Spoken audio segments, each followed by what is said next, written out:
It is day number 5 and both sides every opportunity to take the spoils in this test series. We've got him! They've gone up and he's given right away. Surprise with his 4th Test match 100. What a dream comeback this has been. Is this the most important 100 he's made for Pakistan? Got it! Cross the line! Brilliant! New Zealand, well, they've smashed the door open, have they? Out. And this is massive. And New Zealand are just 1 wicket away. Shadows are getting longer, lights dying. Now that is it. What a dramatic end to a fabulous test match. The pressure cooker of the test match arena has now been replaced by a different kind of challenge. Pakistan will benefit from a fresh injection of talent. Haris Rauf, pure pace, the X factor. Mohammad Nawaz possesses genuine all-round quality. Then there's the skipper, Babar Azam, a prolific run scorer. Will he open with his T20 partner, Mohammad Rizwan? New Zealand have proven match winners as well, and a proven track record in white ball cricket. Lockie Ferguson, 150 kilometers an hour and intimidating. Mitchell Santner has a strong record in these conditions and will relish the battle with Mohammad Nawaz to be the dominant one. There's no Martin Guptill in the Kiwi batting, but they will go with the rising talent of Finn Allen at the top. It's a World Cup year. There's plenty to play for in Karachi.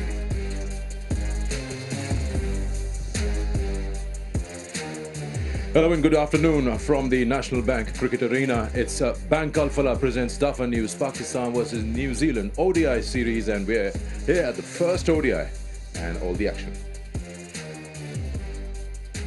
Let's have a quick look at the match schedule. 3 ODIs to be played starting from today, and then we have the second one on the 11th, and to wrap up the series, the last one on the 13th.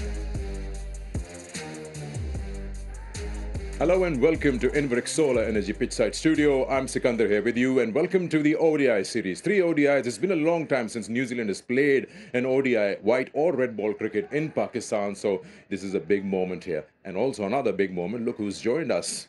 How are you doing, Danny? Sackers, it is good to be back here, I've got to say, and to see Waka as well. And the sun is out, and I need this hat. That's fine, that's fine. Good to see you, mate. Good to see you back. It brings the energy to the show also, and of course to the match. It does indeed. Let's start with you, Danny. So looking at the test series, we had a quick look. They had a good outing, 2 draws. Tell us a bit about how the white ball cricket is with New Zealand, what to expect. Well, they're a very good white ball side, and we know that. And having looked at this pitch and have been back home watching, the old pitch looks a bit like this tabletop, Sackers, doesn't it? It's a bit flat and a bit true and a bit easy. So when I look at this New Zealand side, and there's so much experience around, they've been around for a long time, the nucleus of this Black Caps lineup. So they'll have an expectation, as they did in the Test series, to do well given the state of the pitch and the variety they bring in their bowling. A lot has been chatted. I've been listening and watching your good selves in the Test series. So when I look at it, I think they're a really good one-day side. A cap was given today, so New Zealand are getting a debutant in their 11. We'll talk more about that. Wakar, when you look at the Pakistan side, we know there are a few new entries. White ball has always been more friendlier to Pakistan, and they like it. But ODIs, it's been a while that they've played. Yeah, so much has happened in the last a few weeks.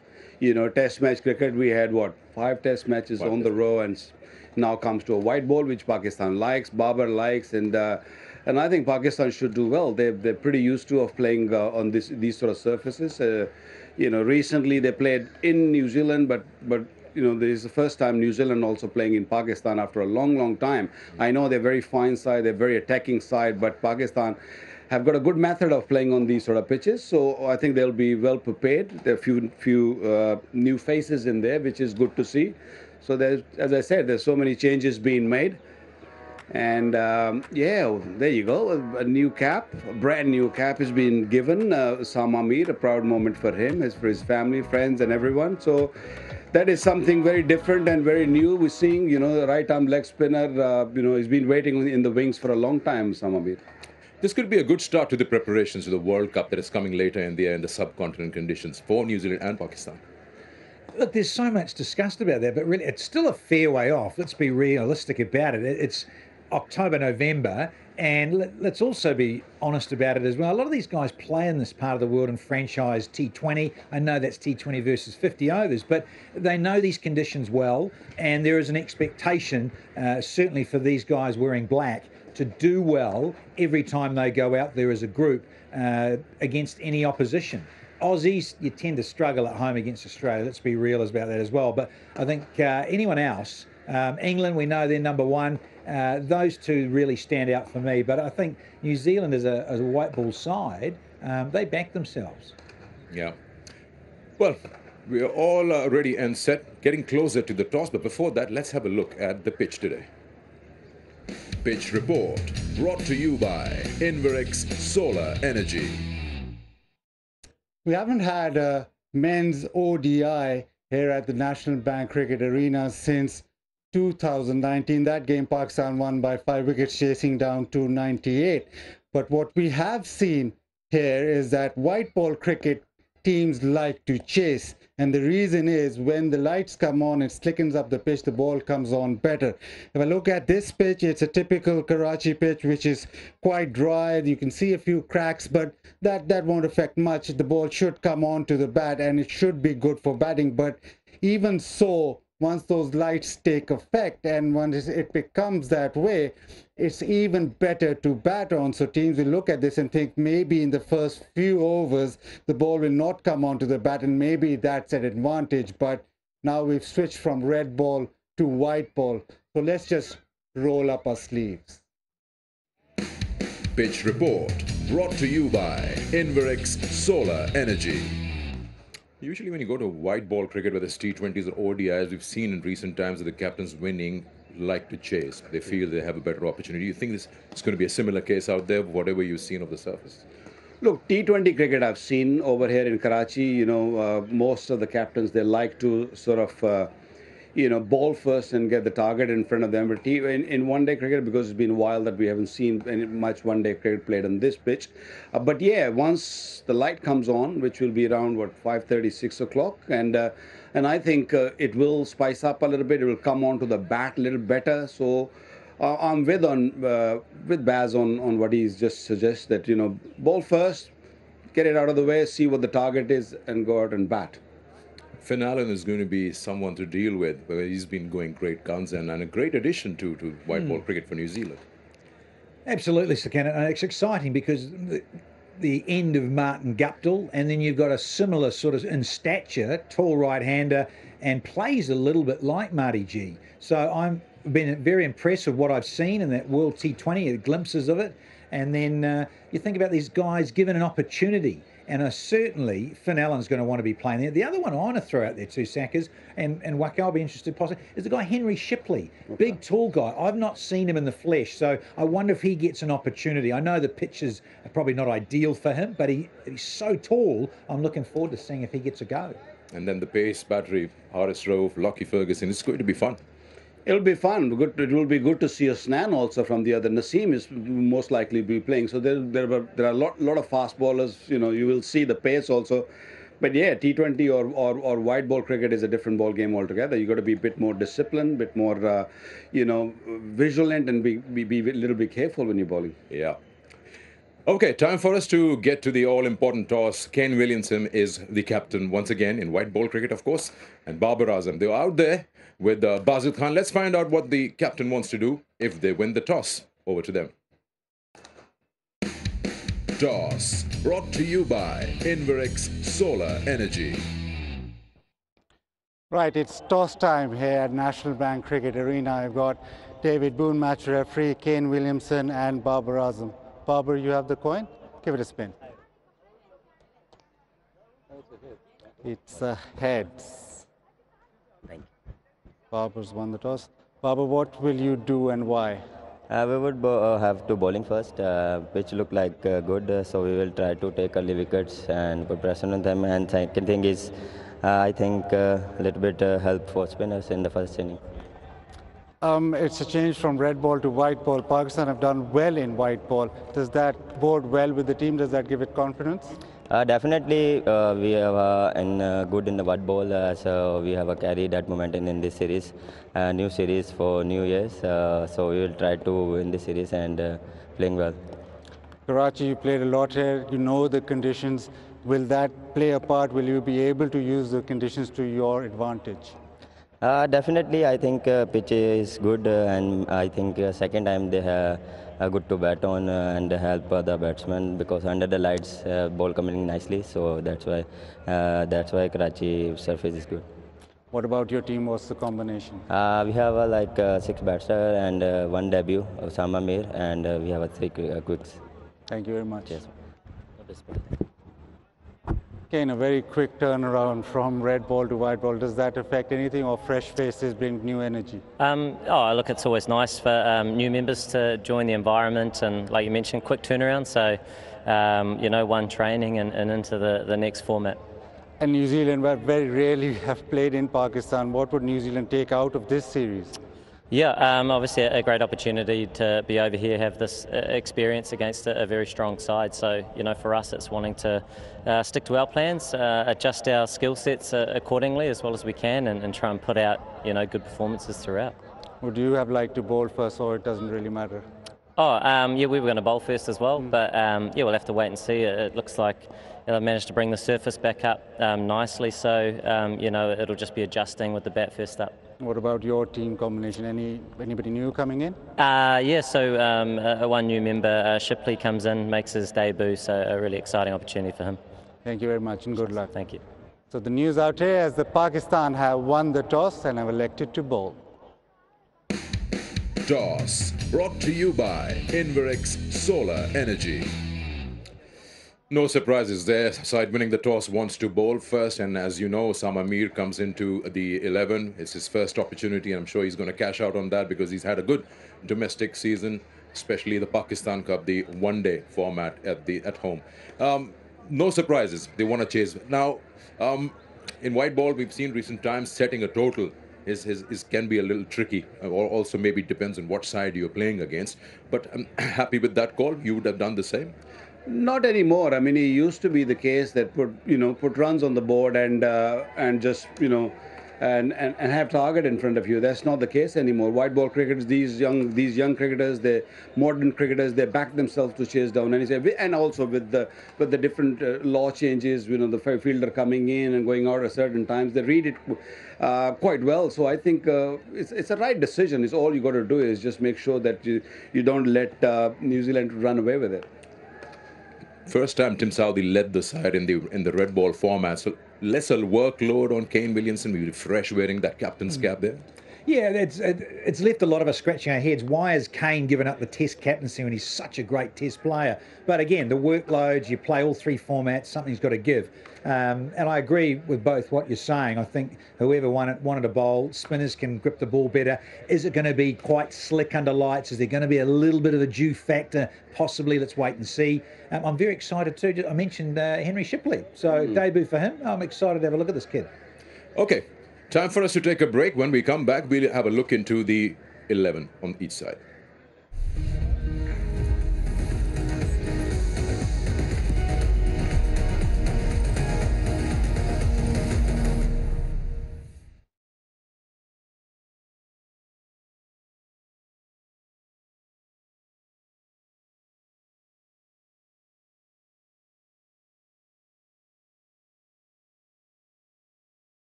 Hello and welcome back to Inveric Solar Energy Pitchside Studio.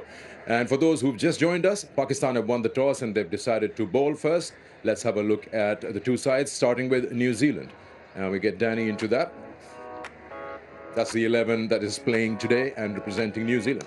Yeah, and Shipley in terms of a debutant. So I think we're all going to be glued to the screens and have a look what he brings, because what I hear is good, useful all around. A very tall individual, and no surprises really when you have Mitch Santner coming back, who's really very much a specialist in white ball cricket these days, and Anish Sodhi sitting out. Henry Nichols, who played in the Test match as well, is sitting out. So the usual suspects when you look at that top order with Conway, Williamson, Latham, Phillips, who hits in the middle order, and the Finn Allen scenario, certainly with Guptill finishing up for the Black Caps. It is an exciting, well-balanced lineup. Let's have a look at Pakistan now. We get Waqar Yunus to throw light on that, the 11. Happy with that? Yeah, I mean, they've brought a couple of players back in the side. It's not that they've been given a cap, but from the top, I think Fakhar Zaman is in good nick. Scoring 100 against Netherlands just recently. Imam, very good one-day players. Babar Azam will be batting at 3. Rizwan probably look to bat at 4. And then Haris Suhail, or maybe Rizwan or Haris 4 and 5. And Salman Agha, Pakistan really banking on him that he'll play that all-rounder job. And Mohammad Nawaz also, of course. And of course, the debutant, Usama Amir, Mohammad Wasim, Naseem Shah, and Haris Rauf. I mean, his bowling lineup is pretty intact. It's that I was expecting maybe Hosnain to play, but that's not been the case. But still a very, very fine team. The only bit is missing, I guess, is if it comes to a situation where you'll be looking to hit out and go those big boundaries. I don't really see too many in there who can really do that. When you look at New Zealand's 11, I mean, top 7 can proper bats up to Bracewell. So they've got some firepower there. Phillips has had a good white ball outing, and then of course, we know Finn, what he can do. It's pretty strong. Do you call it a more batting side? They've always had very, very good all-rounders, and in the top order for guys that specifically picked for their role, whether it's 50 overs or T20 versus the test matches. But these guys that often now play across all 3 formats bring that experience and really good cool heads. And then you talk about the bowling. Yeah. And so if you've got pace sackers and variety of pace, and that's what's exciting that Ferguson's here, Lockie Ferguson, in terms of 150 clicks. But it's the variety and changes of pace if you have X-factor pace that make it really difficult. So the spinners take care of themselves, some of the batting talent. But for me, yeah, that bowling, that's going to have to do the job, because they're going to have to go out and field second. Will be interesting. If it was England, you probably won't have this discussion about how easy or difficult it is to shift your momentum and game plan from red ball to white ball. But what is it for the rest of the guys? Let's have a look as Scott Styrus and Uruj Mumtaz talk about it. Expert advice brought to you by Inverix Solar Energy. Well, it's been 3 days since the test series is over, and now I have the white ball, because we're into white ball cricket with 3 one-days between Pakistan and New Zealand. And I've got Scott Styrus with me to talk about the transition and how this is going to be fun. Scotty, over to you. Yeah, we don't need this anymore, do we? We can get rid of the red ball.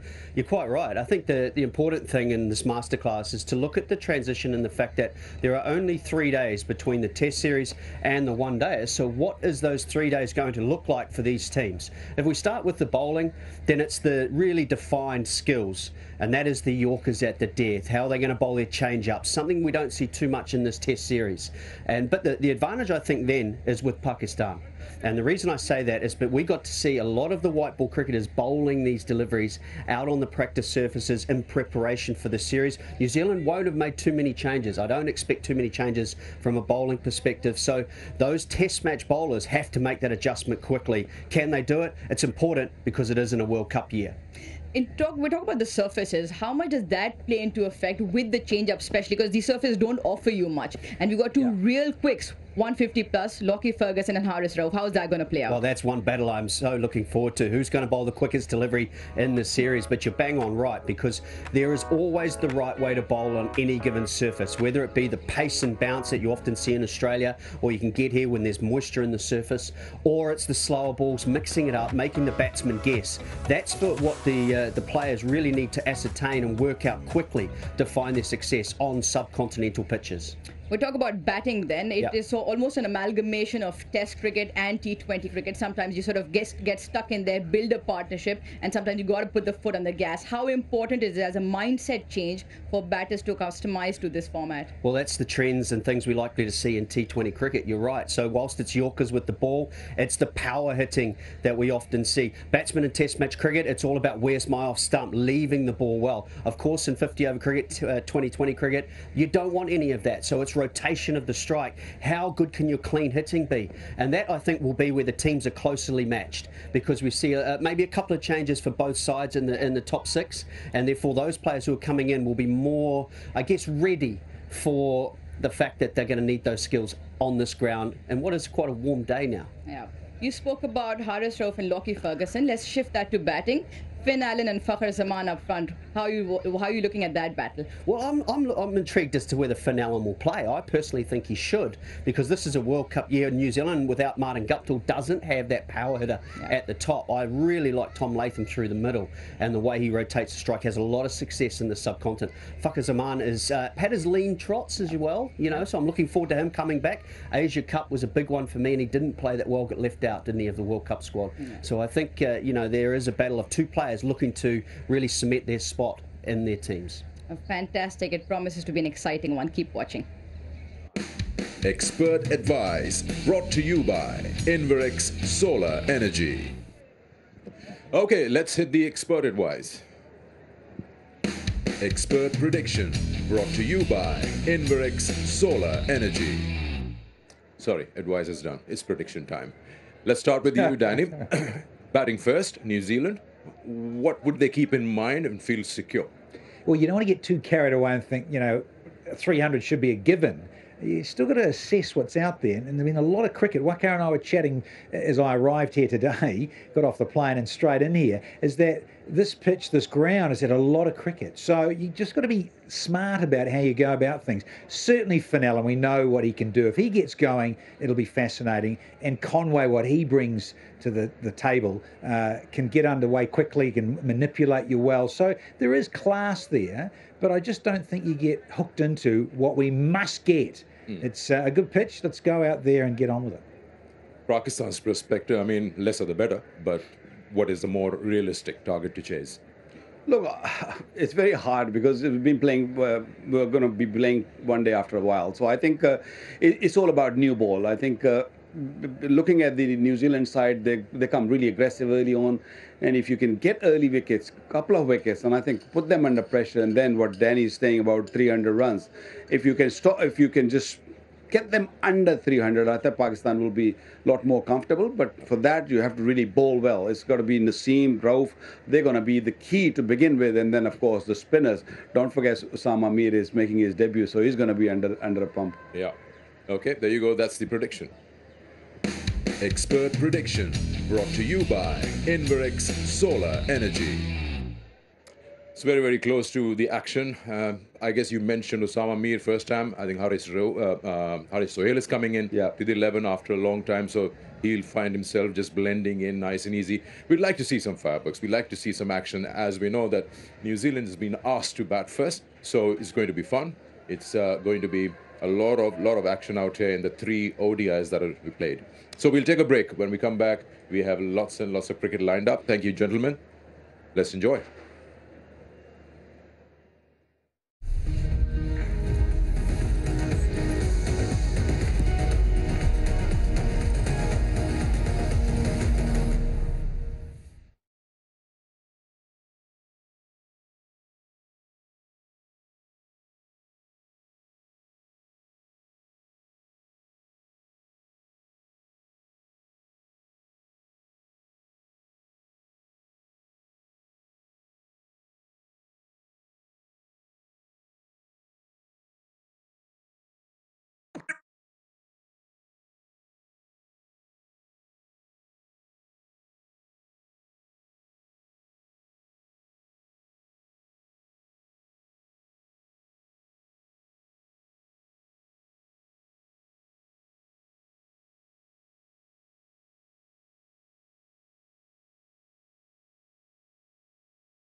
It is day number 5, and both sides every opportunity to take the spoils in this test series. We've got him.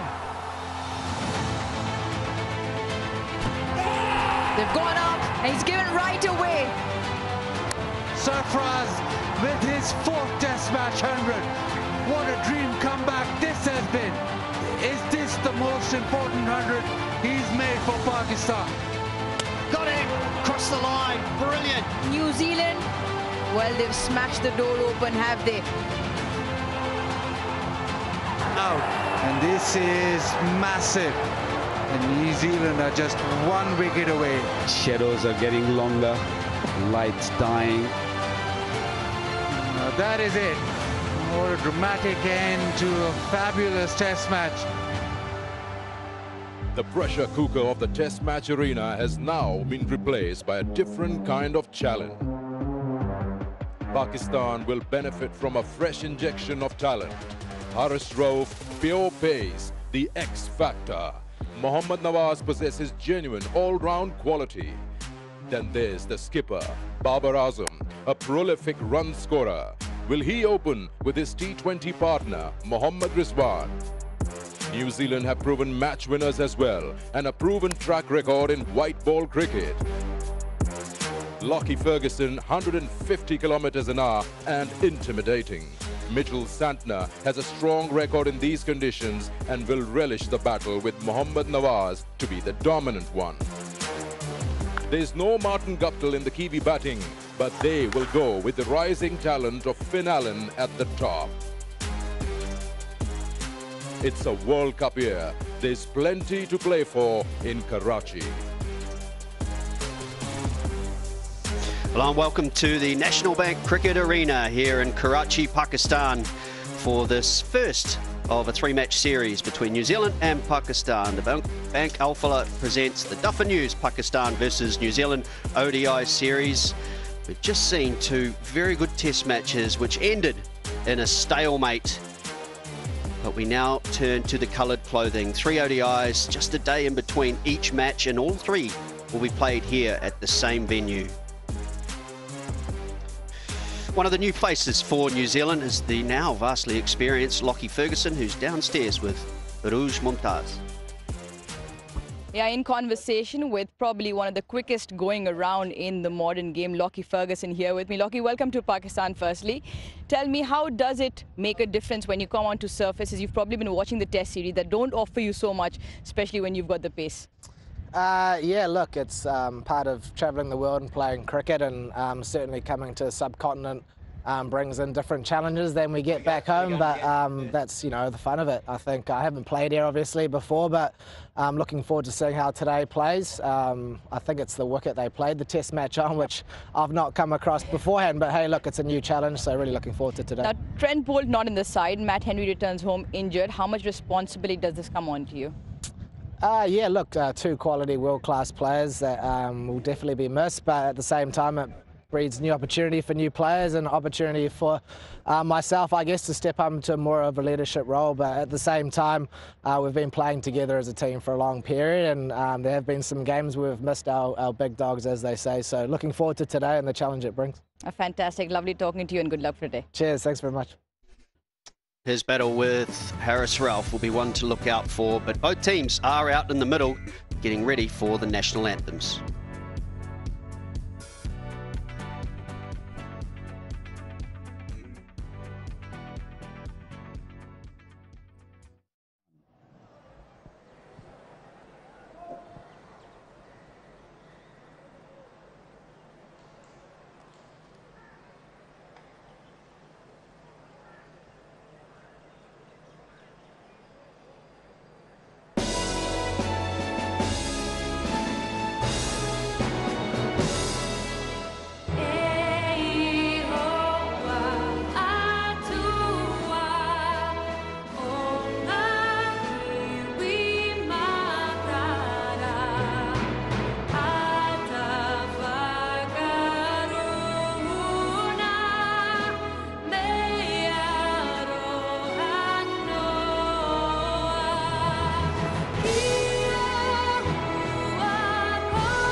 Two teams getting ready for action in this first one-day international.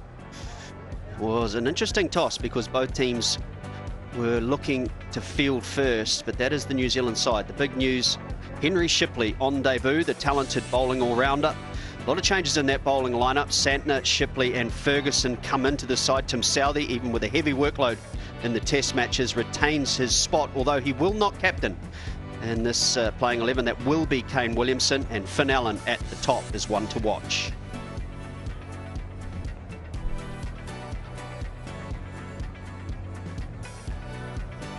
Yeah, this will be a good outing for Pakistan. And they have a great record in this format of late, and a couple of men in good form. Right up, that's a good batting lineup. Fakhr Zaman, Imam, Babar, Rizwan. Haris Sohail makes his way back into the side after 2 long years. Salman again has good runs under his bat. Osama Mir from the domestic, 28 wickets, highest in the Pakistan Cup, makes his debut along with Nawaz with his left arm spin and the 3 quicks. Haris Rauf, Naseem Shah will definitely be matching Ferguson's pace today. Change of captain for New Zealand. The regular skipper, Kane Williamson, takes the reins, although we did see him in communication with Tim Southee throughout the test match series. Tim Southee will play in this match but not be captain, so a change of roles. It was Pakistan who won the toss and decided to field first. Devon Conway, very good test series for him. He will continue at the top along with the powerful and dangerous Finn Allen. Couple of changes in bowlers, isn't there? I'm looking forward to the 2 debutantes and another debutant in this series, Danny Morrison. Welcome along, Danny, to Pakistan. Hello, Scotty. Rouge. My teeth, they need some work from you. So do a lot of things. Naseem Shah, he doesn't. He's as fit as. So, yeah, looking forward to this immensely, Scotty. Got to say, I watched from home, back on the couch, and the test series, and this venue, the National Stadium here in Karachi, looks a very good flat surface. And you mentioned Finn Allen, yeah, so very excited about this chap. Dined out, didn't he, that opening game of the ICC Men's T20 at the SCG against the Aussies, at that 80-odd and smashed it, but that was T20. This is 50 over. So you think the heir apparent to where Guptill and his style of play is now for Finn Allen, and then you combine that with the left-handedness of Conway, hopefully complementing each other rather nicely. Yeah, another player who's just still making his way. We forget, even though Devon Conway is 31 years of age, he's only played the 13 matches. But again, like at the test record, the outstanding average of 42.5. And we know that Finn Allen only likes to play one way, and that is aggressive. This battle with the fast bowlers from Pakistan will be one to watch. Naseem Shah will get the ball to start with.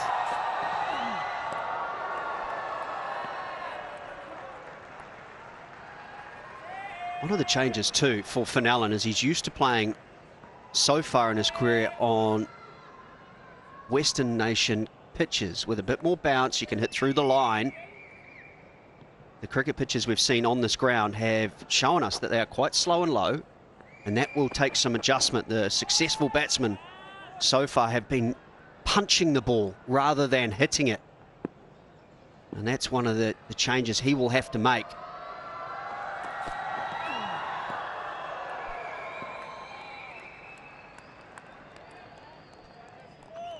This is the cricket pitch we will use today. It is in fact the same pitch that was used for the first test match between New Zealand and Pakistan. They've been able to regenerate it nicely and has a little sheen to it, very similar, you would say, to what you see in Sharjah, where it just glistens but doesn't necessarily have a lot of bounce.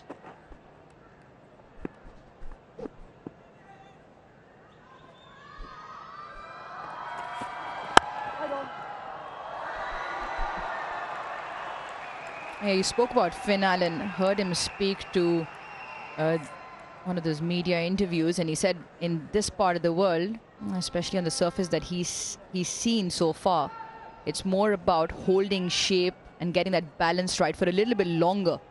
And it's about the timing. Very quickly, he'll have to get a measure of the pace of the surface. Like you rightly mentioned, doesn't zip on by any means. And that's why just what he said was good if he does come good on this surface, hold his shape for a little bit longer.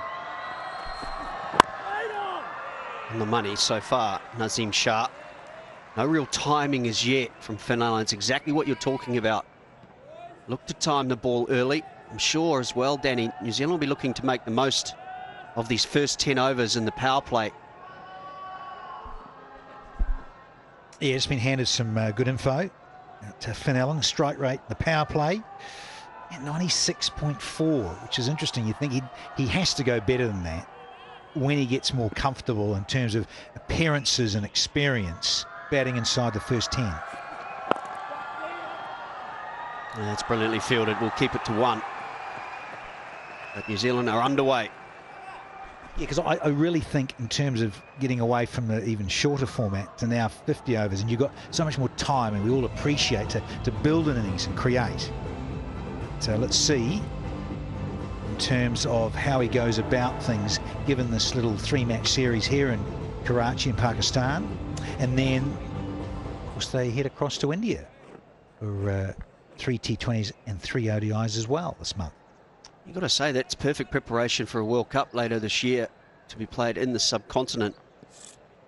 This, of course, is the first ODI at this venue since 2019.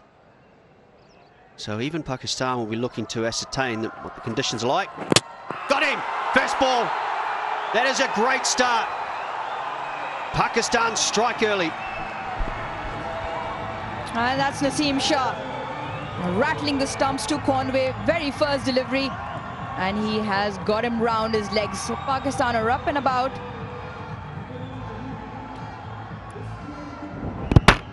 He's hit his back leg and ricocheted from that into the stumps. Pakistan have lots to celebrate. They've broken through for New Zealand. Conway goes without disturbing the scores. It's 1 for 1.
New Zealand captain Kane Williamson comes in early, not at the start he was after. Devon Conway, a first baller in the second innings of the Test match, and now a first baller.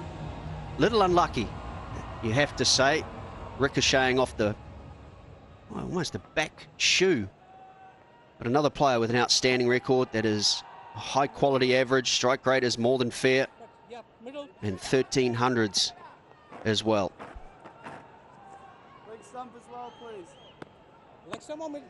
He will take strikes straight away. No, he won't. He'll be the non-strikers. Finn Allen, it was the last ball of the over. Harris Ralph, the man with the speed. 2 slips in place. The keeper a long way back, even on such a slow surface.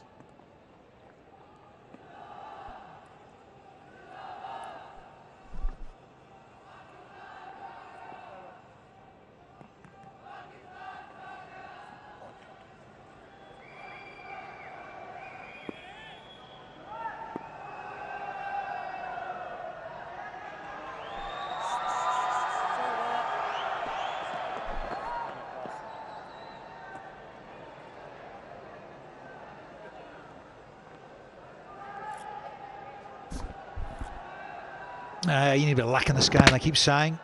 Bad luck for the batter, but not so for the bowler, because even that line, I mean, bowling to the right-handed Finn Allen, now you got the left-handed Devon Conway, off the toe. Thanks for coming. It's unusual, isn't it? Because that's his back leg.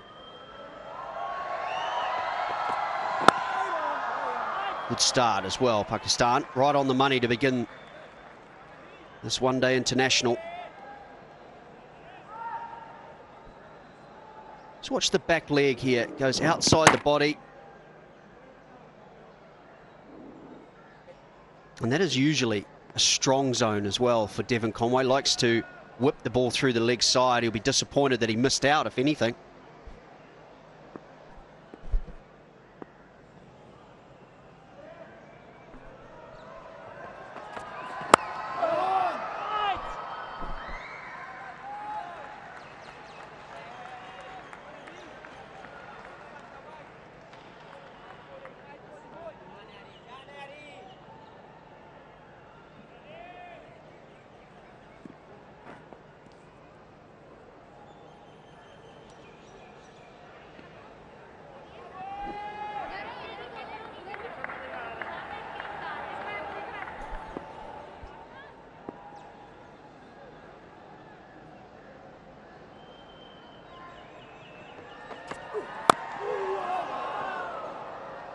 Pace is just starting to go up as well. 144 for Harris Ralph.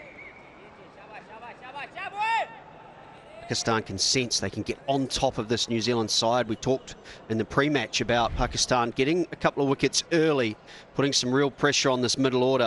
Not a lot of foot movement there. The front leg barely in front of the crease. And that's what genuine pace can do, can just hurry up your footwork. Hence a couple of slips in. Hint of shape, sometimes a little bit out. That's close. And given. He turned away Harris Ralph. He didn't think it was out. There'll be a decision for New Zealand to make. Oh, here we go, ticking down. Have a chat from the skipper. You want to come upstairs? Oh, and just in time. Just in time for Hassan Raza. TV umpire to director. We have a player review for LBW. Original decision is out. I checked front foot is a fair delivery. Front on spin vision, please. He's a big guy, but given the top.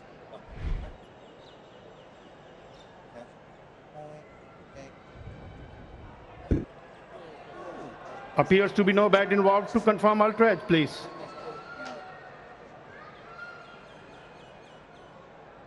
Keep rolling, keep rolling. I can see daylight between ball and bat.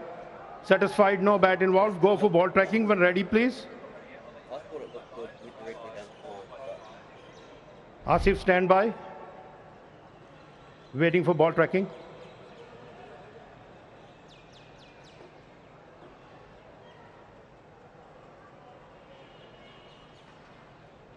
Still stand by.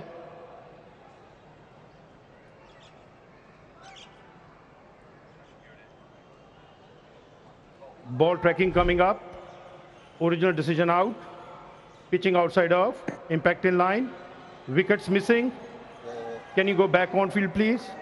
Asif, I recommend you to change your original out decision. You are on screen. Make a signal, please. That was so close to being 2 down for New Zealand. Just to remind everybody, with the decision being out, all it had to do was clip the stumps. So an outstanding review from Finn Allen. New Zealand survive. Once again, though, catching the New Zealand batsman on the crease. Yeah, it's the pace. It's a few notches up in pace that Harris Ralph is generating. Finn Allen yet to time the ball cleanly.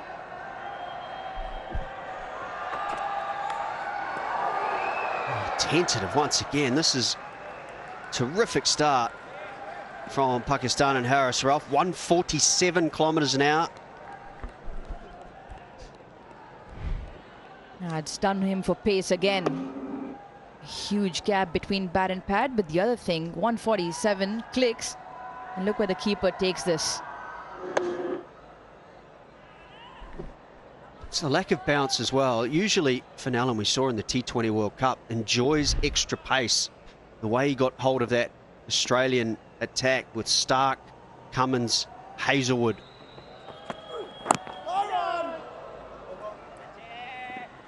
Made an over for Harris Ralph. 1 for 1.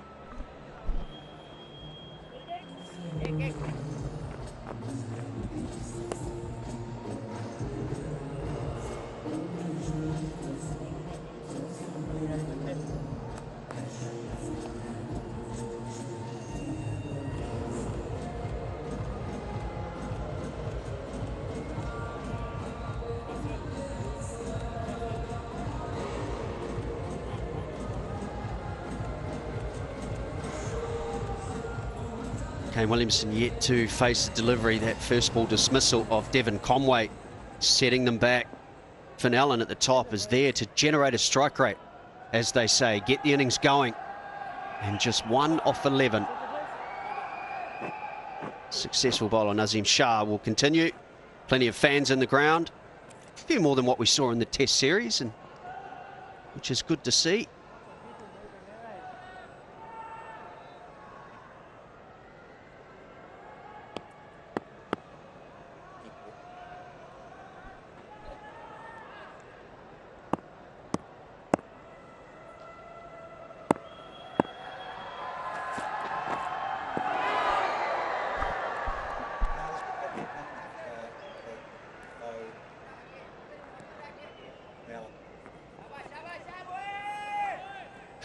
Yeah, it's interesting just listening to you guys, and you've been here watching the Test series. The state of this pitch versus other surfaces that come on, and guys who love to hit through and can do that with confidence. In the pre-match show down there with Waka having a chat, everyone goes on about, oh, you know, look, it's a given, got to get 300. But I just wonder about the surface being a little tired, where there's something like 275 could be very challenging. Nicely timed running with the shot. If he hits, it will be close.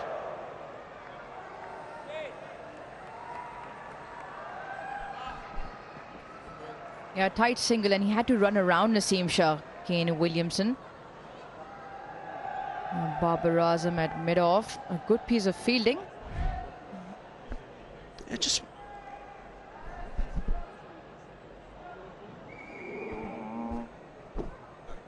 watch Kane Williamson here as well. He would have been out. Just walks a little gingerly as well once he completes that single. I wonder if it was just as he stretched out to make his ground.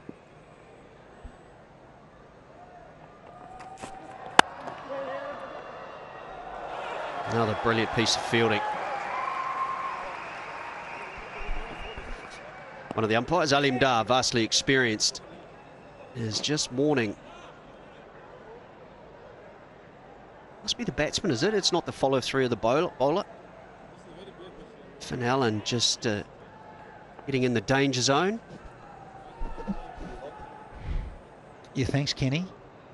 Loggins. Yeah, look at this. Boom, boom, boom. Yeah, and I even noticed that sitting from home.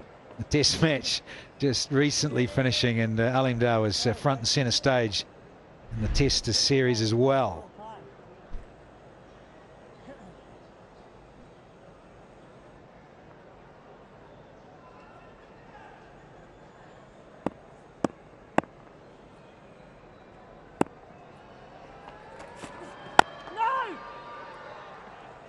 The two umpires standing in this match.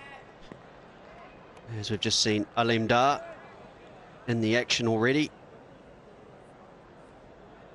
Always directing things, as he should. He's the senior man. One of the best in the world. His partner today, Asif Yaqub.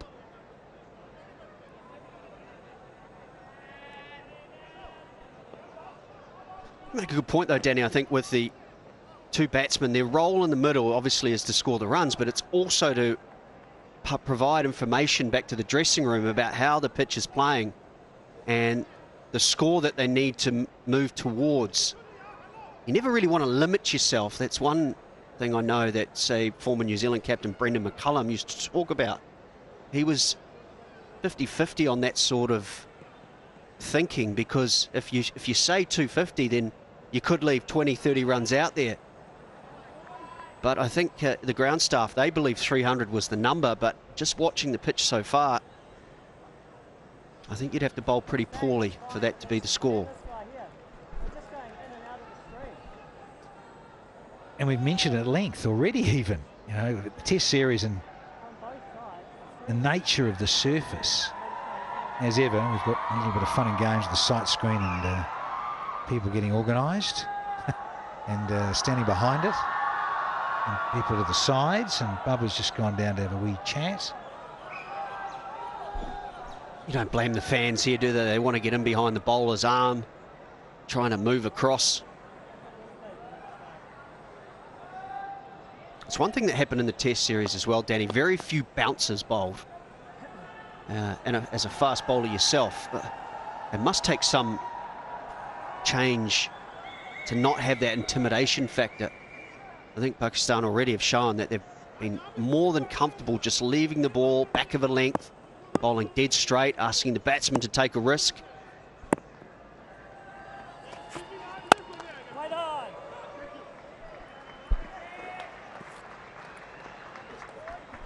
I've heard you guys in Eau Rouge saying that it's a bit of a road. Yeah, very disheartening. You can't run up and bang it in halfway down and watch it sort of at least, hopefully, get up around the armpit and around your chin. But this, man, that's right. I'm waxing lyrical about this fellow I haven't seen yet.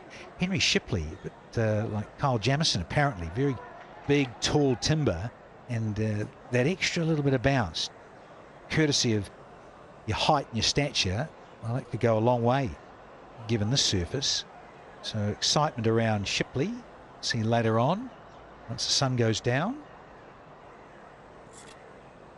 Everything is sorted now.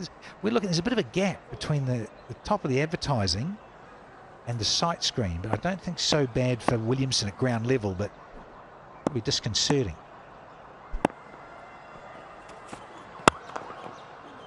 Good stroke to finish the over, but still just 2 runs from it. 3 for 1.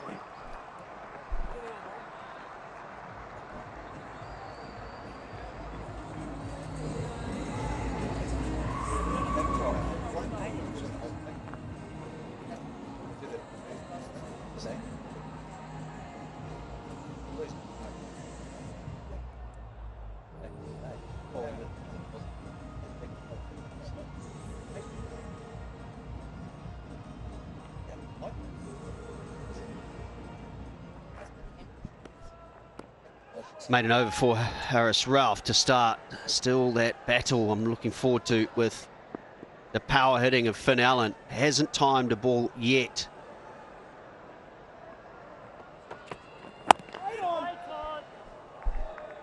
Yeah, Scotty, coming back to the point where you spoken about where Brendan McCullum sat with that theory of how much to get and what's enough. I think on a surface like this, it's important that you come out with a ballpark figure in mind, but then you sort of need to still go according to how the surface plays out.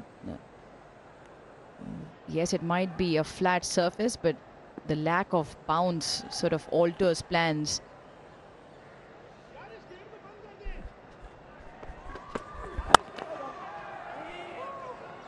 It's good running with the shot. At the moment, they're not getting many freebies to hit. We talk a lot about Harris Ralph and the speeds, but also watch the line and length. There's not a lot to hit, and he just increases ever so slightly. Got to that 144, and then it was this 5th delivery, 147.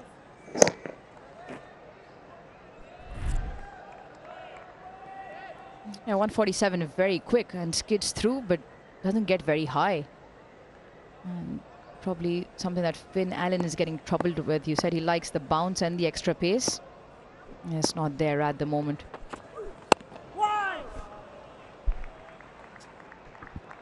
Well, you batters, and so the consistency of it going through. And on the other side of the coin, yeah, the bowlers, they love it too. You can see that encouragement and gather and everything, and having to keep a lot further back. On this surface, I think it makes it a little bit more tricky for the batters to then get into a rhythm and feel like they are in and can hit through the line. So, yeah, lots to work on for Williamson and Allen. I think we saw with that last delivery too, a player who's been in this country now for 2 or 3 weeks, who's played on these surfaces. Kane Williamson always looks like he's got a lot of time, but he was able to just play late, watch the ball, and deflect just to get his innings going. He's called for 2 straight away.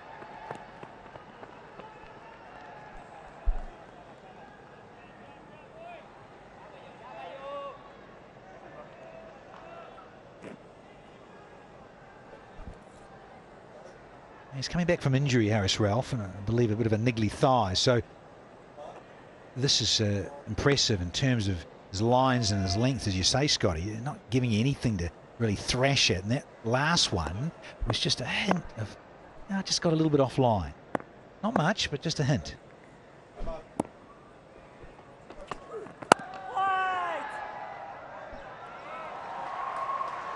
A little surprised that Nazim Shah is playing, knowing that he's come back from injury himself. A lot of overs in the test match.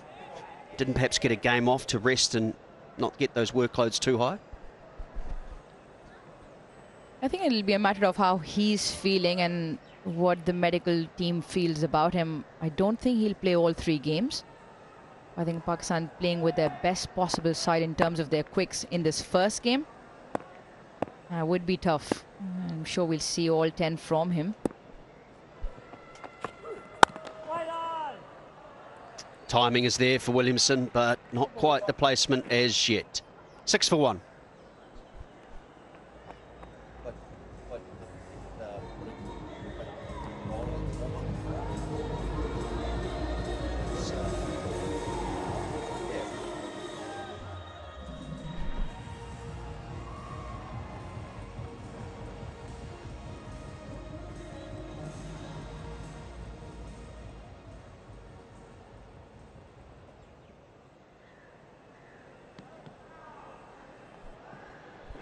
New Zealand trying to build a partnership after that early loss of Devon Conway.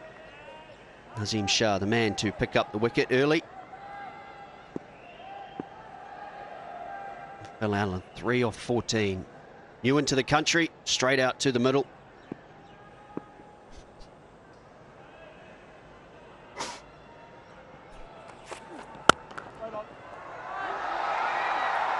Just cleared that front leg, maybe that, and had enough of letting the bowlers dictate terms. There's that trumpet music. So I can lace it through that offside. It's such a go-to hot zone for Finn Allen. Once again, both Allen and Williamson can't break through and thread it through inside this power play that's starting to run away. We're now to the 5th over.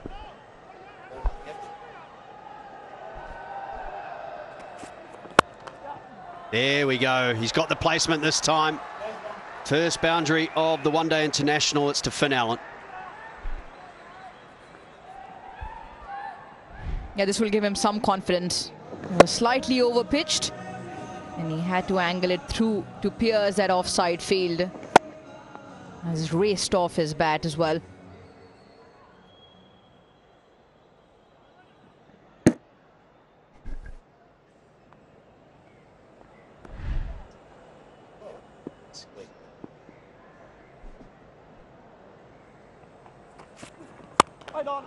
Tries it again.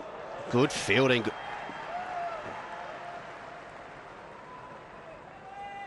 Mohammad Nawaz this time getting it on the short hop as well. But you talked about, Ruj, the fact that Pakistan have got their best side available.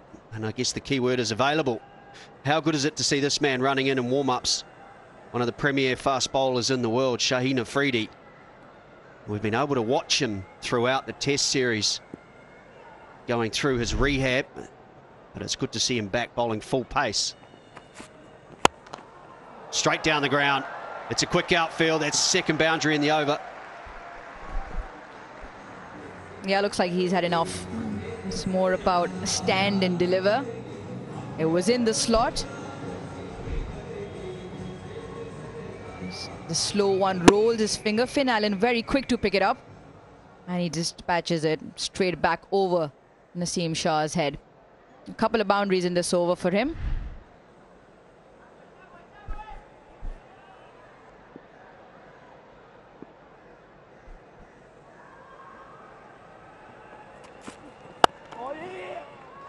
Once again, New Zealand running with the shot, committing straight away.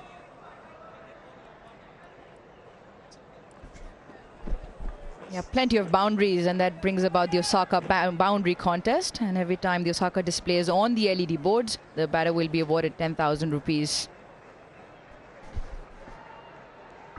That graphic, Arush, that guy sprinting. Flash Gordon or something around the boundary. Oh, sorry. Different format.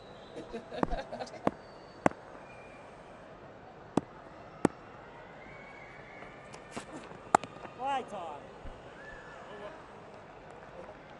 15 for 1.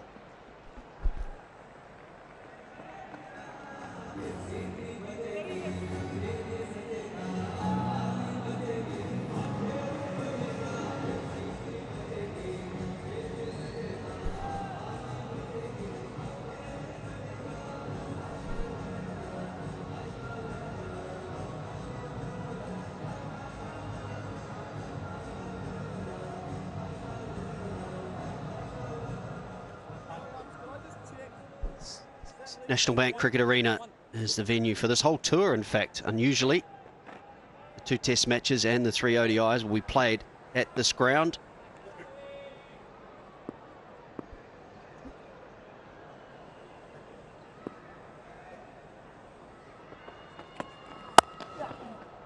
There, he's into his stride now. Finn Allen on the up through the offside. That is a beautiful stroke. Yeah, I think the best of the bunch, isn't it? Because it wasn't so much a long half volley. He had to reach a little. Yeah, delightful. Because he wasn't quite there with that front foot enough, but on a good surface like this, yeah, you can get away with it. New Zealand currently playing their domestic T20 competition back in New Zealand at the moment, and that is what Finn Allen has come off.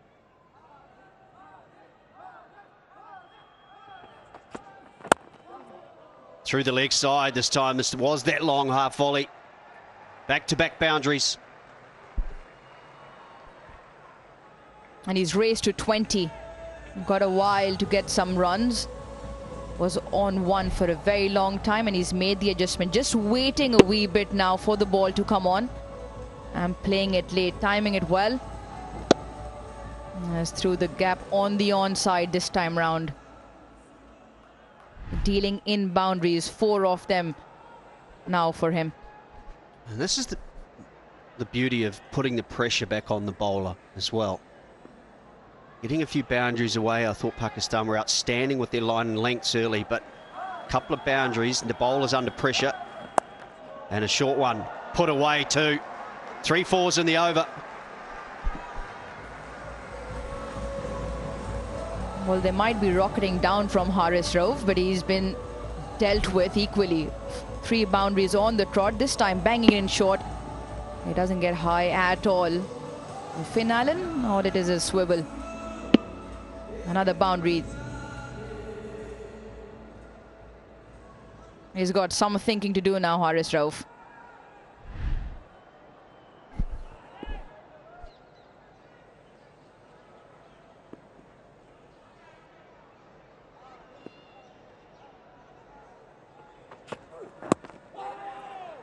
Oh, got away with another one on the hip. So far, Danny, we've seen the seam bowlers go seam up. At what stage as a fast bowler would you like to see the variations come into play? Maybe keep the batsman guessing a little? Of course, in the 21st century, Scotty Styris, you've got to have a few of them, don't you? Those in your locker. Because, yeah, if you pace on, whilst it's such a great asset, can also be the undoing, as we've seen in this over from Haris Rauf. Good early on, but just subtly off with his lengths and his lines. And, yeah, not adverse to seeing it now. If you're good, and you like it, and you're in a rhythm. This is 50 over cricket, as we can appreciate, not T20. And so, yeah, you're in a groove. And a batter's just started to get settled, and that's Finn Allen. So, yeah, you'd have to, wouldn't you? Just think about a split finger, or what is your go-to? Have you got a good leg cutter? These guys out of the back of the hand, Scotty, one-fingered grips, you name it, knuckleballs, little floaty things that just don't arrive. The reason for the question as well is you sometimes see players term other players as one-paced hitters, which means that they just, no matter what, they play the same shot to the same ball, and that's where the change-ups work. And when a new player comes onto the scene, which Finn Allen is still a very new player at this level, you want to find out whether he is in fact that one-paced hitter, where he makes the adjustments to the slower change-ups. And in this case, maybe it just stops and grips a little. Remains to be seen.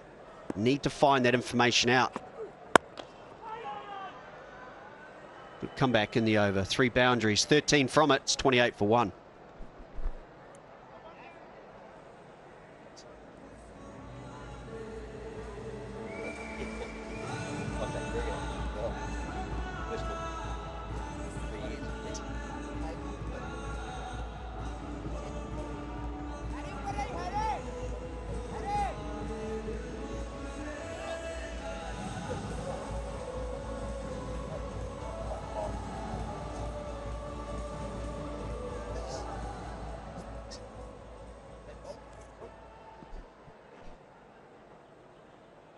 28 for 1 in Finn Allen. He was a 3 off 14, I think, at one stage. He's managed to catch up. His, I think, evolution as a player, we know the talent and skills that he has, but it's turning the 20s and 30s. That's where he's getting stuck at the moment, turning them into 70s and 80s, and then eventually he'll start being that player that makes hundreds and changes games. Another short ball. Deep square is out, but this is in front. The boundaries keep flying. He's on a roll here now. He's just willing to hold on for a few seconds, giving him time, letting the ball arrive. Once again in front of square. It's a pace and it's getting dispatched. 142 that time round from Naseem Shah, and goes off faster from the bat.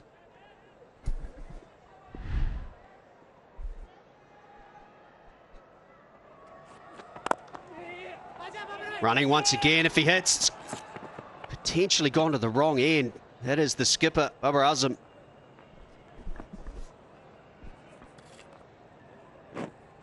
Did he get a call? Did the skipper get a call about throwing the other end? Because, yeah, I'm with you. Because he's had to play the stroke with a solid base and then get into his work, Finn Allen that is, to get to the bowler's end. So shy at the bowler's end was certainly on it. Interesting. Yeah, it's a good valid point, Scott, in terms of pace off. Yeah, look, we are into the 7th over, but if you've got a really good armoury of slower balls, then why not? Just have a look too, and maybe one of the reasons why Babar Azam went to Kane Williamson's end. Watch the feet. That's the key to fielding, is getting your feet set. Much like batting, he takes quite a few steps to have to reset his feet, and I think that allows the batsman an extra step or two.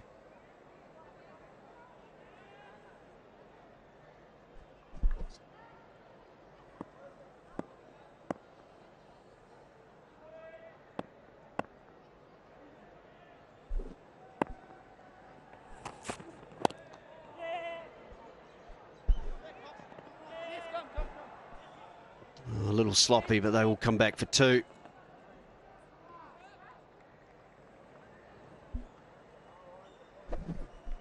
I mentioned about Finn Allen making his way, and so is Naseem Shah. Broke into the Test team a few years ago, so he, to me, could generally swing it out. So he was an attacking Test match bowler. Now you can see what Bubba's doing, so I want to make the most of you with this new ball to see if there was the hardness in it and a little hint of movement off the seam, possibly fraction in the air, but he's got to work on his repertoire as well. Once again, New Zealand running with the shot. So with that in mind, no Shadab Khan, a debut for Usman Mir. Usama Mir. When do you expect to see him in the bowling lineup?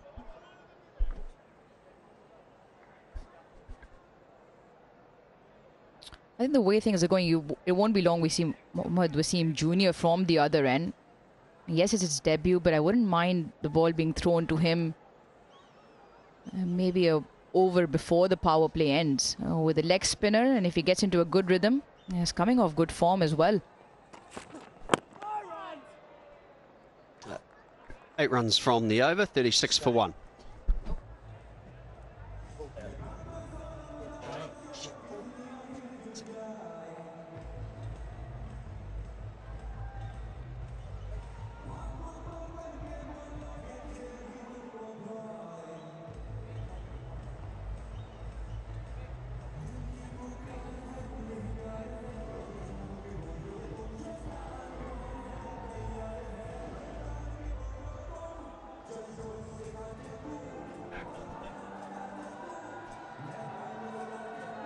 Run rate 5.14. Last 3 overs have gone for 30. And Baba thinks change. Wasim Jr. comes on in place of Haris Rauf. Prefers bowling with the older ball. At the moment, after quite a sedate start, especially Finn Allen, been able to get to terms with the pace of the pitch.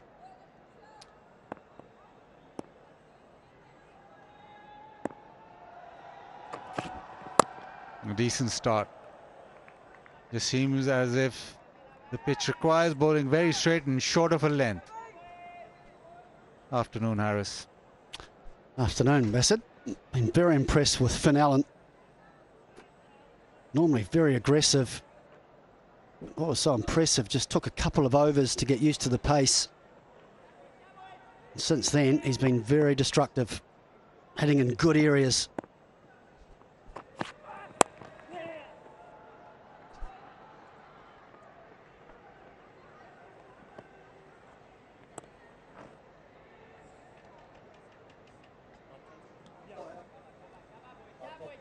Yeah, just these early overs, and New Zealand came out and just maybe with the lack of bounce, and obviously Finn Allen not used to the pace and bounce of the pitch, but it took him a few overs and now he's hit his stride and he's looking for boundaries every delivery. There's a third and a deep square leg. Tries and hit it over, but straight to cover off the back foot. He's trying to force the pace and he's been caught at cover very nicely.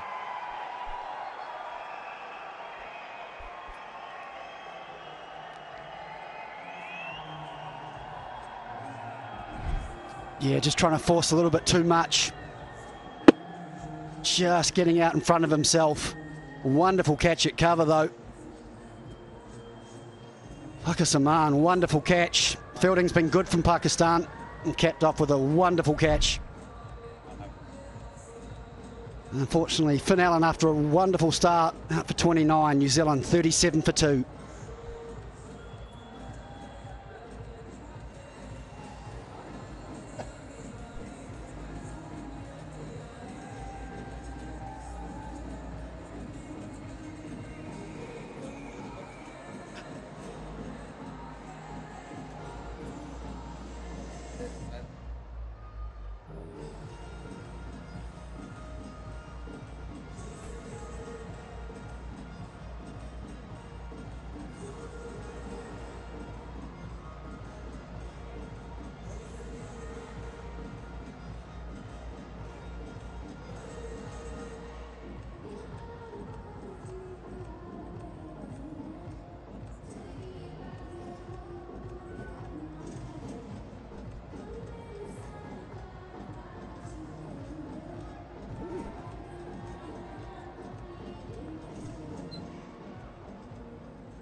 Wasim with a wicket in his very first over. Darryl Mitchell walks in at number 4. Strike rate of 91.65. One of the players who played in the Test series, so he'll know what this pitch is all about. But Pakistan needed this. It just seemed as if Finn Allen was getting in sync with the pace of the pitch. A short of length delivery and he's just try and force it too hard now. Just a slip in place, but Wasim will try and bowl as straight as possible.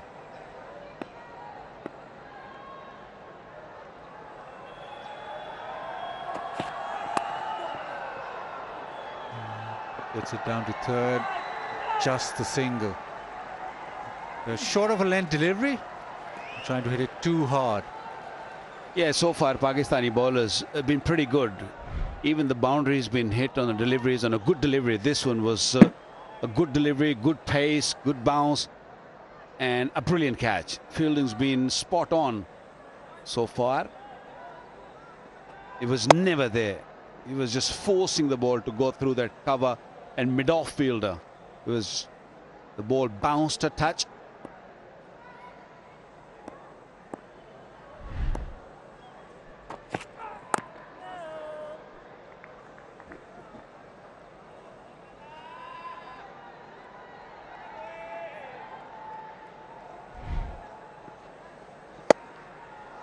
Yeah, no timing on that. It was just brute force, trying to muscle this through the offside.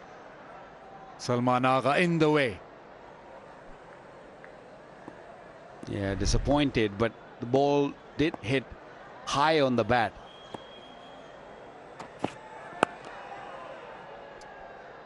A great start from Wasim to his spell. There's 2 runs off and a wicket. Is 38 for 2.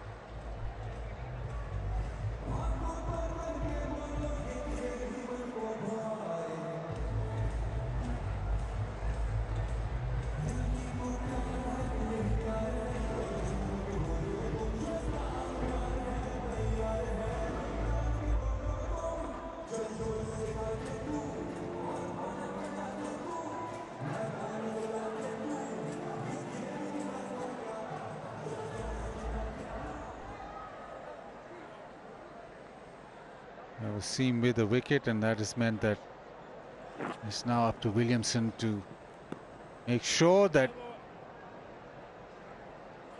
he guides this innings through. The danger man out, and it's Haris Rauf with a change of ends.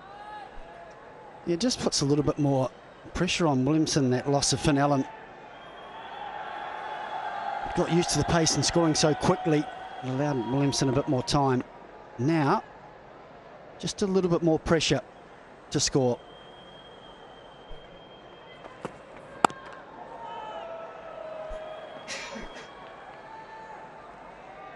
And Pakistan will be quite used to this. They wanted to bowl first because of the fact that when the lights do come on, the pitch slickens up slightly. Even if there's no dew, it just seems as if the ball comes onto the bat better. Especially in the first, say, 10-15 overs, it's difficult to play your shots in the daytime, and the ball just doesn't arrive that quickly onto the bat. And the wicket came at the ideal time. You just thought that Finn Allen had gone through that period where he adjusted to the bounce of the pitch or the pace of the pitch and was just making inroads and getting boundaries away, and then Pakistan strike back.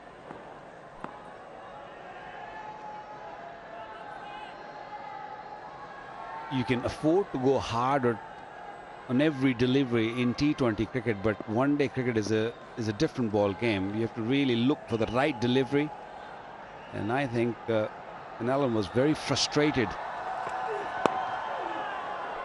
Out of the frustration, because he's played too many dot deliveries to begin with in T20 cricket in the World Cup. We saw him just gets going from the word go from a very first delivery. Because he's faced so many dot deliveries, there was a pressure that he's got to get into his groove, get into his rhythm. Yes, he hit few boundaries, but he was looking for a boundary every delivery. That has really brought his downfall.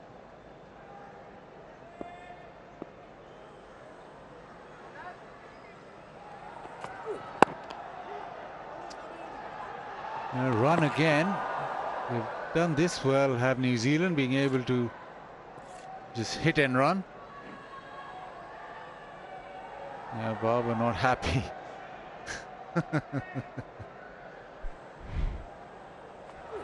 Yeah, New Zealand got to be watchful and got to be very, very careful. You can't afford to lose any more wicket here. I don't think he had a very good balance to throw that delivery.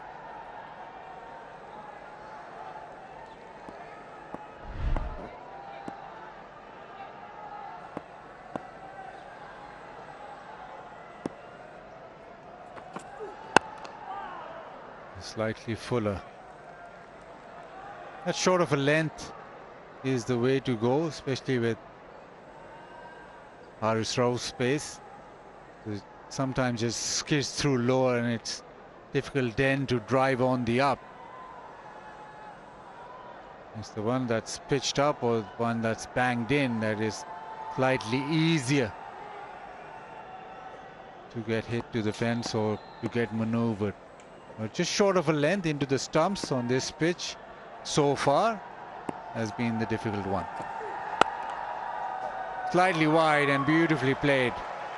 The timing superb and the balance beautiful yet again from Williamson. 43 for 2.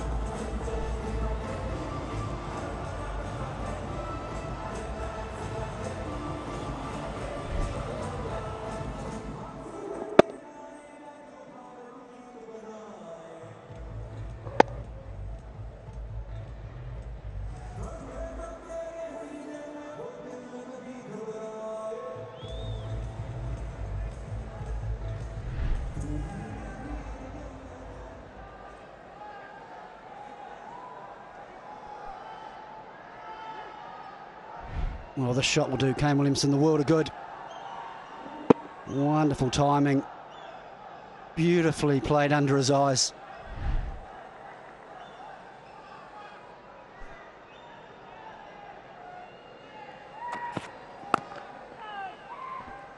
It was a very similar sort of delivery or similar sort of length which Allen had, but Allen was looking to go over that cover or going through the cover. What Williamson did, he allowed the ball to come to him. Yes, it was a little bit wider outside the off stump. He had a bit more time, a lot more experience, and it was right on top of it. Beautiful shot. He didn't really have to hit it too hard. All you need to do is just time it. Overall, so far, the bowlers have done a great job. All three fast bowlers.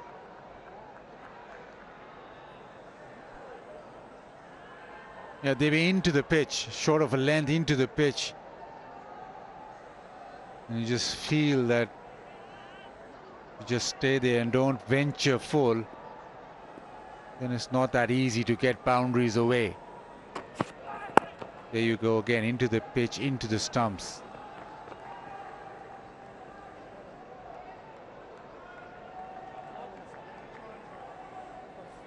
And Mohammad Wasim has got into that length beautifully. Feel that's the hardest length to score off. Any variation in bounce makes it difficult for the batsman. And his line as well, very wicket to wicket.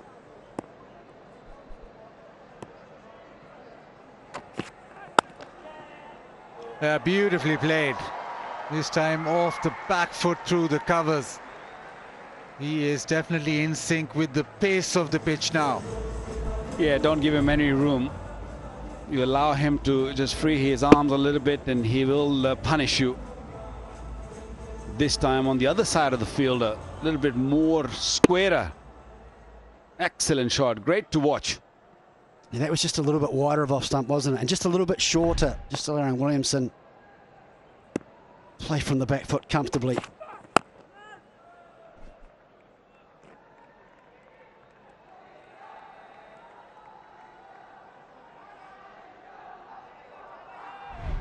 The Pakistan seamers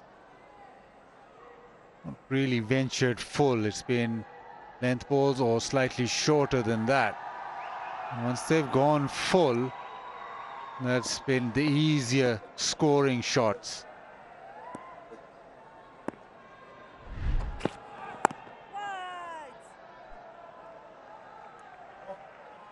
End of the first power play. It's 48 for 2.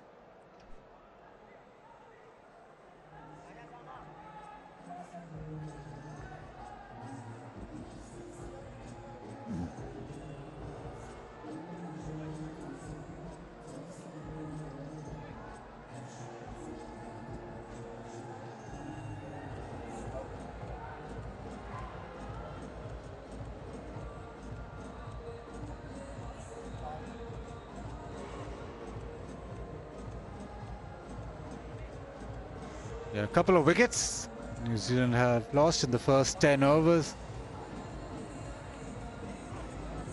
It's the start of the second power play, and straight away as the first power play ends, Pakistan turn to spin. And the man on debut, Usama Mir, leg spinner, gets the ball to turn, has had a good Pakistan Cup, which is the List A one-day tournament just recently concluded, and he's made his way into the side because Shadab Khan wasn't available. He was injured, but he does get the ball to turn.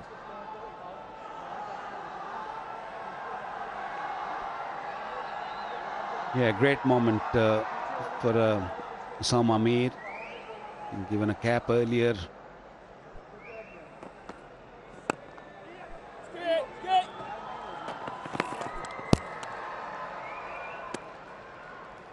He's a good bowler, without a doubt. He's got a very, very fine googly. When his name came first. He was very surprised. He read his Twitter and he was just very, very surprised, but well-deserved opportunity for him. He's been knocking on the door for a long, long time now.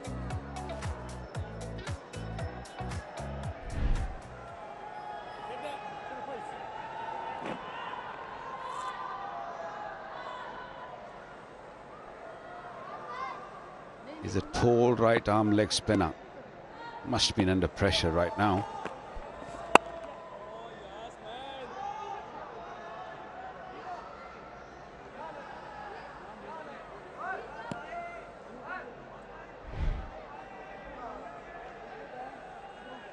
Yeah, very easy action. Right on top of the front leg. Just give it a good revs, good pace. Slightly short, but just a single. Just getting into his work.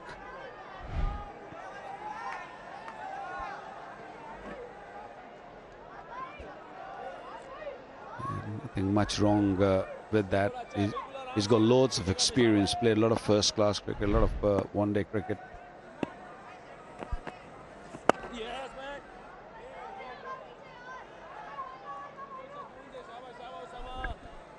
Yeah, I like it. Simple run-up, simple action, gets through the crease nicely. Doesn't look like a lot can go wrong with that action.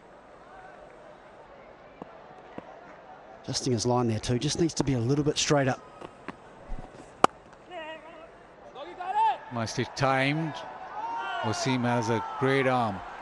He has a rocket arm. That's why he's patrolling the boundary. A decent start for Osama Mir, 52 for 2.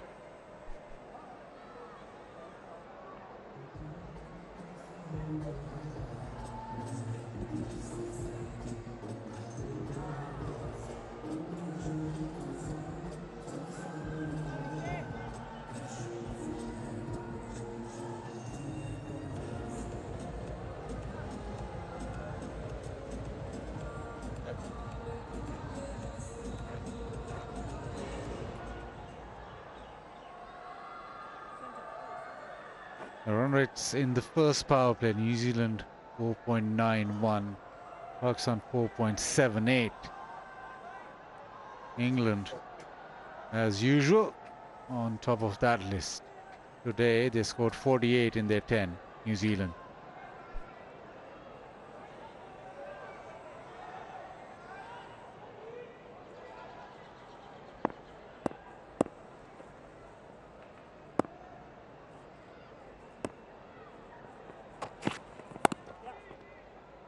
Just turned away. But this is good from Wasim.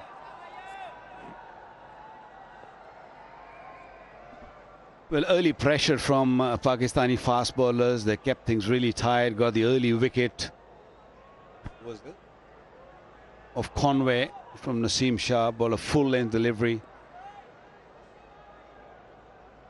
But then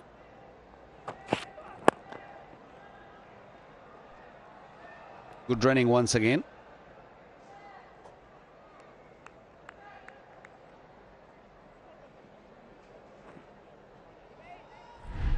That's all it started. First delivery, back leg, hitting a bit of toe onto the stumps, Naseem Shah. And then it was flurry of boundaries from Finn Allen. And Pakistan was struggling to find the right length to him.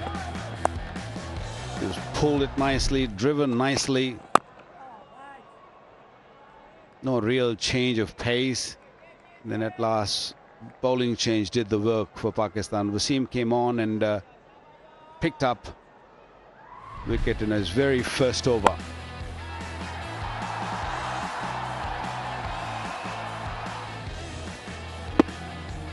Must have been very relieved, Pakistani ball. Great catch.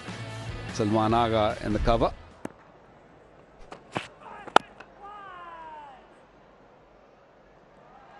It'll be interesting how New Zealand go about this, because you almost have to go old school with a pitch the way it is. You've got to have a batter who bats through the innings and players batting around him. And that obvious choice would be Williamson to control the innings through and then have players like Mitchell take the game on. But the other issue here is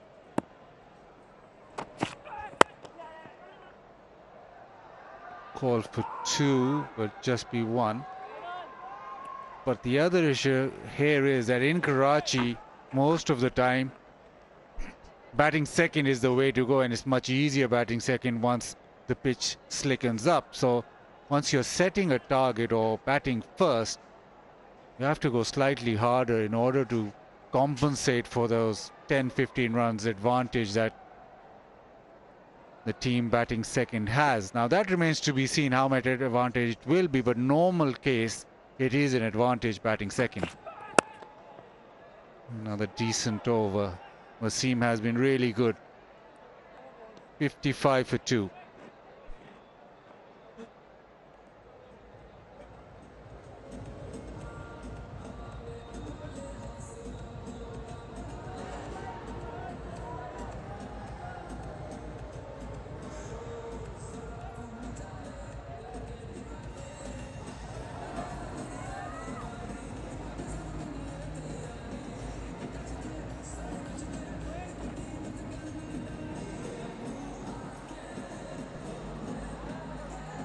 .58 the current run rate. Sam Amir into his second over. Previous over, a lot of balls going out to that deep point. And again.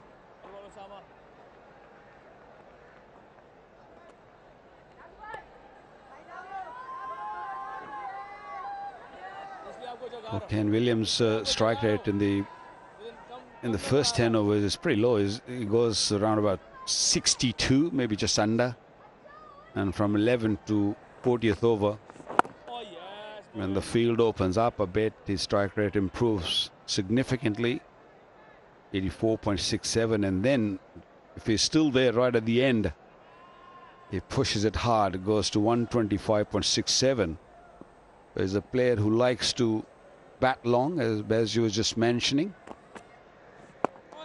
He's the man who holds the key, would like to bat long, and the other batters have to really adjust and look to score quickly. We've got the likes of Latham, Phillips, Bracewell, and even Satner to follow.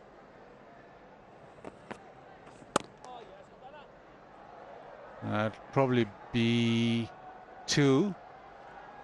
Just waited on it slightly and being able to get it past point. But it's the decision of when to go hard, which is a problem, which has been a problem in most white ball games, but especially here where under lights it favors the batting team. Shot, and that has been punished leg side. He's got ample time and ample power.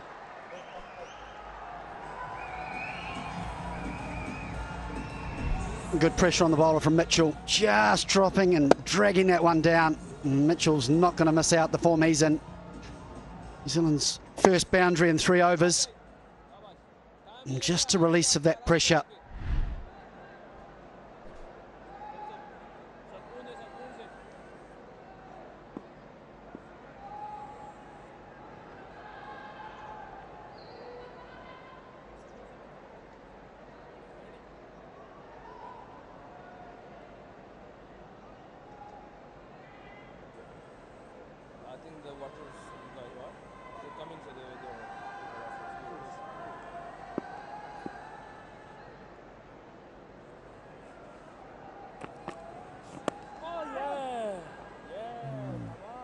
Better from Osama Amir, that last delivery.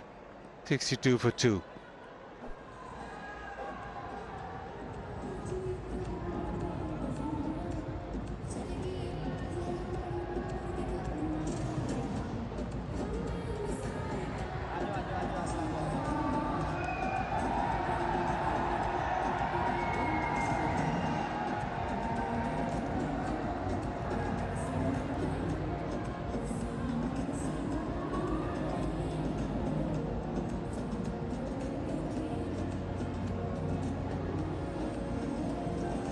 You know, the partnership building, it's 25 of 33.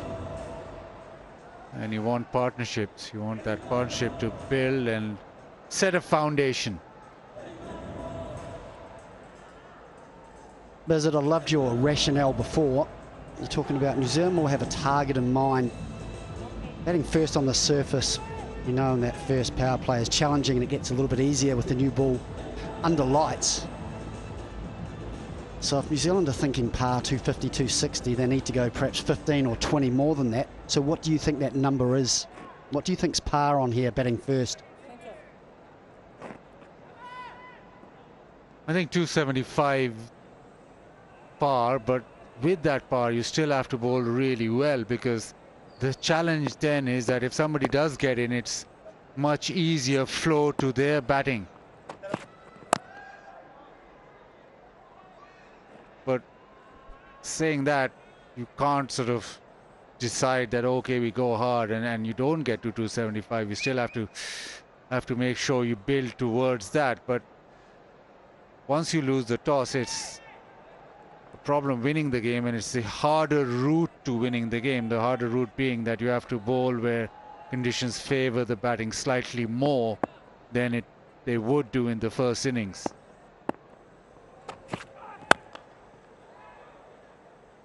Yeah, I think that's the key. New Zealand have got to make sure as much as possible that they set themselves up to get that par score as a minimum.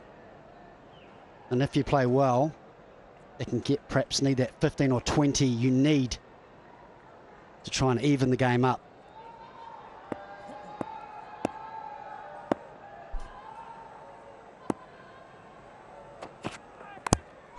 Oh, inside edge.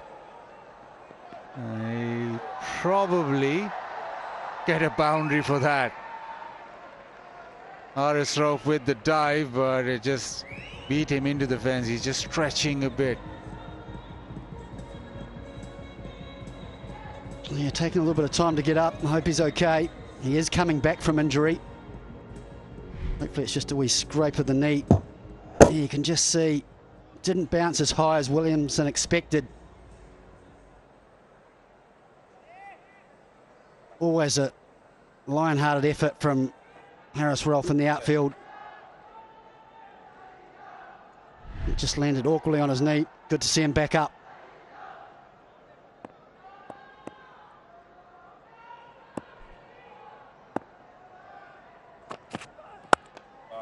Full length hit through the offside. Great timing, but a couple of runs. Well, you two were talking about the par total here. Previously, if you go back a few years, 2019 was the last time Pakistan played here against Sri Lanka. The two games we played, 298 was chased down with 5 wickets down. And before that, Pakistan scored 305 and won the game against Sri Lanka pretty comfortably, 60-odd runs. So nothing is sort of confirmed that what sort of total is required on this pitch. Yes, this pitch has been played before. We have played a test match cricket here. The square is pretty tired. The ground is a little tired, I would say. So it might be the par total, which you guys are talking 275, might be that's the right number. But the great thing is that the commentators aren't tired at all. They're still very fresh. We're just a little exhausted. This is good from Wasim into the stumps. At the end of 14, it's 68 for 2.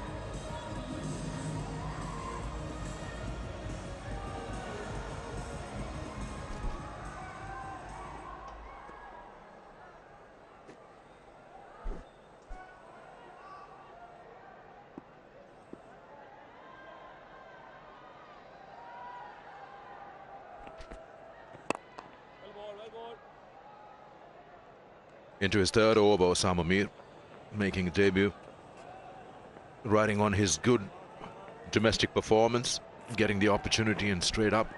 He's into the 11. Tall leg spinner, so he's bound to get more bounce than the others.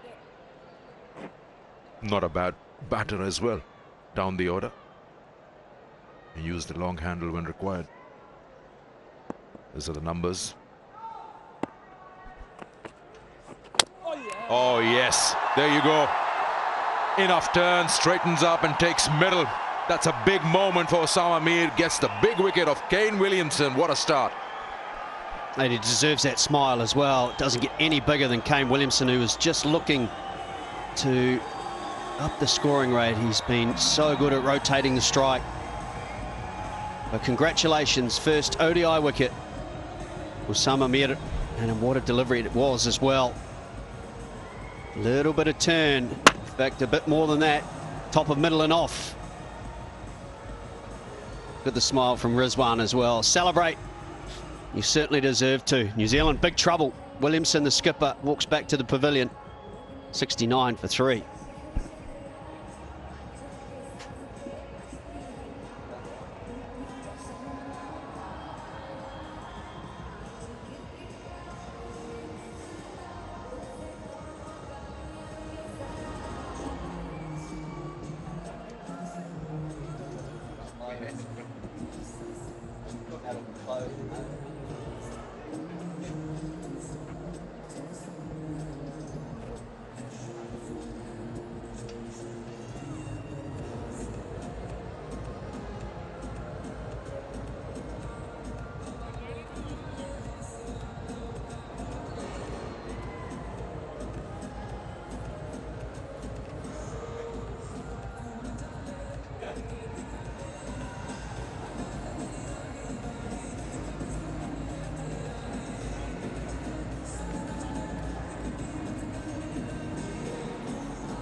इधर दे दे दो, ये ठीक है field, वैसे एक इधर चल।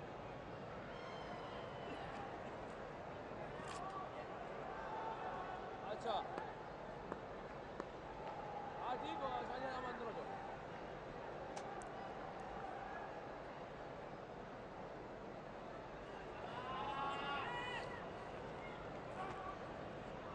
वो करेगा, वो वाला करेगा, वो वाला। Back to the action after the drinks break and a wicket. New Zealand 69 for 3 now. Latham, the new batter, in on strike. Straight away off the mark. Sweep works.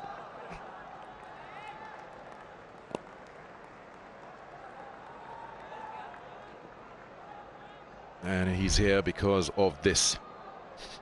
Osama Mir getting that extra bounce and the good turn. Fourth time around in his career, he's been bowled by a leg spinner. Earlier by Jeevan Mendes. Imran Tahir and Adam Zampa. And now Osama Mir.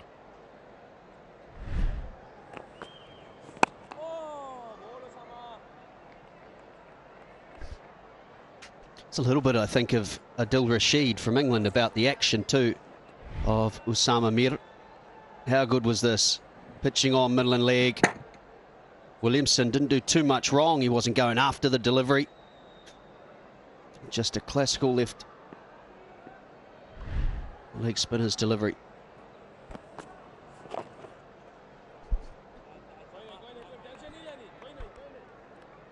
Well, it's only a couple of deliveries in and already just so impressed. The sort of ease of his rhythm through the crease. So I'm delighted with. So Tommy Latham with a bit on his plate here, given that not quite going to plan when you're 3 down. Trying to get established and settle in. So we've had 15, 72 for 3 already.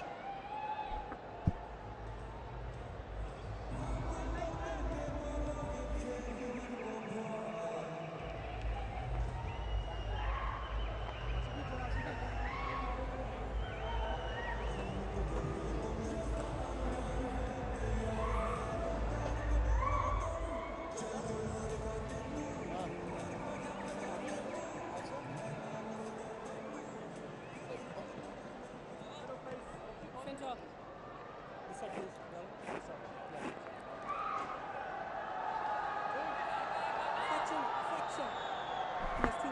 72 for 3 is what looks like. Alan Conway Williamson back in the dugout. We got more spin now as Nawaz comes in from the media box end.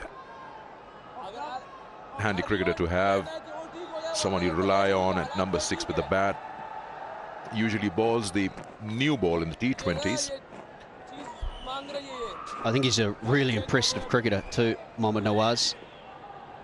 And a battle for some very good left arm spinning all-rounders. Think Jadeja from India, Mitchell Santner, who's playing for New Zealand today.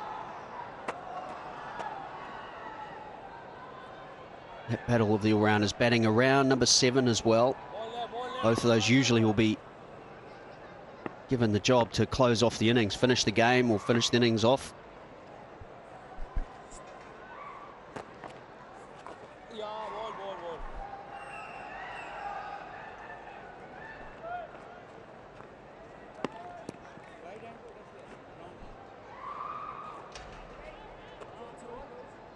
Tom Latham very good through these middle overs. We saw his average 36. However, that does increase significantly in the subcontinent. Averages 46 in this part of the world. And even his strike rate goes up just a shade to 87. From New Zealand's perspective, I'm sure they would have wanted him in a lot further down, but he's very good at rotating the strike in particular.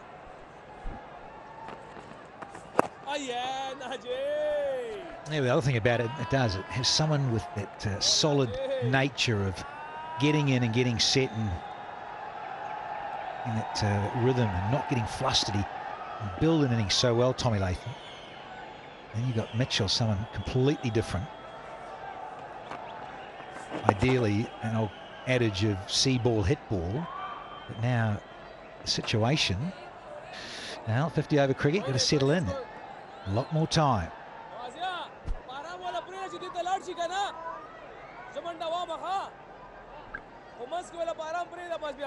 Well, Mitchell's another player that prefers pace on the ball. Spinning, delivery, rotating the strike is still a huge work on part of his game. So Nawaz and Mir can get through some overs. And ideally, from Pakistan's perspective, probably bowl a lot more deliveries to Mitchell.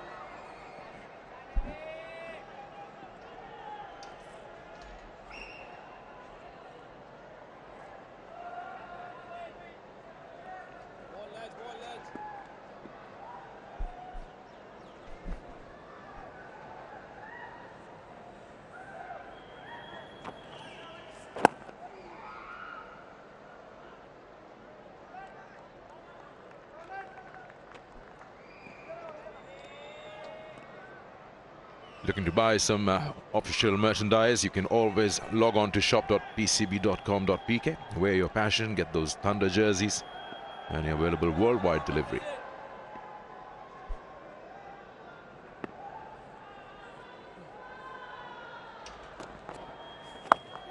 Sweeps that, catch it is the call, but will surely drop short. No chance for that fielder in the deep end of the over.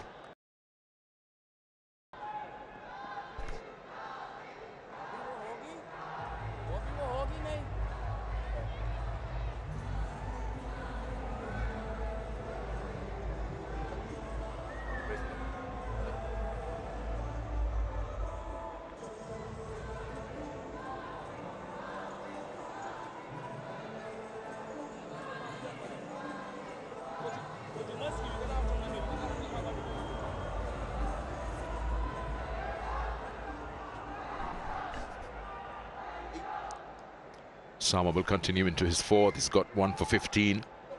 Looking very promising.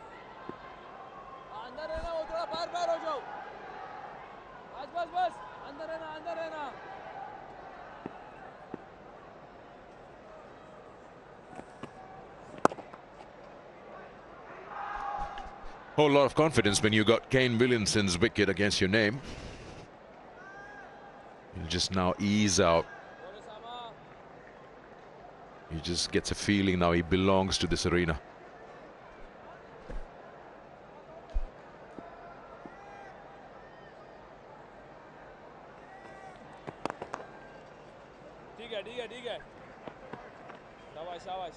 It's this phase of the innings where you're trying to reduce the number of dot balls you face. Conversely, Pakistan trying to get through as many as they can. Latham, we've already seen, it's just a snapshot, just 6 deliveries, but 0 dot balls since walking to the middle. So very good at just rotating that strike.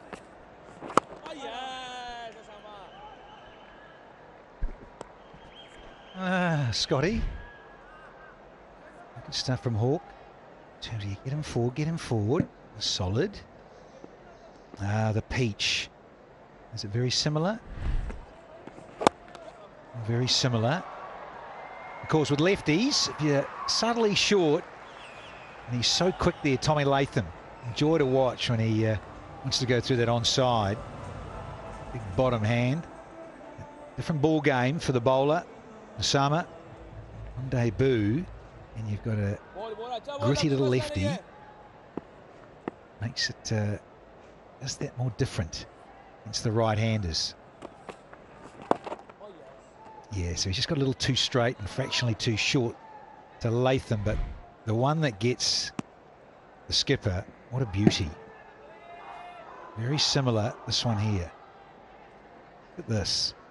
Just that little bit straighter, and to knock over Williamson like that, poof.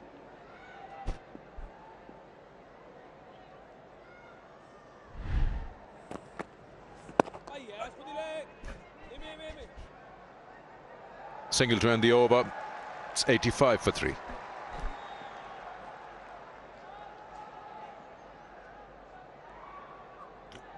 Yeah, watching this, the length's very similar, but watch the footwork from Kane Williamson. Just a good stride forward on that occasion.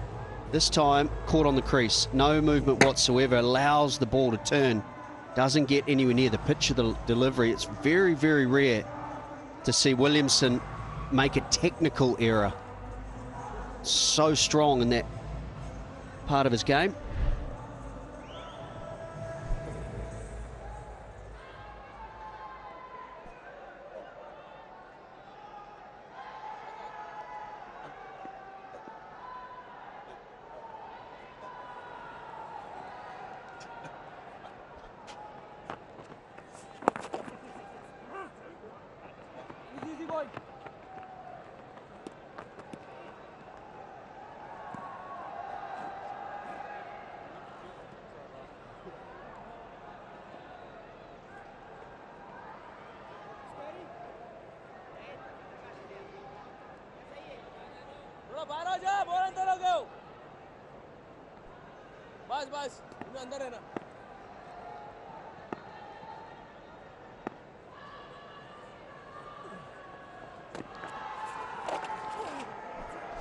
He's deployed that sweep shot against the spin. It's working for him.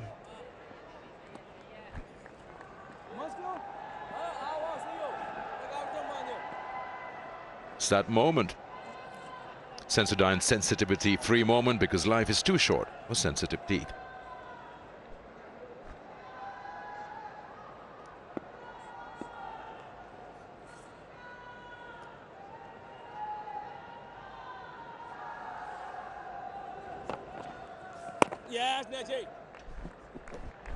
New Zealand happy to just push the ball around, get a few singles going. Pakistan would love to have another wicket at this stage.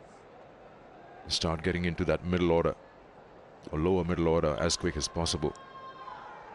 And a big wicket, Williamson, at this stage.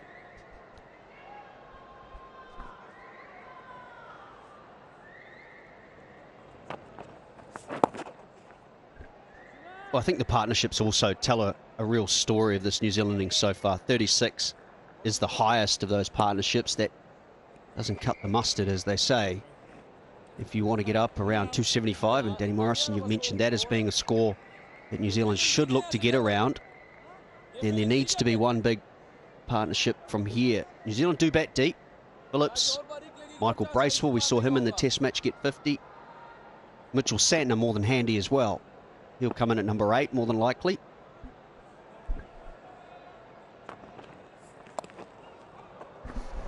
Nicely done. Sweep shot.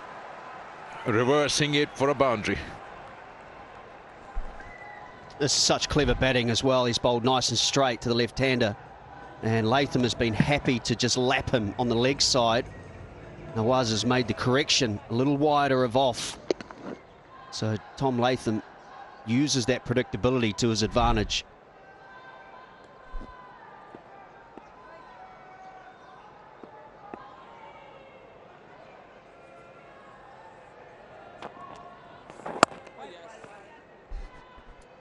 End of the over, 92 for 3.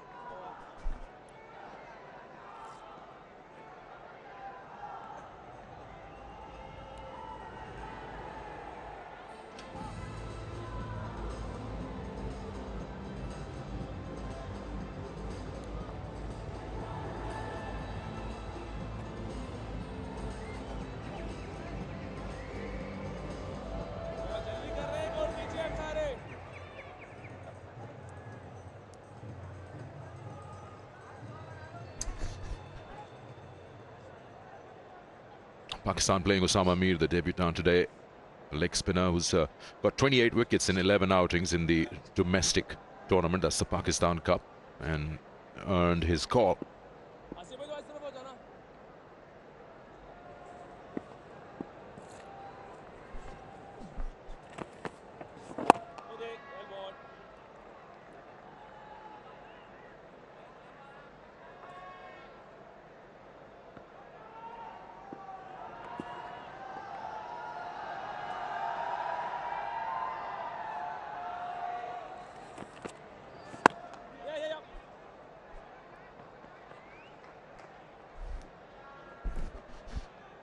Not a bad time in the afternoon to enjoy a nice cup of tapal tea. If you want one, always visit that lounge and get yourself a nice cup of tea. Yeah, I enjoyed mine with you, Secunda, the pre-show. It's hot down there, a little uppercut with a spicy cup of tea. Did the trick, hung in there.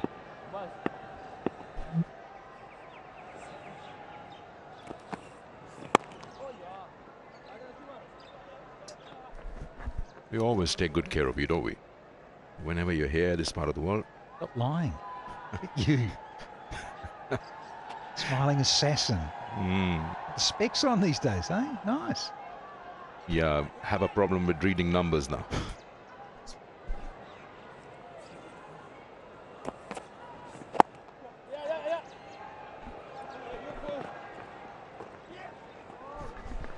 That's good running, coming back for the second. Just saw that opportunity because the boundary rider had to cover some distance to his left.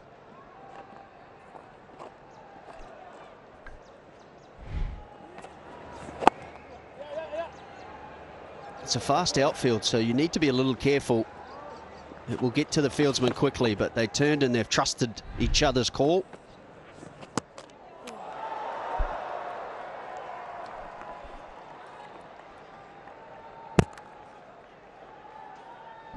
Just that lane that drags that front foot out and then it spins away.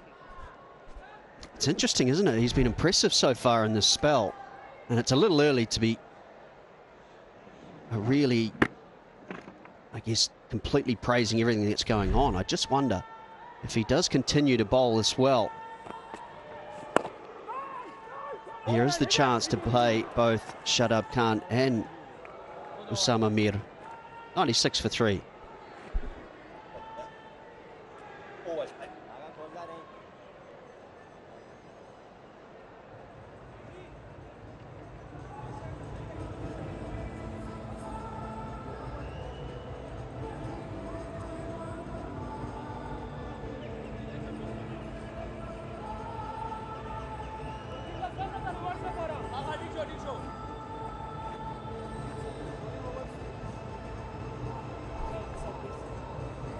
Yeah, we're talking about the options and then how he performs as he continues into his career. Osama Mir. There's also Shadab, that probably would be the first choice. There's also Usman Qadir, who usually plays the T20s.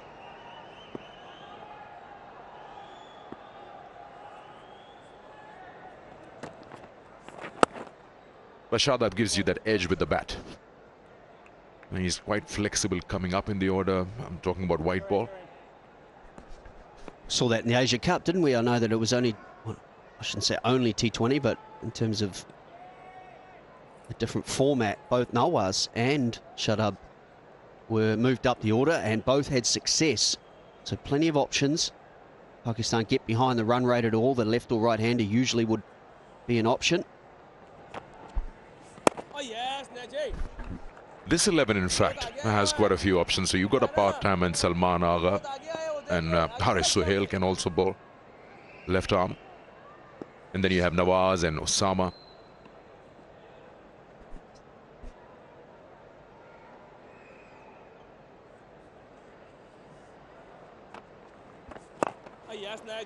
Well, there's a name. You've mentioned Sukhinder, Haris Suhail. I haven't seen him for a while.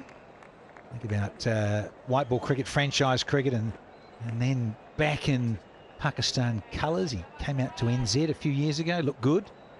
A couple of injuries, the niggles, and then he's been off the scene. We know he's perhaps not the quickest in terms of his running between the sticks, but yeah, good to see him back. Yeah, you haven't seen much of him. We haven't seen much of him. And he's had a fairly good domestic tournament. Remember, he had pulled himself out during the COVID days. He was named to be a part of the squad going for the World Cup to England. Provides you that experience, yes, in the middle order. He has 100 against New Zealand in Test cricket, so he's used to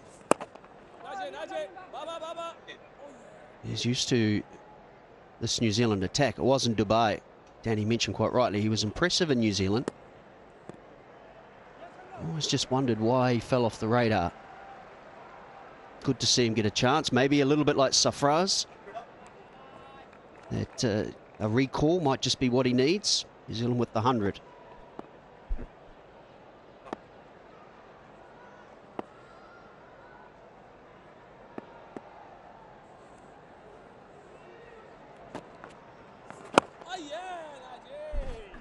20 overs gone, New Zealand 100 for 3.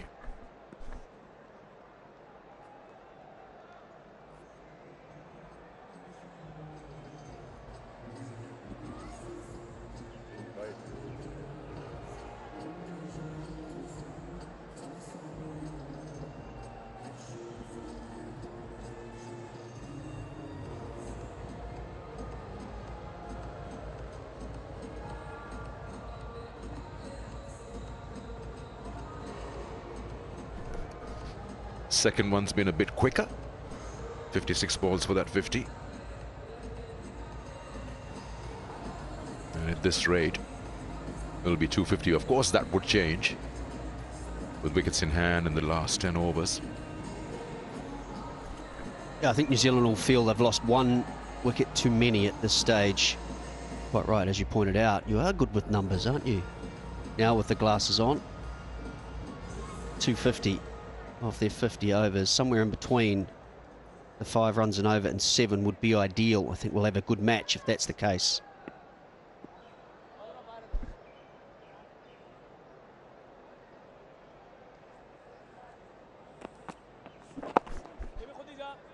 Do you remember how ODIs have also changed in terms of momentum and speed? Back in the day in ODIs, you remember Sanat Jayasuriya and Karl Guitana would go all guns blazing in the first 10 overs. Then usually sides would think that where you are at the end of 30th over, you could double that in the next 20. But now, in recent times, sides look to score 100 in the last 10 if they have wickets in hand. I think it's all comes down to the personnel you have. You can't play a style of game that doesn't suit the players in your 11. I don't think New Zealand necessarily are those power players. They are doing what they're up to at the moment. It'll be a wide. Rotating the strike, trying to get 5 or 6. You're quite right. It's the old style of playing the game.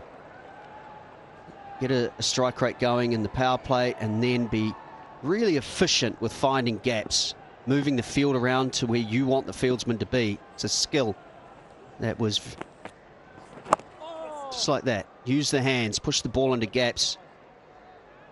Yeah, a skill that was around 15, 20 years ago, which has been superseded a little by the power game we often see today. And therein lies the fascination of what's happening in front of us because of the conditions. You mentioned Scotty, and the arsenal, the players you've got. You keep mentioning England in Test match cricket or 50-over cricket.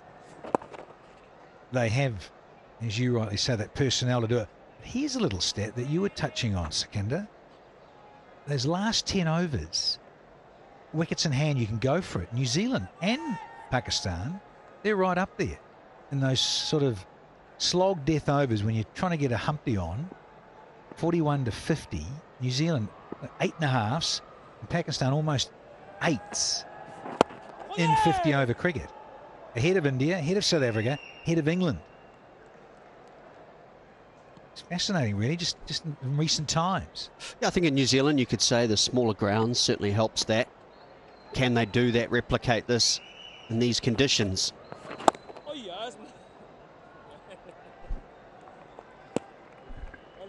Boundaries are approximately 75 metres, so a genuine 360 ground. There's no shorter boundary in any direction.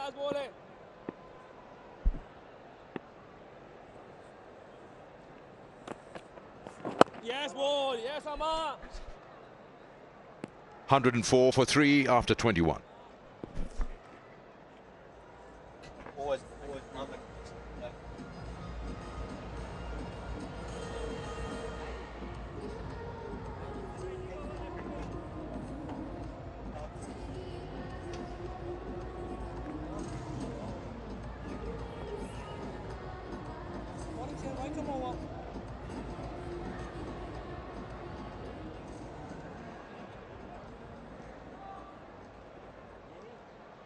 Awesome.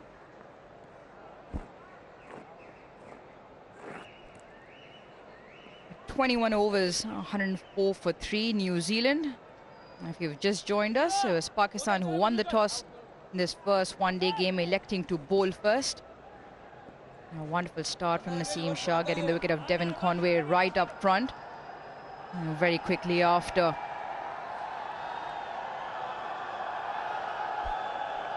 Finn Allen, the man to fall. Salman Agha now with his off break into the attack. Reverse sweeps. Excellent stop by Mamulaka. Run out on the line. Eventually, they are home.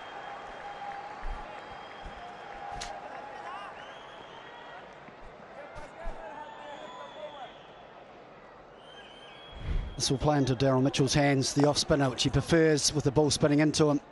A little bit slow to get away there, playing the reverse sweep. Latham was coming, so realised he had to go. Fielder had gone directly to the bowler's end. It could have been trouble.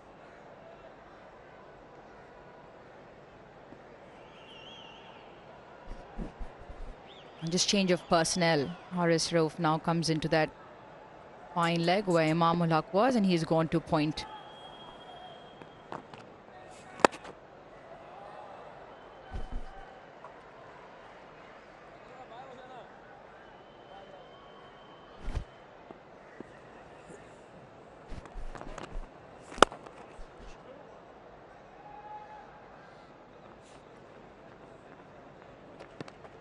It's been good so far from New Zealand after Osama Mir picked up Kane Williamson debut wicket with an absolute beauty. 37 now, 44. They've ticked along nicely in picking up the ones and twos. Nicely done by Haris Rauf. I love his attitude in the field, Haris Rauf. Always tries his heart out. I think dives more than any other fast bowler I've seen. Great example.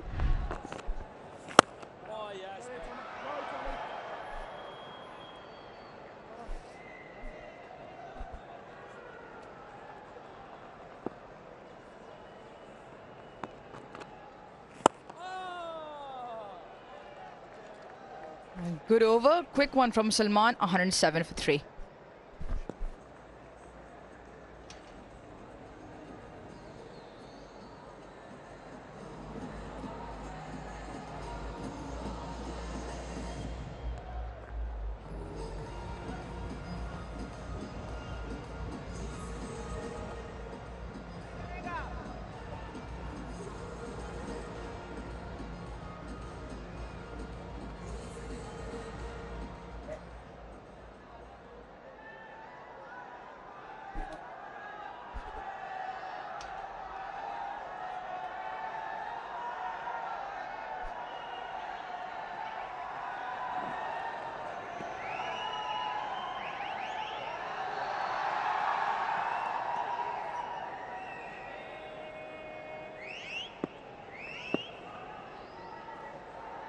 Change of end for Nawaz.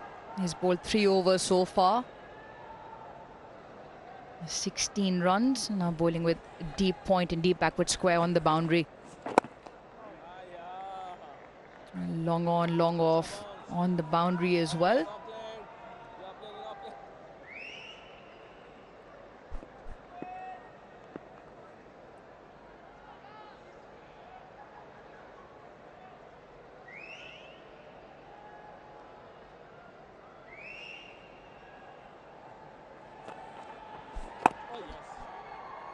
Another quick single.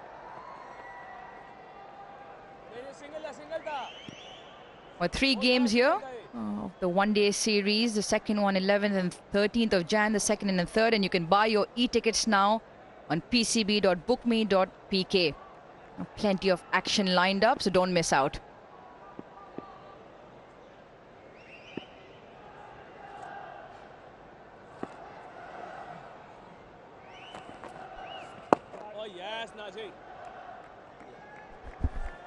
Slow bowlers of Pakistan have made a great adjustment. Just pulled their length back. We saw how comfortable Latham and Mitchell were scoring a runner ball. All of a sudden, it feels as though the spinners have got their length right. Now more difficult to score. Good pressure. Good adjustment.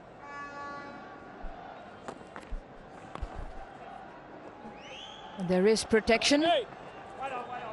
There's also good field set for Latham, who will look to sweep. And he does play the sweep along with the reverse very well. And Nawaz opting for the 2 men on the leg side boundary just for that shot. They've ticked along nicely, Latham and Mitchell, after the 3 wickets went down. A partnership as well as is a good one. Pakistan, on the other hand, getting through their overs fairly quickly in this period of the game.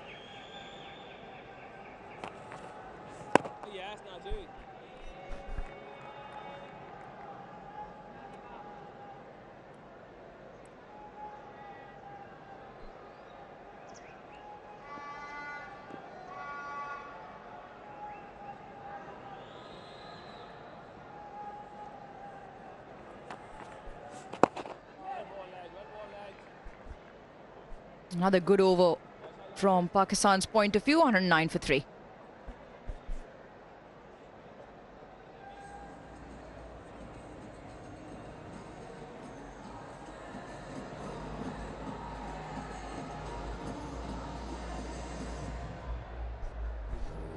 It's been a good outing for Pakistan's bowlers.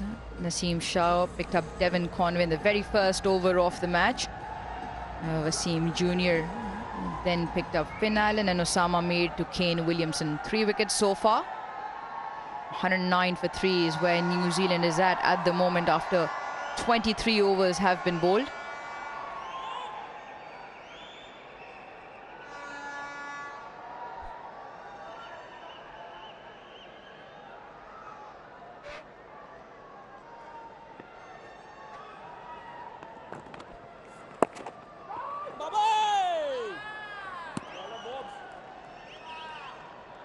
New Zealand lost 3 wickets early. 69 is where the 3rd wicket went down, and after that it's been steady rebuild. Nothing too extravagant. Latham and Mitchell have run well between the wickets. And they've got Phillips, Bracewell, Satner, Shipley all to come in. Yeah, plenty of batting still to come. Best thing from New Zealand's point of view, look at Phillips, 96, Bracewell 110. So some good power hitting to come. Ideally, from a New Zealand point of view, they'd want them to come a lot later. So from about 35 to 40 on, would be an ideal time for Phillips and Bracewell. Hence the reason this partnership is so important for New Zealand. Oh, it was a thought of a second there. Mitchell won it, Latham wasn't interested. With good news for New Zealand, these are 2 of New Zealand's better players against spin in the middle overs, and they're going to get a big diet of spin.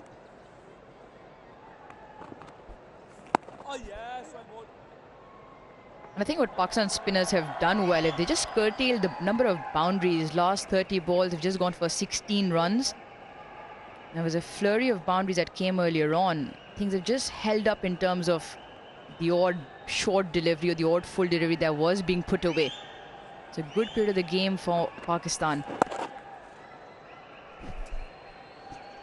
The other thing is that it's been just 2 days change over to white ball cricket. Now the players that are looking good are players that have played in that test series. Latham was in terrific form. Mitchell played in that test series. So they have some kind of batting or some kind of relatability to the pace of the pitch. And it's important that these guys hold the fort and make sure that they bat more overs, 114 for 3.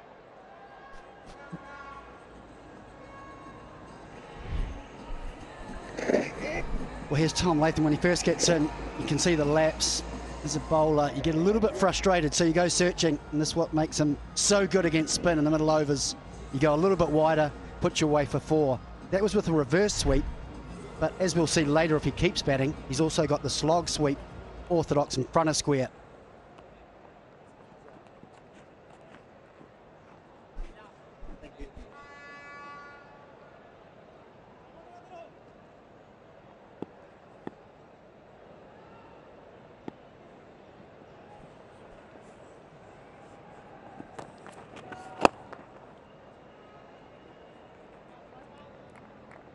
He's a good batsman, Latham, and he does bank on the sweep a lot, and it's the paddle sweeps that come in, the balls that are ball in line of the wicket, and he's got that reverse for something that is outside the line, so toying with the field, and he's got the maneuverability as well. He creates those angles with the paddles, and then when you set the field, he can very easily go the other way.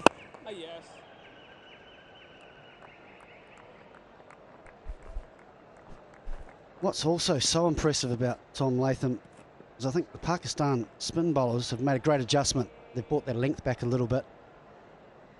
But he's got so many dimensions, so now he's looking to play with a full face and he's using his feet. He's got so many different options of scoring. Whereas he does there, gets back deep in his crease and looks to punch down the ground. Especially long on, hitting with the spin.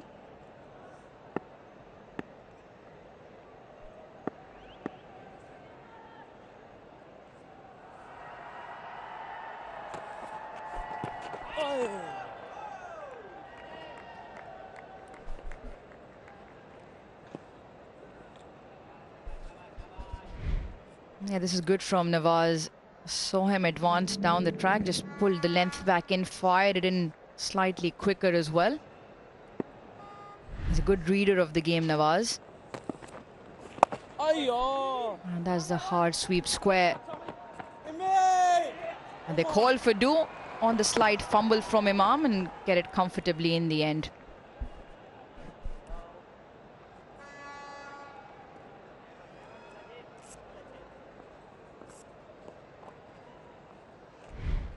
Yeah, terrific running. There was only one if he picked it up clean, but you can see slight fumble, both ready to go. Good pressure.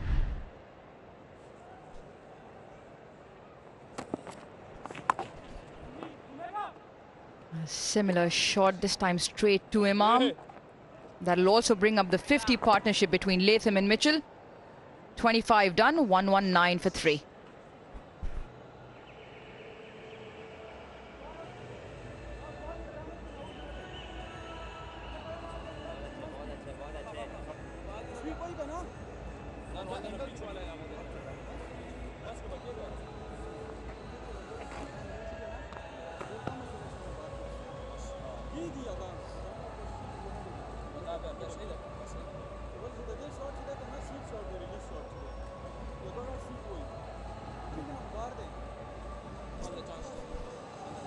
Pakistan won the toss and put New Zealand into bat, and it paid dividends right away. Picked up Conway, and Naseem shot it for a duck.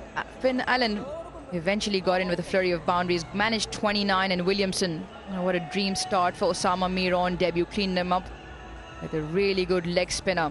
A rebuild well underway, 50 between Mitchell and Latham, 33 and 29 apiece.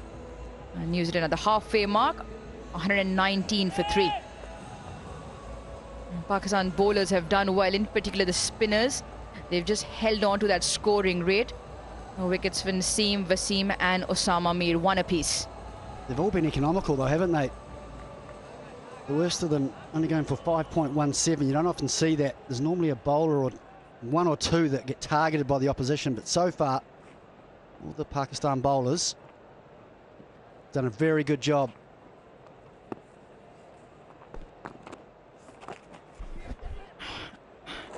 He's played that from the back of the bat, going for the paddle. Sure, that wasn't intentional. No, it is. That's the other option. He has both options. He can go with the normal base of the bat, and just to disguise it even more, you quite often see them playing it, practicing with the back of the bat, so they don't have to change their hands. It's very clever.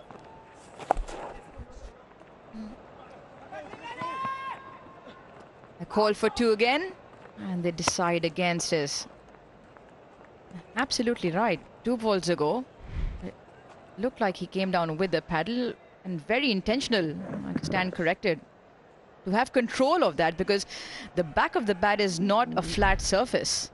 It's an angled triangle with the slopes on it.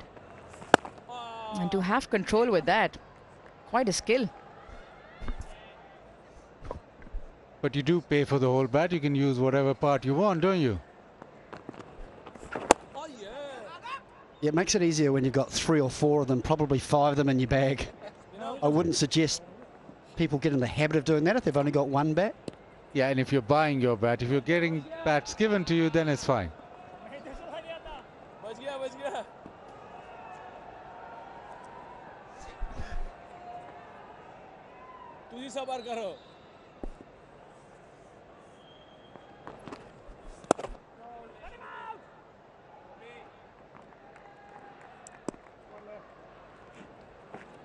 Yeah, it's tea time for the fans in the Tapal Tea Lounge.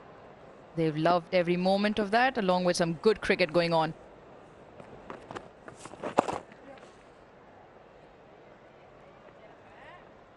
Another good over for Salman, just the 4 off it. 26 done, 1, 2, 3 for 3.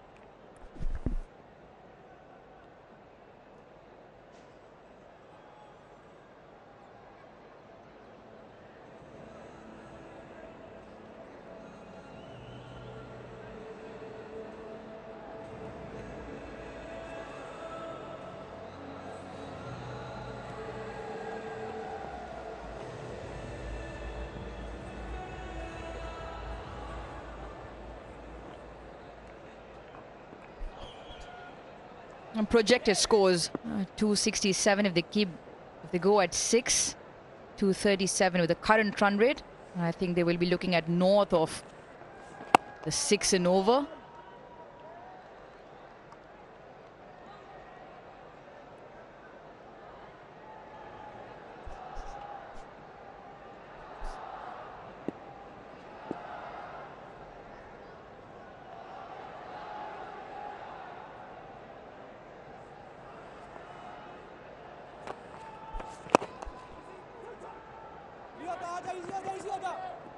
Again, look for 2. A loud call for Mitchell to send Latham back.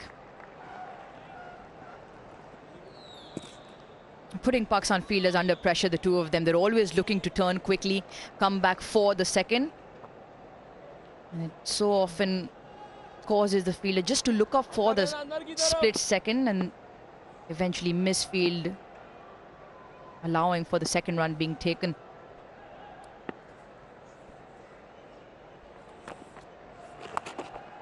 Reverses just for the 1. You talked about the projected score. So if they go at 6 and over, it's 266, but you want somewhere closer to 300. You look at the last 10 overs, say you get 80. Then you need to get about, what, in these remaining 13.3 overs, till that 40th over, you need to get at least 80 or even 90. So right now you need to go at 6 and over.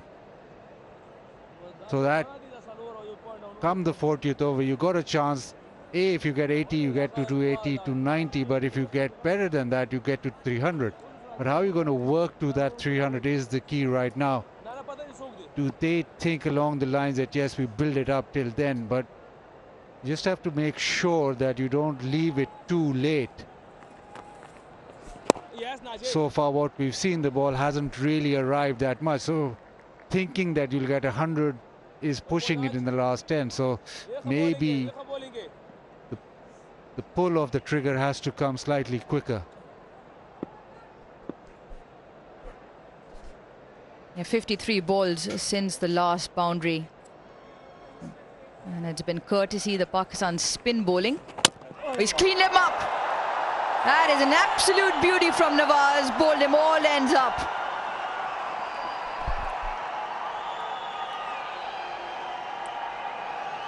What a delivery from Nawaz. Angled into Daryl Mitchell. Middle and leg stump. Spun and hit top of off. Wonderful bowling. Bit like Williamson. Mitchell hasn't done a lot wrong. Just a terrific delivery. They ended a very important partnership. Big breakthrough for Pakistan. Mitchell on his way back for 36. New Zealand 125 for 4.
Pakistan able to break that partnership.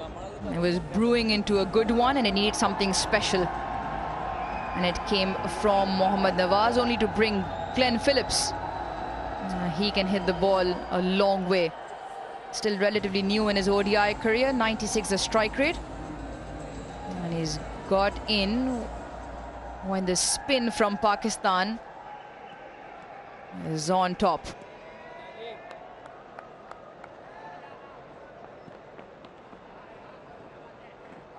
Pakistan applying pressure now, bowling with the 1 slip.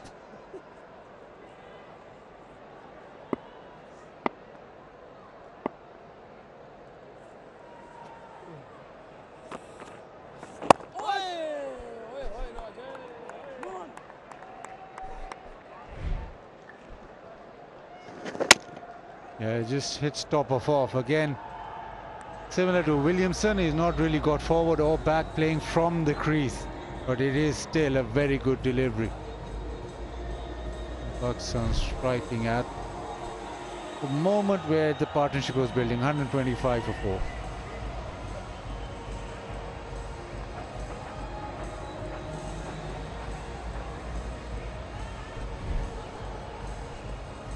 Lovely drift in and just straightens up. And Daryl Mitchell, well, he'll be disappointed, but the beauty of a delivery from Nawaz. And it's come at an important time for Pakistan.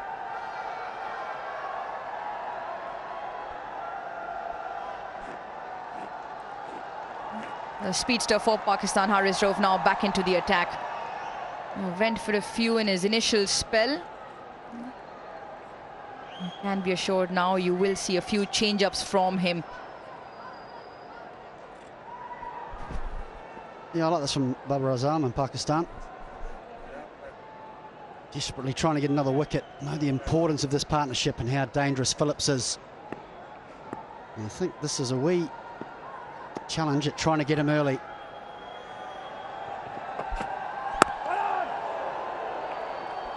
Yeah, good captaincy. Just as you get the wicket, you bring the fast bowler back on and you think maybe another wicket here and you can peg New Zealand back. Haris Rauf, apart from Shaheen Shah Afridi, has been Pakistan premier white ball bowler, so he's been brought in for just one purpose, to get a wicket. Yeah, I'm gonna have to get it. Wow, I'm gonna need it, sir. And I think that's how they can best use him. Bring him back for a 2-over spell. Because he's a real wicket-taking bowler. Has good pace, has good variation.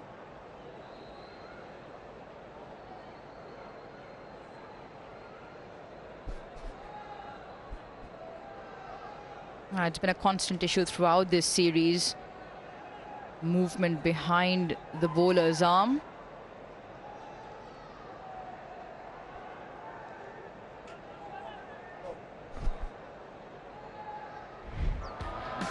First man to fill for New Zealand, Devon Conway, a little bit unlucky. It's the first ball he faced. Just hit his back leg onto the stumps. And then Phil Allen just got going. He had lots of boundaries and then just tried to force one off the back foot. And then an absolute beauty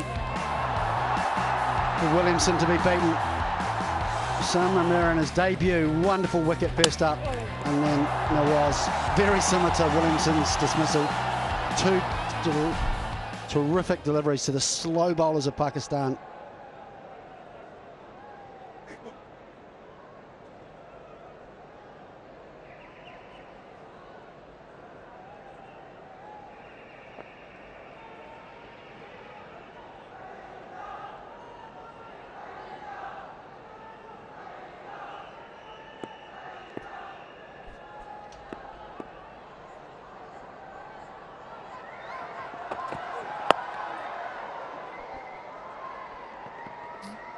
We'll look for 2. This is excellent running.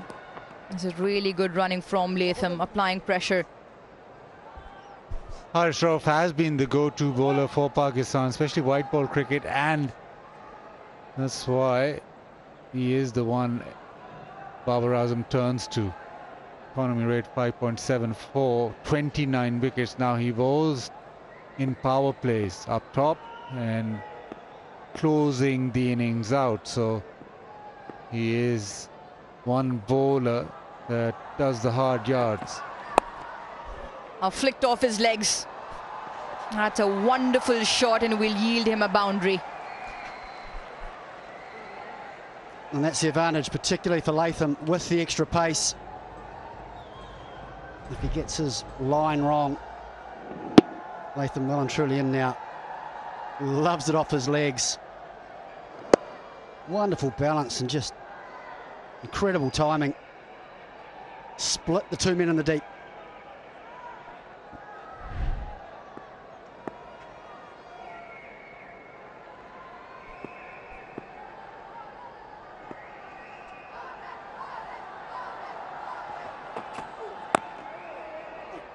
That's a good reply. from Haris Rauf, clocking up the speed as well, just under 146 there. Rushed on to Latham.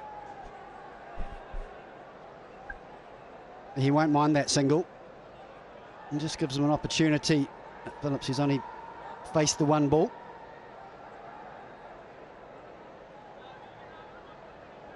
So I wouldn't be surprised to see the speed even ramp up a little bit more for this delivery.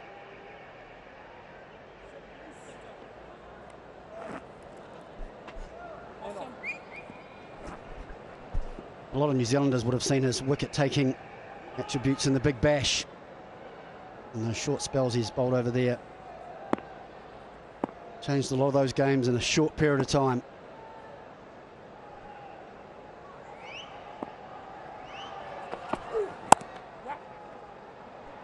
Off the mark. He should look for 2. Very comfortable in the end. Yeah, one thing for sure, Phillips is so quick. He's probably the quickest around. And when I'm going back to that T20 World Cup, men's T20 World Cup, it was him taking off like Usain Bolt, trying to get into that ready position straight away at non-strikers, but he is so quick. So anything just off that deep fielder or boundary rider, he's going to come back for the second.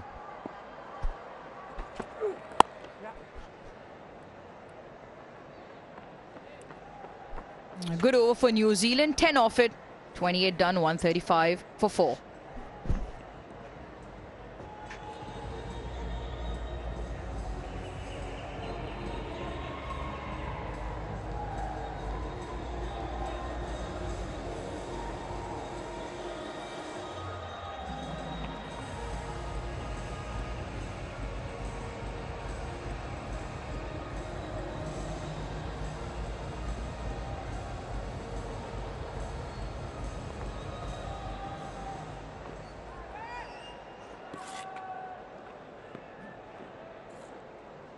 Now 10 off the last over. Those in black need a few more tall buildings. Things involved. Certain Glenn Phillips, who I get to see around the globe with a little bit of a different format. Shorter one in terms of T20, but he's got a bit of work to do here now with Latham. Good support. I need something here from Phillips. You've got a bit of Bracewell to come. You've got Santner, who's no slug either, with the willow in hand. So that bodes well from that perspective. But Mitchell, he was out there for a while. 36 from 55. Mez's, Waka and Styrus alongside. You mentioned too, actually, Scotty, we were on air. You mentioned Mitchell's got a bit of work to do around his game, given these conditions, given these style of bowlers. I thought he looked really good.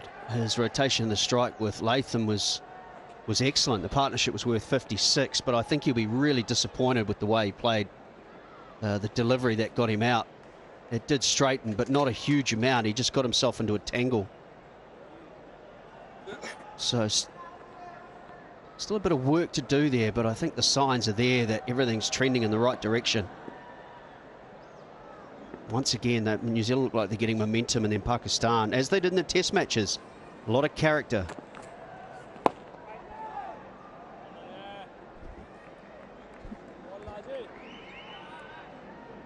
Ideally, at this sort of time, you would like to lose maybe 2, maybe 3 max. Losing 4 wickets, that means you lose 1 more here, you'll be in big trouble. Yes, Tom Latham looks really good, sweeping the ball quite nicely, but that Darryl Mitchell's wicket, is, I think it'll just has really pushed New Zealand on the back foot a little bit. They were on the park getting to 300, maybe more, but now maybe a touch difficult. Therein lies, I was just mentioning with Phillips. Flamboyant, dynamic in T20. This is a different ball game. and situation for him. No run there, so only 2 from the 29th. It's 137 for 4.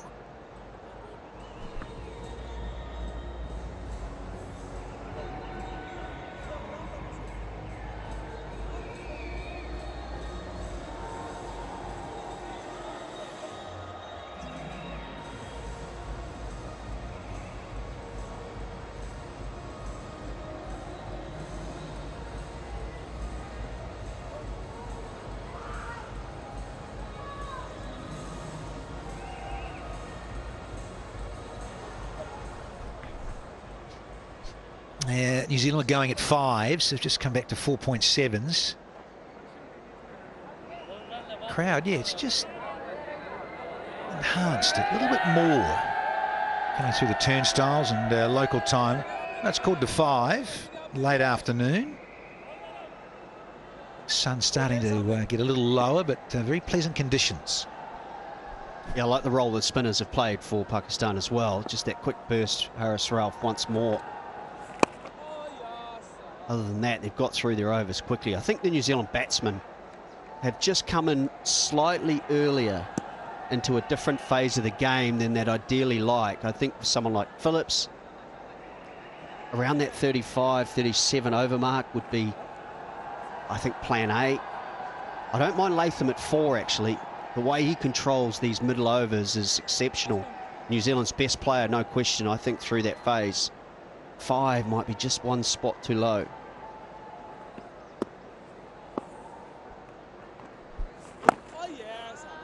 I think you should also, Waka, expect that. We talked at the start about transitioning from test match cricket to one-dayers in just 3 days. And shot. Powerfully struck, got the line he wanted. Boundary for Phillips. Yeah, it does take a little bit of time to adjust from red to white, but Phillips has just been playing white ball cricket mainly. He will enjoy this. This was a good shot with the open blade. He just made sure that he gets in the gap. He hits it hard.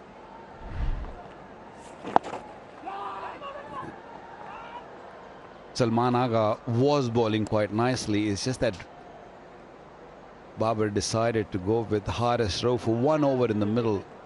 Has really given some sort of momentum to New Zealand.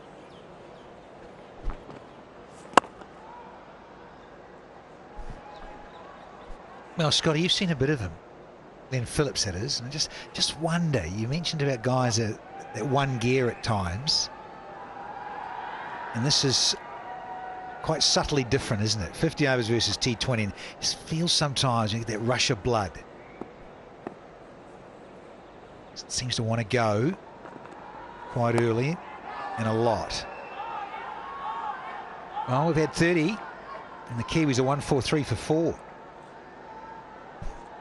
Yeah, I don't think it'd be wrong to state that Glenn Phillips is a better hitter than he is a batsman. You understand what I mean by that. He got that brilliant 100 in the T20 World Cup, and he's the prototypical T20 player. Outstanding fieldsman, quick across the grass. Has been working really hard on making that transition himself from a wicketkeeper to an off-spin bowler too. He always wants to be in the game, and he's a powerful striker of the ball. For Glenn Phillips, I think situations like this will be terrific for his development, because just the only part of the game where you could say he could do with some work is, again, the rotation and being disciplined with the rotation of the strike and hitting gaps.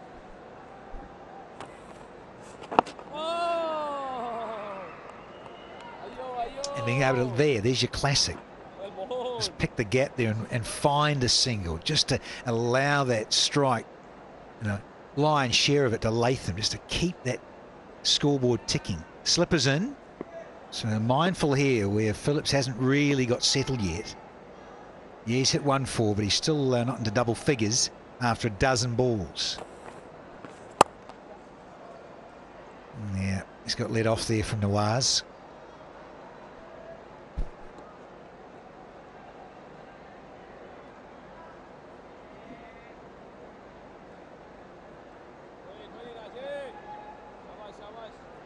I think Babar will be happy with the overall performance so far.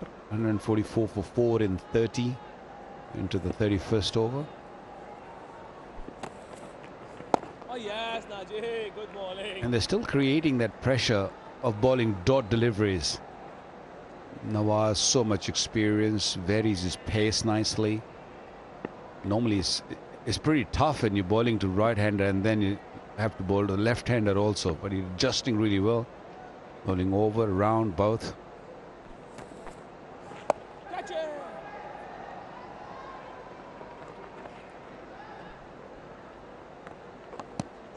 Fascinated to see too how these teams are building towards the World Cup. You know, I've always been a believer you've got 3 years to try players, try your tactics and strategies, but in World Cup year you should be refining everything down to the way you want to play, the conditions you know you're likely to face. You'll always get the new debutant. Both sides had one of those today. But the chopping and changing and tinkering, I think, probably needs to stop now. And you're looking at the roles that players playing and the experiences, keeping them growing all the time in those roles so they get better and more efficient.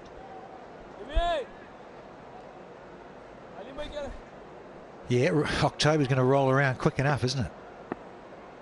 So I hear what you're saying, gents. And again, the little reversey. Hit it too well. Only 3 off that over. 146 for 4.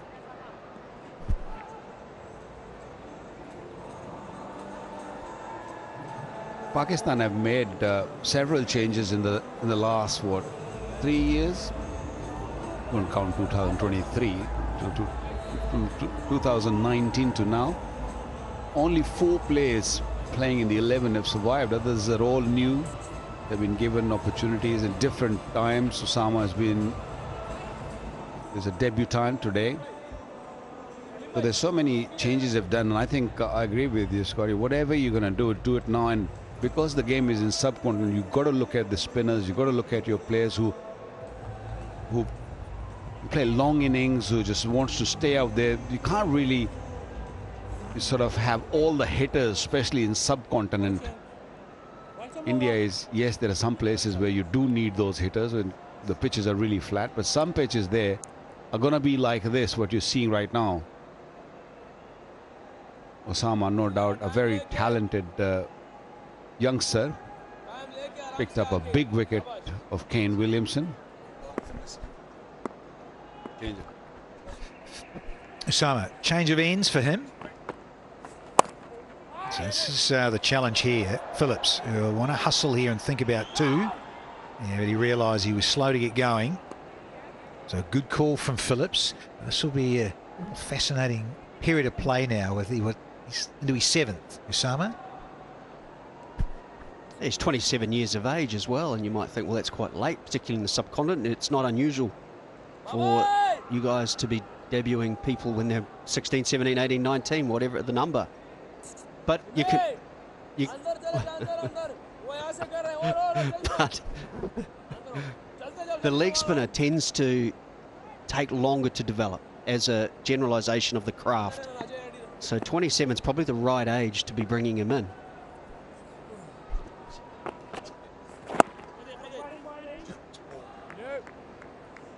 (16, 17, 18). We have played fast bowlers with that age, but when it comes to leg spinners, they've really played really very young. In the air, there's a man there. He's going to catch it. Yes, he is. Brilliantly taken. That's the 2nd wicket for Osama.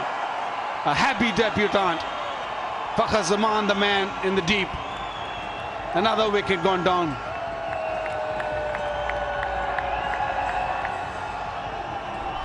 Yeah, big moment in this first ODI. Set man, Mr. Patience, has got to go. Backed himself. Yeah, big top edge. Couldn't control it. And Whaka Zaman does the rest. So the end of Tommy Latham for a well-compiled 42 from 52, and New Zealand are, well, half the side are out at 147.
Great start.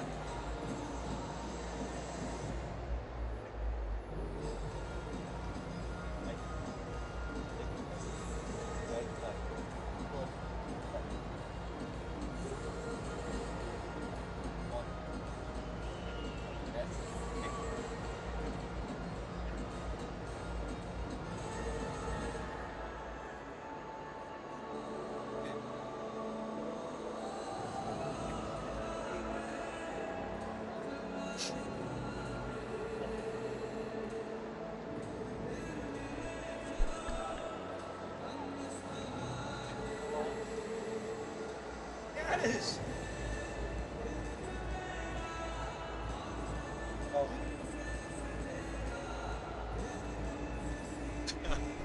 Come on.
The fall of Latham has allowed the players to have a drink.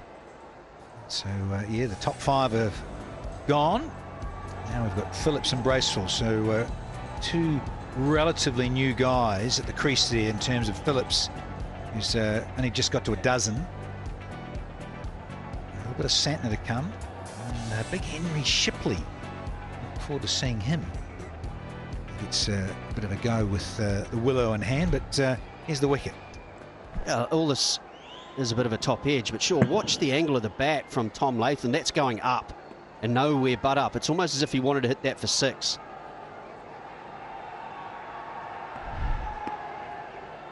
Michael Bracewell, fresh off a half century in the second test.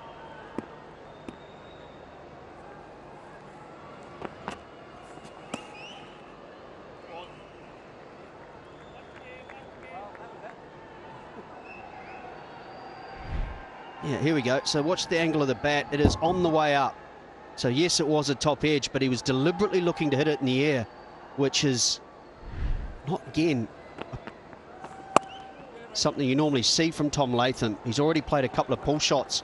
He deliberately hit it flat and hard.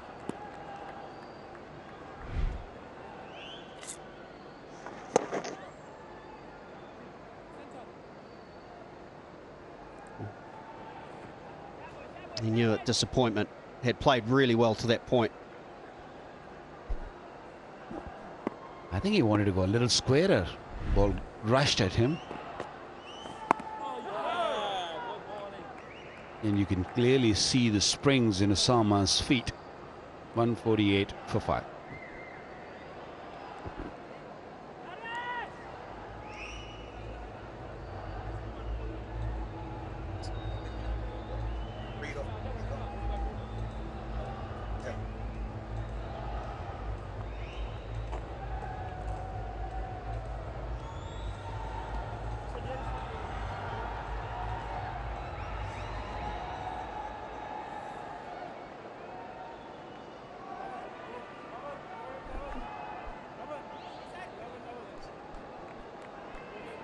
Yeah, decent boundary square here at the National Stadium.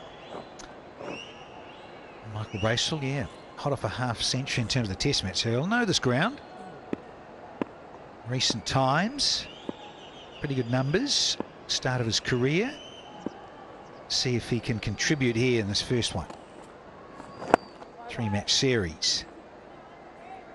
I think this is a great opportunity for Pakistan to squeeze these two batsmen getting going. Bracewell was a little scratchy early in that test match half century, but started to find the rhythm. Phillips was a bystander and still looking to find his feet, having not played for a couple of weeks.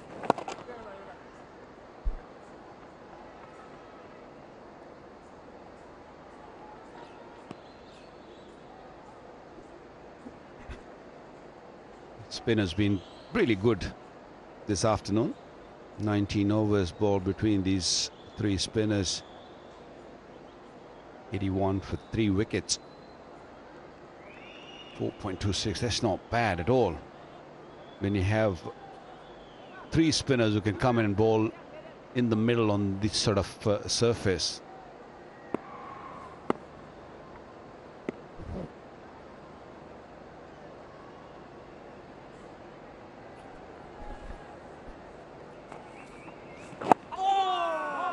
Yeah, straightening with no Shahid Khan. They say Osama the opportunity, but you want to take that, don't you? You've got to, because we've kept going on at length about a World Cup the end of this year, and conditions are suiting, no doubt, out in the centre. So all of the spinners, I want to make a contribution. Time to hustle here for Phillips, but he knows he's still got to show some patience here. We're 150's up for New Zealand, and well, we haven't still had quite 33 overs. It's good to have a good pool of right-arm leg spinner. Even Nawaz, Ahmad Wasim is still around, and then you got Shadab, who's not playing this game, and of course.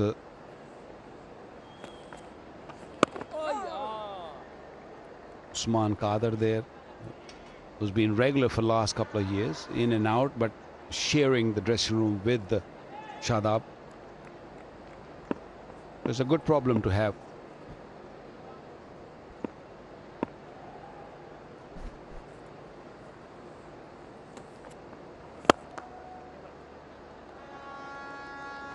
So Bracewell, he's going to hold on to the strike at 151 for 5.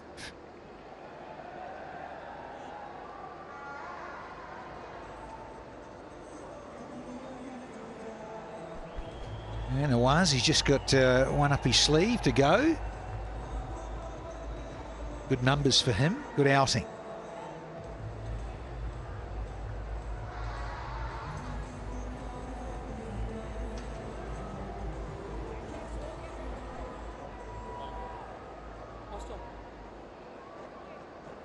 Yeah, tougher going for the New Zealanders. You lose a couple of wickets, and 77 for this third 50. Ball getting softer, understandably. So the spinners having more of a say in terms of ball from each end, and so very dry, abrasive surface. Well, and that on another afternoon goes back on your stumps, given what we saw with Devon Conway. So a little bit of luck here for Bracewell. Spinners have been so good though, haven't they? Mohammad Nawaz, 1 for 33 off 9, and on debut, Osama Mir, nearly another one off the back leg onto the stumps. Great reaction.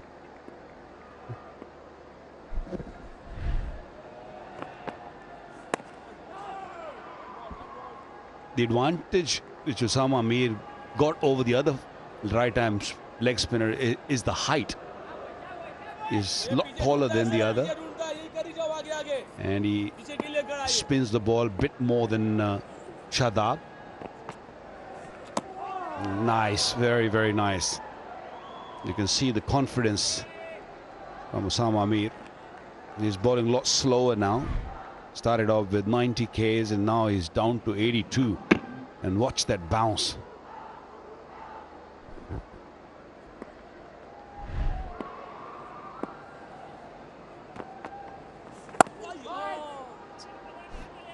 And there's the other one. You can just slide on a little bit, or even a googly.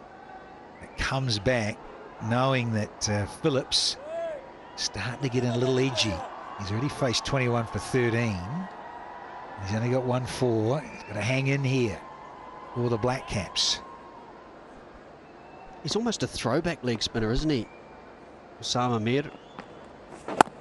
And what I mean by that is a lot of the leg spinners around today have a big high arm, tall arm action, and the googly is actually the ball that spins the most, and that way they can be a little more deceptive.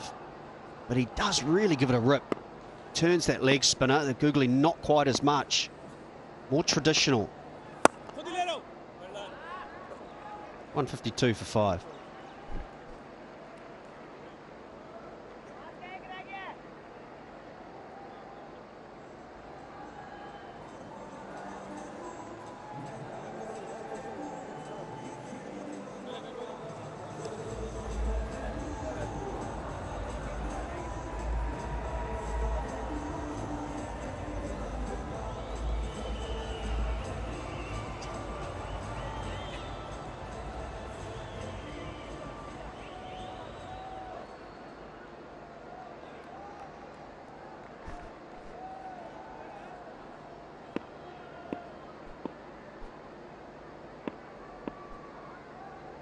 Last one for Nawaz.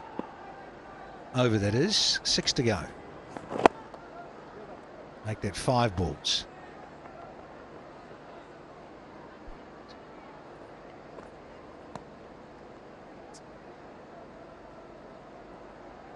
A bit of sensitivity from Sensodyne, because life is too short for sensitive teeth.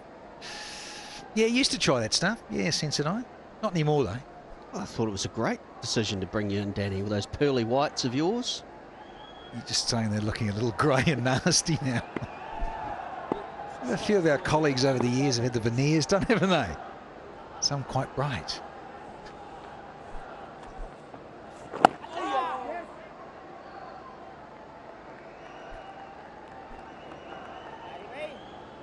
Yeah, the old sensitive teeth. Very uncomfortable. Yeah, the late great Dean Jones is one of those, wasn't he? Couldn't sit behind the bowler's arm. It was like a mirror. I've seen some of those those memes of naughty.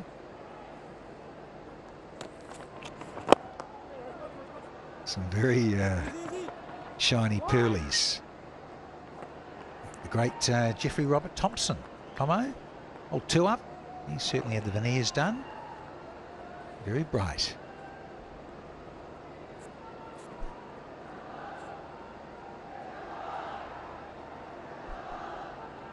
Well, suddenly it was closer to 5s. It was at 5s at one stage, New Zealand.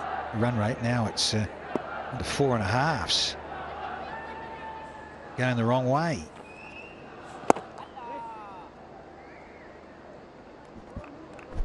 I think it's time for New Zealand to get into it now. Just push that run rate, because anything under 250 will not be such a problem for Pakistan. They probably need Nate and over to get to somewhere around 280. We have played test cricket, test match on this surface, so this is a little bit slower than the normal one day or normal T20 pitches. T20 pitches here are really, really good. We've got some big runs in the PSL.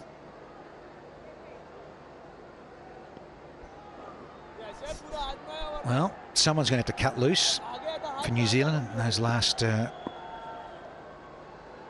of 7 to 10. But this is still a long way away. We're only having 35 overs. Still 15 after this ball.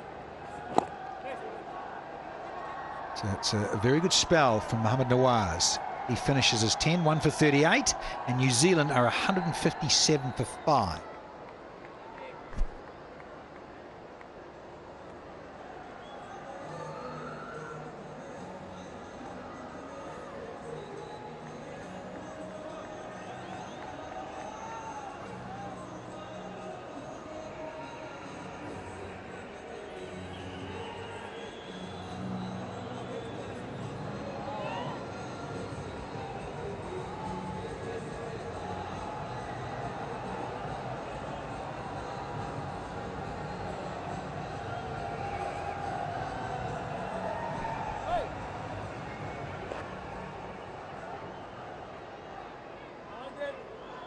Now the brains trust will just be a little pensive, a little frustrated, but after all it is sudden quick turnaround.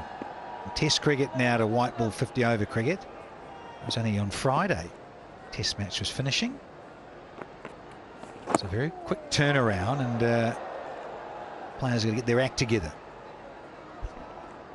Highly unusual too when you think about the modern game. Still looking for our first 6 of the innings. 14 boundaries only. There's a good amount of spin too. Ish Sodhi not playing for New Zealand. So a good advantage for Pakistan here, because Osama's been impressive on debut.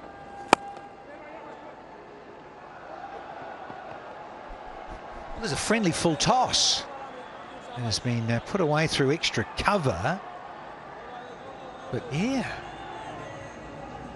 no maximum still.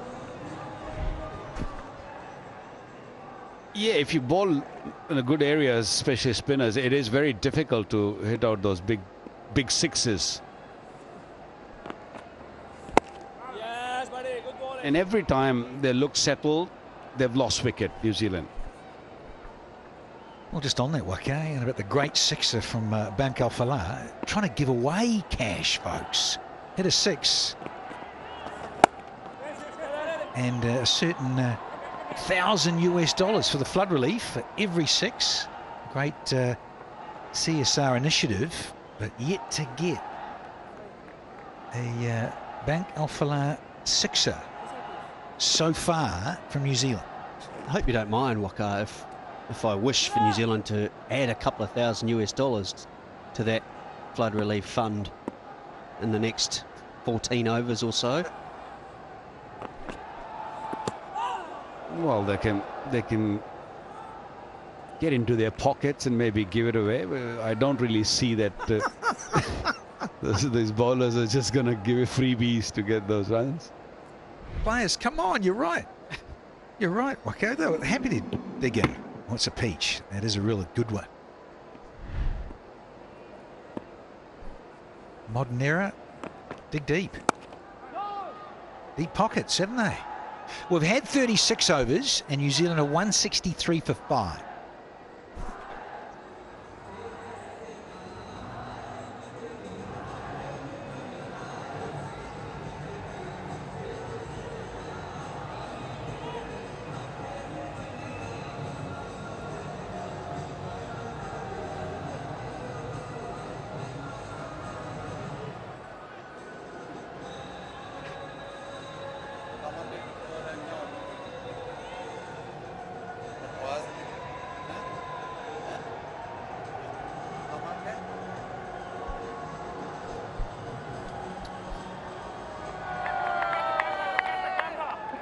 $14 overs remaining. You look at the spin options. Nawaz has bowled out to Samami with 1 over remaining. I don't know if Babar will turn to Salman. So the good news for New Zealand will be that they'll be facing quite a lot of pace in these remaining 14 overs. And I think they'll prefer that.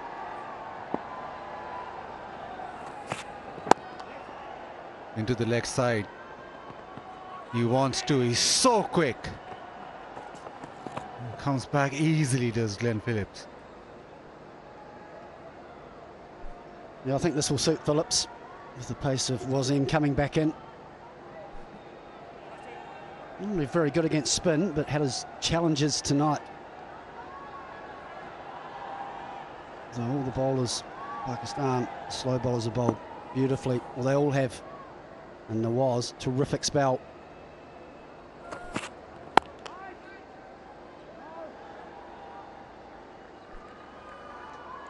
Yeah, we know how good a striker Phillips is. Even Bracewell has got so much power for that in the test match. It doesn't need much to hit it to the fence, but at the moment they're just biding their time, just looking at getting to those final 10 or even final 8 to launch. The wickets that Pakistan get just almost put a hold to that launch. And just get a single, and thought that Latham was looking set and maybe Latham would take it on, but then they lost Latham, and that sort of makes sure that that launch or the press on the accelerator just gets delayed. Yeah, I think because we got no big runs from the top 5, got 3 get in and then get out. I think these two would have discussed the plan to be get through to 40, trying to be as efficient as possible, getting through to sort of 185, having 5 wickets in the shed, and then looking for maybe 90 to 100 in the last 10.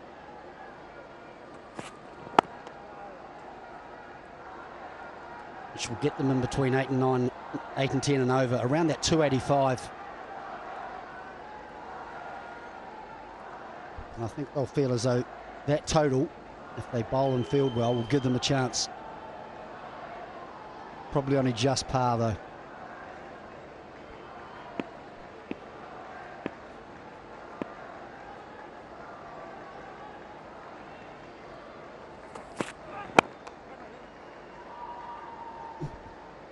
It's also been the fall of wickets have been so regular. 8th over, 15th over, 27th over, and then the 32nd over. So not really had a proper partnership somewhere in between. Is probably absorbed more than 10 overs together. So it's up to these two to break that trend. Certainly have to from a New Zealand point of view. Need these both batsmen set at 40.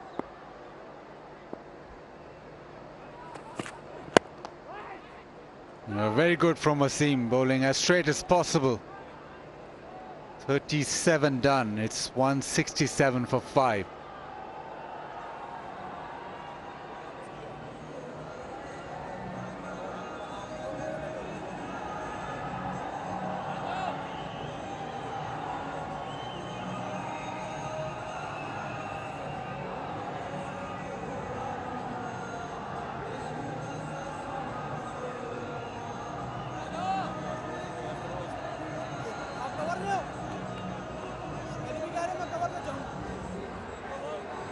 Whenever a partnership has threatened, Pakistan have been able to break that. That 56 of 76, Aaron Mitchell and Tom Latham, it looked as if they were set now to just up the ante. He lost a wicket, then Phillips and Latham, again Latham looking good.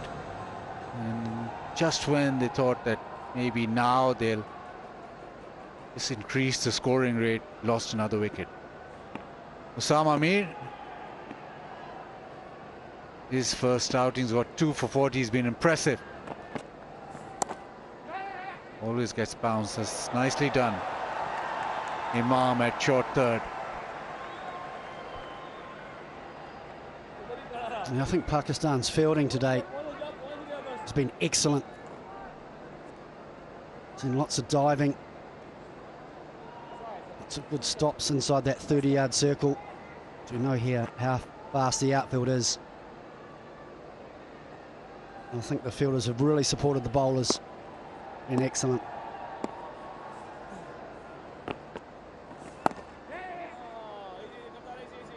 It's a single into the offside. I think New Zealand recognize that they want pace on the ball rather than off it, so maybe they'll just make sure that this over they get as many singles as possible and not take a lot of risk, and come the faster man, then is the opportunity to maybe accelerate.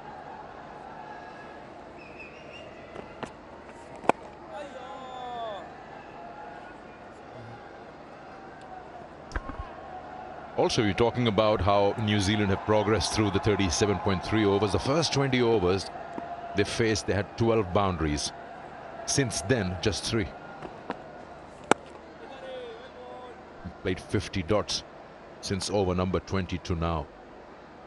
Yeah, and I'm guessing a lot of spin in the latter part of that.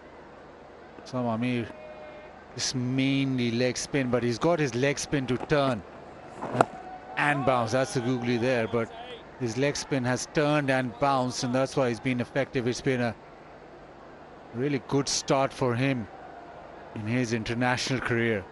Last ball of his spell, 2 for 42. Couple of big wickets, but he'll remember that wicket of Kane Williamson. Excellent spell, 10 overs, 2 for 42 to Sama Mir. New Zealand won 69 for 5.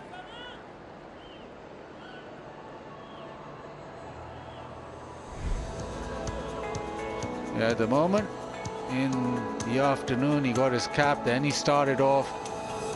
That was a delivery that he'll remember for the rest of his life. And got Latham out with a bit more extra bounce. Very happy with his start to international career. 12 overs remaining. Osama Mir, well, it is a day that he'll remember for the rest of his life. Massive wicket of Kane Williamson, and to get that as your first international wicket, well, doesn't get better than that, does it? Especially in the fashion that he got it. Just the perfect leg spinner.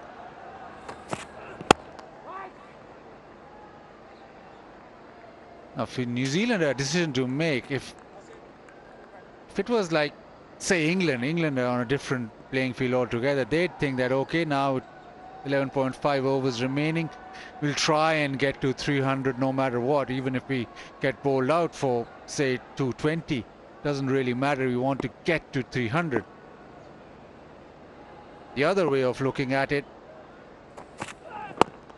is just bide your time and think, well, make sure that we launch at a time where we don't get bowled out or we don't lose those overs which we don't bat through. So yeah, that 286 looking a long way away. I think New Zealand will have a similar plan to that. I just think that score of 300 in their mind now, they're looking at sort of 270 to 280. And they'll feel, or these two will feel, their best chance of doing that is to take this partnership a little bit deeper. They need to try and be a little bit more efficient. You don't want too many dot balls. And I think these two will look to launch at around 41, 42. Or maybe from 40, and that last 10, with the power that these two possess, they'll be looking for 90, which will get them close to that 280.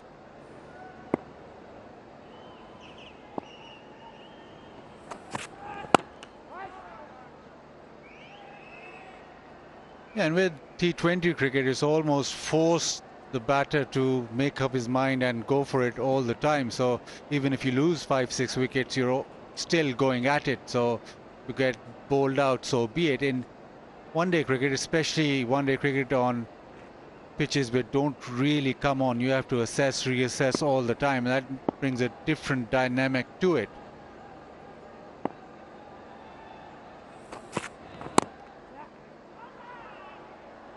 Chance. Oh, he's hit the stumps.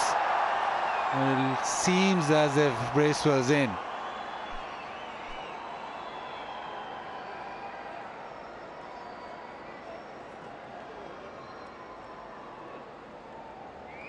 TV umpire to director. We have a umpire review for run out at the wicket keeping end. Your best side on angle, please.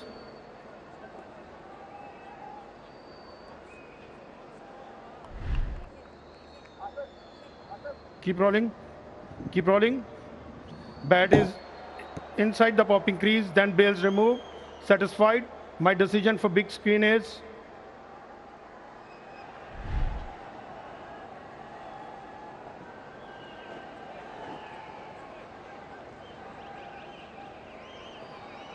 Bracewell comfortably in.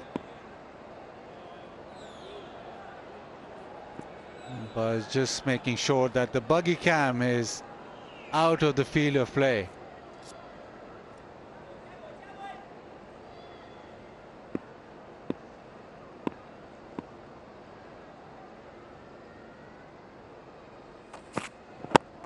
Terrific Yorker, terrific delivery. Well, we've talked about how good the slower bowlers have been for Pakistan. In fact, the whole bowling unit for me has been exceptional. Their discipline. They've had a plan to bowl straight, bowl just back of a length. And I think there's no better indication.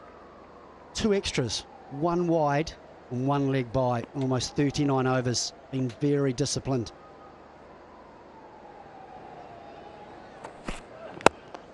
It's down the ground, nice timing, nicely hit. Boundary just spoils the over. 5 off that. It's 174 for 5.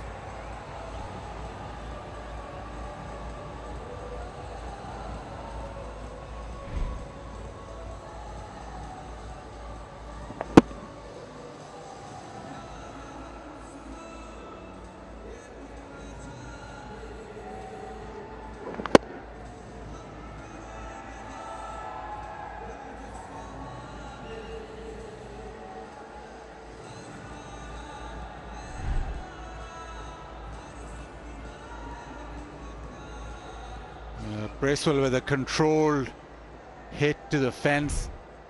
Stayed with the shot. Shape brilliant. Lovely timing. He's got immense power. We know that. Yeah, sort of ruined a good over from Wasim. But there's nothing more pleasing than watching that full face coming straight down the camera.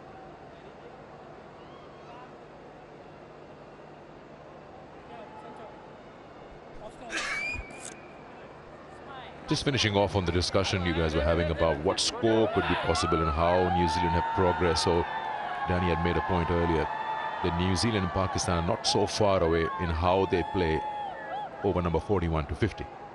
And it's not that bad. They're right up in the list. Almost 8.5 for New Zealand. And Pakistan just around 8. Naseem Shah. Yeah, the attack continues, trying to bowl as straight as possible. Now, again, the opportunity for a boundary is down the ground. Cover mid-wicket, mid-off and mid-on. So if you hit straight, if you hit maybe extra cover over the top mid-off, it's a straight hit that the boundary is available. Protection square of the wicket. So Naseem Shah will try and bowl short of a length. Just there into the stumps. I think what we'll see from Phillips is a bit of innovation soon, because Pakistan have been so disciplined with their plans and hit the mark. It wouldn't surprise me to see Phillips perhaps looking to advance, use his feet, trying to get to the pitch so he can access that straight boundary. I feel as though New Zealand have to be proactive to put some pressure on the bowlers. And I think the time is now, whereas New Zealand need to take some calculated risks. And again, short of a length, so 3 dot balls. The KFC flip the bucket challenge. All you have to do is flip the KFC bucket and wear it on your head as fast as you can. The winner will get KFC finger-licking good prizes.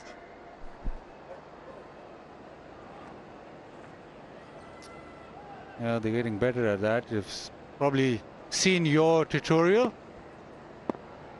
It easily slips onto my head. But the technique was superb and everybody's copying it now. Oh, thank you.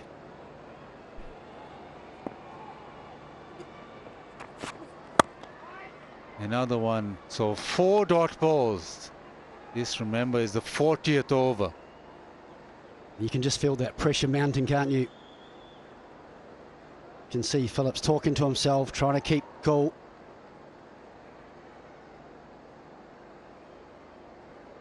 Look at that, from New Zealand's point of view, 124 dots and 2 balls short of 40 overs. It's a lot.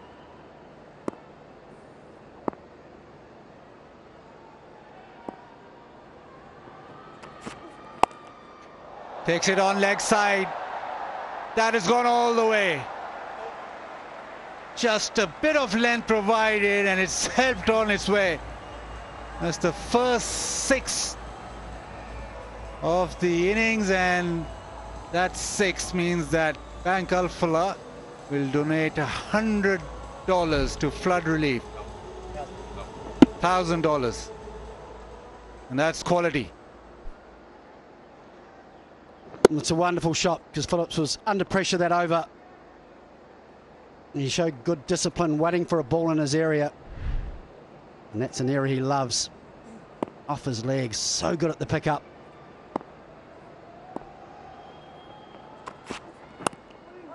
Oh, just that one scoring shot in the over. 40 done, it's 180 for 5.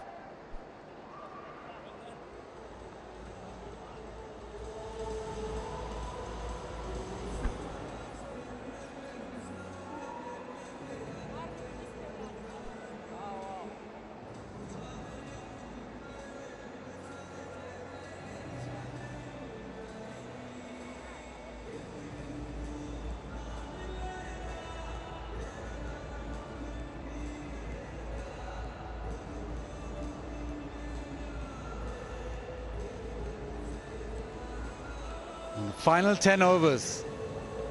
New Zealand 180 for 5. That last over, just that one scoring shot and a huge hit leg side. Picked it up superbly. But this is a good catch. He's clung on.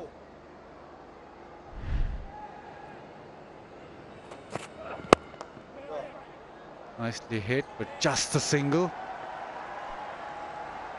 So it's that time in the innings where we talk about over number 41 to 50.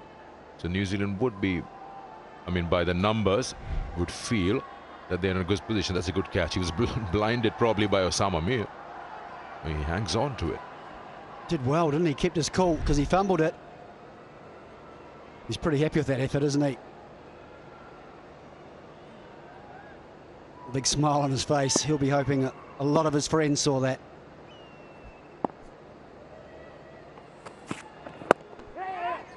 Wants the single, will get the single.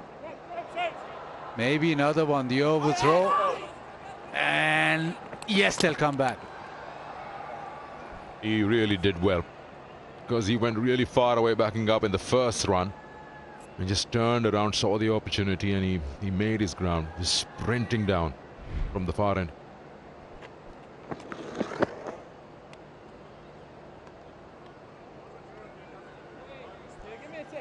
A good indication of how fast he's running is how long it takes him to slow down after going past the stumps. Generally runs on about another 30 metres.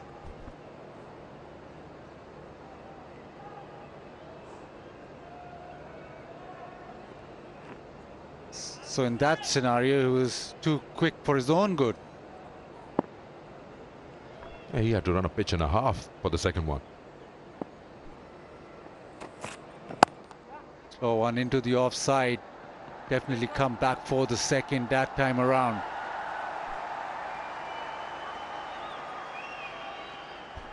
Now have a look at this, Chris.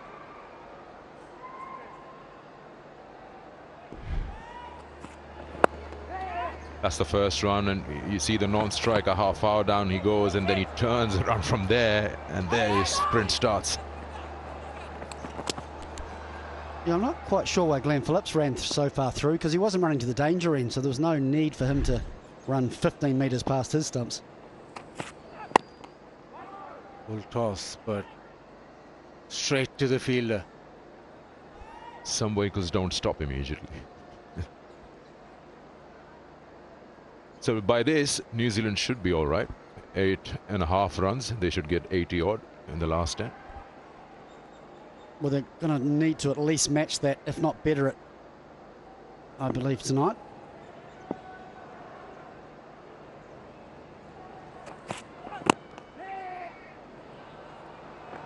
Single again. Does he come back? He's coming back again. Oh, the overthrow yet again, and Pakistan just being slightly sloppy here.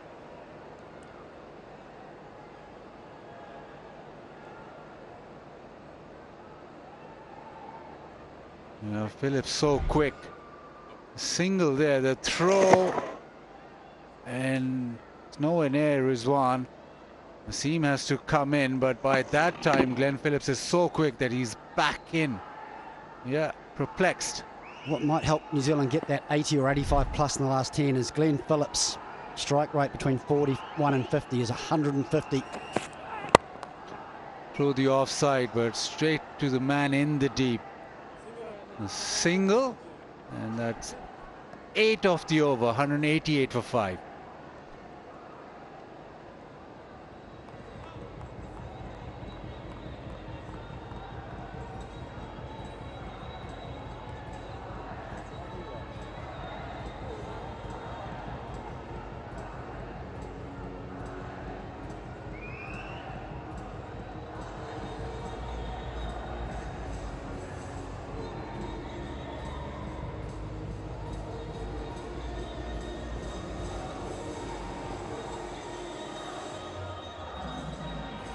Nine overs remaining. Glenn Phillips 33 of 45, Bracewell 20 of 27. And you think that these two need to now just launch. Partnership 41 of 57. Be thinking go at 10 and over from here on end. But that'll take some doing. Pakistan have been very good with the ball. The spinners very accurate, attacking the stumps. The spinners bowl really well. Even the faster man, just short of a length, trying to bowl as straight as possible. And it's now up to Naseem Shah. It's the 42nd over of the game. He's got protection leg side, a long on, a deep square, fine leg. Goes into the pitch, the offside. Just a single.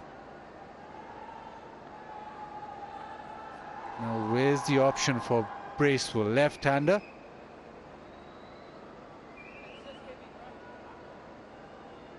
Field set looks as if mid-off and cover is the area he could go through, go over. Protection is square, offside and third.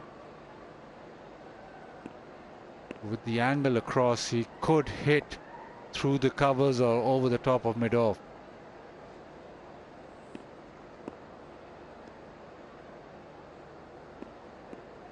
He's got 5 in the circle. Seems it away. Play and a miss. Rizwan does well there. The bounce an awkward distance just before him.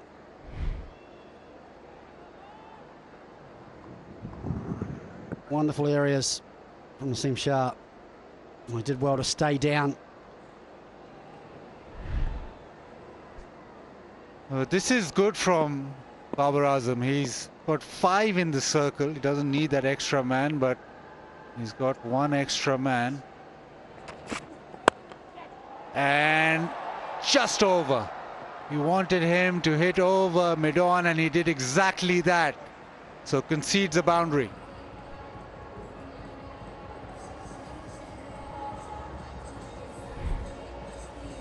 Good control from Bracewell. Hasn't had to try and overhit this.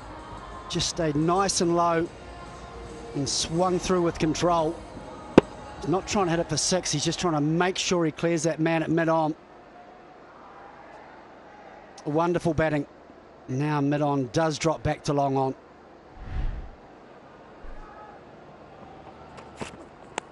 Outside edge. The third is quite fine, so just a single. Yeah, it was interesting that Babar had those 5 fielders in the circle.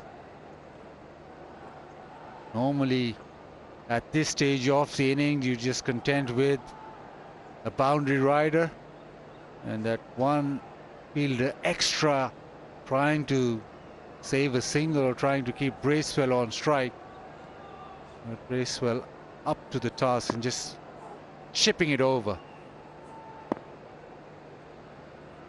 6 off the first 4.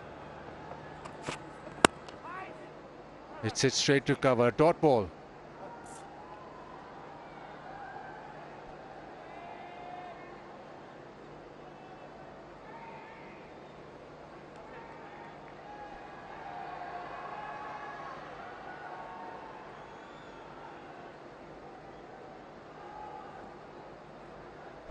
Azad, you happy with the crowd today?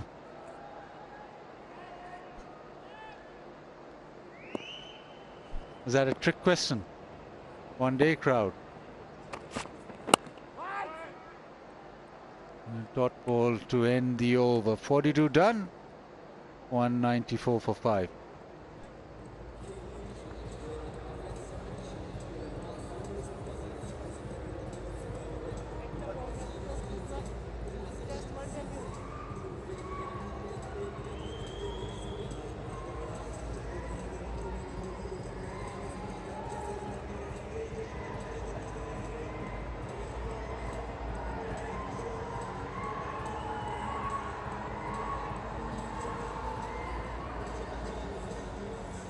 A decent crowd in.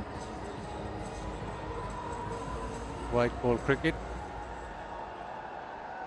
Hopefully this will build up through the evening. Still plenty of seats available. So if you're in the area, you can come here and watch Pakistan try to chase this New Zealand score down. 8 overs remaining, and it's Haris Rauf from round the wicket. There is plenty of seats available if you want to come down and watch, but at the moment it's Haris Rauf round the wicket to Bracewell. Full delivery, and it's gone through. That's a lovely shot through extra cover.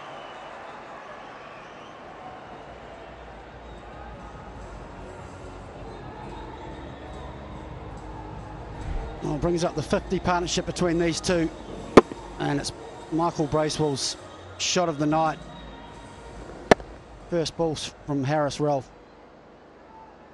A wonderful extra cover drive. Boundary to start the over. Short, quick. That's a quick delivery. Terrific response. Fast bowler's response.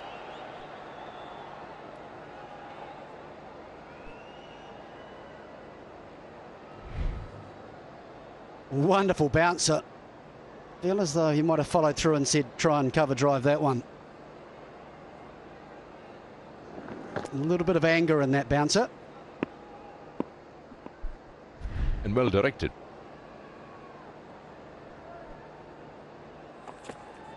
Short again, poor leg side, but just the one. So 3 deliveries, 5 runs. Plenty of opportunity to get your tickets and get to National Bank Cricket Arena, even for that second ODI. ecb.bookme.pk. Buy your e-tickets there right now.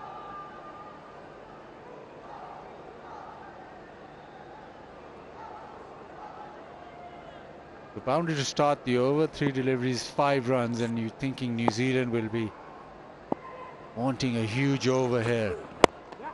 Again, good from Haris Rauf, just a single down the ground, 200 raised.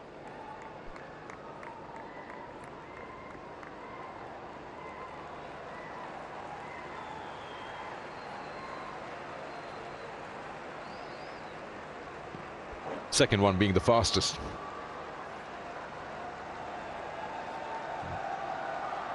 They've laid that platform reaching 200, so by the looks of it, they should eye 270 if they go 8 and over.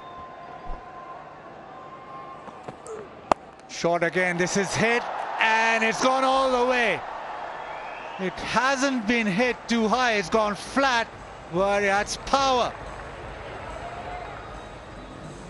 Bank Alfala donates another 1,000 USD for Frederick. And that is a flat 6 from Bracewell.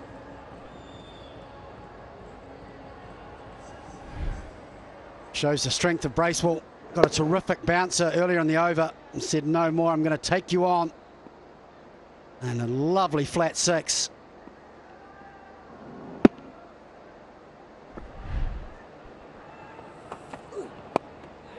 Chips it leg side. It is in the gap. They'll come back for the second. A great over for New Zealand. 14 off. 43 done. It's 2:08 for 5.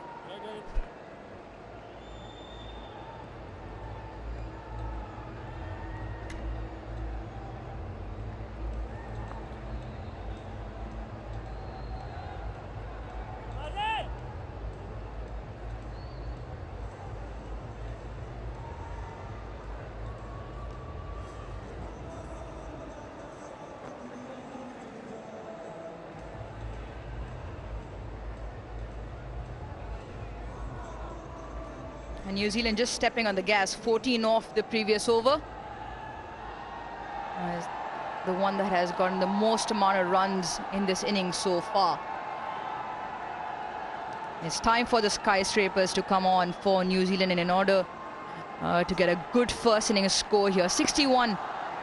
Now the partnership between Phillips and Bracewell. Mohammad Wasim. Naseem Shah. I beg your pardon. I think New Zealand will be looking at 10 and over from here to 70. Danny and Vakar, what do you feel about the score? Well, we were doing the pre-show, Aruj, and I just thought, because it's so dry and you can have these preconceived ideas of what you'd really like, so we can all understand too, you got to think on your feet and you got to be flexible and see what's going on in front of you and how the game starts to pan out. If you lose too many wickets, you got to reassess. New Zealand have done that. They've been put in check nicely by Pakistan. So these two are nicely set. Partnership 62 from 70 and Phillips. So got a very good ally in Michael Bracewell, developing rather nicely.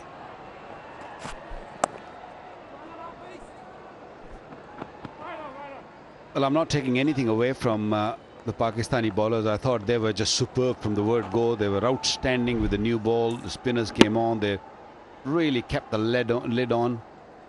They didn't give easy runs. But on the other side, when I look at the New Zealand batting, too many dot deliveries. They didn't rotate the strike that much. They should have. 130 dot deliveries, Danny. That's way too many. They really need to kick on now. Still got 5 wickets in hand. These two are very destructive when it comes to hitting the ball. They will be searching for a couple of big overs in this coming 6 overs after this.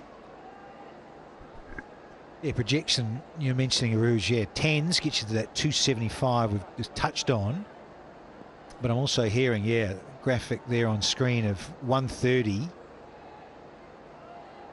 Again, I think that's kudos to Pakistan spinners, and particularly Haris Rauf early on was spot on.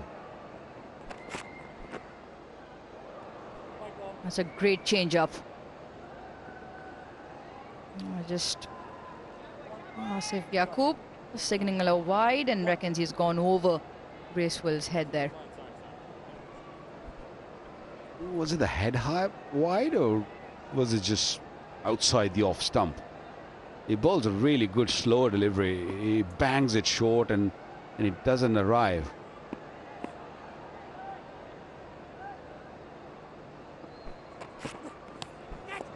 Gives himself room, doesn't connect Bracewell. Naseem Shah has done well to follow him.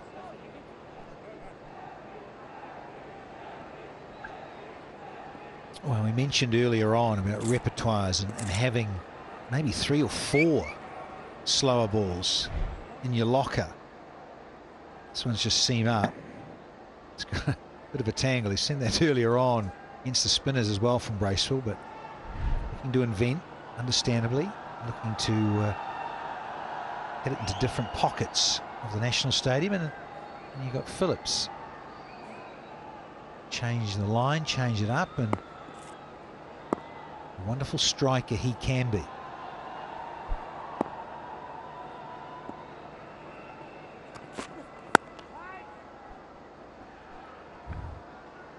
Well, another problem which New Zealand facing right now is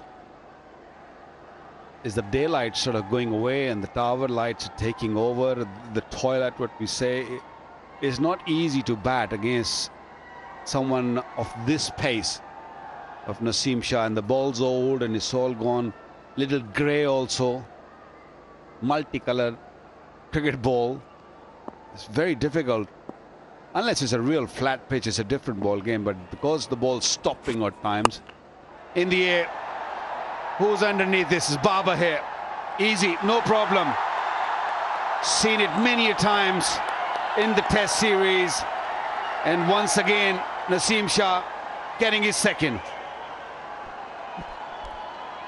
And a good timing as well.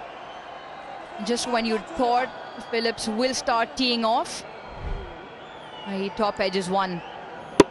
And got to the toe end of the bat, was trying to muscle it onto the leg side. A very safe catcher, Babar Azam.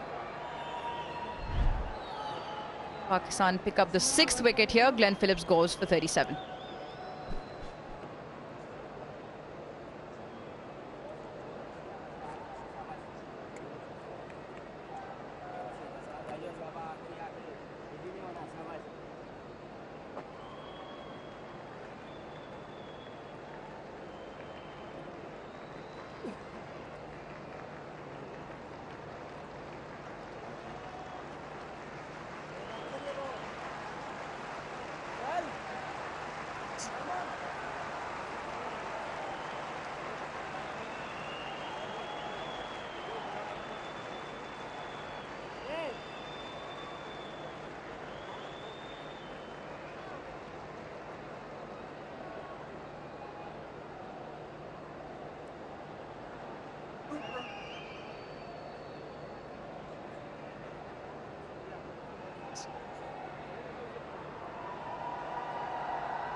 Mitchell Satner makes his way out into the middle.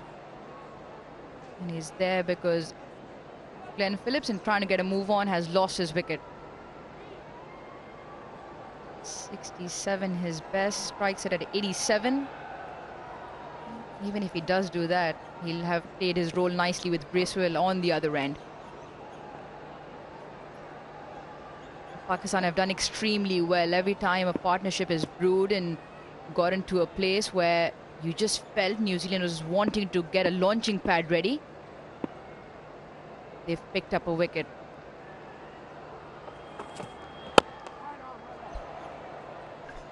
Yeah, and tough gig now when you've got the class and the skill of Haris Rauf coming on. Oh, yeah, just got a little bigger on him. I like what I see as ever from Naseem, because he's such a 100% guy, and so he should be.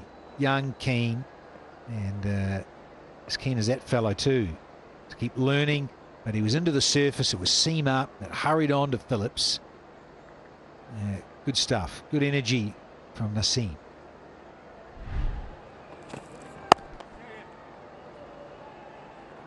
A good time for Haris Rauf as well to come into bowl.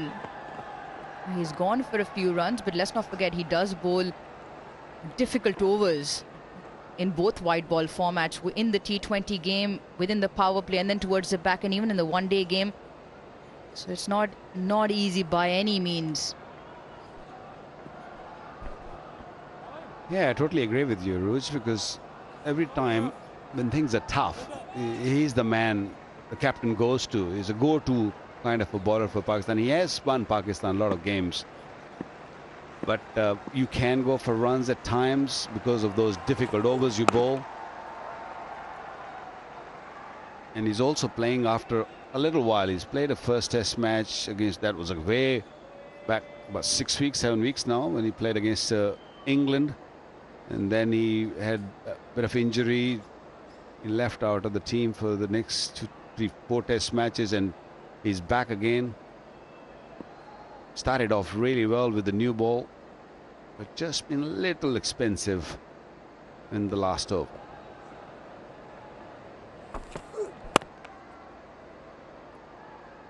And what was interesting is that he also picks up wickets, and that's exactly the reason why they give him the ball at that end. Just under 7 runs and over in the context of a one-day game. Maybe not that bad towards the back end where the batters are looking to smash everything out of the park. Every time you speak to Haris Rauf or you listen to him, he's the kind of player who wants to impact the game. He's always buzzing. He's always wanting to impose himself on the game. And he bowls with really good energy as well. Doesn't get it in the middle of the bat.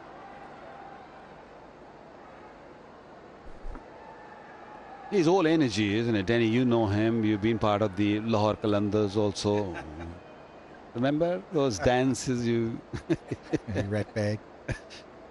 Yeah, it's a lovely story, and I think we've mentioned it numerous occasions, that talent ID from different franchises in the PSL, but certainly Haris Rauf. And then there's opportunity, then going to Aussie, playing in the Big Bash, doing well and getting wickets. I remember his fifer a few years ago. Yeah, very impressive. 45 done. It's 217 for 6.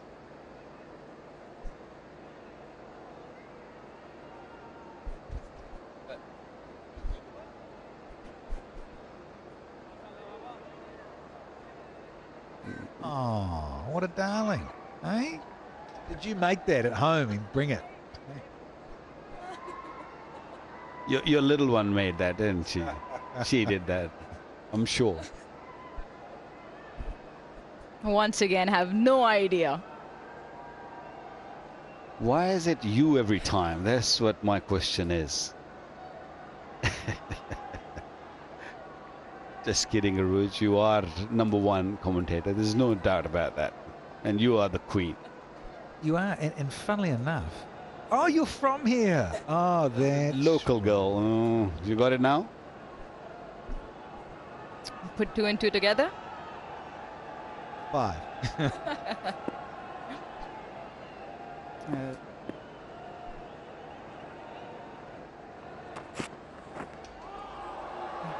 That's a great delivery to start off the over.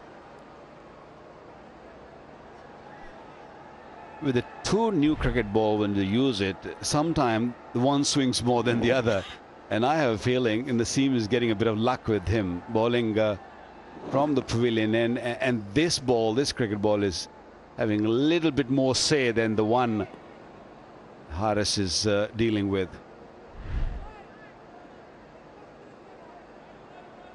Just quietly swap it.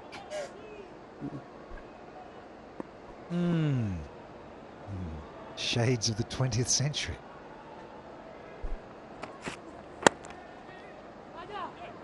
Yeah, Pakistan won't mind this at all. Singles and doubles won't hurt them. A discussion around what's a good score on the surface. No international cricket, Vakar, you mentioned, there's been no international one-day cricket on this ground for 3 years now, over 3 years. So there's no recent history to go by, but it is a bit of a tired surface coming off the first test.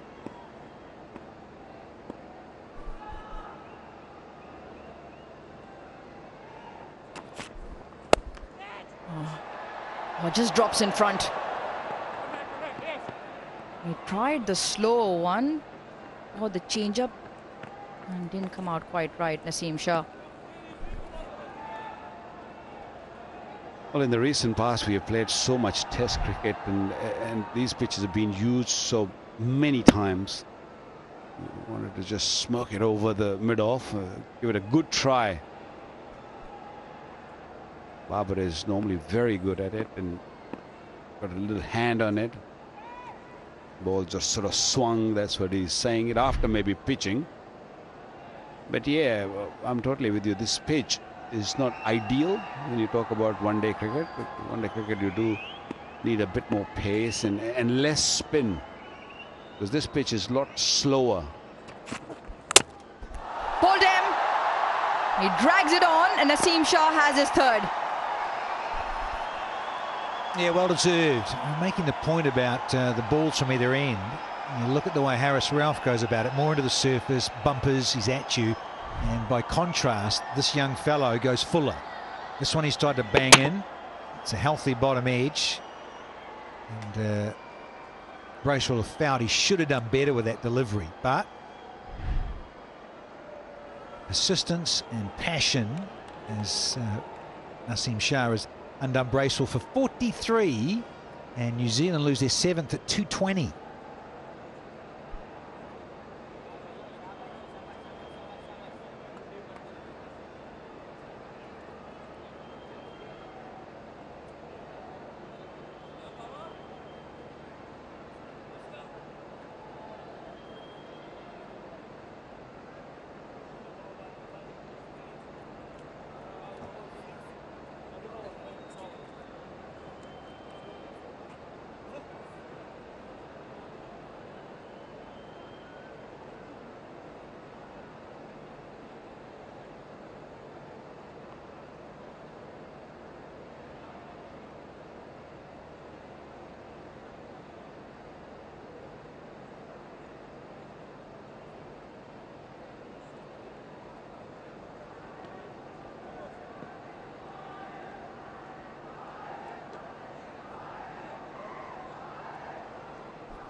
Into the tail for New Zealand now, and out walks Henry Shipley on debut. A list A career, 39 games, 92 the strike rate, 22 is average, so he can bat.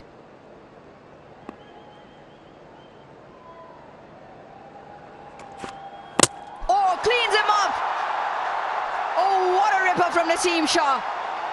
He's turning it on here at the National Bank Cricket Arena. Well, as Naseem Shah was running in, my good friend to my right, Waqar Younis, said, "Here comes a Yorker.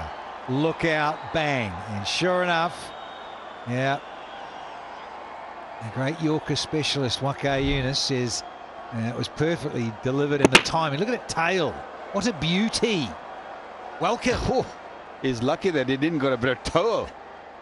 It was just a perfect Yorker. You can't ask for a better delivery to someone new at this level. Shipley gone without scoring, and Naseem Shah on hat-trick is 220 for 8 now.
Karachi has been lit alight.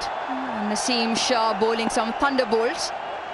And Tim Southee, well, he's got a job to do. Naseem Shah on a hat-trick. One slip in, ring of fielders.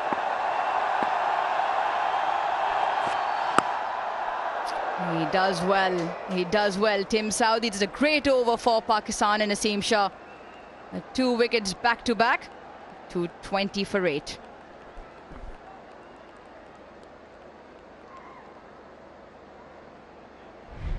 Started his career with the red ball, and then last PSL he started bowling really well with the white ball. Pakistan given Naseem Shah an opportunity to play the white ball cricket, and he is delivering it. He's delivered really well in the World Cup, And now he's getting better and better in one-day cricket also. Wow. He's got Test hat-trick already at a very young age. That was against Sri Lanka and Rawalpindi, I remember. And is leaving his mark in white ball cricket now. That is nicely timed from Satna, who welcomes Haris Rauf with a boundary. Yeah, much needed for the Black Caps. Yeah, it's his go-to zone. He's such a fine cutter and dabber, Satna. So, yeah, welcomed. Yeah, just on that, I remember it was a very cold test match. I remember being there against Bangla, was it? Yeah, it was against Bangladesh. I was a little confused with Bangladesh and Sri Lanka. That's why it took a bit of time to just sort of think. Yeah, it was Bangladesh. It was back-to-back series, wasn't it? Late 19, beginning of 20 season. I do remember borrowing some scarves and other blazers and a jersey. It was, yeah, I forgot how chilly in the north it can be. Yeah, you're always on the boring end, aren't you? Boring or borrowing? Borrowing, everything. Yeah, he's having a really good time, Naseem Shah. And every time Danny comes to Pakistan, there's different energy he brings to the comm box. Just gives himself room. Plays in that third region. Waqar, I can completely agree with you that the energy since 12 o'clock this afternoon has been different. Well, just on that, back to Pindi, how freezing that was. I just remember, I remember not packing the right socks for a start. These tiny little cotton numbers. Man, my toes were freezing. It was like, I think it was sort of like only about 2 degrees, wasn't it? We're leaving the hotel there in Pindi to go to the ground. Vastly different. This part of the world, down the coast, very pleasant here. I was moaning, I couldn't help but be whinging. So, well, now why have we got the test match in Karachi now and later in Pindi, just that extra few days that might be a bit warmer? But no, you can suffer, Morrison, in the cold. Well, you come from New Zealand. New Zealand can be really freezing at times. Living in Australia, I know that. I move with you.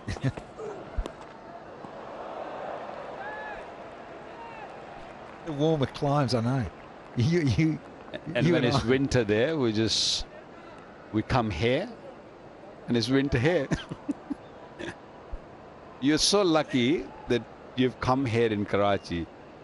And also the previous test match were not here. That we were supposed to play that test match in Multan, which can be really, really cold and foggy at times too. So pleased I'm here. Seriously. The fog, that's the other factor, isn't it? The fog factor here in Pakistan in the winter.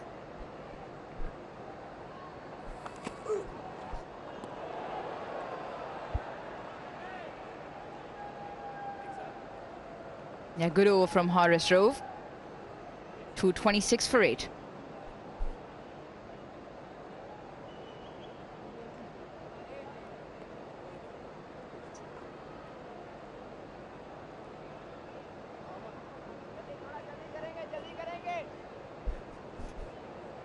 New Zealand, while struggling to get away, really. 6 of their batters getting starts, not being able to convert. 226 for 8 now with 3 overs to go.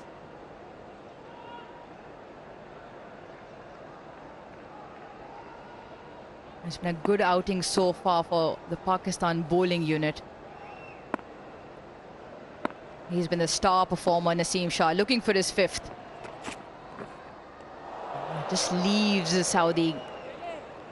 Waqar, ever since you've said that, obviously 2 balls being used, the one that Naseem Shah definitely moving around a bit more. Yes, it is moving a lot more than the other cricket ball, but Also, don't forget, Naseem Shah has got a very clean action. He gives that seam, the wrist, right behind the seam, and he makes sure that it lands down nicely. And the length he's bowling, that 8 meter, 6 meter, around that region, that really kills you if you just come in. That's a great shot. He's got good bat on that. Wasim Jr. does well, picks up a couple of runs, Saudi to get off the mark.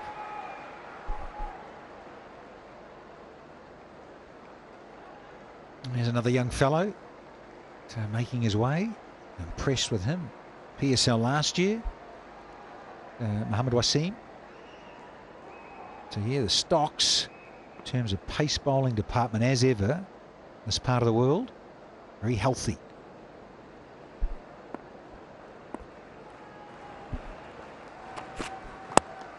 It chips into the vacant leg side. A couple of more runs here.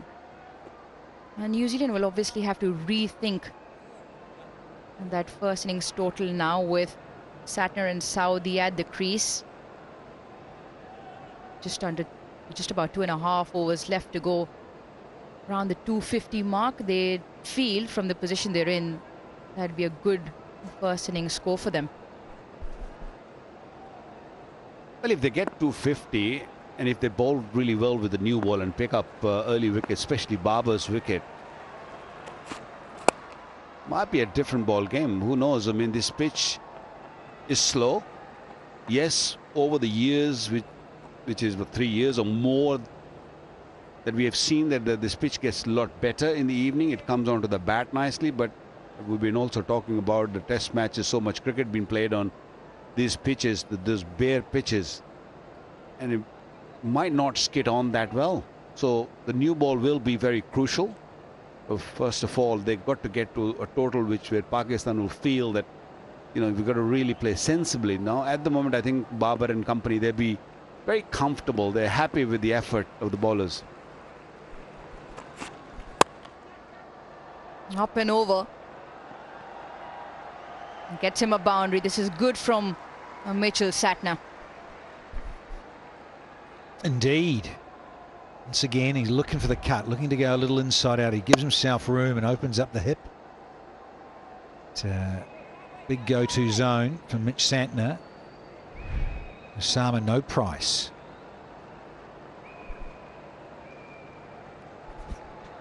Now, both his boundaries have come in that region.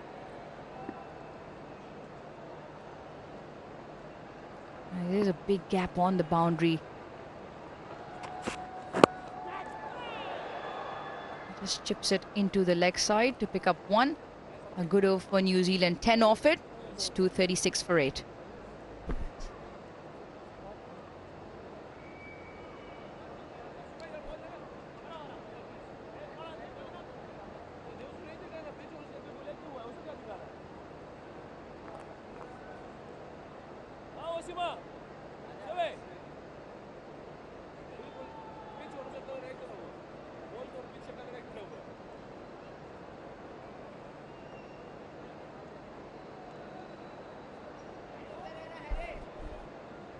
Proceedings so far from Pakistan have been really good. Naseem Shah, the standout performer with 4 wickets. Osama Mir, he's had a great debut.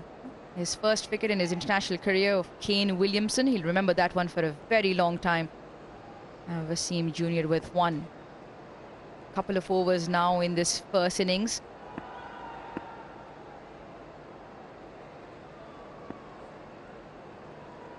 He will finish off from one end. Wasim Jr. has picked up one for 33 in his 7.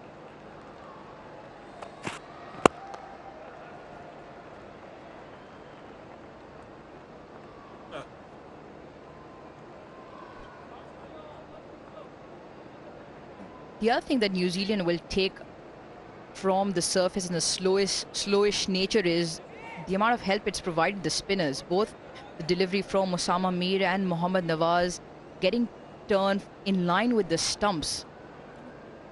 Vagar, you mentioned the wicket traditionally quickens up under lights. I reckon along with Lockie Ferguson's pace, Satner and Bracewell, I think, will play key for New Zealand once they do come out to bowl. Another look for 2. Should be comfortable. It is.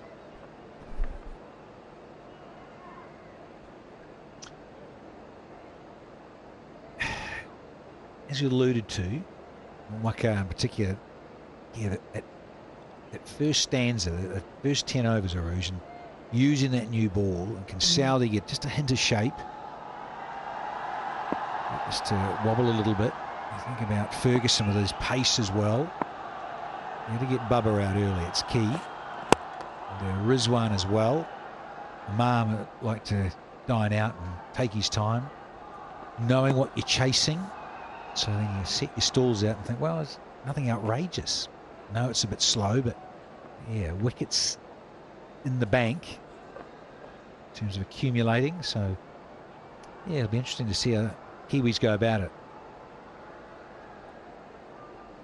Particularly with that new ball or new balls.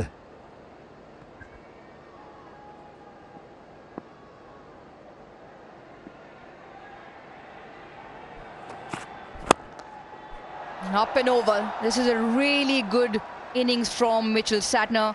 Mid-off in the ring, and he times it over him. He keeps it so simple.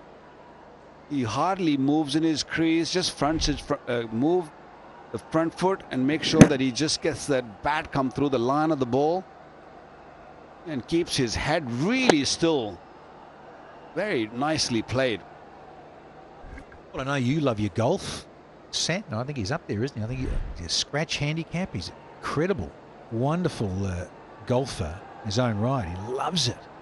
So you see there, as you mentioned, Waka, the head still and hitting through the line and keeping it down. His head, that is. It's prompted the change in the field. Long off now.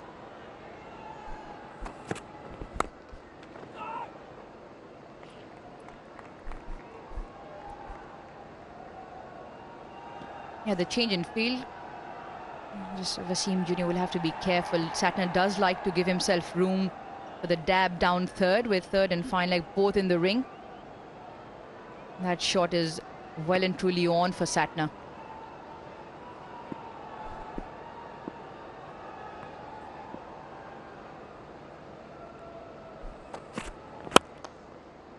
Goes down.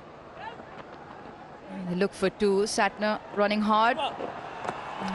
Saudi does well as well. 49 overs done. 246 per 8.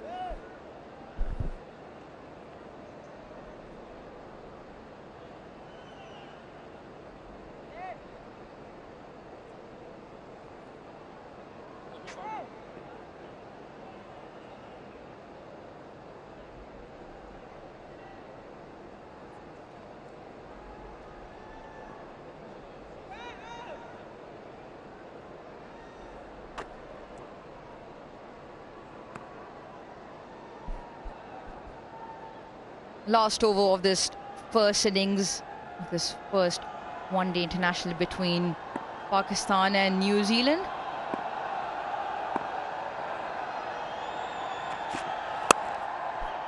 It's a full toss and he puts it away. These are welcome runs for New Zealand. Good start of the over. That also brings to 50. Will give them some sort of comfort. He was searching for a Yorker once again, Naseem Shah. And Saudi, with so much experience, he knew exactly what Naseem Shah is thinking. Gave himself a touch of a room and just playing over that gully fielder. Excellent shot. Good start. Protection on the leg side boundary. A deep cover on the off. They push for 2 and decide against it. It's been superb. Naseem Shah picked up early wicket in his very first over.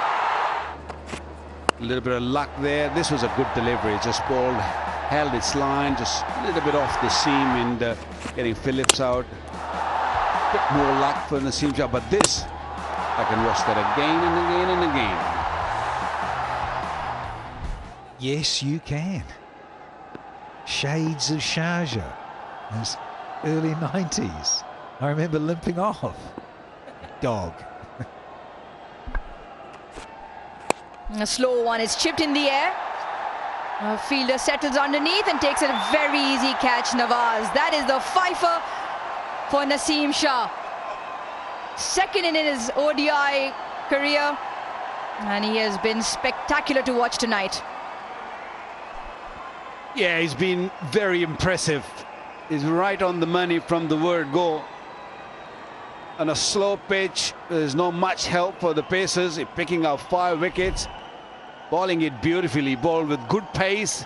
And then, of course, when it comes to changing the pace, all the beautiful slow delivery from sort of back of the hand. And Nawaz, an easy catch there. What a bowler. Is getting better and better and better. He's an asset to Pakistan. Santnagon for 21 is 251 for 9 now, New Zealand.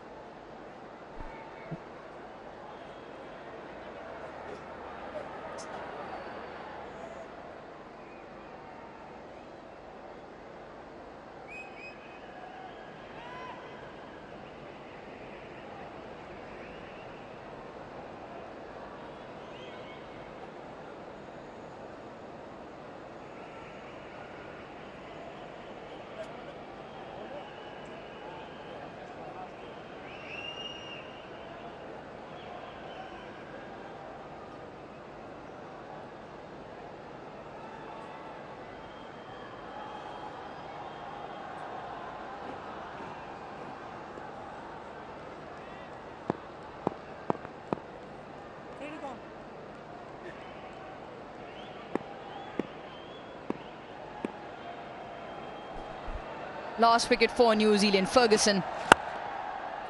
He does well. It's a good Yorker. Just a bit of a misfield from Nawaz. Back-to-back 5-wicket haul for Naseem Shah. Previous game he played in Netherlands. He got 5 wickets there. And now, again, picking up 5 wickets. He's a wicket taker, a genuine wicket taker.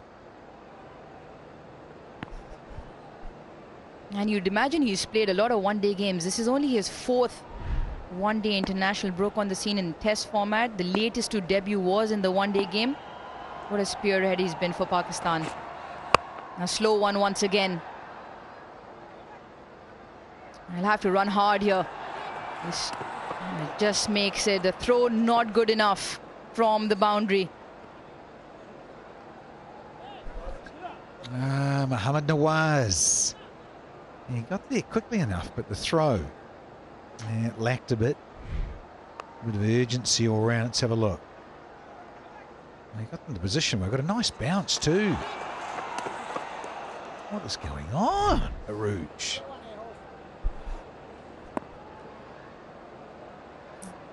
Last ball of the innings. Another slow one. Change of pace, and they'll sneak through for 1.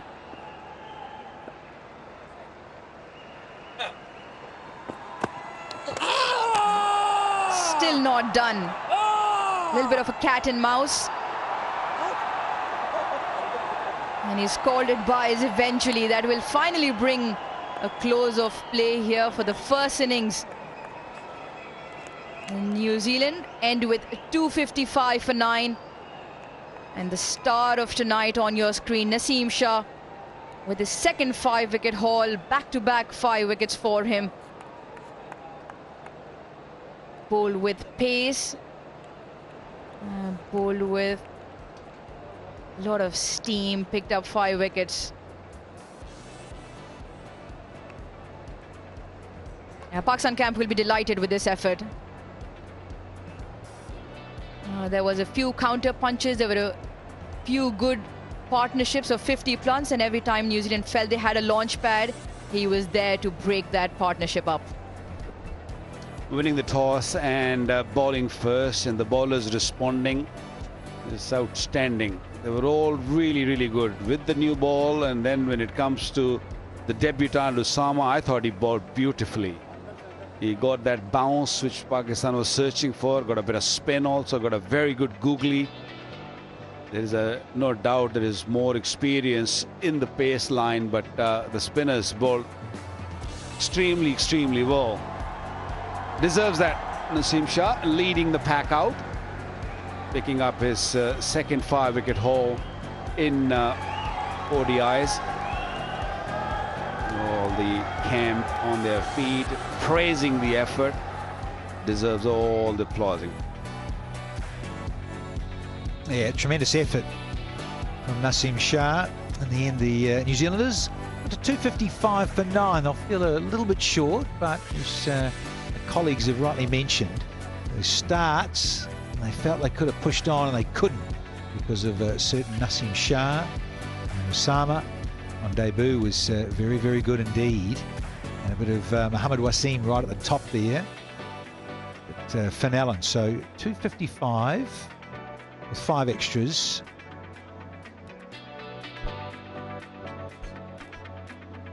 Pakistan bowlers, well, they did their job. Haris Rauf will be disappointed not to pick up a wicket. Naseem Shah spearheading that bowling lineup with a 5-wicket haul to his name yet again. Wasim Jr. with 1, and Osama Mir, well, he's had a debut that he will remember. And he's now with Sikandar sideline. Thank you, Rouge. It's a big moment indeed for Osama Mir, 2 for 42. Osama, experience बताए कैसा रहा पहला when you went out there and got the ball in your hand? अल्हम्दुलिल्लाह, अल्लाह का बहुत शुक्र है। एक तो डेब्यू गेम थी, उसके बाद जिस तरह की बॉलिंग हुई, मैं बहुत शुक्रगुजार हूँ अल्लाह पाक का जिस तरीके से मैंने बॉलिंग कराई और अल्लाह पाक ने सक्सेस दी। यादगार विकेट होगी, Kane Williamson and that ball. It's like a dream comes true. First, you playing your debut game and then you got your wicket like world-class batsman Ken Williamson. इससे बढ़कर movement कोई हो नहीं सकता है। So ये मेरा एक तो डेब्यू गेम था और यही मेरा दिन मेरा यादगार था और ऊपर से केन विलियमसन जैसे बैट्समैन की विकेट लेना मैं वर्ड्स में डिस्क्राइब नहीं कर सकता। I am thankful to my Allah. Happy with the score? लगता है डिफेंड हो जाएगा? It's good score to defend out there. या अल्हम्दुलिल्लाह, अच्छा हमने रिस्ट्रिक्ट किया उनको, कोशिश करेंगे हम उनको चेस करें इजीली क्योंकि हमारे पास जिस तरह के बैट्समैन हैं तो आई थिंक हम इजीली चेस करेंगे इंशाल्लाह। Well, great. Loved your confidence out there and congratulations on a very good debut. Thank you so much. Thank you so much. Thanks, Sikandar. And he did have a smile on his face, and rightly so. Naseem Shah with the first breakthrough. There was Devon Conway who got it back onto his stumps, and then Finn Allen just switched a gear and put the seamers away earlier on. There was a flurry of boundaries until he was held out. Salman Agha with a good catch to his right. That was Wasim Jr.'s first wicket.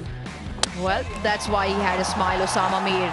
What a dream start and what a man to get out, Kane Williamson. And the batting continued with a few boundaries. And then it was Mohammad Nawaz. He spun one right in front of Daryl Mitchell to clean up his off stump. Tom Latham, well, he continued his form from the Test series until eventually he held out to Fakhar Zaman, Osama Mir with 2 wickets on debut. Naseem Shah during the middle part of the innings got hit for a few runs.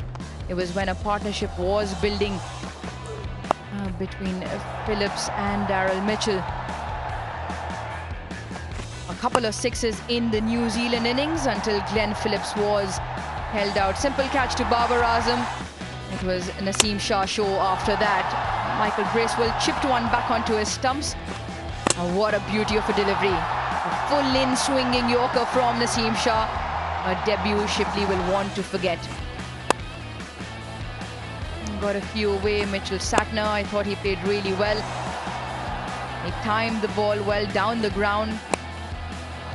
And it was a slow one. It was chipped to Mohammad Nawaz. That was his 5th wicket. And he really bowled well. Was walked off the field by his peers. Now for Pakistan, they needed 256 in their 50 overs at 5.12 runs and over. Don't go anywhere. We'll be back right after this break.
Well, Pakistan kept a close watch on how New Zealand wants to progress through the 50 overs, and through that they got 9 wickets, never really allowed them to take control of a particular part of that innings.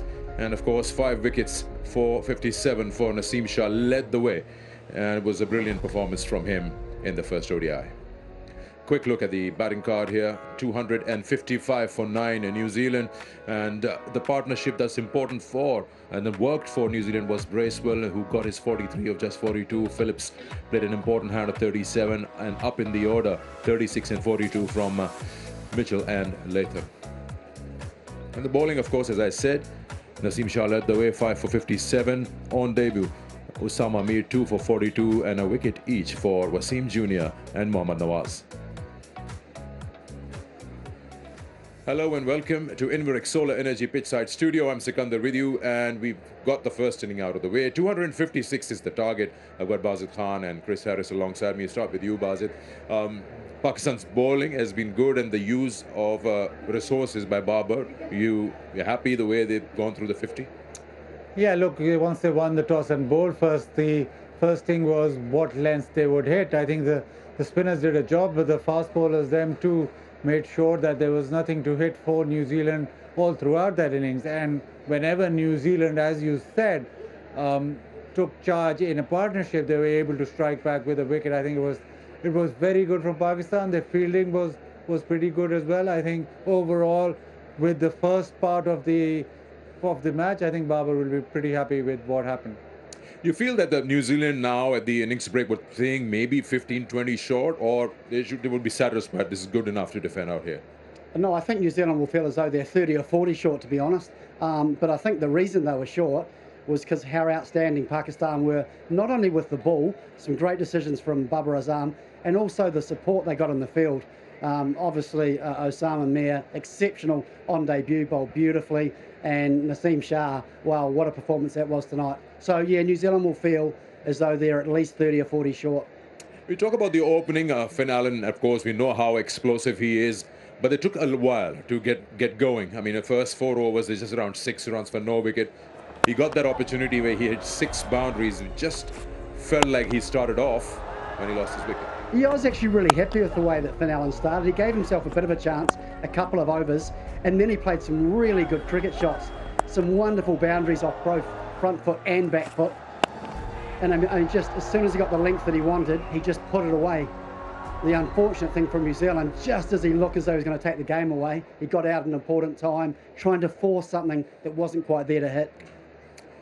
Talk about some, brilliance, individual brilliance. Of course, you cannot forget Osama Mir. First opportunity to come out and play for Pakistan, and the control he kept. I mean, he could have gone either way.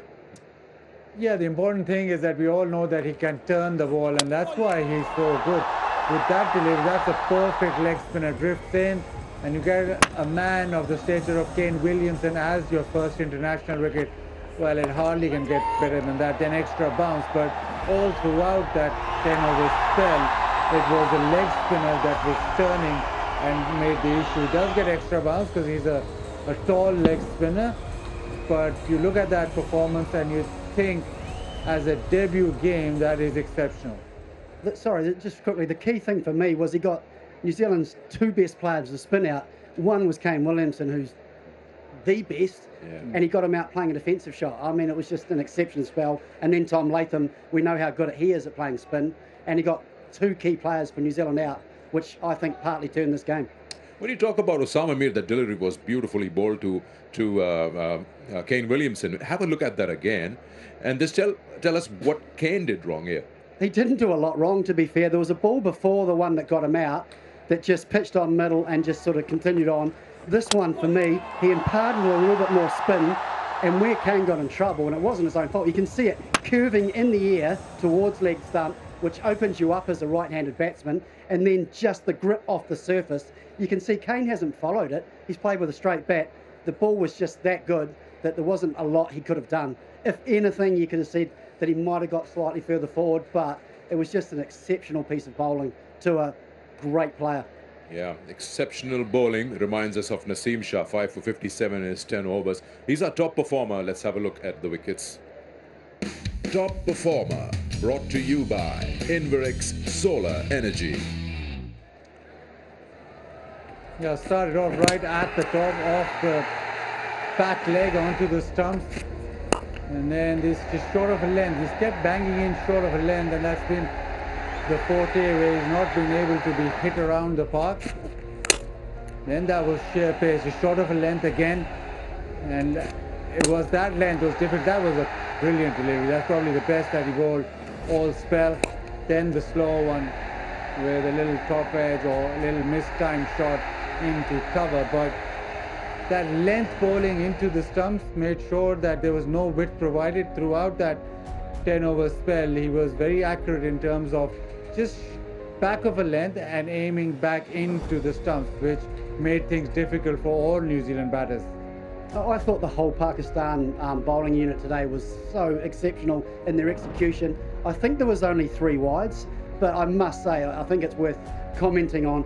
Feel so sorry for Henry Shipley in his one-day debut to get a ball like that from Naseem Shah. 144 Ks, in-swinging Yorker, tough to keep out. Yeah, you're right, and we just saw it that on the pitch map, all those 5 wickets are different lengths, a slower one, a Yorker and everything. He's definitely a top performer, bowls very well. Top Performer, brought to you by Inverex Solar Energy. Let's talk about Michael Bracewell. He's been doing well with the bat I'm talking about. And first in the red ball, he scored valuable 74 runs in that innings. And now here today, quick fire, say 43 or 42. Yeah, I think that confidence from the last innings of the Test match really helped him. And today I was really impressed with the way he started. Gave himself a little bit of chance. He knew how important that innings or that partnership with Phillips was. And once he got in, we know he's a destructive player. Again, I think he played really good cricket shots in his areas of strength. And, you know, and that pull shot of Harris Ralph, what a magnificent shot. It just probably got out at a bad time, but got New Zealand back in a position that they looked that they could perhaps dominate towards the end.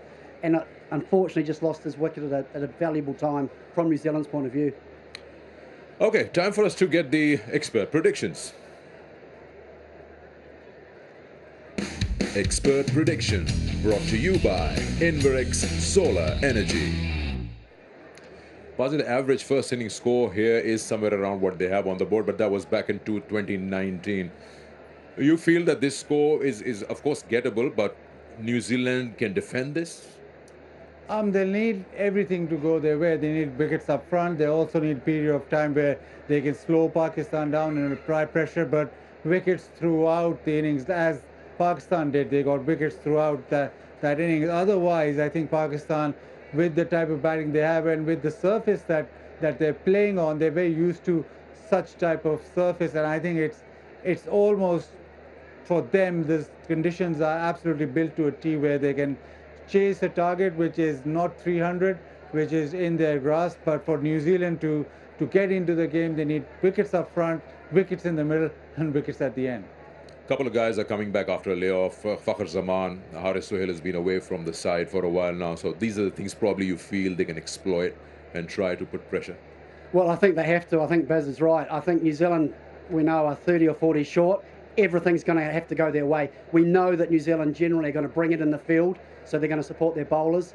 But if we can bowl as well as Pakistan did, get early wickets at the top and put pressure on those guys that are coming back in the middle order, we give ourselves a chance. We're just hoping that this wicket is a little bit more tired than 2019, so that average score hopefully comes back a bit, 250, 260.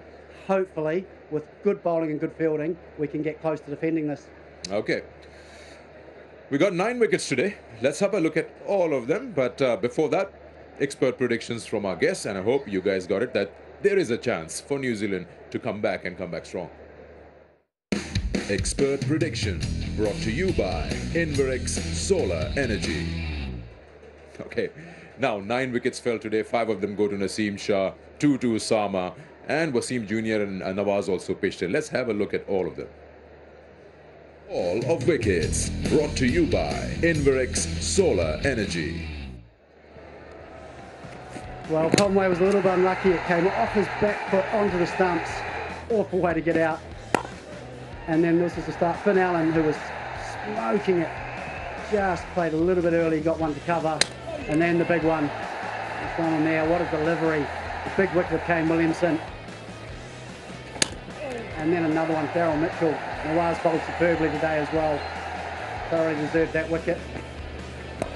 Tom Latham, who we know is so good through the middle, just got this one right. Swan hit it for 6, a little bit of the top edge. And then another one where Phillips was looking to break free, just didn't get the length from Naseem Shah, and a comfortable catch from Babra Azam. And then Bracewell, this was a big wicket for New Zealand, just when he was trying to break free. And what a Yorker from Henry Shipley on his debut. Very difficult to keep out. And wonderful piece of variation from Naseem Shah. Great slow ball. Bennett didn't pick it. And that was 5 wickets. Fall of wickets, brought to you by Inverix Solar Energy. 255 for 9, that is what New Zealand managed after being asked to bat first. Let's have a look at their graph. The Manhattan will tell us how their progress was from over number 1 to over number 15. And you get a feeling in the middle, I'll ask both of you, that the white portion where you don't see any higher buildings and boundaries also dried up. Yeah, and the wickets in the middle as well. So it's not just wickets at the back end or at the front. It's also wickets in the middle. So whenever there was a bit of a partnership building, Pakistan would come back with a wicket, and that in turn made sure that New Zealand's launch came later and later and later. And when they did go for that launch, Naseem Shah struck. Yeah, it's interesting why the boundaries dried up is because the frequent fall of wickets, and they almost had a formation to it. I mean, they were falling like after every 7 overs, and that's probably, you feel, is the reason that they couldn't really get to that desired score. It was the quality of the Pakistan bowling, but it was just sort of the discipline as well. They didn't let New Zealand get away, and because of those wickets, New Zealand didn't feel as though they could take too many risks. Look, we knew the slow bowlers, it was going to suit this surface, but I thought the seamers were exceptional. There was nothing for the seamers. There wasn't a lot of swing. There wasn't much seam or bounce, but I just thought they were so disciplined with their line and length. They made it so tough for New Zealand to hit boundaries and take unnecessary risks when they'd lost those wickets. And, you know, hats off to the Pakistan bowling and fielding unit. Any guesses on the openers Pakistan would send? They've got Fakhar Zaman, Imam, maybe Rizwan, Babar. I think it'll be Fakhar and Imam. They'll open, and Babar probably come at number 3. But just a question to you, will there be any dew? I know the pitch will slicken up under lights, but if there's any dew, then it'll be even better for Pakistan. Well, I don't see any. We haven't spent this late in the ground up till now. Today's the first day. But I highly doubt it. I don't know. In January, even January, right? No, I don't think so. I don't think so. I don't think so. So here we are. Now I'm going to thank both of you, and let's hope we have a good, actual balanced fight out there. Let's tell you about the target once again. And Pakistan require 256 to win this one, and they've got 50 overs to do so. So yeah, if New Zealand can get quick wickets out there, definitely they can make a match of it. So time for us now to take you towards a break. When we come back, we'll have the action coming your way on the first ODI between Pakistan and New Zealand.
National Bank Cricket Arena is the venue for this first ODI between New Zealand and Pakistan, and we are halfway through, 2:55 for 9, having been asked to bat first by Babar Azam, the Pakistan skipper, and all the bowlers did a really good job.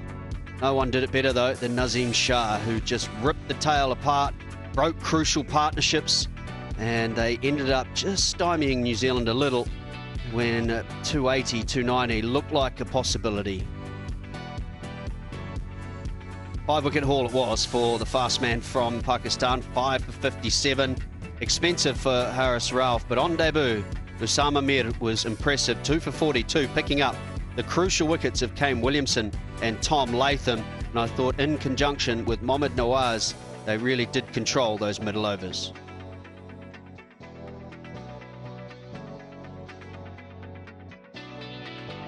Both teams are out in the middle already, and just to confirm, we need 256 runs off 50 overs if Pakistan are to go 1-0 up in this series. The Bank Alfala presents Duffer News, Pakistan versus New Zealand ODI series.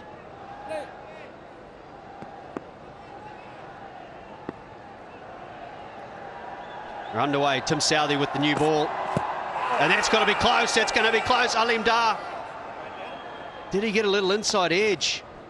Southee ran straight through, a bit of swing to Fakhar Zaman. Looked good first up. I have a feeling, though, there was a wee wink to the keeper. Thought it was just going down the leg side. Yeah, no thought of a review.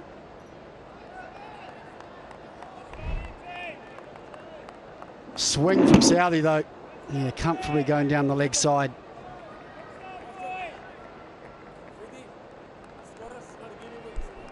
He's an experienced umpire, isn't he, Alim Dar? He wasn't going to fall for Tim Southee's tricks. Just simply running down. The Imam ul-Haq will be the other left-hander. And that is nicely timed through the legs of Lockie Ferguson, and those will be the first runs of the bat.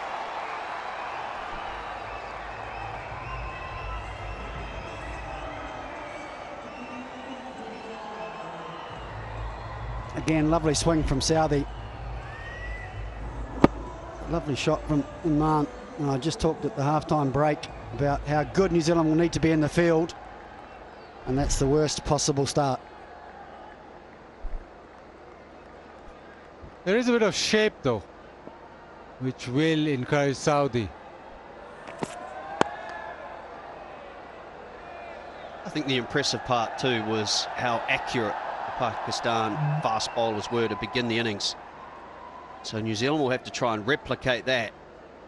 Under lights, it tends to be a little better for batting, and feature of that is the average, 52 per innings, and it's not a small sample size either. In 55 matches, he looked good in the Test series as well.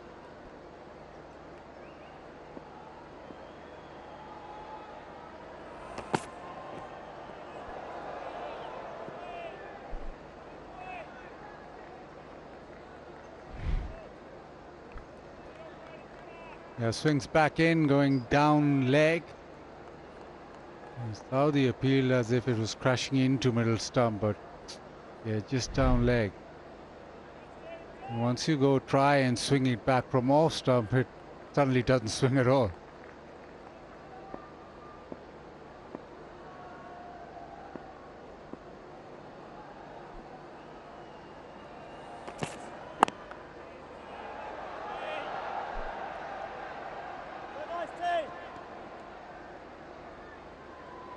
Heavy workload too for Tim Southee in the Test matches. Probably bowled a few more overs than you would anticipate. Into the subcontinent, you assume that there'll be spinning tracks. So quite an effort, I think, from Nazim Shah to back up after so many overs for him in the Test match. And the same for Southee. Probably sense that New Zealand are to get close to winning this. He'll have to match Nazim Shah with that performance.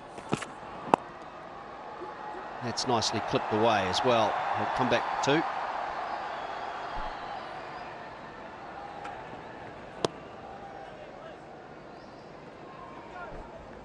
Seven without loss.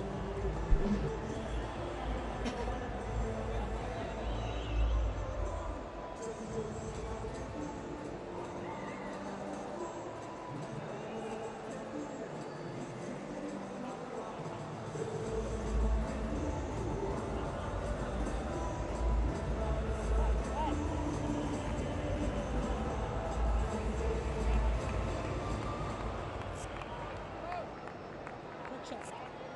Off stump. Center. Okazaman as well, 63 matches, another outstanding average, 45 for him. And when you couple that with the strike rate at nearly a runner ball, just under, you can sense why he's so dangerous at the top. Henry Shipley on debut. Good start.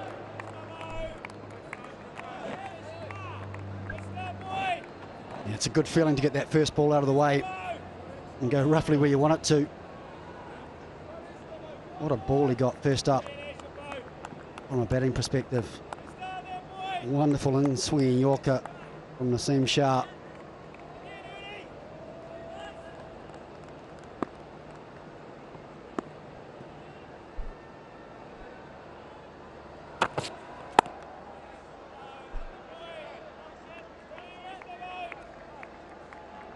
The one thing that you will get, yes, the ball will slide onto the bat better, but under lights in the first few overs, I say first very few overs with the new ball, maybe 3 each or even less, there'll be a bit of shape, there'll be a bit more swing than there was in the first inning. So that's something New Zealand could use. You're not a bearer of great news, Baz, really, are you? Never, never. Clipped away as well, a half volley on leg stump. That is powerfully struck for a 4. Yeah, like most left-handers, Saman isn't going to miss out when it's on his pads and angling down. It's an area he's very strong. Second slip comes out and there'll be an extra man on the offside into a close gully.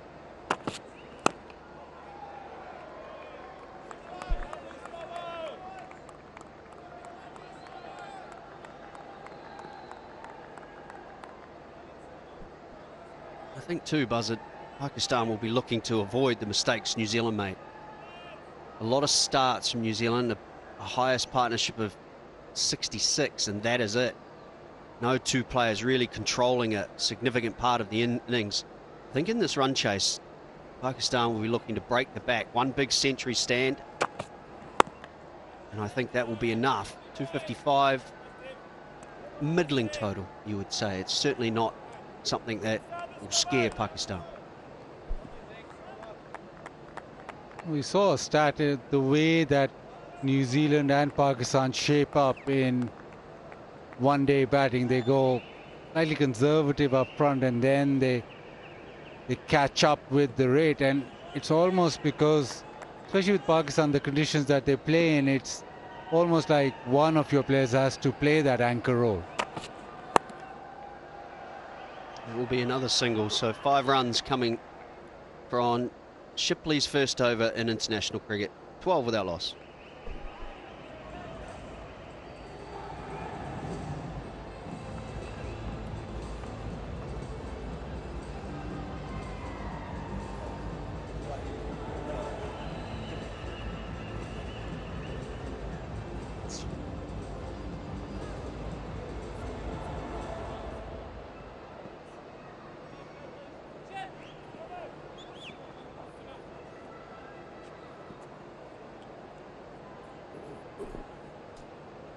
Targets 256 and good solid starts. Zaman and Imam.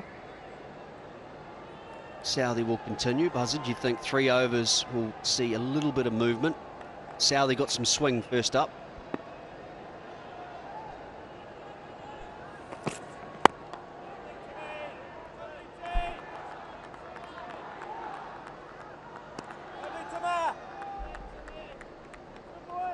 Yeah, Harry, you said bearer of good news. I think I've exaggerated 3 overs, haven't I? That first ball was dead straight.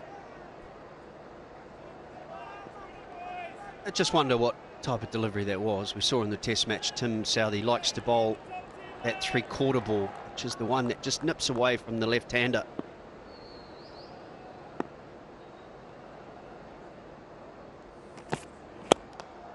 Oh, that was a little bit of swing, but right onto the middle of the bat. very, very good fielding. And they'll just pick up 2.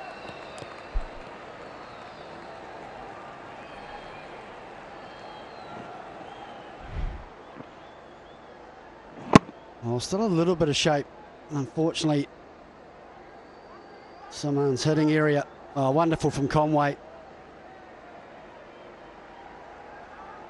I feel like he did a lot of patrolling out there during the test match. So it's an area of the ground he's used to.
Osaka boundary contest. Whenever a boundary is hit while Osaka display is on the LED boards, the batter will be awarded 10,000 Pakistan rupees.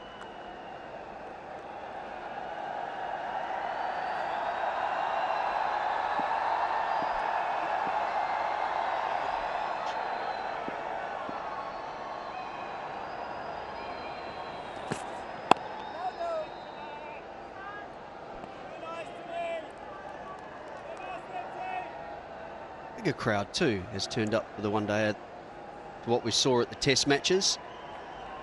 The lights are on in the grandstand and the lights are on the phones as well.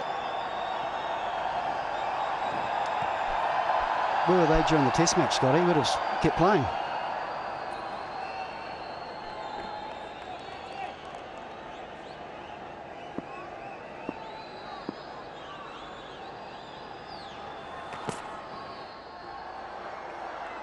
Three runs from the over, 15 without loss.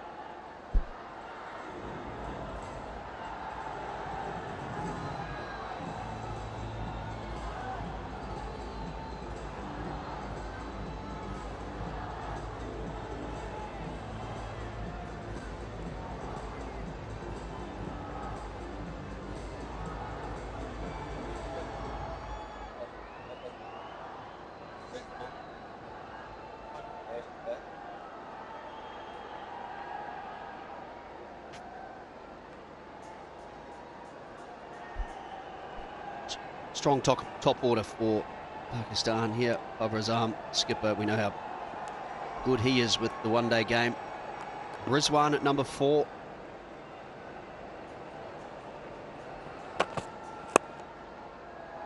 A little leg side at the moment, Shipley. Tell me, Buzzer, would you have had someone batting above Nawaz? Is he the right man at number 6, do you think? Or would you have put Nawaz at 6, maybe?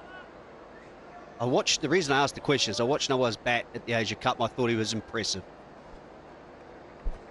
Yeah, Nawaz normally used when spin is in operation. He's quite a power hitter against spin. Him and Shadab normally are the ones who will float and come when spin is on and try and hit the spinners off their mark. Now this is pretty new with, I think, Haris and Nawaz, and you've got Salman Agha. Those three, all of them are good batters against spin, but you look at the strike rates or you look at the impetus, then Nawaz, you promote him up the order. I think they'll probably, at the moment, they'll think of, yeah, that's the order that they'll think of, with Salman above Nawaz. But if the situation demands, if they think that they need to move on, then Nawaz will get a promotion. Yeah, I feel he's incredibly similar to Jadeja, Ravi Jadeja from India. I always thought he should be batting higher, which is why I asked. I think they're both got game-changing abilities. We've seen Mohammad Nawaz with ball in hand. I thought he was terrific. Anytime you go for under 40 in today's ODI cricket, you've done a good job. He has a lot of power, so maybe that closing role is his. And earlier on in his career, as he started playing, he got 187 in a List A game. So therein lies the talent, therein lies the power. This is very early on. This is before he played for Pakistan and before his left arm spin took over. Well, it always was the all-rounder option with left arm spin, but you talk about his batting and he's always had that in him.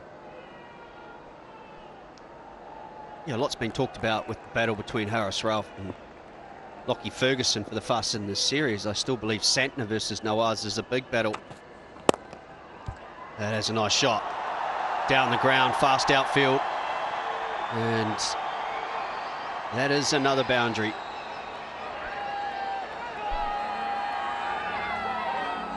Yeah, too full. This is the delivery all the Pakistani batters will be sweating on, the one that's pitched up. Much easier to hit down the ground, much easier to drive on this kind of surface than having it banged it in or just short of a length, which Pakistan did well. Was in terrific form. And, we saw that in the test matches. I think his last 9 innings in one-day cricket in Asia, he's gone past 50 7 times, 2 of those hundreds.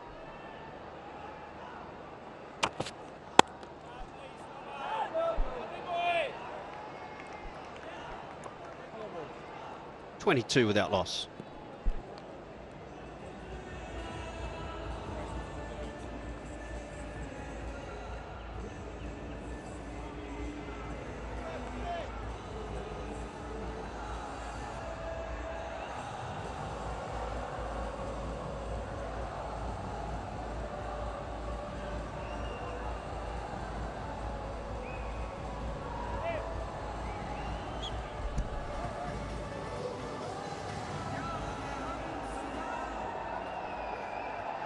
A lot for that man to do to get New Zealand back into this match. Skipper Kane Williamson. He will have some decisions to make. Both opening bowlers haven't really threatened after the first delivery, which is a big LBW shout. They've looked comfortable. Fakhar Zaman and Imam ul Haq.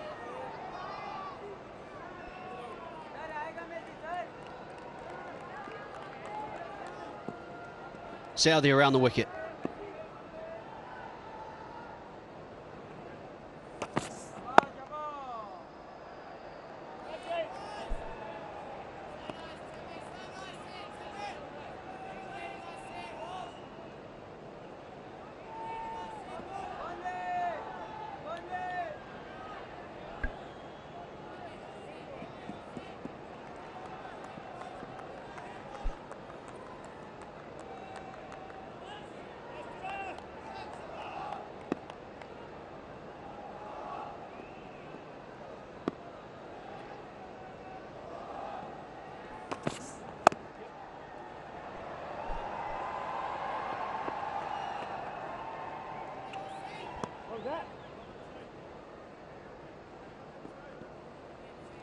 Tickets still available. Buy your e-tickets now from pcb.bookme.pk.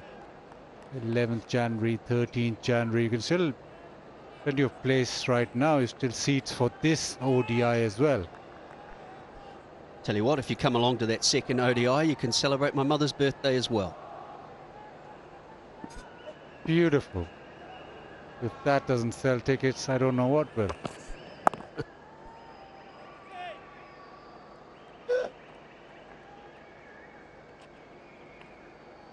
Pakistan going well today, Bazin? Tell you what, Pakistan in ODI cricket have had a really good year. And I read somewhere that if Pakistan win this series 3-0, they'll go right at the top of the pile.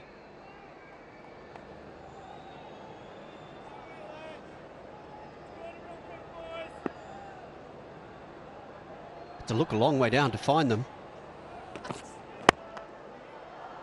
Beautiful shot. On drive, classical. And the boundaries continue to flow.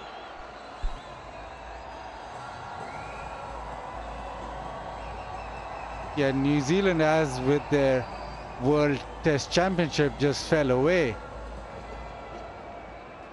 And here, the New Zealand is number 1. This is December 14th. As of December 14th, Pakistan number 5. But if they win the series 3-0, they'll go straight to number 1.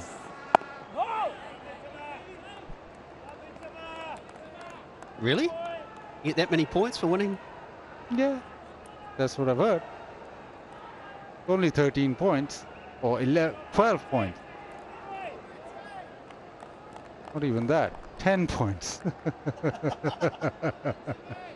You've confused me altogether, 10 points.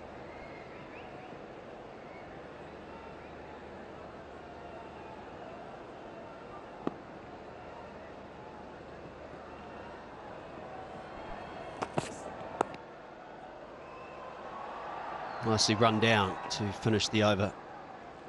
7 runs from that Southee over, 29 without loss.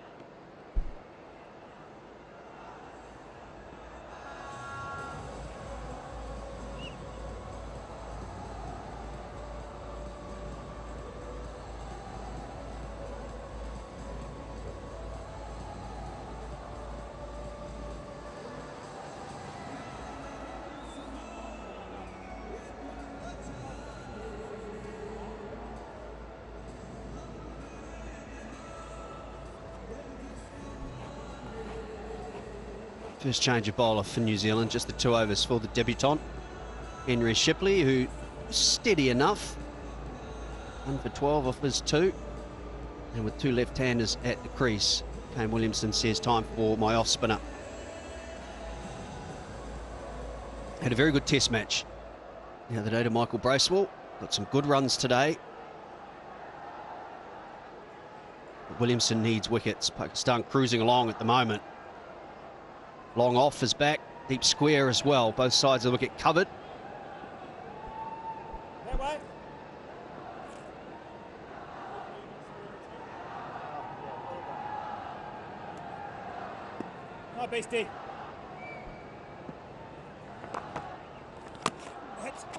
Oh, that must have been close.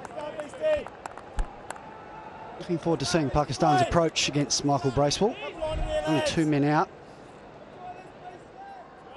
See how aggressive they'll look to be.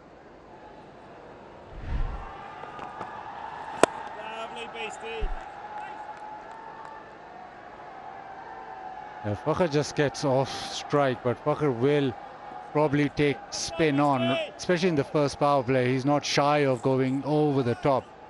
Right now, just on the non-strikers then, but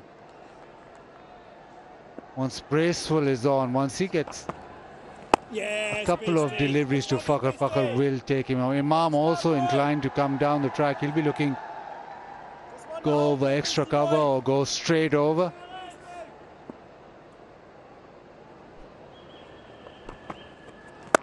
There we go, timing, no timing. Easy catch, good captaincy. Pakistan lose their first. Imam looking to get on Bracewell and hitting him over the top straight down the ground. And that ball hasn't spun, it just come back with the arm inside half of the bat. He just looped to Shipley at mid-on. A great little bowling change from Kane Williamson, and it's reaped reward. Pakistan lose their first. Imam out for 11, it's 30 for 1.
Much needed breakthrough for New Zealand, but that means Babar Azam, the skipper, comes to the middle, one of the world's best. That average will play anywhere, anytime. 59 at a strike rate of 89, and he does enjoy these conditions, so very much the man to get. Well, speaking of these conditions, I talked about Manal Haq in his last 7 innings out of 9 in Asia. 5 scores past 50.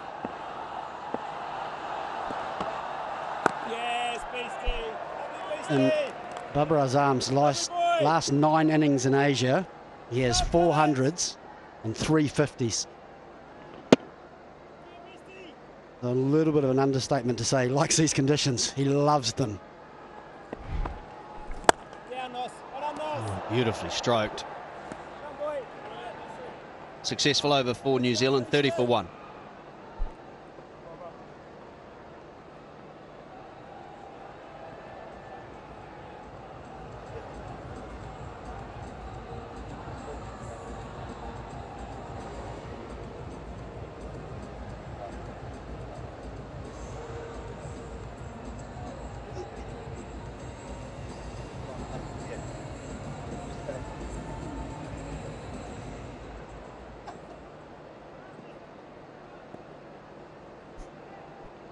Tim Southey for his 4th over.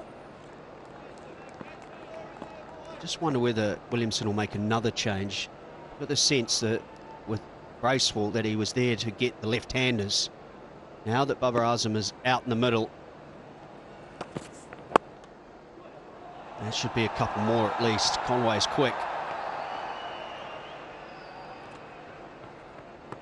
The other thing too is the catch was taken by Henry Shipley. Any debutant wants to feel like they've made a contribution.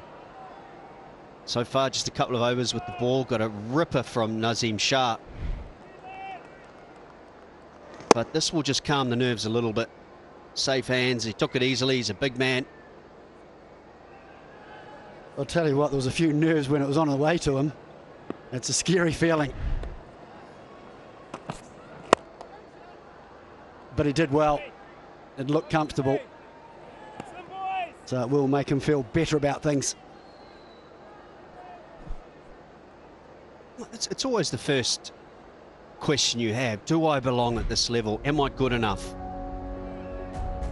And Tom Latham, his first-class teammate, handing over the cap. Proud moment, and he certainly deserved it. And it's no different to Osama Mir as well. Getting out Williamson as his first wicket. Tell you what, though, getting that cap is pretty special. Very special feeling. That's one that he will cherish.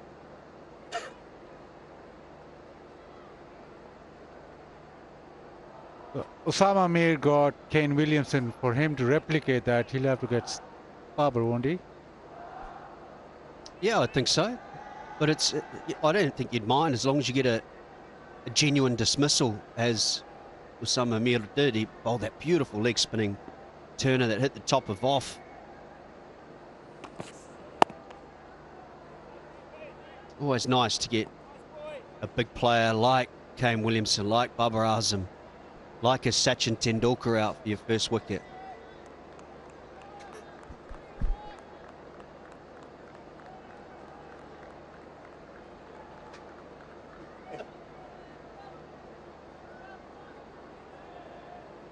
All the broadcasters of this series, PTV Sports, ARY, and then around the world as well. Willow, Sky Sports, United Kingdom.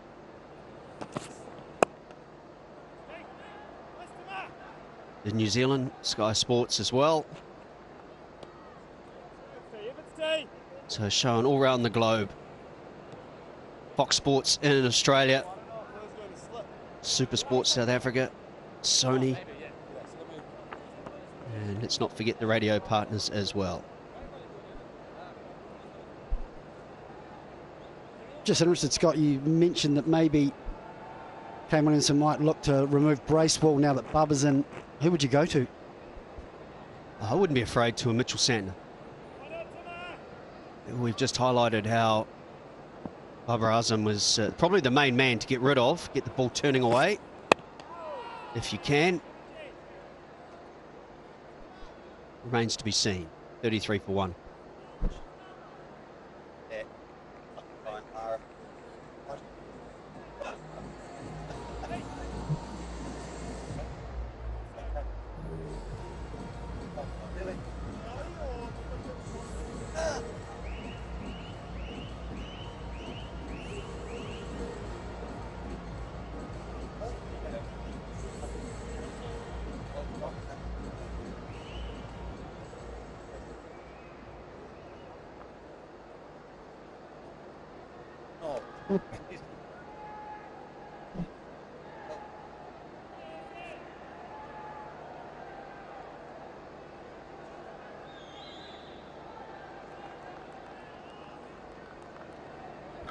Time for speed merchant, Lockie Ferguson. He's going to run away from us here at the pavilion end. Not just yet.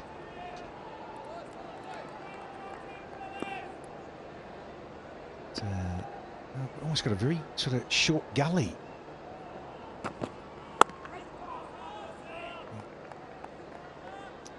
And good to see Fuckers and Marn back too, in green. And then you've got the skipper in early, just what the Kiwis wanted. We've gone on about Harris Ralph clocking in those late 140s here this afternoon. Well, Ferguson, he's unleashed at 143 and a bit. He's got the all in black Ferguson. He's got to be careful getting in there to Fucker, because he'll hit you for 4 every night of the week. G'day, Waka. Hello, Danny. Hello, Rouge. A good start from Pakistan, although they lost 1 wicket, lost Imam, but Fakhar, when he gets going, it is difficult person to bowl at. Round the wickets, trying to tuck him up, just got it a little wrong. It was more leg side-ish. And when you have a pace like that, you'll go to the boundary quickly also. He's got rid of the mo. Ferguson had that moustache for some time, but he's gone back to the fresh-faced look. That's better, much better line. Evening, Arouge. How are you? Very well, Danny. He's following in your footsteps. You had the stash and the beard going just before you arrived here, and you've gone all clean shave as well. Vacation mode's gone off. Correct. I found my razor, which was a bonus. Some may say not.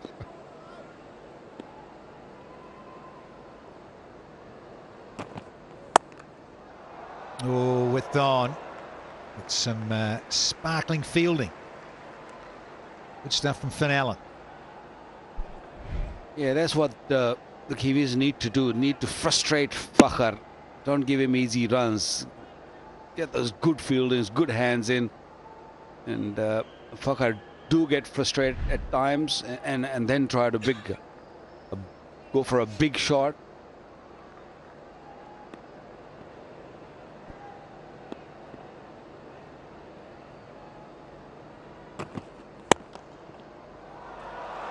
Oh, simple. Minimum of fuss and movement from Fakhar Zaman. Well, the pitch has definitely gone better, Rouge, isn't it? Because it's coming onto the bat a lot nicer. Well, a similar pace to what Naseem was bowling and Rauf was bowling. But earlier the ball was just sort of stopping in the pitch. Now it's coming onto the bat nicely. Beautiful shot. A little bit off balance, but the bat came down very nicely. Oh, that's good carry. That is good heat. Oof, bit of zip to finish the 8th. And it's 41 for 1.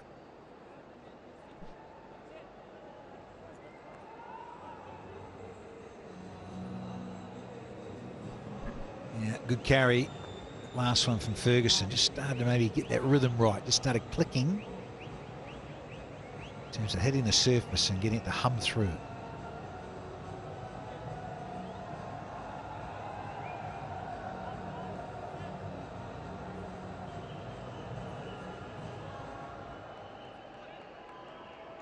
it's all about that opening stanza. 2 new balls. I mentioned Waka right at the end of the New Zealand innings. This was going to be key. How do the Kiwis use the new ball, and can they make inroads?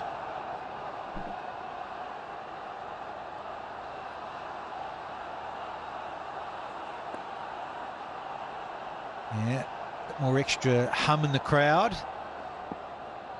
Turned up a bit more since the sun has gone down. Time for Henry Shipley from the City End. Good little channel to start. Young man.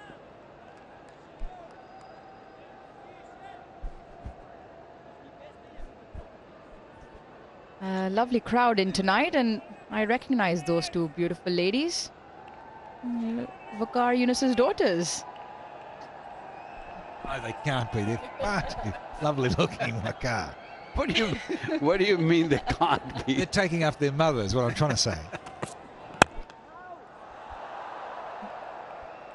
Absolutely correct. They've taken after their mother. Dad, of course. And now they've seen themselves as well on the big screen. Yeah.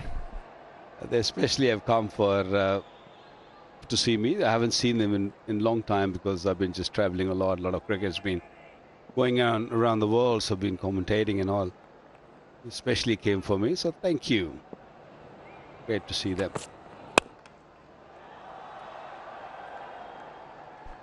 Missed out, isn't it, Babar? Normally plays that shot with a lot of control and hits it hard.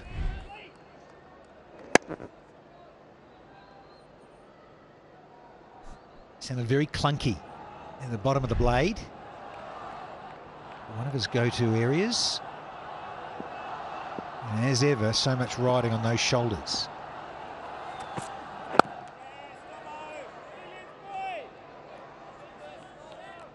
Yeah, dots on the trot. 4 of them, in fact.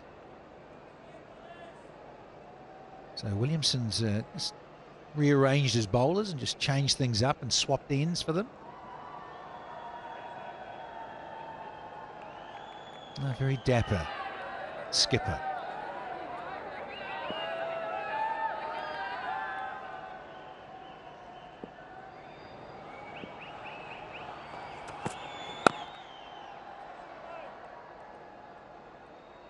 We also mentioned this too, Waqar.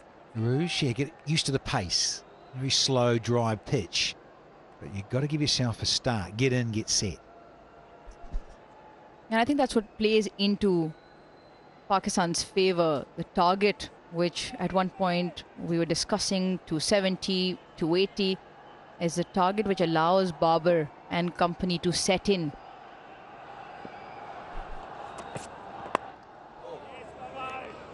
And there is a maiden. Well done, Shipley. 9 bowled. It's still 41 for 1.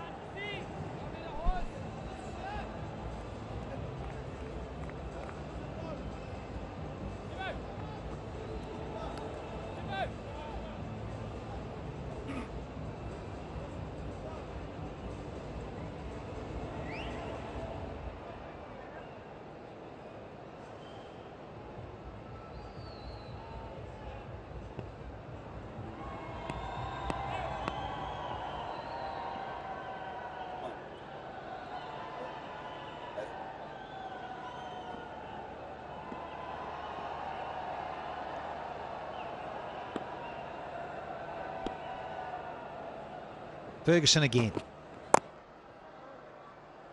Set to stay around. Yeah, use of the crease and shutting down angles and just closing off Waqar Zaman is the key here. Lots of discussion. But Southey, who's taken over from Williamson, who's still captain of this ODI side, just having a chat there with Southey.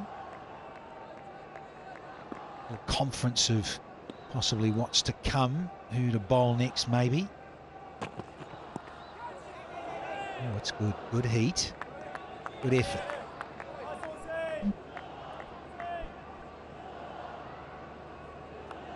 Not very comfortable for her, wasn't it? That last delivery just came very quickly. It just rushed at him. before he got into a position. Ball hit his gloves. He might not be happy about it, but I tell you, that came really quickly. Yeah, it was very quick. Oh, no slip in. Would have been perfect for perhaps a wideish first slip. And a reverse cup height. It's 4 nonetheless. When you're defending this sort of total, you cannot afford to not have slip. You have to have someone in the catching position. You cannot defend otherwise the score. The score is easy to defend.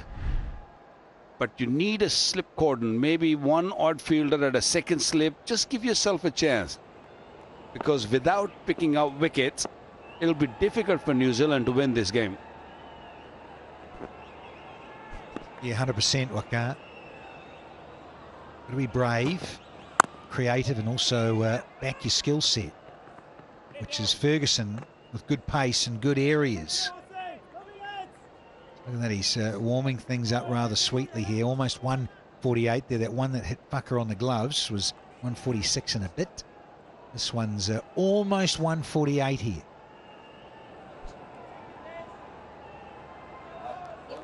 So, check out our tech gurus. What is the quickest?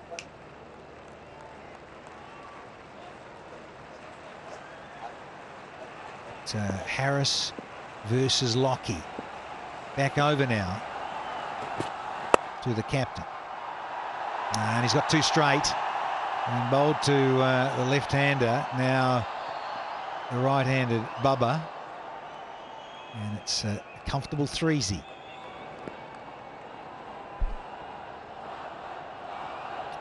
It's a pace that Babar does enjoy. Comes onto the bat nicely and pushes it away for 3. Well, the crowd's getting revved up, and so is Lockie Ferguson. That previous delivery, 148.6 clicks. The fastest of the match so far.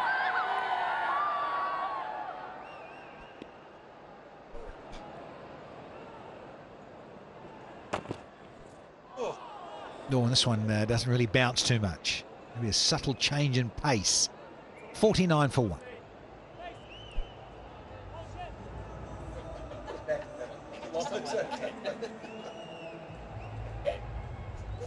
Yeah, just a subtle change. Back about 1.5 K. That's all. Well bowled, lock, stock.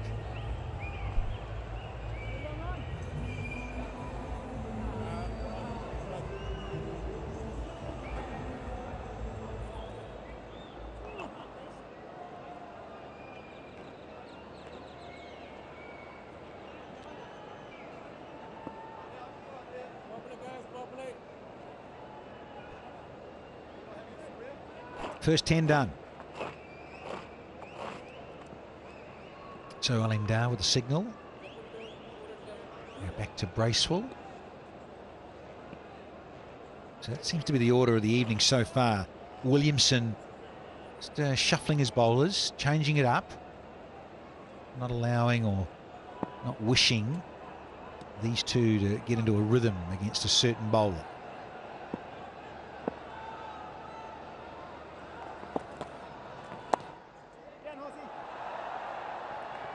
Take one and be happy. Tick that scoreboard over. 50 up now for the hosts. Yeah, so Ferguson, that previous over, the quickest of this first ODI. Just over 148 clicks versus Harris Ralph, who was a little bit under that. Come on, couple of newies.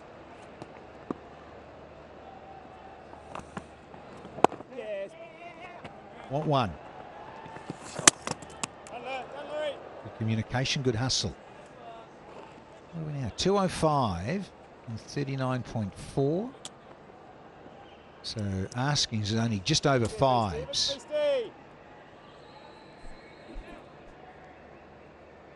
Yeah, I think this is the phase where Pakistan held things up a little bit. It was their spinners. And Nawaz bowled well. Salman, Osama Mir. New Zealand will have Satner come in shortly. A lot will have to do with him and Satner bowling.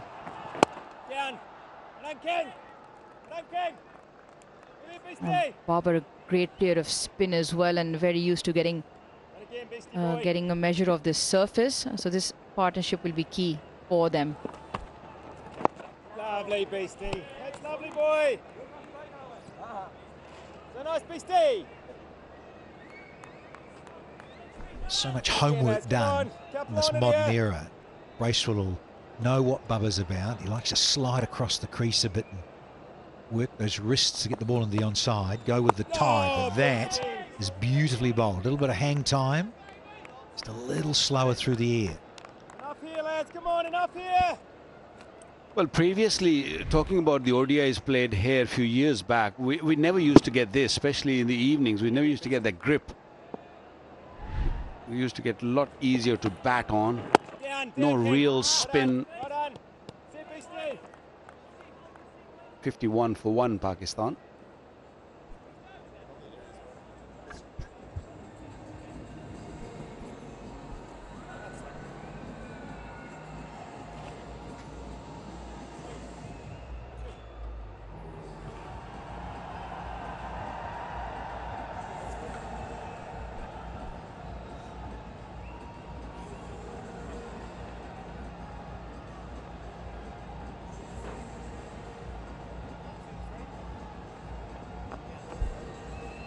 Vakar, you touched on the spin and the grip. Have a look at Babar's reaction after that delivery. He's also surprised by it, especially under the lights where the ball's coming on nicely for it to grip and turn. He'll have to just be careful with the off spinner coming back into him. A tallish fellow, Bracewell, so he gets that extra bit of bounce, and so is Santner. So both gentlemen over 6 feet tall. So there is that ability, get that pace right, get some revs, get it to dip on the batter, and then maybe just get it to grip a bit. Might just bounce a bit more.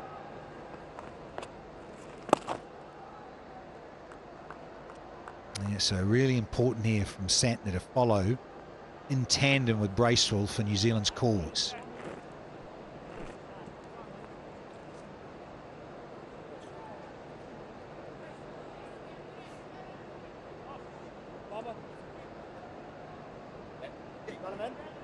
You want him in? Please get your picture. Why not here, set? Why not 2 for us, boy? Understandably, time to come left arm round, slip in. Yes, Mitchie. Sliding on, and variations of pace so key. Bubba will be aware. You've seen that one bounce from Bracewell. Long off, extra cover on the fence. And that is superb wrist work. I think it has. I think it is a great 6 of Abanka Falah. Get 1,000 out in USD for the flood relief, please. This is something new Babar has developed. He likes taking risks, and anything on his middle leg, he will sort of go mid-wicket, wide mid-wicket, cow corner, whatever you want to call it. Very good control over it. Sometimes you need one good shot to get you going. And I think that previous shot really made him feel good about it and put pressure on Santner. And Santner faltered and bowled that short delivery. Yeah, that's 6. As you say, Wakar, got it above the eye, so he gave it a bit more flight, and Bubba said, look, I'm taking you on, Mitch Santner, having a big chunk of you. Yeah, that's better. That's more like it from Santner. That's what he's looking for. But also, there's that rotation. 6-4, and then the rotation. Watch the bottom hand. Superb. Yeah, this was missing in his game previously. He's just worked on it, seen him work really hard on it, and that really will blossom his game once he get that mastered. Yeah, sling, down sling. Come on, boy.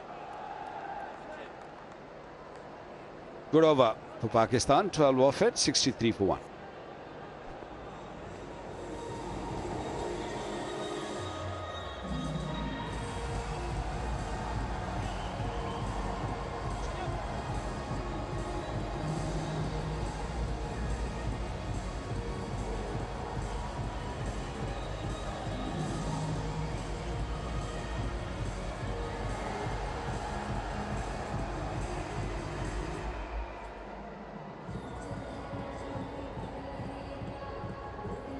Only Aman out for Pakistan.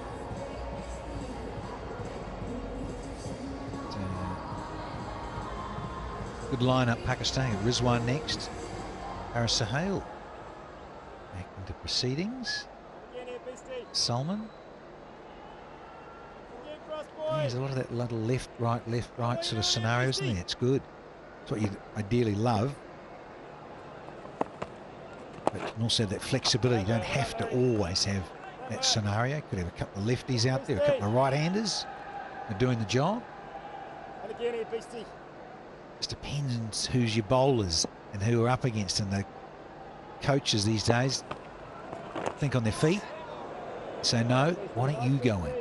As long as the batters know and they're sitting in the hut, they realise the scenario that playing in these conditions against this bowling type, let's be flexible.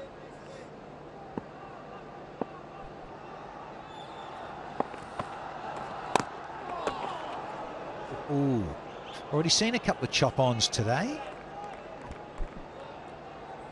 I don't think he minded the left armour. It's just the off-spinner has really troubled him. Or maybe it's just a breastroll, because even when we were in New Zealand in that T20, Pakistan did struggle against breastroll. Yeah, he's not sure against the off-spinner. And especially when breastroll is getting a bit of purchase out of the surface. Against the left arm of Santner, I thought he watched a couple of balls, blocked, and then he just attacked. Against Bracewell, he's just being a little bit more cautious.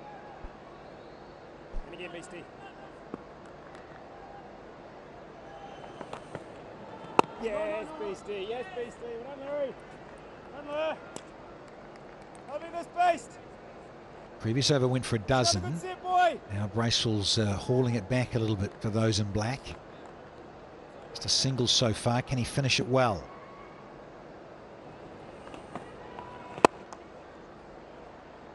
Yeah, just one down the ground. If I've got to keep the strike. 13 done at 65 for 1.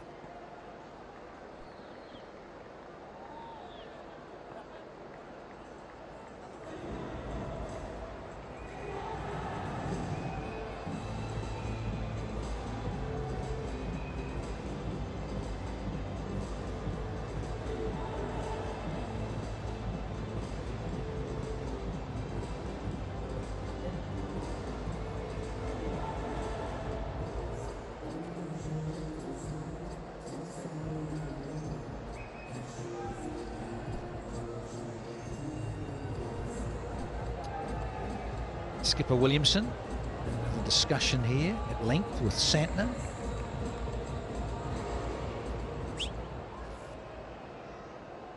Need a good set of 6 here from Santner to the New Zealanders. Squeeze on and create something here. Come, Mitchie. Come on, boys. In need of a wicket here, the tourists. Come on, boys.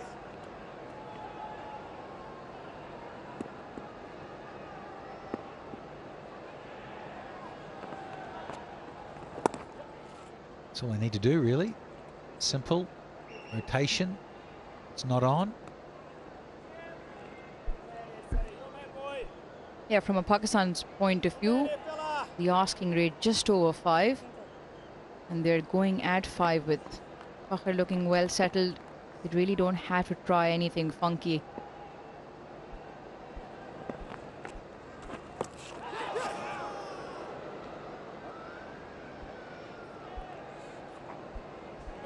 Important for New Zealand to keep that pressure on in tandem from both ends.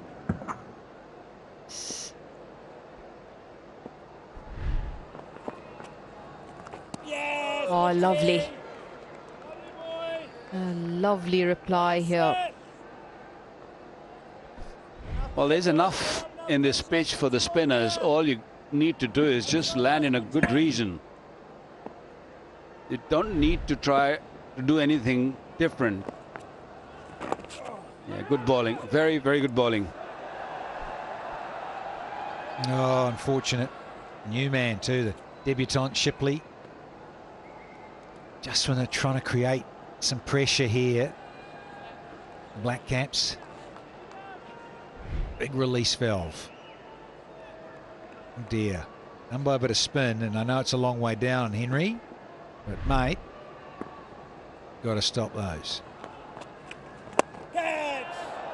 Oh, it's the other side of the bat. He was almost looking to come back over to long on. Done in the flight somewhat.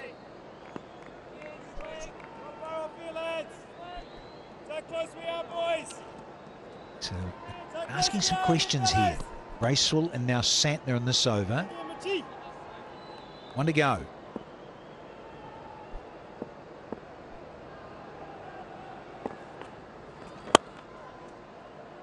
Too short, Santner with the last one. So 4 off. Comfortable position at 69 for 1.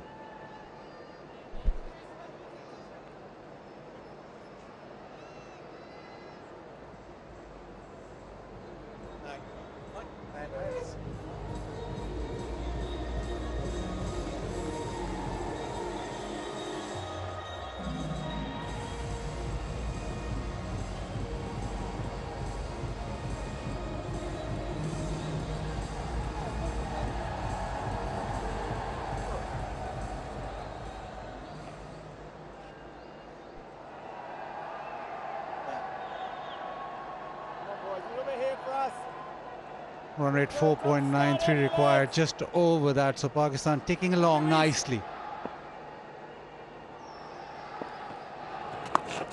Bracewell has been swept one-handed into the fence. Boundary.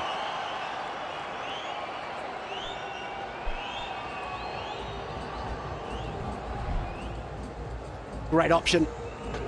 Saw the gap was behind square, made sure he got his front foot outside off,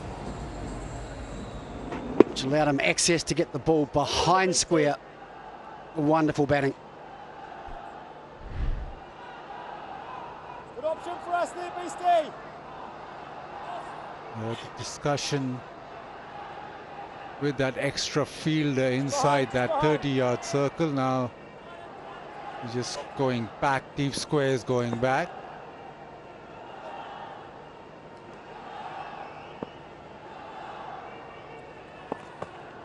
Yes, Beastie. That's lovely, boy. And so far, Bracewell has been New Zealand's best bowler. Stay ground there, lads.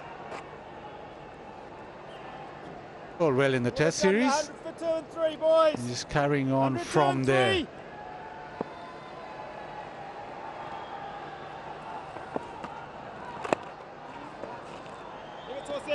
And with that sweep shot, he now has the option just to knock it leg side and get to the other end. That's all Pakistan really need. Babar's on to 23 of 30, Fakhr 39 of 43, partnership 44 of 53, and it's just getting to that stage where, Scotty, you talked about one big partnership. Slows it up, gets it to turn. Was there a little edge there? That's the question, the way that Michael Bracewell threw the arms up. Yes, there was. So a chance for New Zealand.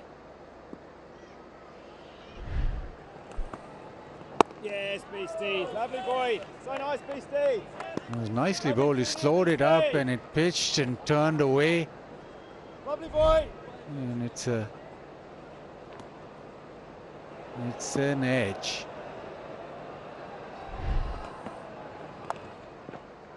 A sweep set. There's no man behind square leg side. Another boundary. So a good over in the end for Pakistan. 15 done, 78 for 1.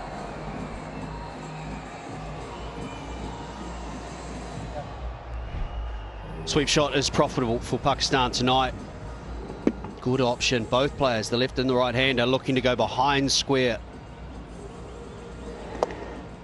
Keeps it down.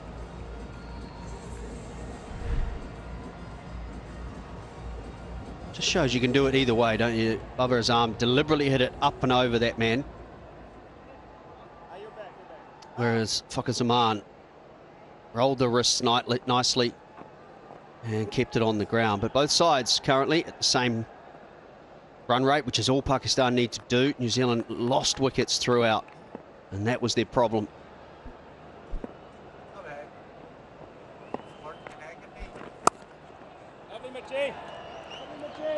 A bit of spin, bit of turn, but just getting a single to the offside, and all that Pakistan need to do is knock it around from here on in.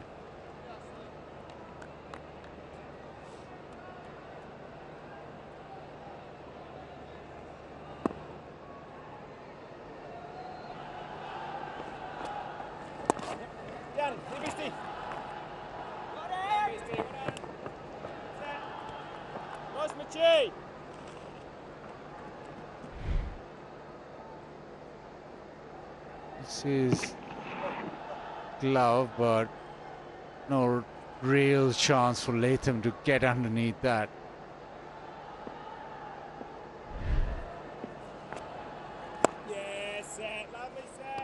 It's also a 50 partnership of 58 deliveries, 59 now. And going at a fair clip.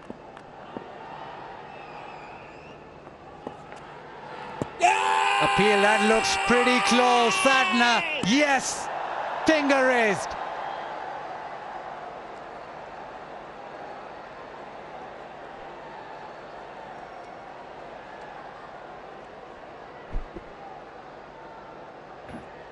TV umpire to director.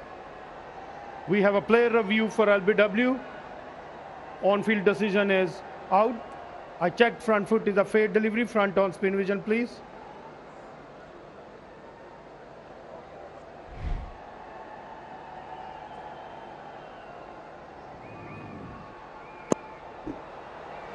Appears to be no bat involved. To confirm, ultra edge, please.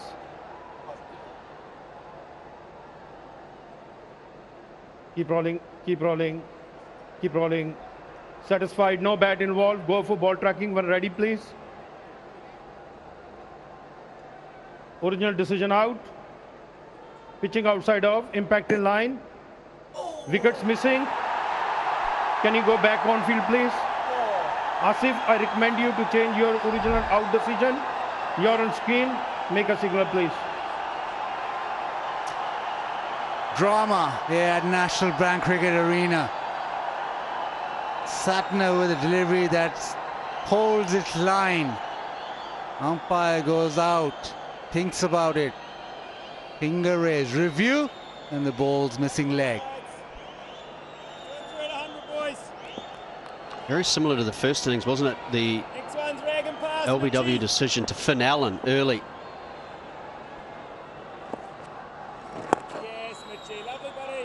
That one as well, just missing the leg stump. It looked good live, I must confess. We are directly behind the old bowler's arm. Just did not straighten enough. Slid on. That was good from Babar Azam because he went up and reviewed straight away.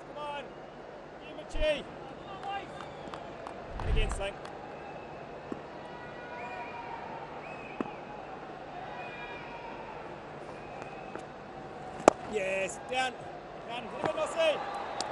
Just slight misfield.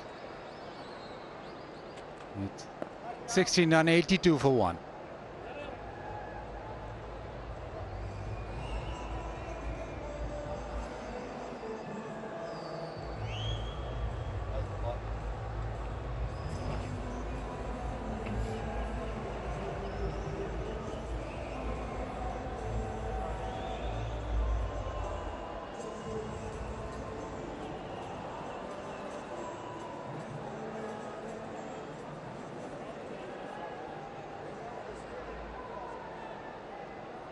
again here, Beastie.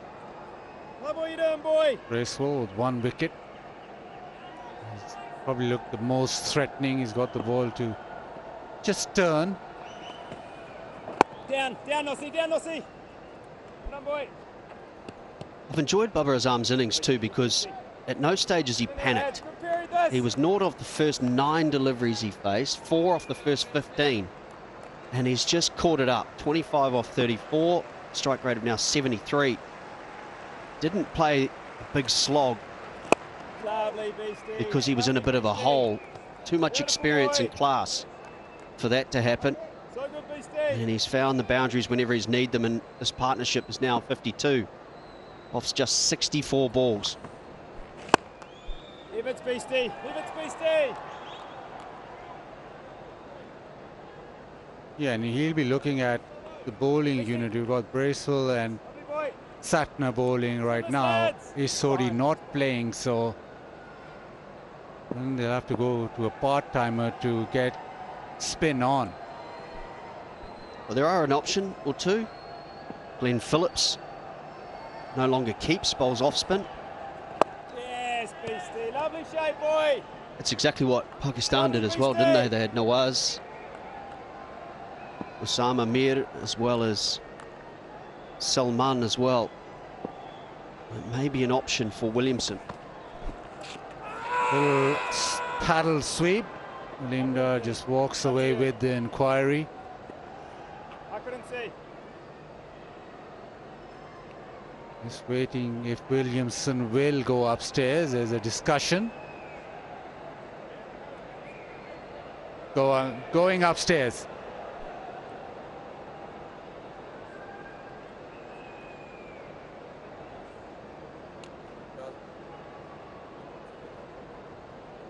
TV umpire to director. We have a player review for LBW. Original decision is not out. I have checked. Front foot is a fade delivery. Front on spin vision, please.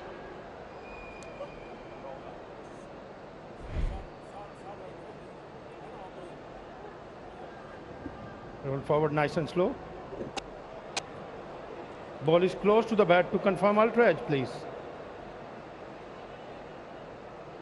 Keep rolling. Keep rolling. Flat line. Flat line. Roll up to the pad, please.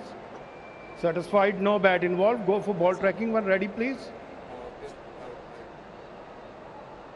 Original decision not out. Impact outside. Impact outside. Can you go back on field, please? Aline, I recommend you to stay with your original not out decision. You are on screen. Make a signal, please. The impact outside the line. Far away there, lads. Not far away. New Zealand now with just one review remaining. And they feel that they need Barber. They need Barber as soon as. Almost getting to that stage, I think, Buzzard, where they need both of these players. 2 new bats at the crease. Yes, Beastie. That's lovely, boy. Another one down the ground, just a single. It's 1785 for 1.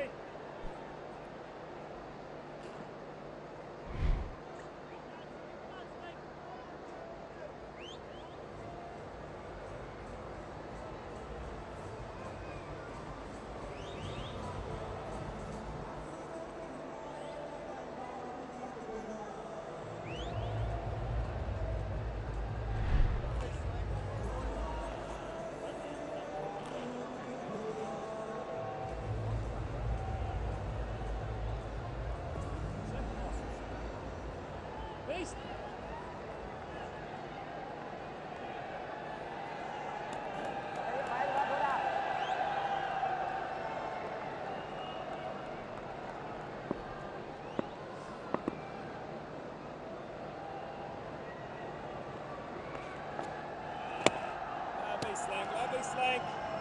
Nice we get there, Mitchie. Nice get Pucker there for us, 47. Last couple of overs, he's just looking to knock the ball around, and Pucker normally very proactive. Down, Nossie. He wants to get on with it now. He's got the opportunity to hit over mid-off or through cover, which is probably what New Zealand want him to go extra cover with the ball spinning back in. But Pakistan normally will want to get at the bowler more often than not. Yes, Mitchie, that's lovely, boy. Babar just had a word with him as well. He knows that Pakar's itching. He's looking around, he's itching to hit a boundary, looking to hit that big shot.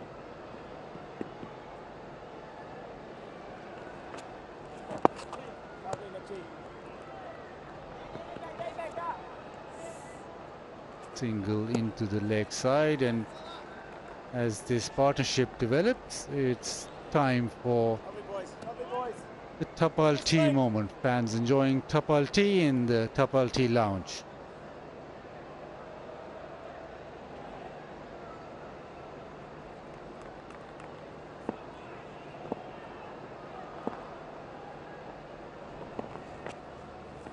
Down, Nos. Good dots these, boys. Good dots these. Lots of building nicely, lads. The first 4 deliveries, just a single. Finish well, Mitchie.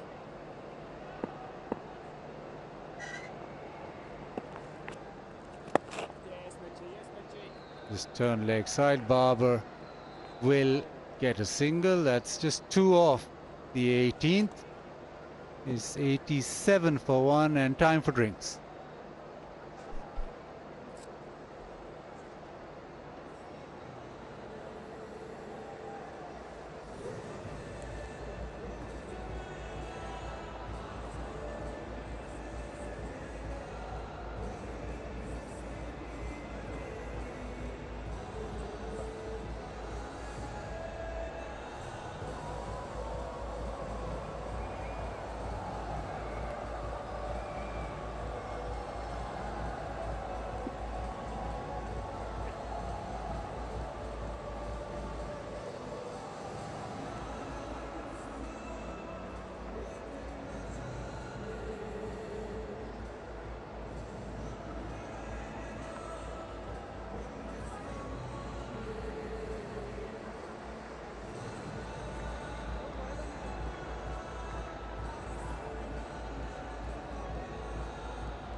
Solid from Pakistan. Pakistan 48 of 56. Babar just getting into his work, 26 of 38. His partnership 57 now, and Pakistan looking comfortable after 18 overs, 87 for 1. Just the one wicket, that to Bracewell. Satner and Bracewell, 9 overs between them. It's been the spinners that have looked threatening.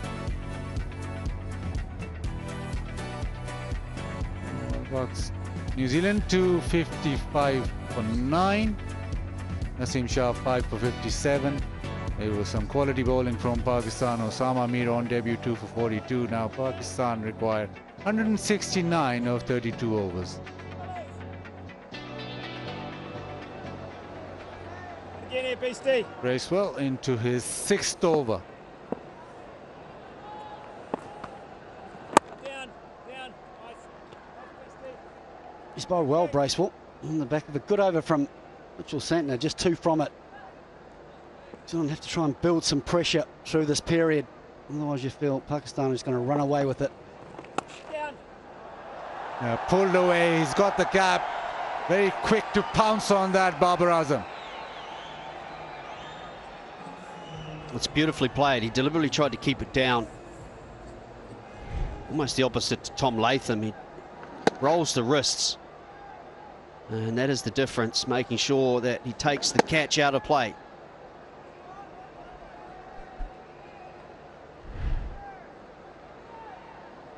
I just felt something, did Babar, after he pulled that delivery to the fence. He just looked slightly uncomfortable. And I think they've called for the physio.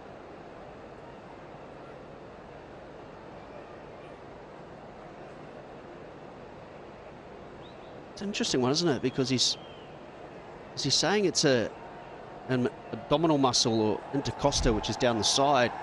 You often see those from bowlers, not so much batsmen.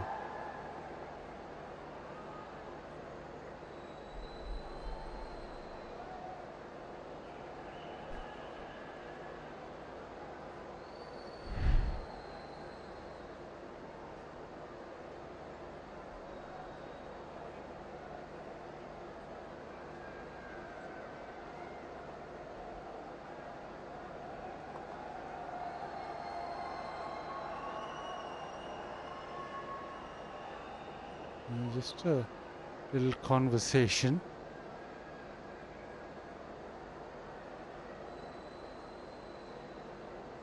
The only wicket to fall. Imam trying to go straight over the top, the inside half of the bat, just scooped up at mid-on.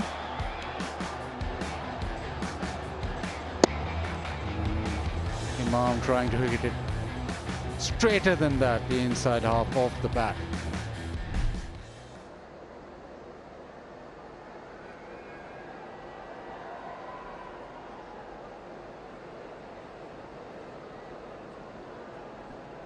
Almost looks like he's struggling for breath a little bit.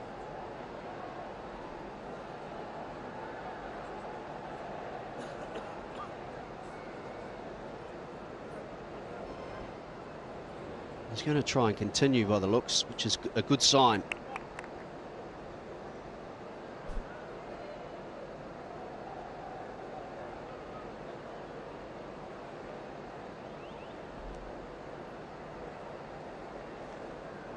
Seems all right. Seems as if he's back in the game. He's checking around where the fielders are. Just get himself back into that zone.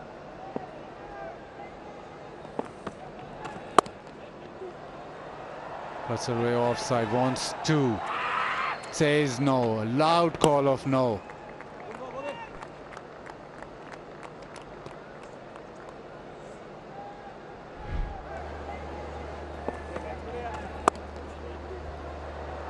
Just a fraction wide, Bracewell. I don't mind that.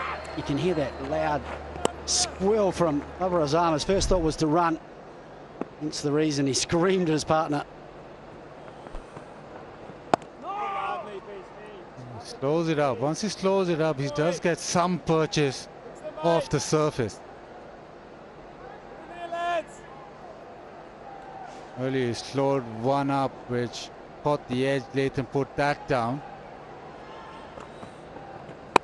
Slightly too short.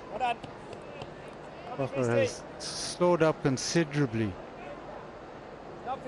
His first 29 deliveries went for... First 30 deliveries went for 29 runs, and after that it's just been big calm. Down, toe down. Bad toe. Still no single. And 19 overs, it's 92 for 1.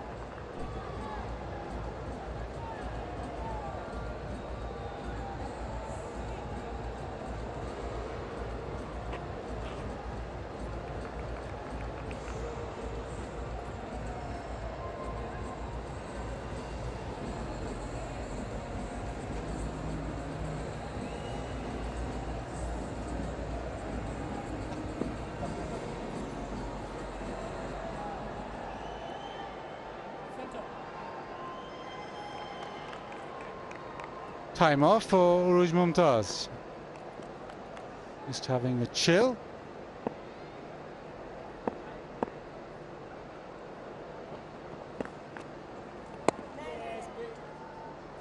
I feel like there's just a wee opportunity for New Zealand. I can feel like they've just built a little bit of pressure. That's important. It's over from Santner. And he continues that trend.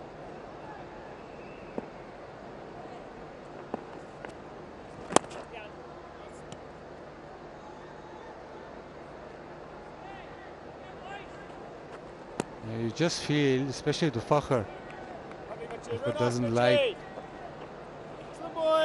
staying quiet for too long. Last couple of overs, he's just trying to prod a single which he hasn't got.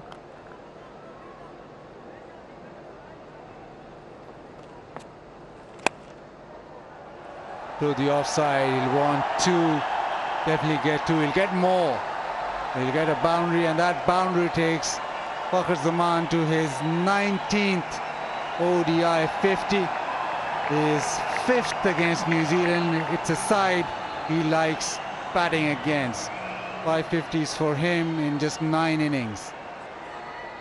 And he looks set for more. That just breaks the shackles for him a little bit. That drive through the offside, and maybe now that he's got to 50, he'll be much more relaxed.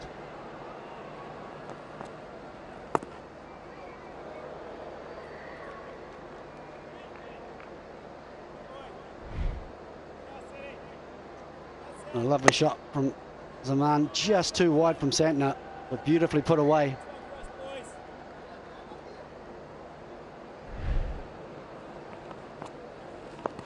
Oh, brings out the reverse. Straight to short third, but he's still looking at avenues to score runs. Shot for your set.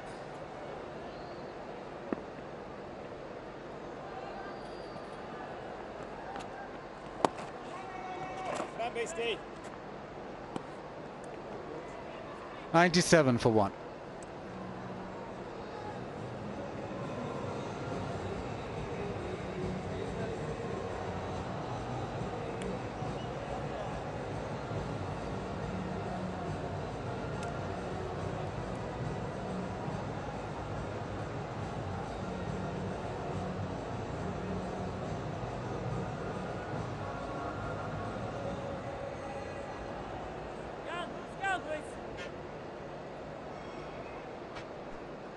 Fakhr Zaman getting to his 50 in that last over. This partnership now 67.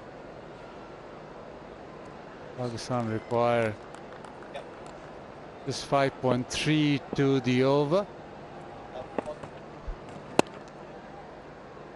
Knocks it offside. Babar gets a single.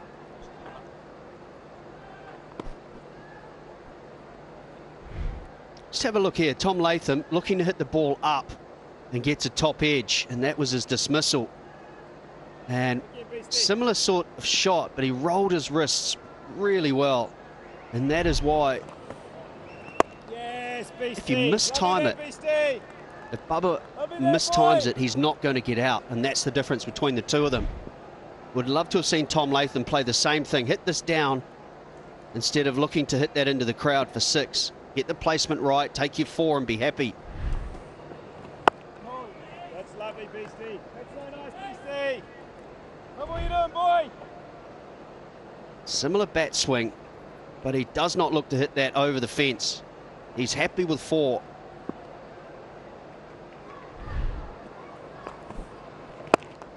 So nice there, Beastie.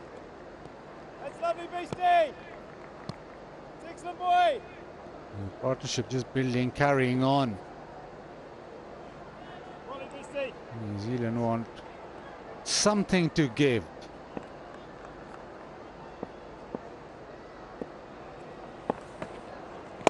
Down, King. Into the onside, another single, the 100 brought up by Babar, and it looks as if Pakistan are just in cruise control. Yeah, Babar Azam looks very good. 100 for 1, Pakistan. So good at hitting the gaps.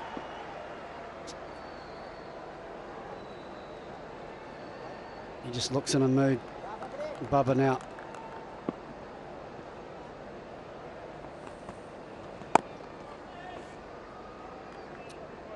$21 done, it's 100 for 1.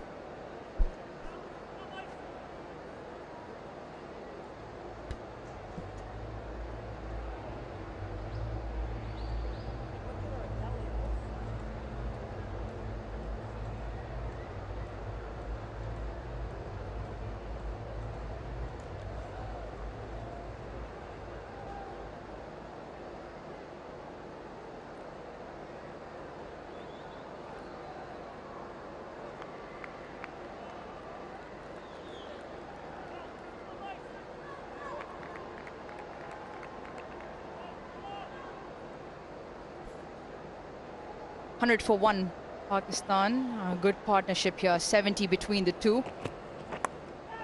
Off the edge. He flies down to 3rd. It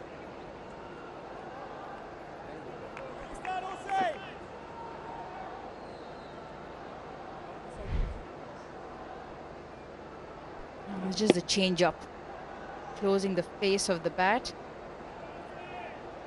He's had a few shouts against him, Babar. And he's taken his time, but he's settled in along with the Fakhr. It's clocked up another half century to his name.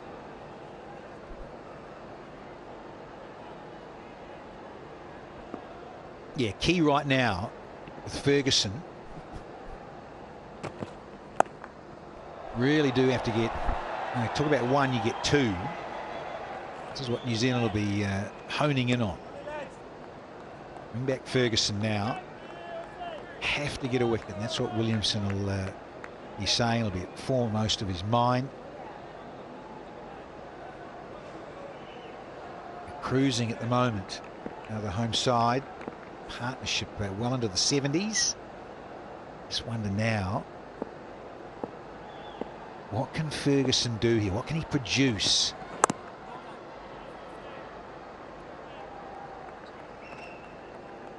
A little bit of magic, a little bit of inspiration required here.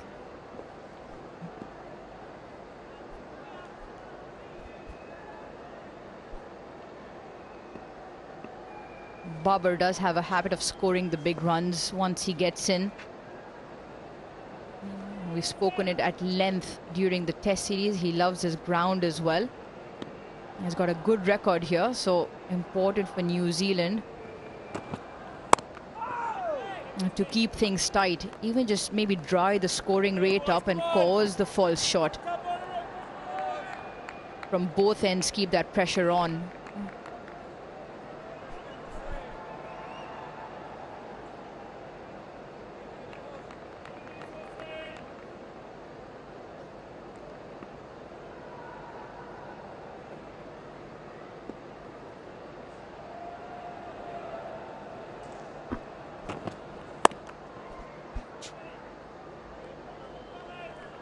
Fakhr's played well.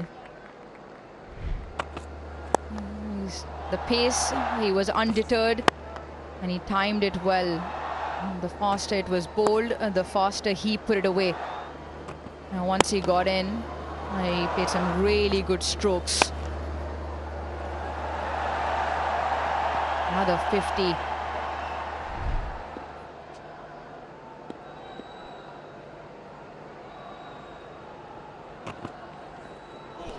That's a good short delivery. 143 Ks to end the over, 103 for 1.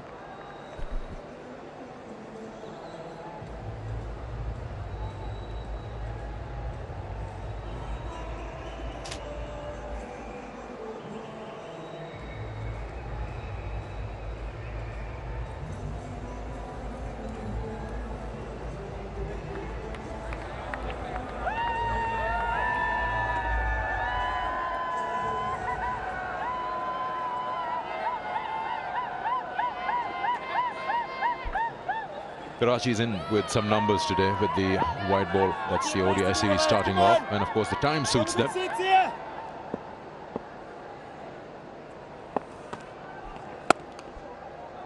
Actually, the time suits all of us. 2 runs here.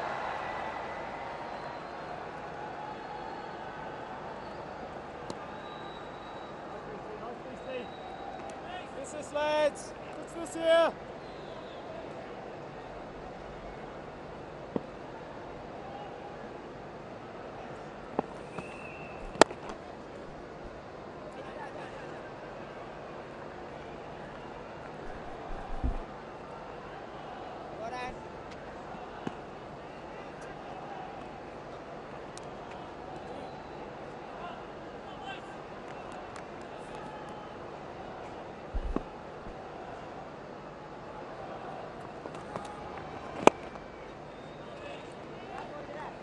Bracewell now bowling his 8th over. He's been really good.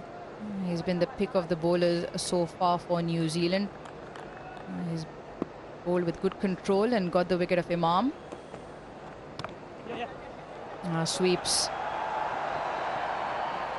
Should look for 2. And gets it in the end.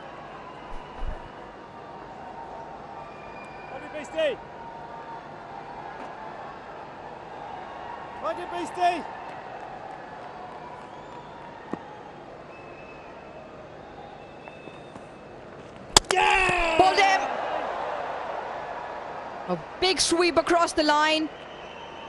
Bracewell into the action again. This time, the wicket of Fakhar Zaman. Well, he just does this for you.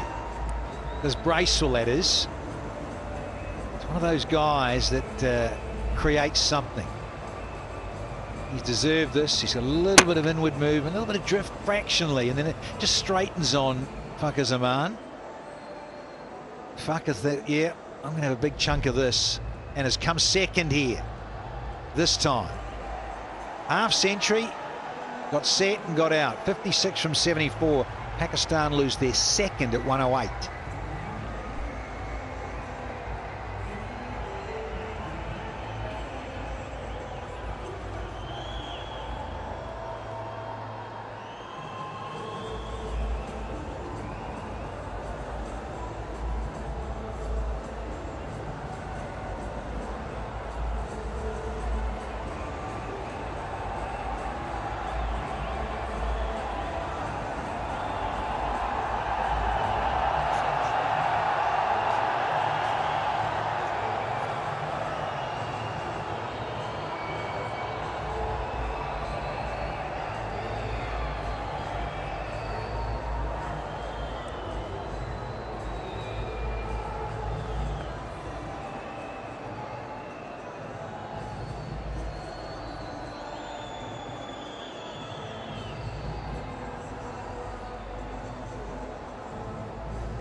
In walks Mohammad Rizwan to a huge roar of this Karachi crowd. He's got the numbers, and we all know he can get the runs very quickly if required. 115 is best. 50 one-day games, and he's got good support of the skipper on the other side. 108 for 2.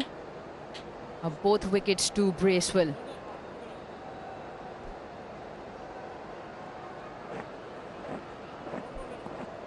His first time out here in this series was in the reserves during the Test series, where Sarfaraz was keeping the wickets, and now when white ball comes, in comes Rizwan. 150 halfway, lads. Good period here. One good period here, fellas. How are you doing, Beastie? And again, boys, come on.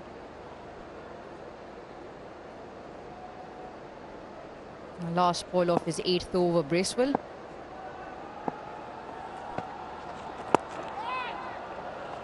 Off the mark straight away. Excellent over for New Zealand, and Bracewell 23 done, 109 for 2.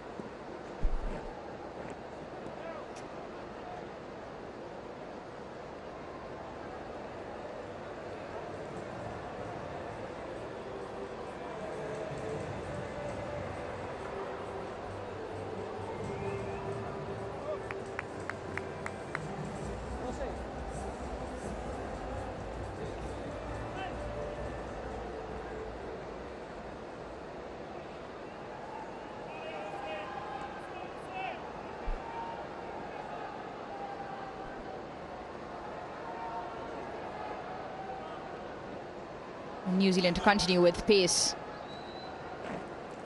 And Mohammad Rizwan is in because Fakhar Saman decided to have a swipe at a straightish delivery which cannons into the stumps. He played a good knock. Would have wanted to continue on. Runs on offer here. He tried a similar shot, barely got bad onto it before he was bowled by Bracewell. And that time around, of course, completely across the line. It was just a wild slog attempted.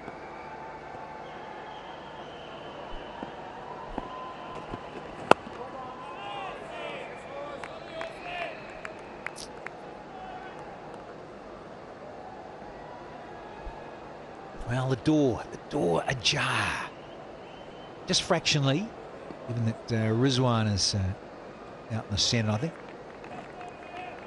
I've got to confess, I think it'd be fair to say that Lockie Ferguson prefer bowling to right-handers, given the start up, your rhythm, and you're over the wicket, you follow through, use the crease, get in close, come wider. Just better for him when he gets his rhythm right up against right-handers. And now he's got 2 at the crease. So the new guy in, that's Mohammad Rizwan. Can he squeeze one here for New Zealand and get them back in the contest even more?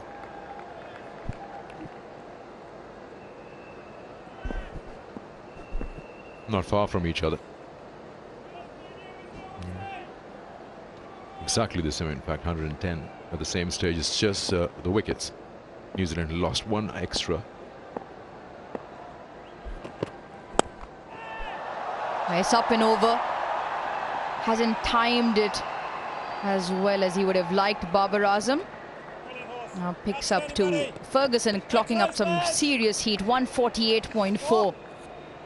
And is that quick delivery that's gotten big on Babar Azam. Certainly.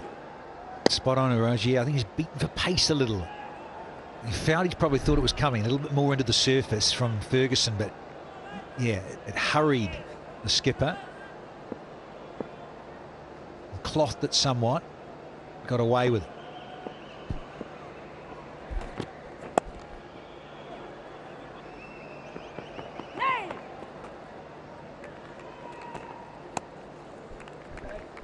Not so long ago, the 7 T20s against England, Mark Wood created problems for the Pakistan batter, especially. He got Babar Azam twice on a shorter one. There was around 150 clicks. Once got his glove. Second time around, he tried to just show an open face of the bat, was caught at third man. And here, Lockie Ferguson is trying to do the same thing, ball that shorter length right into that grill or the visor of the helmet. Oh, that is a lovely delivery. 145 and a bit again.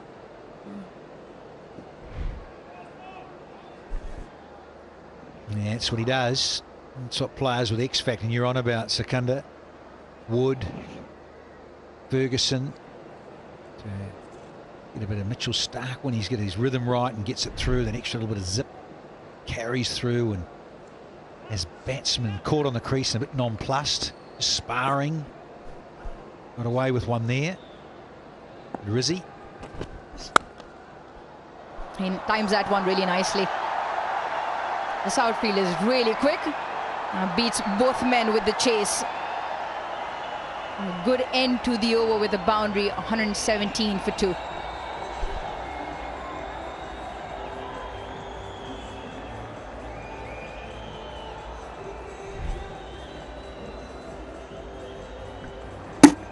Nothing more than a little punch.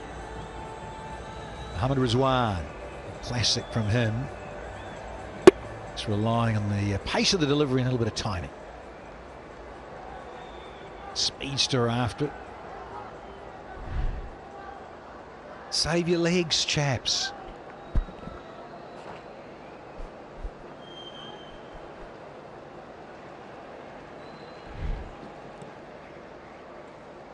Yep. Nicely timed off the bat and skips along this Karachi outfield really quickly. Once it's through the gap, most often than not, it does cross the boundary. Glenn Phillips in pursuit, who's really quick. Come on here, Slinky. Come on here, Slinky. Grab us this one here, boy.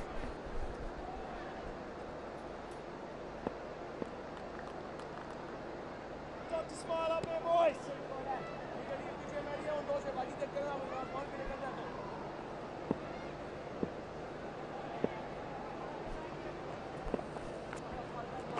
Oh, that's a ripper. Brilliant set. That's the one he's looking for, Satner. Excellent, boy. I've seen his opposite, Kane Williamson, get cleaned up with a peach. That's another one. Separate occasion that might hit the top of the off stump, and yeah, did everything right, really. Missed it, and it didn't hit the poles. That's all he could do.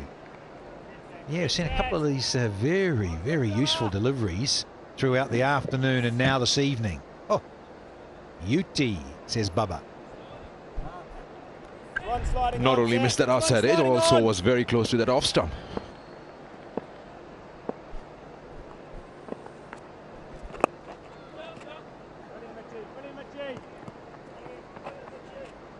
Every now and then you see the spinners turn one magically off the straight in line with the stumps.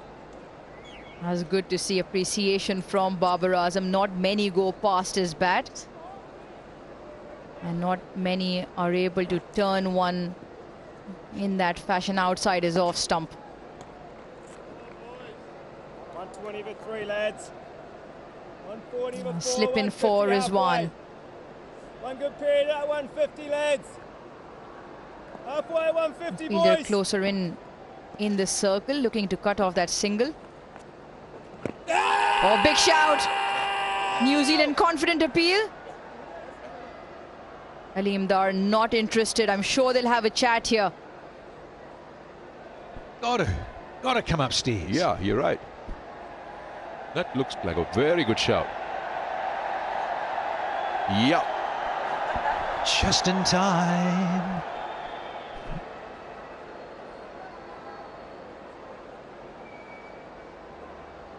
TV umpire to director. We have a player review for LBW. Original decision is not out. Front foot is a fair delivery. Front on spin vision, please.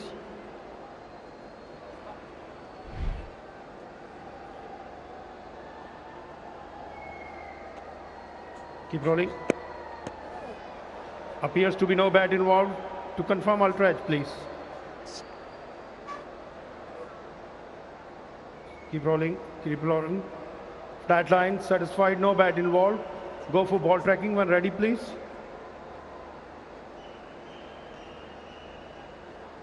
Original decision not out.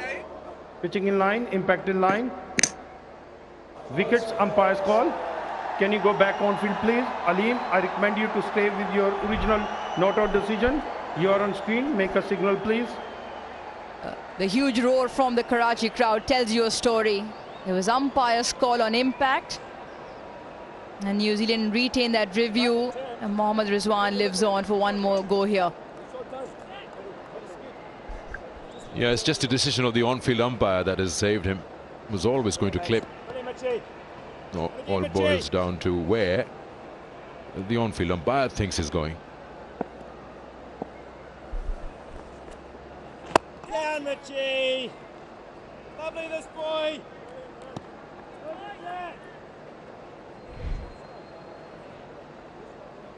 All right. Pitching in line, impact in line, and impact with the stumps. Hitting the stumps, umpire's call.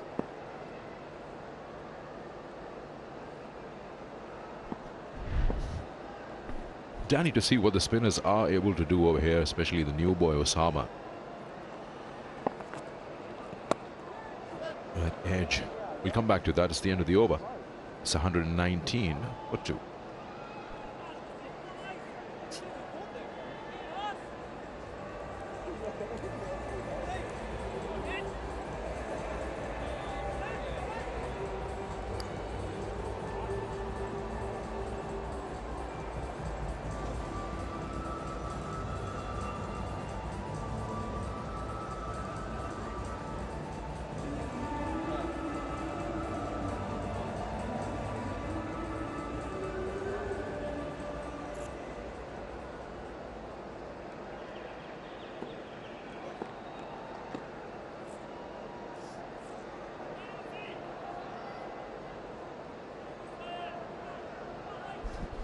$119 for 2 at the halfway mark. Pakistan in pursuit of another 137 runs.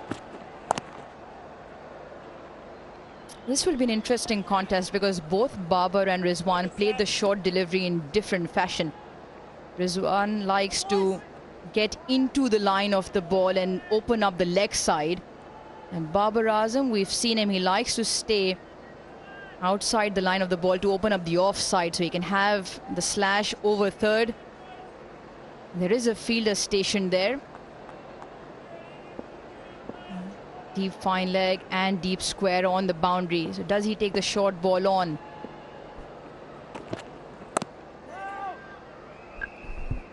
Yeah, his partner Rizwan has a good pickup shot, so he likes the ball very anyway middle leg, which is why you must have watched during the World Cup and Asia Cup. The bowlers had a plan against Rizwan, bowl him outside the off stump, whereas the opposite for Babar.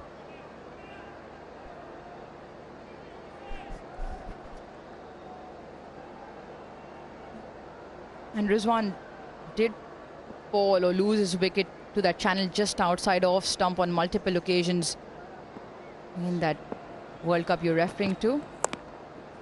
That's what Babar does. He stays outside the line of the ball to open up the offside, and he's very good with that angled bat. Some of the shots he's played to even the fullish Yorker length delivery with that angled back to guide it down third. It's because he plays the ball so late, he's able to create those angles. Yeah, in his earlier days when he was having problems with strike rotation, this became his go-to shot to get to the non-strikers, and he started playing it so well. The certain teams started having the third man pretty fine.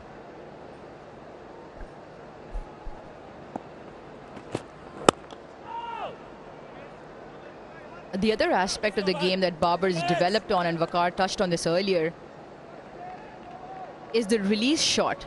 And it's not a rash shot out of the ordinary. He does look for that fullish length and he goes over mid-wicket.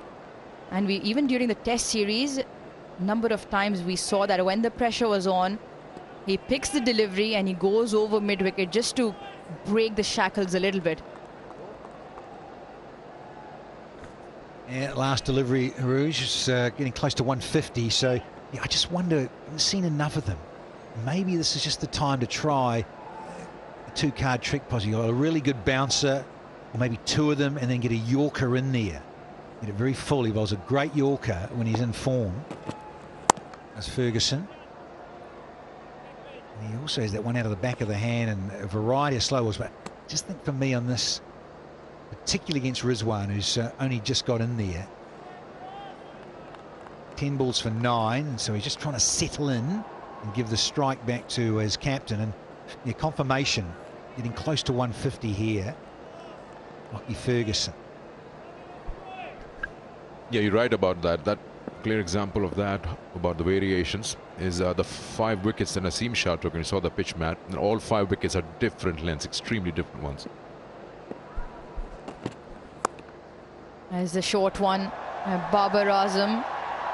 He's done really well. Michael Bracewell on the boundary. End of the over, 124 for 2.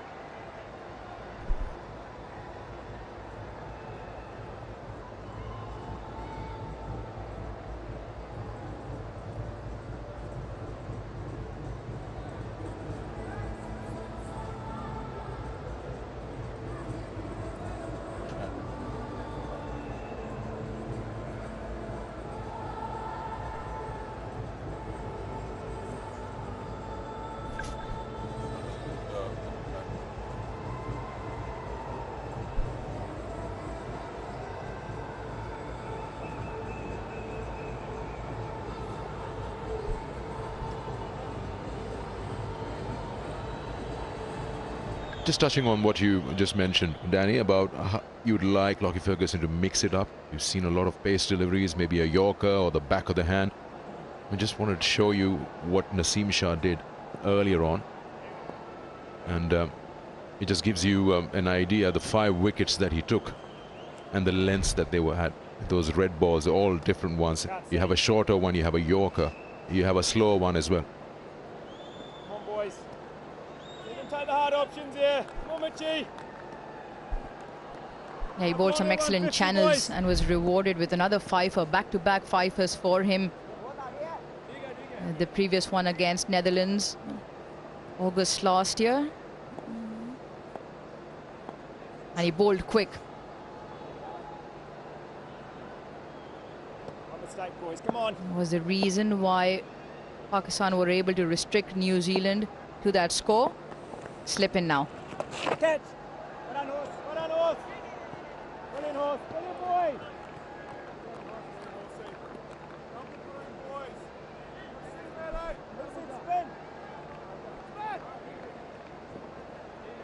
Brilliant, lads. Brilliant, lads. Top edge for 45 there, set. Like it, boy. Now the skipper is in a way weight anchor here. Happy to do so. Yes, like how Mitchie. Tommy Latham Mitchie. hung in there for New Zealand.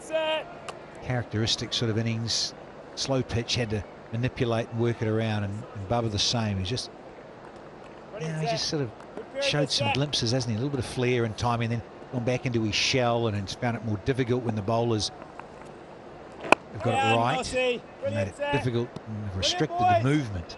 So now you've got Rizwan, suddenly he's 13. Try and create some pressure and keep squeezing and keep bowling a few dot balls. Yes! Big appeal from Satna. Some of these deliveries have spun sharply. Some Amir bowled one to Williamson. There's another one. Satna's bowled a few in the past couple of overs. We've seen a few turn sharply away from the two right-handers. Gets good revs on the ball. Down. A short one, and he's put that away with some ease, Mohammad Rizwan. Yeah, just not what was required from a New Zealand point of view. Create some pressure, but a couple of good seeds here and there. And then drops way too short on this occasion, Mitch Santner. He just undoes all that hard work, all that good stuff in the last few deliveries.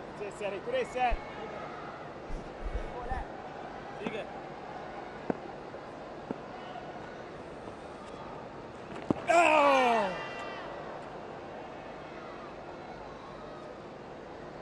27 done, 128 for 2.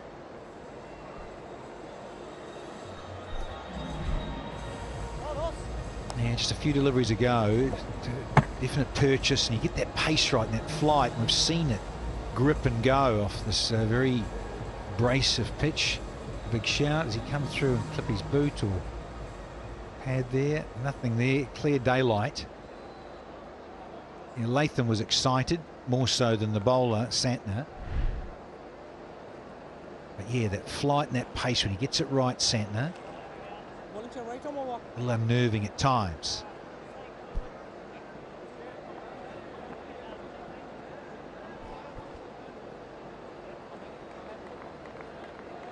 Glenn Phillips now has been tossed the ball. Kane Williamson just looking to change things up with the spinners getting some purchase. Well, if it's one time to add to that wickets column, it's probably now. He will bowl off spin and the field set to Barber. Two fielders on the leg side boundary. Long on back, deep mid wicket back. Three fielders on the leg side boundary, deep backward square to the right of your screen.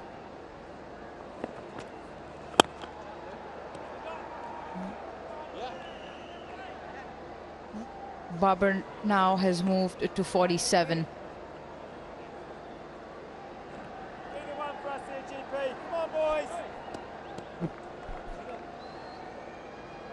We're taking the sixes, lads. Come on.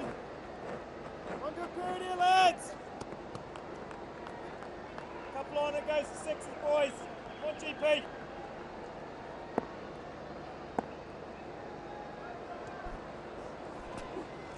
Down, down. Lovely. Nice, Jeep. Nice, Jeep. Well, the crowd's enjoying themselves, and they could also enjoy a Sensodyne sensitivity-free moment, because life is too short for sensitive teeth.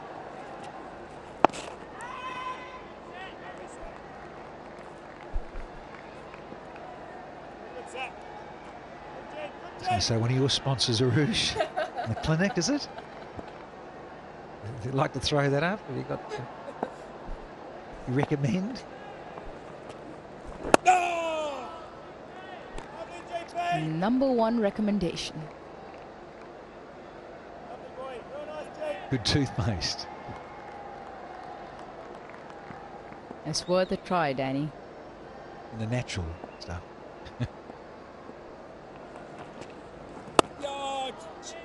Ready for Jeep, ready for boy.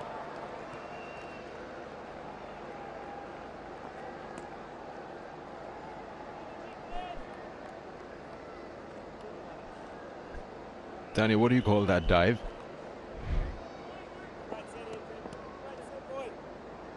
Oh, yeah, the Kiwi seal dive would be most uncomfortable, that. It takes a bit of timing, that.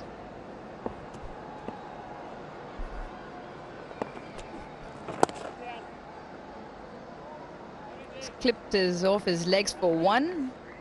A good over for New Zealand, and Glenn Phillips is 131 for 2.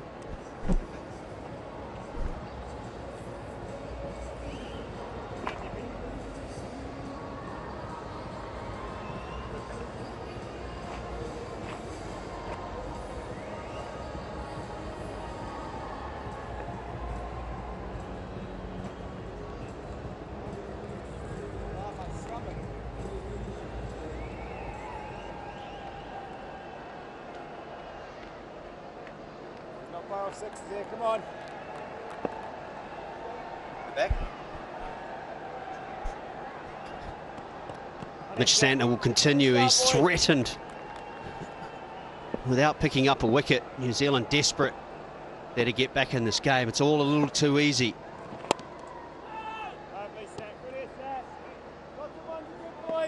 Buzzard can't.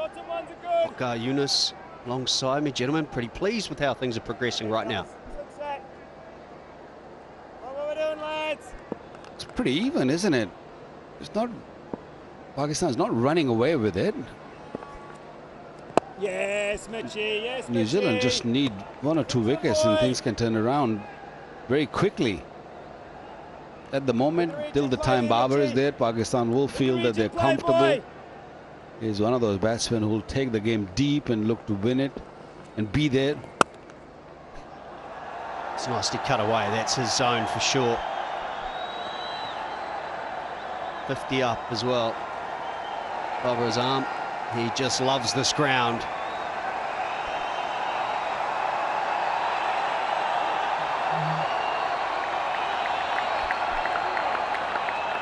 23rd ODI 50.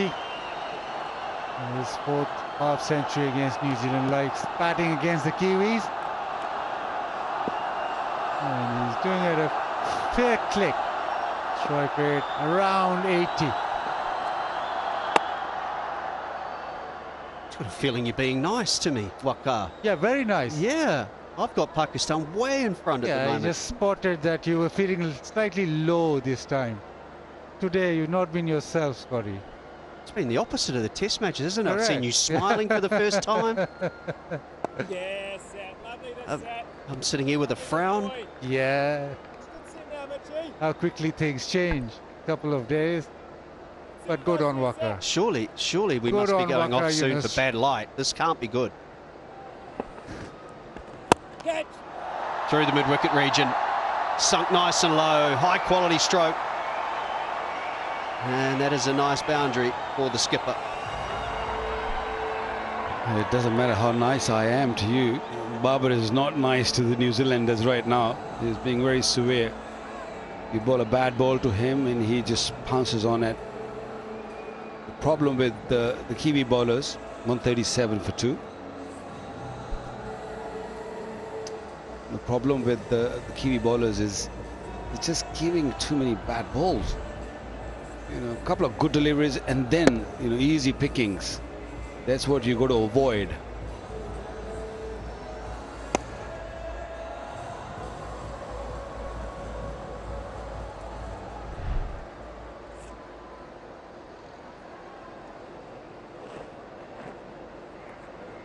Yeah, GP. Come on, boys. Come on, boys. Go again here. Go again, lads.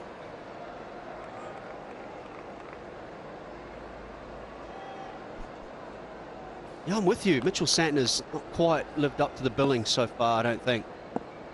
He's bowled 5 good balls every over and then just let the pressure off. Lovely. Look at this, GP. Let's have a look here too. I'm just wondering, I'm looking for positives for New Zealand. Out on the boundary, is there any dew? It's a little bit cold, I would have thought. Watch the ball boy. Lads, come on. Just go bang, bang on 150, boys. Very good on the ice, I would have thought. Bang, bang on 150 here, lads. Again, GP. Under lights, you normally get any dew at this ground?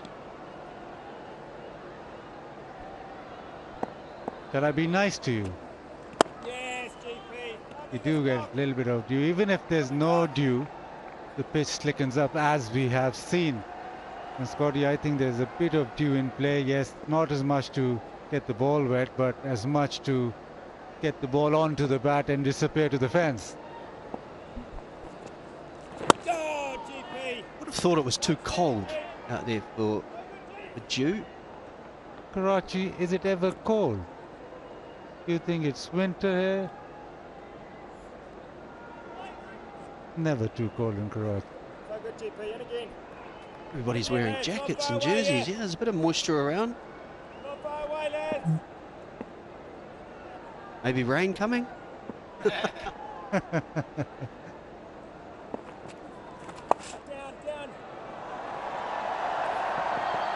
Look to come back for 2, will he? His partner says no. Not really Rizwan's call. He should be trusting Babar Azam to see if he can make it back.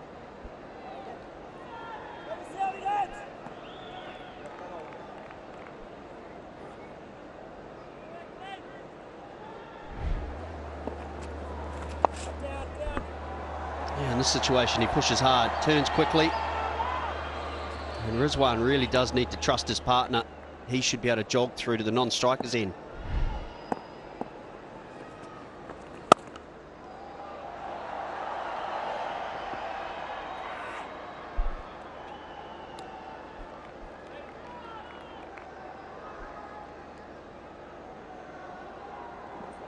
Get out here.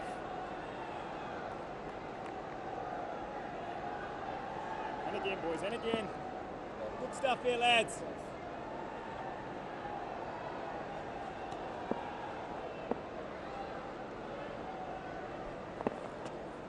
Yes, GP, lovely this goal. Good over from Glenn Phillips, 140 for 2.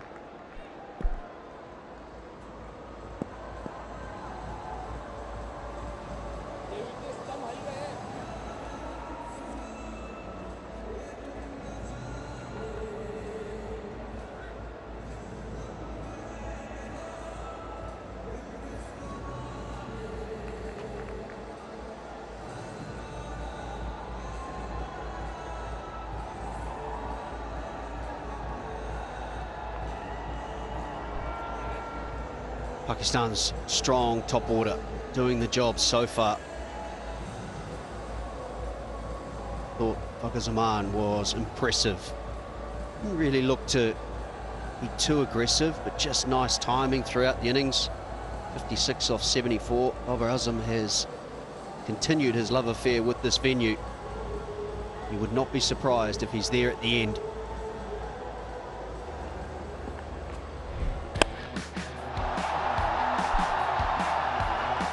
We all know how capable Babar Azam is. He plays all around the ground, but this innings is batted beautifully on a spinning track. There's a lot of spin there for both the left arm and the off spinner, but he's managed it beautifully. There are a few shouts against him, the LBW shout, the catch gone down, on this one, lads. Come on. but he's still out there. Come on, Mitchie.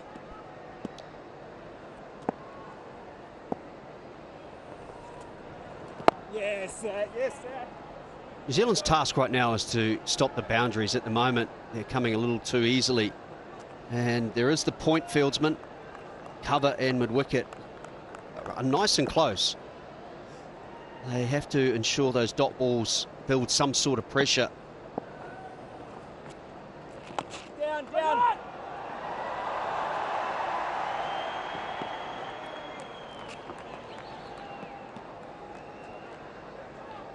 Same stage of New Zealand's innings. They were 144 for 4, so the score is roughly the same. In fact, New Zealand was slightly in front.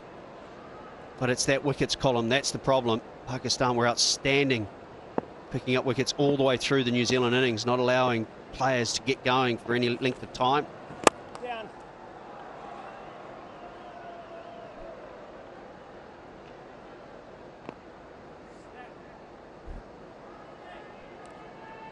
You talked about Babar Azam's love affair at this particular ground, and the innings that he's played, he's averaging at the moment 98. This is his third innings. Yes, sir. Yes, sir. That's In lovely, ODI buddy. cricket, he's got 100 So and a nice, 50. Mitchie. Strike rate exactly 100, so can't do much wrong here.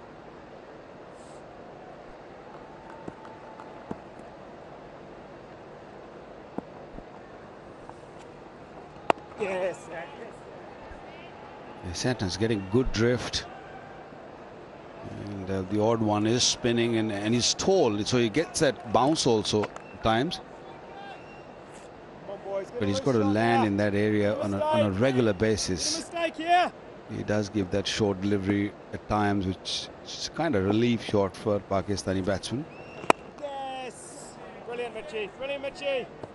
3 runs from the over, 143 for 2.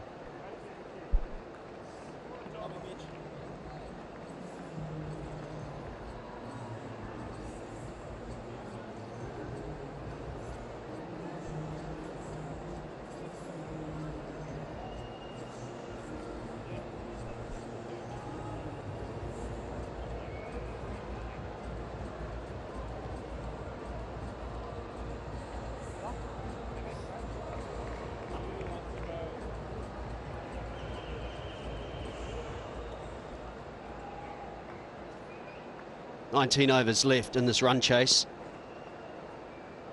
Pakistan need 113 runs. Look, I'd love you to talk me through from a fast bowler's perspective. Henry Shipley on debut, 3 overs, a spell of 2 with the new ball, and then 1 over again. How difficult is it, especially early in your career, to not really get that opportunity for some rhythm and settle in for a spell? A 2 over spell, then a 1 over spell. Well, the ideal situation would have been if New Zealand would have got maybe 300 plus, 310, 320. Would have been a little easier for Kane Williamson to give him a longer run, because he's searching for wickets. Nicely tucked away, very, very nicely played very late. This will run away for 4. Doesn't matter if there's just due there or no. This was a beautiful shot. So in order to pick up wickets, I think Ken Williamson trusted his more experienced bowler than Shipley, because with him bowling a couple of overs and then one from the other end, which is mid university end, it's not really very encouraging. He must have been feeling very lonely there in the field.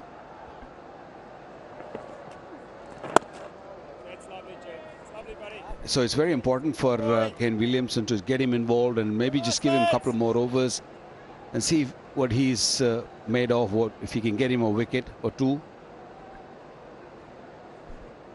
But it is not a very good feeling, to be honest.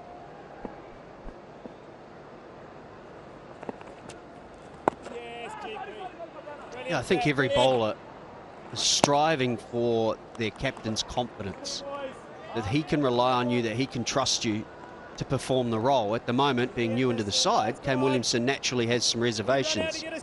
This game, even though Pakistan, I think, is in front by a reasonable margin,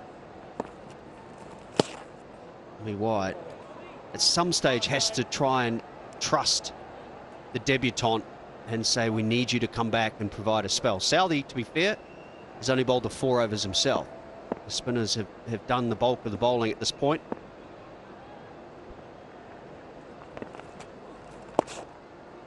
Lovely, Jake. Lovely, buddy. Excellent boy. Yeah.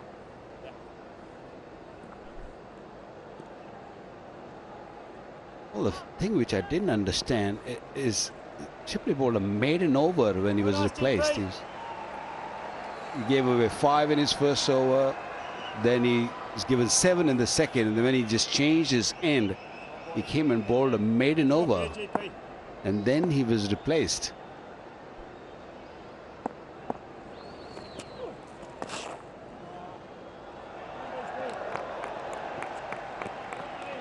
That's good fielding. 151 for 2.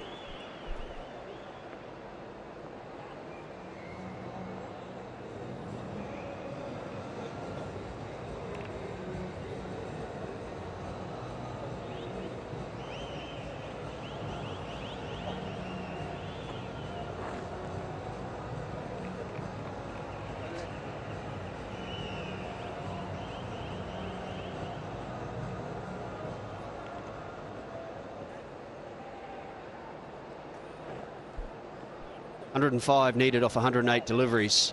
And that's the man we're talking about. Grab this one, lads. This batting from Rizwan, and in particular Babar Azam, is What we're doing, lads. just a bit too cruise control-like. They're just knocking it round, not letting it get out of hand. And we will have someone walking in front of the sight screen.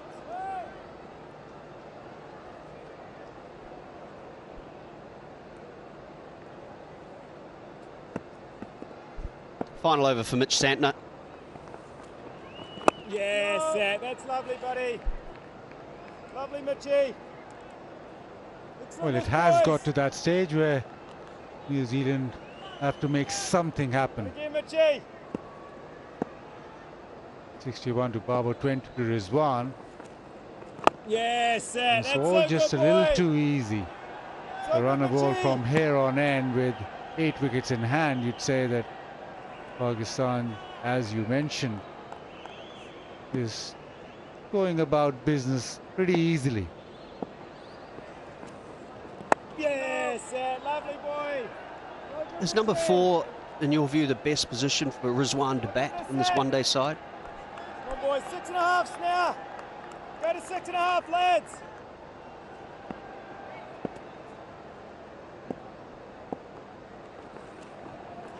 Down, Nossie, down. Well done, lads. Well I done. reckon Rizwan does require overs, so the higher he bats, the better it is for himself. Look at this side, you got Babar at 1 drop, so the next best thing is number 4. But if there's less overs remaining, or if Pakistan need to get a move on straight away, Yeah, lovely there. then you could almost drop him down the order. You don't want him coming in a situation where Pakistan need acceleration straight away, spin is on, or even it's the back end of the innings. That's not what suits him. He wants overs to get in, One on and this then one, he Zach. can One on this one, boy. get a move on.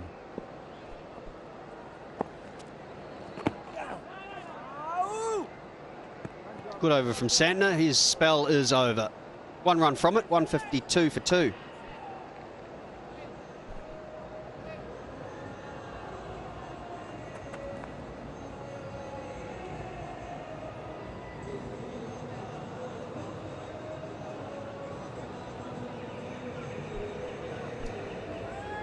I think that shows exactly what you're talking about, and the reason why I asked the question. His best numbers come from the top of, well, that position. He's not actually batted above it. I've noticed the position. I thought that was opening, which is what we see him do in T20s. But number 4, you would take, to be fair to him, you would take that average every day at number 4, 38.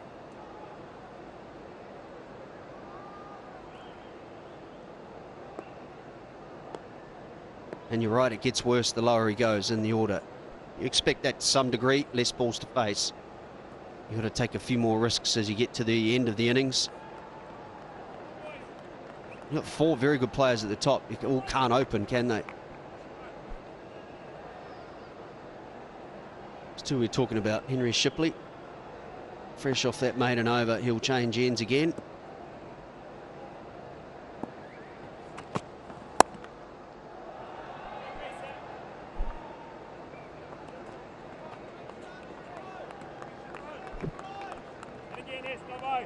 Time for fans to enjoy cricket with Pakistan's #1 tea at Tapal Tea Lounge.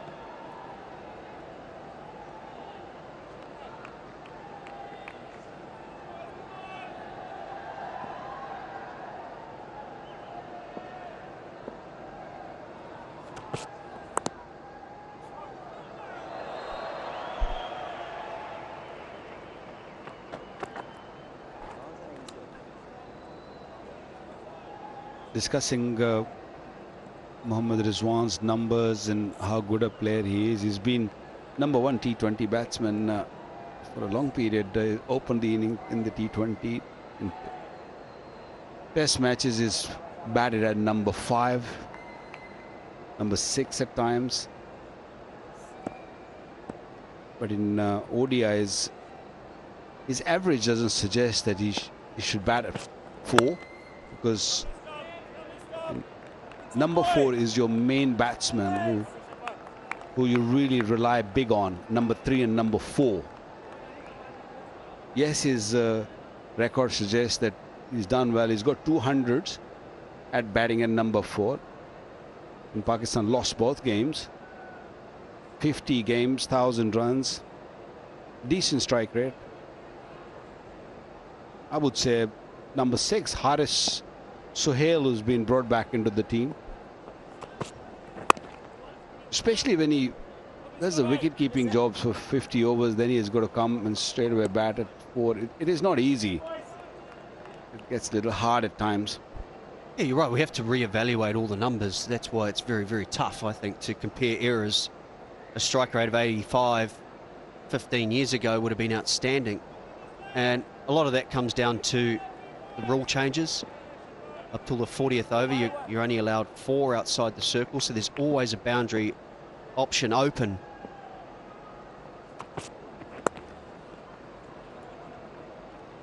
Brilliant start, brilliant lads.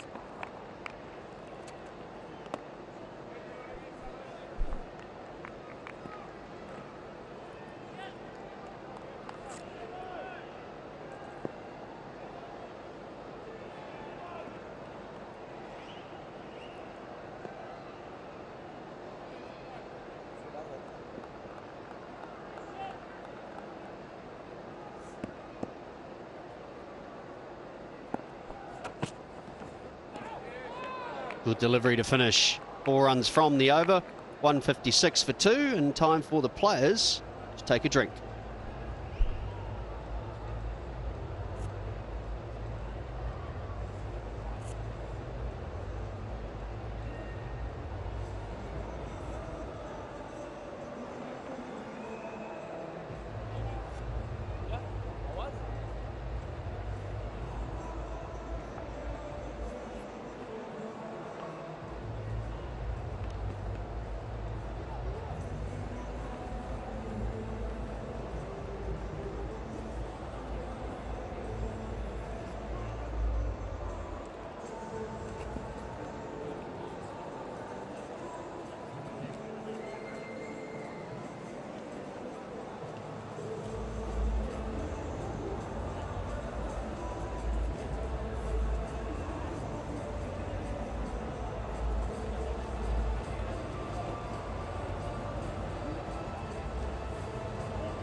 The rope is going around the field, so just taking some precautions about any dew that may well be forming.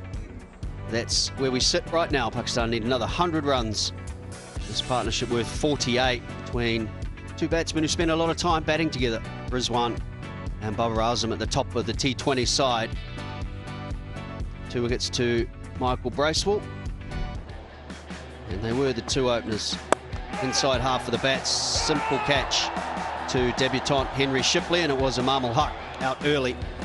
Partnership was worth just 30, and going across the line was Fakhar Zaman, who looked good today.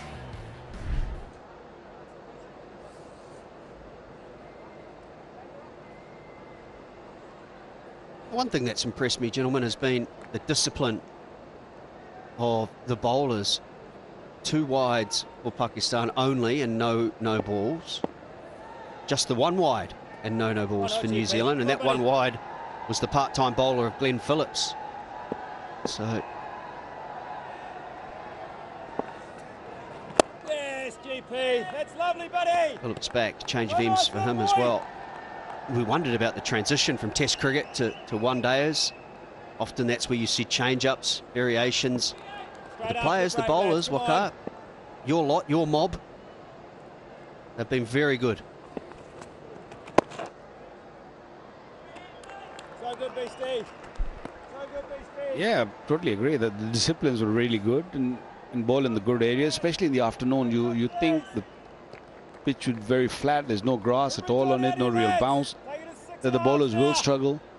But I think the tone was set from the very beginning when Naseem picked up that first wicket. Lovely, GP. Lovely there, buddy. So good there, GP. And then, of course, Haris Rauf followed it up, although Alan Finn sort of took them on for a couple of overs. There were 2 or 3 overs period where they were really severe on them.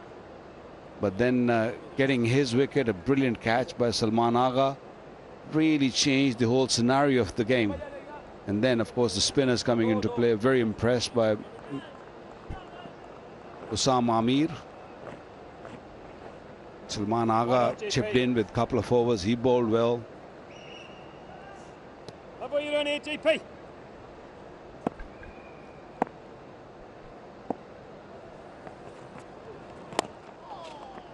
Oh, a little bit of luck off the inside. And that will bring up a 50 partnership. That's one thing I think has been the difference between the 2 sides. 78-run partnership for the second wicket, now 50 more. New Zealand kept losing wickets throughout. They've lost 5 at this stage of their innings. Coming, lads. Something's coming here. Even though the scores are about the same. Yes, GP. Outstanding, boy. Well, they don't really have to take much of a risk at this stage, especially when Babar is at the crease. He's such a good player. They don't really need to do anything extraordinary. Just keep batting through wickets in hand at the end. Shouldn't be an issue to get to the total. They'll run hard. Lockie Ferguson sensibly just keep it to 1. 4 runs from the over, 160 for 2.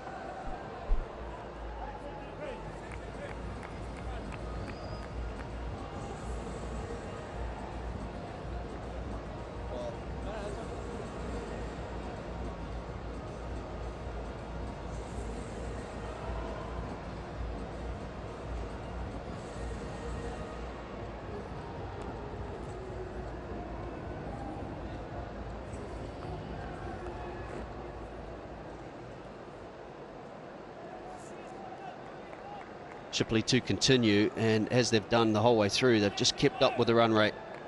So it's green dots versus the white ones, very much in Pakistan's favour.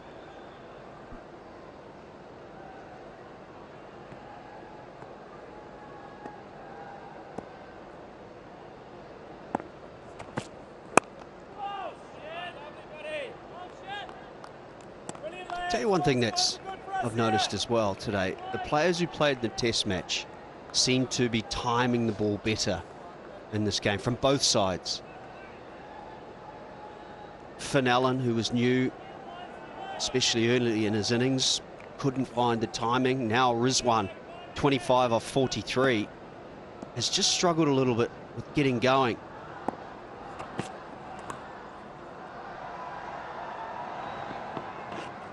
Glenn Phillips was another one. New, having not played the test matches, he struggled early.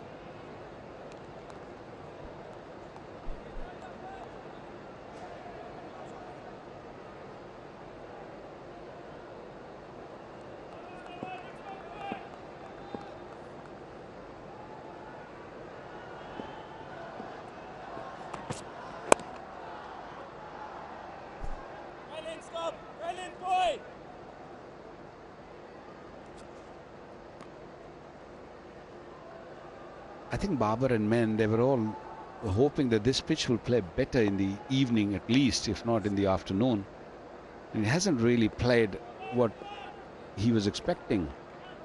It did spin. The odd one sort of stopped in the pitch, and we've seen Ferguson, when he bangs it short, it just goes through also. So the variation in the bounce is also there. See, that one just sort of zips away. Good pace, 135.1. Tall, decent bowler.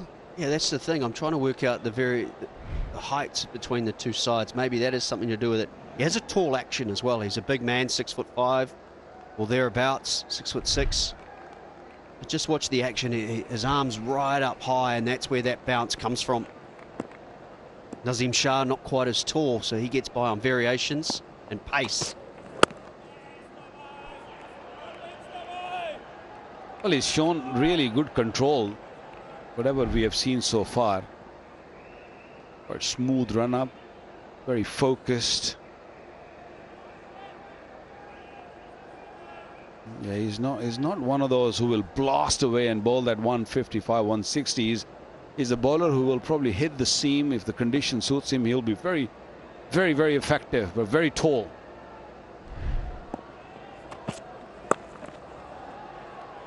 We'll finish the over with a single once again. Just 3 runs from the over. 163 for 2.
Measuring this well at the home side. Very wide on the crease, but it's a full toss, and it gets the treatment. First boundary after 28 deliveries. Hashtag about time. G'day, Sackers. That's a good shot, putting away the bad ones. So important, and when boundaries are not coming, you cash out on the opportunities that are available.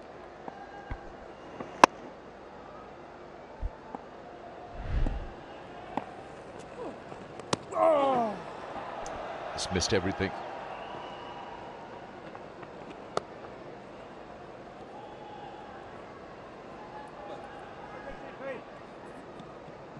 There is bad. There is bad. Let's have a look at it again.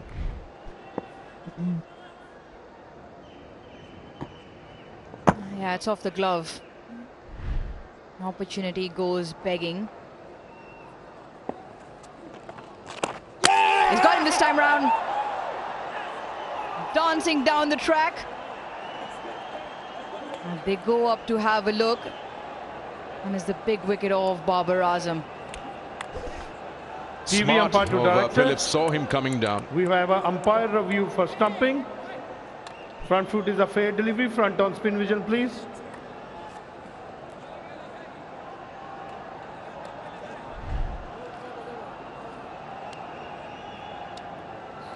Keep rolling. Ball is close to the pad or thigh. Can I have ultra edge, please? Yes, keep rolling. Keep rolling. Yeah, ball. Brush the thigh. Satisfied? Your best side on angle, please.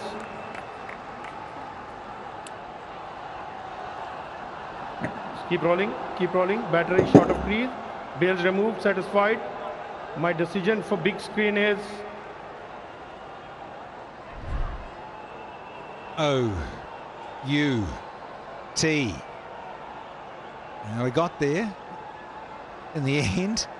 So I just had to go through the protocols of just seeing if he was caught. That's what Hassan Raza was just checking. Our TV match official. So it's the end of Bubba. Stumped for 66. And the third one down now, 168.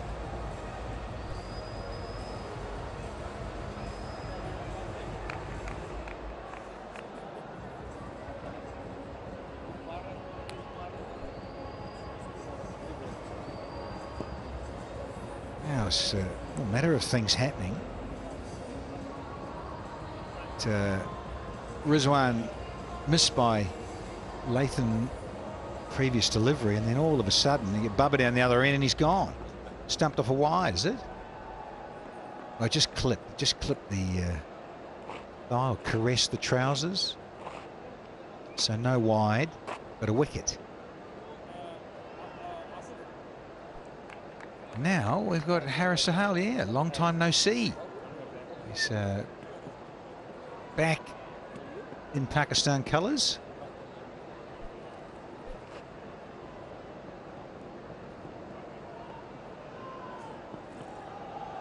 .88 from 81. Time for Harris to take centre stage. So it's been some time. Very good numbers. Well and truly the other side of 30 these days. So the lefty is out in the middle now to take it up. Phillips, the part-timer, used to keep.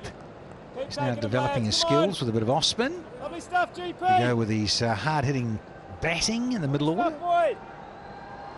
Thoroughly delighted.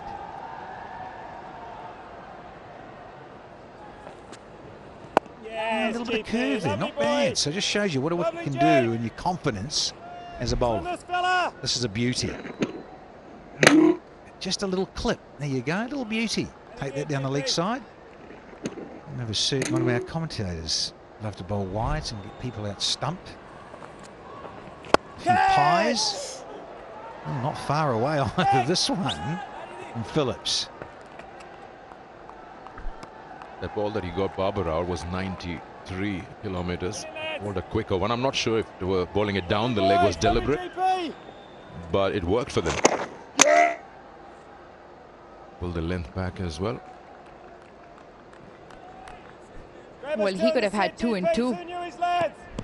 Reverse sweep, which the keeper didn't collect, was of Rizwan. He got down the other end and he picked up Barber. You'll take that, won't you? Every night. 37 done, 170 for 3 here.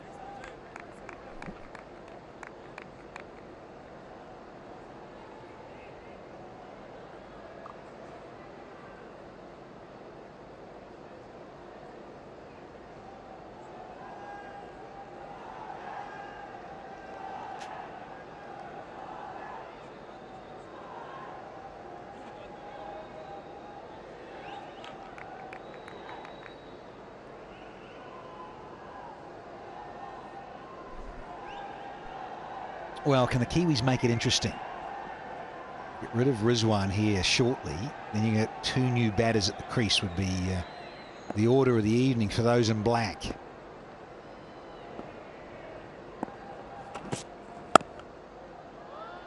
It's looking mighty useful as Mohammad Rizwan.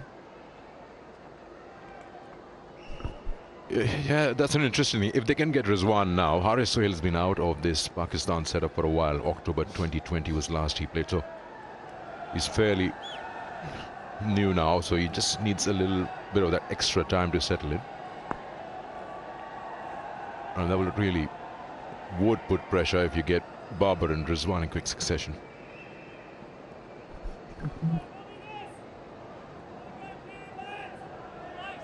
Also Salman to come in. Yes, he's got runs in the Test series, different format, different pressure here. Only the 3 one-days to his name.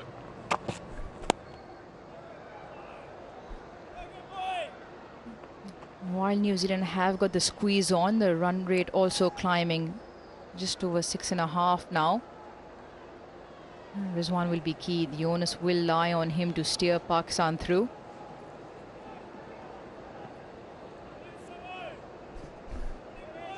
Well, the other debutant,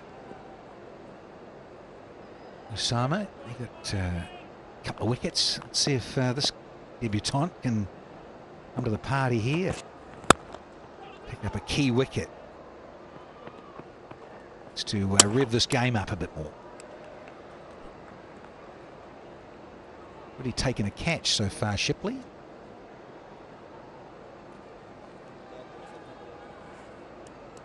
And no Daryl Mitchell either. Maybe he injured a finger, might have even just got a hairline fracture in that World T20, the World Cup as it were, Australia. So seen him at the crease tonight. Those little cutters and subtle changes of pace, so you could either have the keeper standing up or just a little bit further back.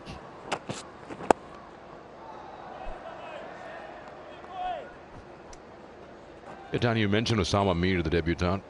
I'm just wondering the kind of turn, and we've seen from all the bowlers, even Phillips is getting it. Ish Sodhi must be sitting out there wondering, would have been a good option to have, but sadly just cannot find the place in the 11 with Satna being the first choice.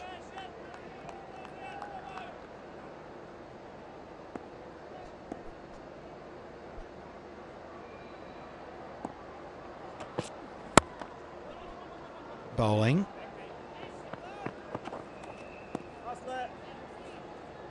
Yeah, of course, we're going to be on a different service. I think we're going to go move left or right, aren't we? We're not going to be on this on Wednesday night. So, again, another good pitch, good 22 yards. In terms of flatness, I don't know how much pace it'll have. It'll be intriguing to see that. How things scrub up on Wednesday afternoon and evening. Oh, he's gone up and over. Nonchalant stuff here from Haris Sohail, rolling back the clock. Get things moving. Overdone. 179 for 3.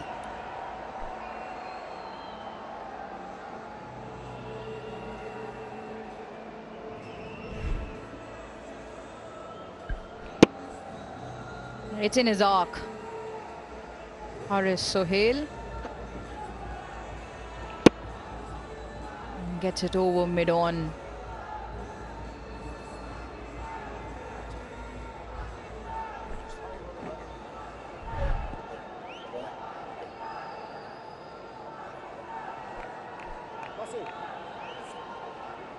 Yeah, very nice to Haris Sohail to finish the over. Last ball, very frustrating for the bowling side, and the bowler himself going for a boundary, the 6th delivery. But well played to Haris Sohail. And his go-to stroke. Delightful.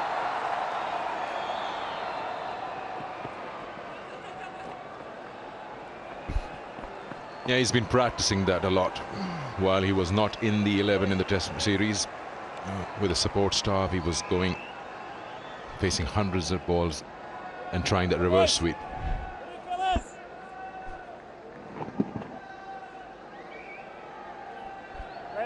He's a busy player at the crease. Rizwan, now that he's settled in, took his time. Was struggling earlier on in terms of getting the strike to rotate, but now with the sweeps and the reverse paddles, important for Pakistan to continue to rotate the strike. But now Haris, the new batter on the crease, has gotten one boundary away. Yes, GP, that's excellent, boy. So good there, GP. And Arouge, it's over to you. How about you give this a try? A Sensodyne sensitivity free moment, because A bit like a lot of us, a little bit too short, eh? especially for sensitive teeth. Hoorah! Throwing a bit of flossing as well. Oh yeah, that's him. That is him. And not quite a great stop. Wonderful effort. But a lot of real estate to cover out there. Trying to cut off a Rizwan slice through cover. Yeah, effort was good. He's tried to slap that back into play. Just leans into that. He's got a lot of power in that shot. And full marks for the effort by the fielder in the deep. He's not just tried to stop, he just pushed it back, but too much momentum on the ball.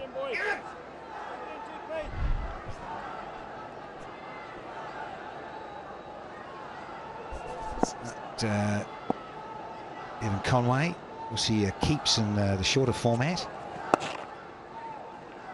It's Latham's job here in the 50 overs.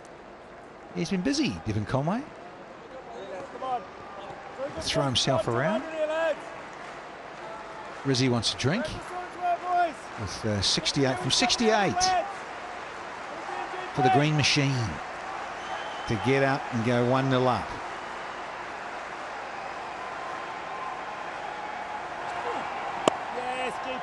Crowd jeering and clapping and a little bit of expectation with Sahel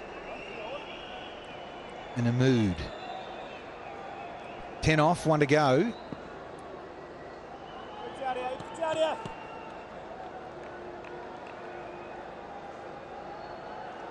And Rizwan looking busy as ever. Just had a little look left and right, square of the pitch. Latham's just being precise here with the field. Making sure Conway has a point on the fence. Oh no, says Harris, sends him back because he was counting as well. Knew it was the last ball. 189 for 3.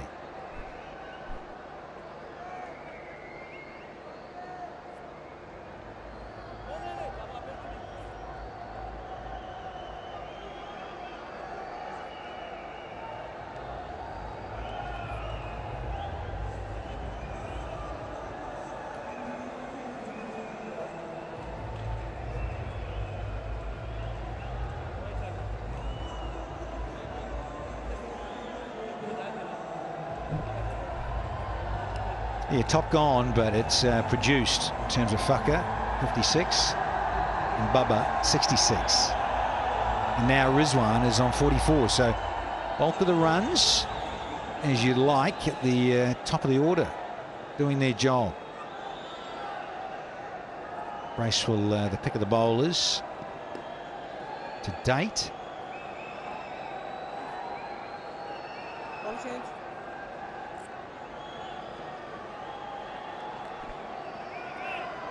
And a bit of Tim Southey from the pavilion end. It's a little bit of right arm round.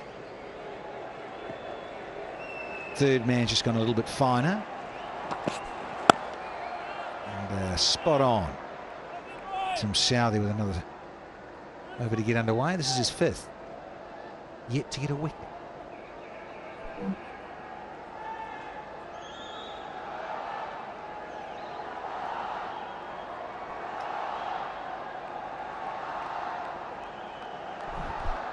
Test captain nowadays. So first assignment here in Pakistan.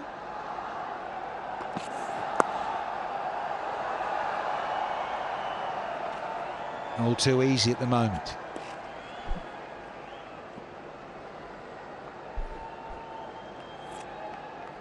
Pakistan have also had the right-left hand combination work for them throughout.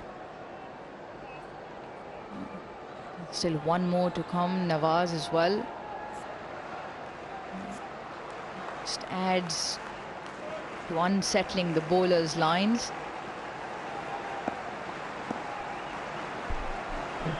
Back over. Oh, that's a good line. It's a really good delivery. It just angled and just cut back a fraction. Shut down Rizwan. He's been accurate, whatever we've seen of him in the test matches, and mind you that he hasn't had much of a break. A full 5 days, just 2 days in between, and again you come back and have a full 5 days in second test match, couple of days in between and into the ODIs, and then leading the side for the first time. Lots of other things that run through your mind. His captaincy was tested in that last session on the second test match.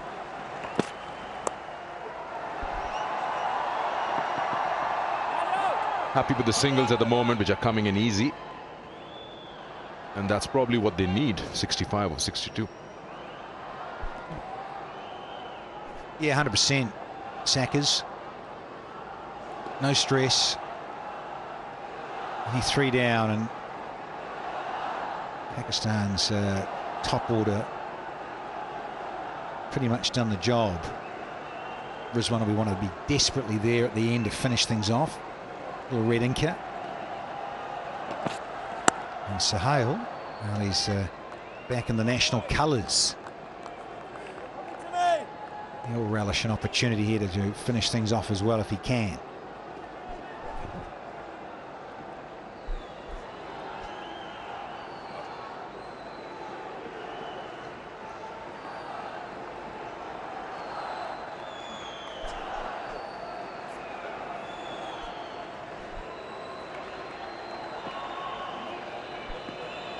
Last one of the 40th.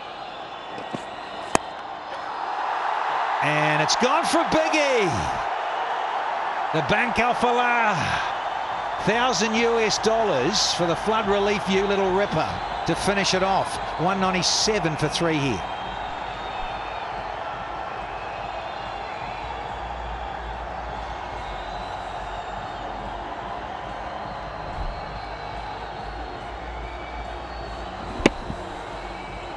Over mid-wicket, and it was a big hit. Picked up off his legs. 83 meters the distance on that. And he's hit Saudi.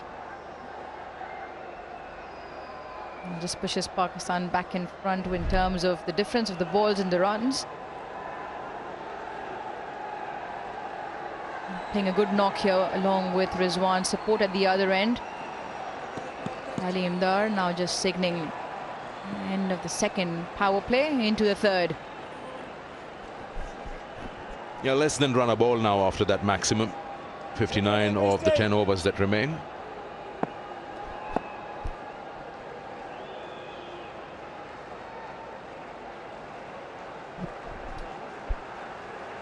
Raceway's got a couple up his sleeve.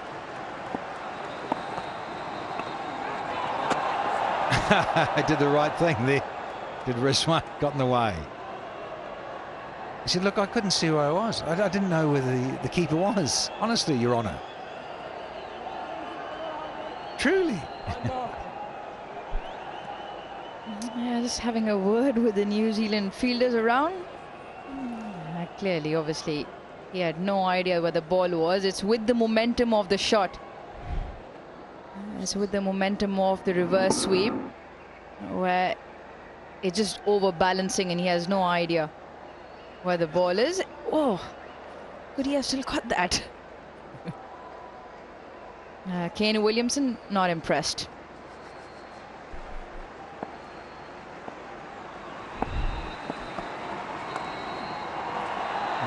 This time gets it sweetly. Does Mohammad Rizwan. 200 up now for the home side. Yeah, missed out on the previous one, but makes sure he gets good bat onto it. He's been practicing that, as I told you, and this time gets it right in the meat of the bat.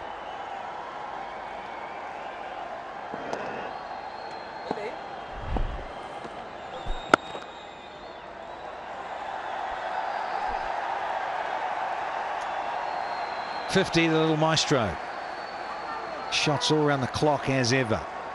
So very, very useful. Tough little competitor. 7:50, first against the Kiwis for Mohammad Rizwan. Well played, sir. Partnership is 34 from 24. Zipping along nicely. And just what is required from Mohammad Rizwan coming out the bat. Hung in there, full partnership with his captain. Now he's got a partnership going here with Haris Sohail.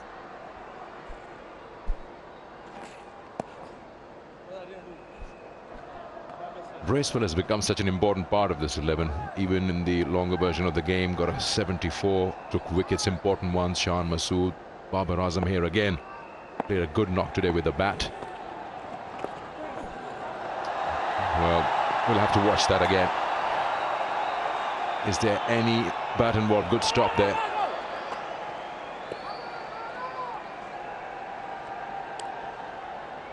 No signal from the umpire. Yeah, it's a lovely deft touch. And what he does is plays it so late.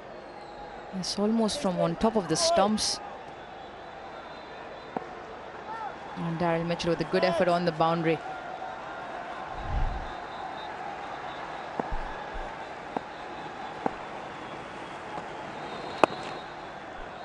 That's it.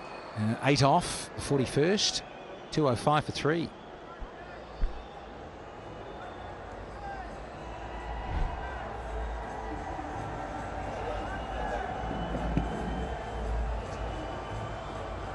Have to make his name very high up on the blade and almost out of the hands of Tommy Latham.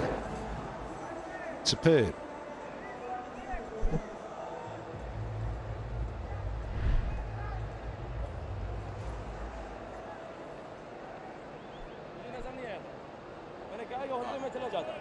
Now these two going along rather swimmingly. 37 from 27, the left-hand right-hand combo, and suddenly runs are less than the balls now, so it's down from just over 6s, so let's call it 5.7.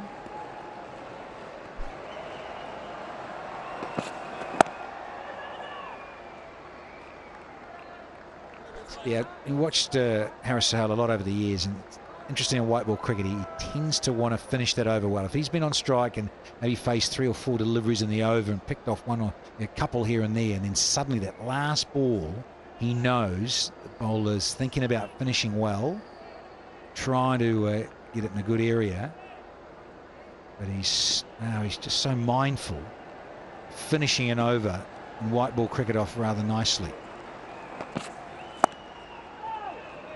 And still can't find the gap there.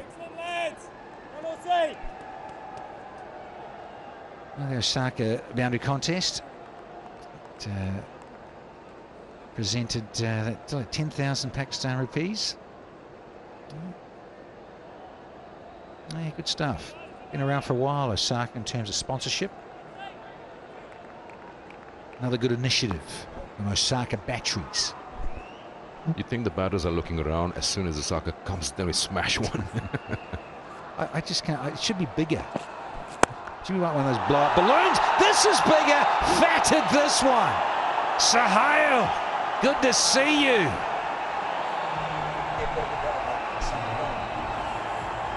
That's 2 big hits for him. And they've both come in the same area, and they've both come off Saudi. It's in his arc, and he's got a good piece of bat on that. Sailed the distance again.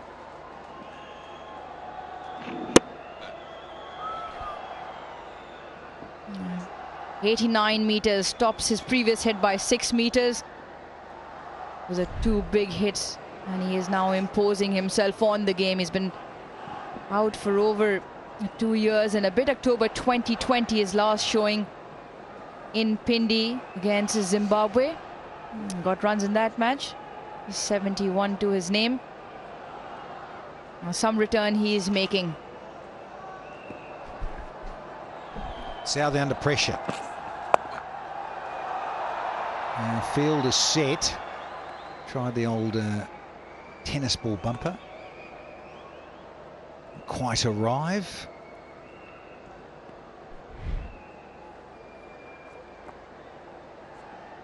Yeah, there's bottom hand unleashed. Southey knew it straight away. Moment it came off the stick. Yeah, good fast hands. Always looking for that, always hunting for that area against the quicks. Oh, no chop on there. Rueful, but survives. Well, these couple of big hits have done that, taken Pakistan 18 ahead at the same stage. Before this, they were just going neck to neck. At the same stage, New Zealand was 194. And Pakistan now takes that initiative 2-1-2 now. Here's the final delivery of this Southey over. It's gone for 7. Any more? Oh, he wanted it. He wants it. He's going to keep the strike too. That'll bode well for Rizwan. He knows it. 8 off, 42 done, 213 for 3. That's it.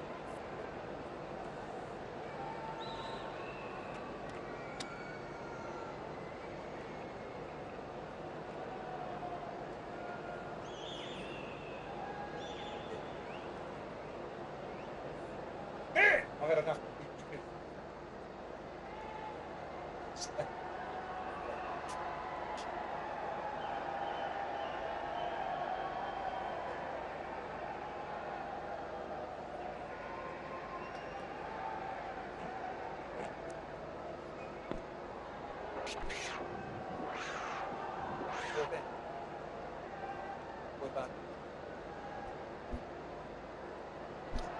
Bracewell's last, 2 for 38. Interesting. That stroke was all a bit blurry. They've got one. Again.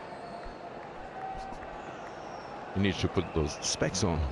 Everything's fine out there. Savers.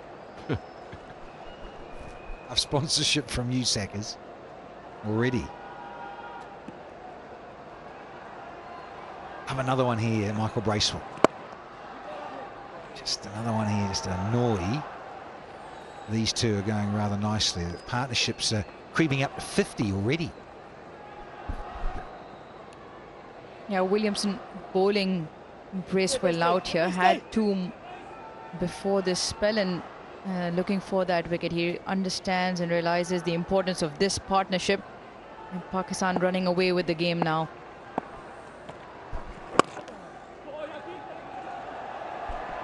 Yeah, with a bit of timing, big spaces on that offside. Let's take 2. Rizwan here striking it over 82. Pleased with his efforts tonight so far. And again, easy rotation of the strike, all too comfortable.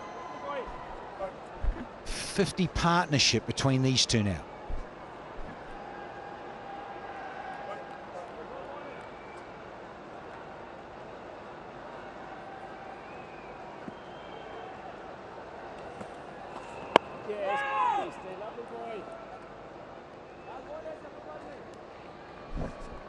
Once again, that last delivery, Sahel, is he thinking about going big? Just surveys both sides of the pitch. Bracewell's last. Yes, Beastie. No, he'll be delighted to keep the strike. Will Sahel. 43 bowled, 219 for 3.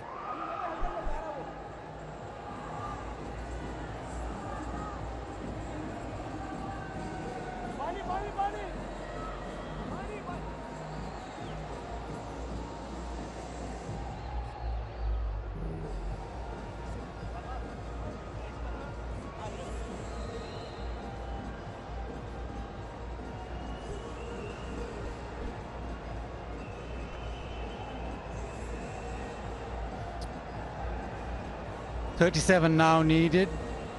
in this partnership. 51 of 39, last couple of overs. This is Pakistan taking the game away from New Zealand. Lockie Ferguson, probably the last throw off the dice. There's one, busy as usual, timing through the offside. He's played spin well, as he does. Big launched leg side, but it's shots through the offside and using the little bit of pace provided. Reverse sweep and little dabs in between.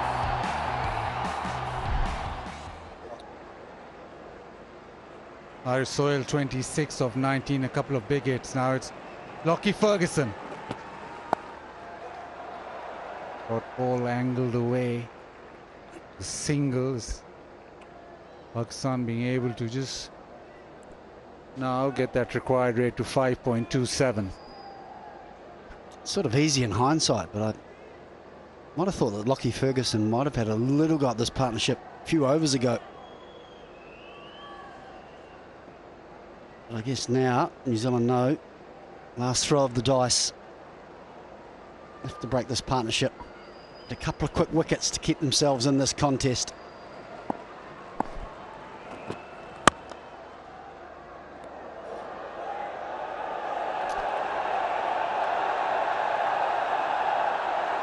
He just delayed the return to the bowling crease of Lockie Ferguson. You might have thought that when that dismissal of Babar Azam came, you might have switched to him and try and get another wicket, try and get a couple of wickets. But it's Kane Williamson trusting his spinners more.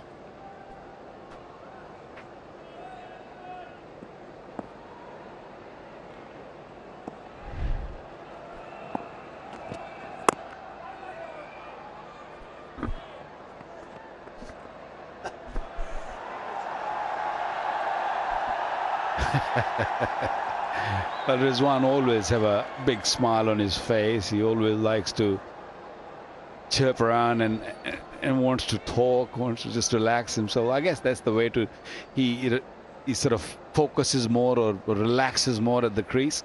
He was very tense to begin with. And this inning of 57 so far has really comforted him. He's a lot at ease now.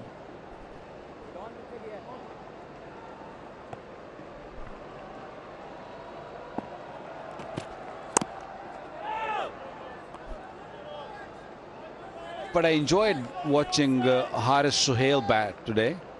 Very different to what I've known him from the past. He's come back after a couple of years and he looked a different player. Striking at a really good rate, 135. 27 of 20 deliveries. Is looking pretty good.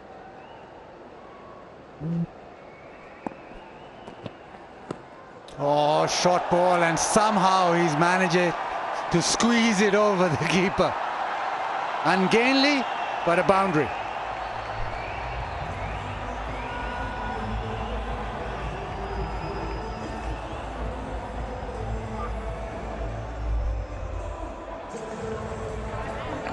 Well, in playing that shot, he's damaged himself.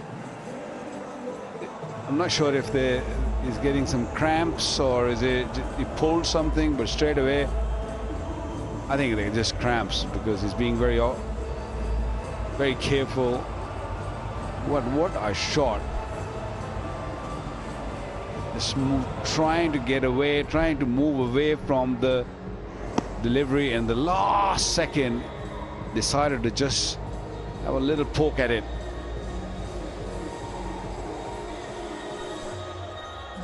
Yeah, I think it is cramp. That's a wonderful shot. His first thought was, I'm in trouble here, I need to get out of the way. Then to have the presence of mind to see it as an opportunity to go over the keeper.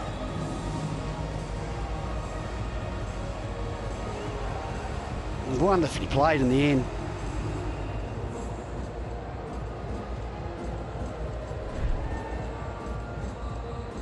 Just suffering from cramp now. totally agree with you about Harris Sahel, though. It's been an impressive innings. I think he's really taken the pressure off Rizwan and just allowed him to play.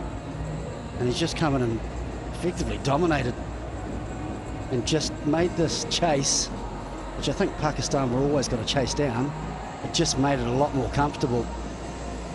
It's been impressive. Of a news cricketing fact, Haris Sohail has the second best average, 49.16 for Pakistan, while batting at number 5 in ODIs.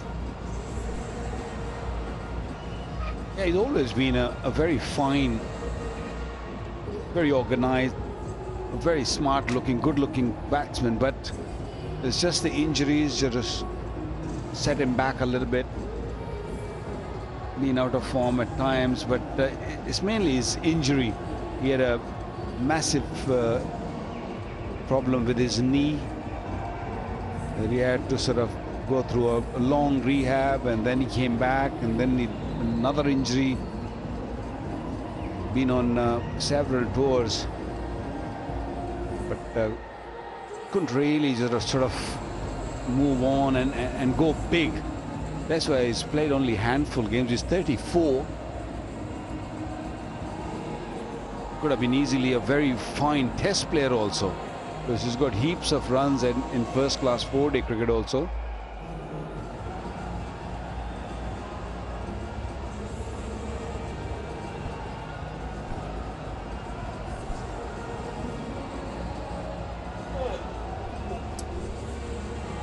CEO Pakistan Faisal Hussain, and then CEO for New Zealand David White, and CEO Salman Nasir.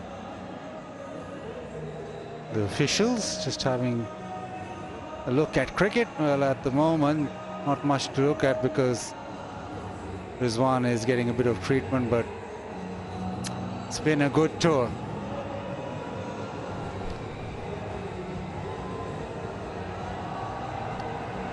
Pakistan throughout this game have been in front. With the bowling, they always picked up wickets at crucial moments. Naseem Shah led the attack, 5 for 57, 255. You always thought that New Zealand were a little light. And throughout the chase, it's been comfortable. Pakistan have been in front. Right now, 32 of 37 required. Into the offside, Rizwan just take one. 225 for 3.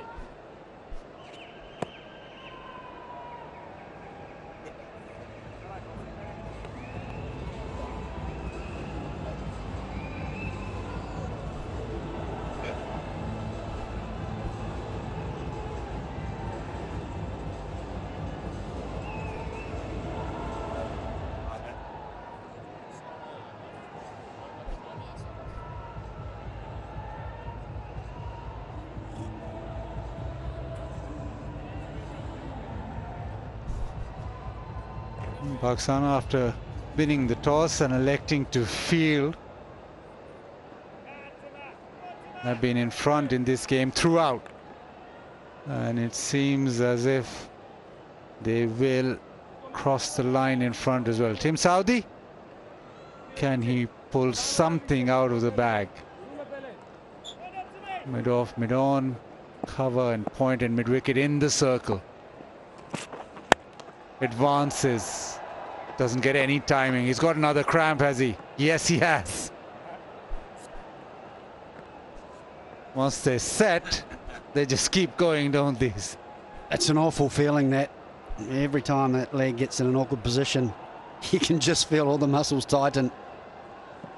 The worst one is when you just get the right leg right and then all of a sudden the left leg goes.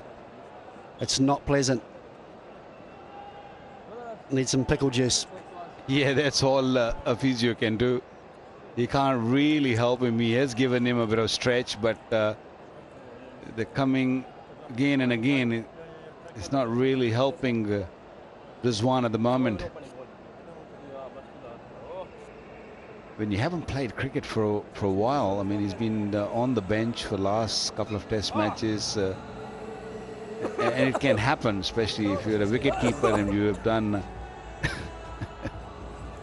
this pickle juice is never pleasant in your mouth.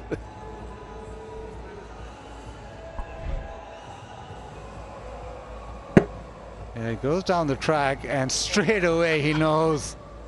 He knows.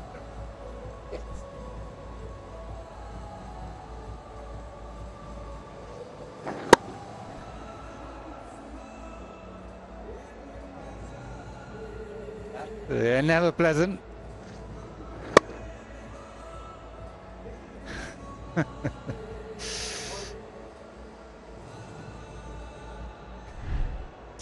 He's back up. A couple of gulps of that pickle juice now. He's all set. He's just hoping that it doesn't set off again. Saudi to Rizwan. Turns it leg side. Just walks the single. Well, I heard this pickle juice works very quickly. It doesn't take that long. Have you ever had it though? No, we didn't. In our days, it was more like a salt water, no pickle juice. This is a new invention. That salt water wasn't very pleasant either, though, was it? No, but it did work. If you take it beforehand and then you play the game, I think it works better. But if you take it while you're playing, it just can be a little bit nasty. Is that a pickle juice? I am not sure. But it's Short ball does not carry to fine leg, just a single. I think looking by that facial expression, that was definitely pickle juice. Yes, that's pickle juice. That's the pickle juice face. Or maybe a cough syrup. Seems it's worse than the cramp.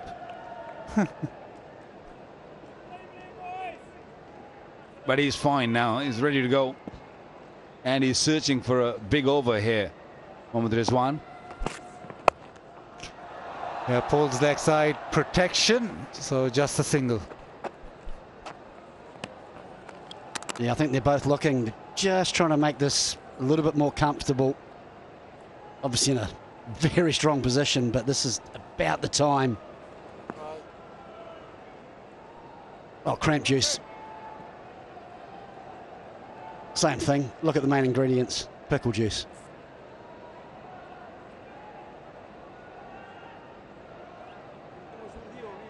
So it's called the cramp fix.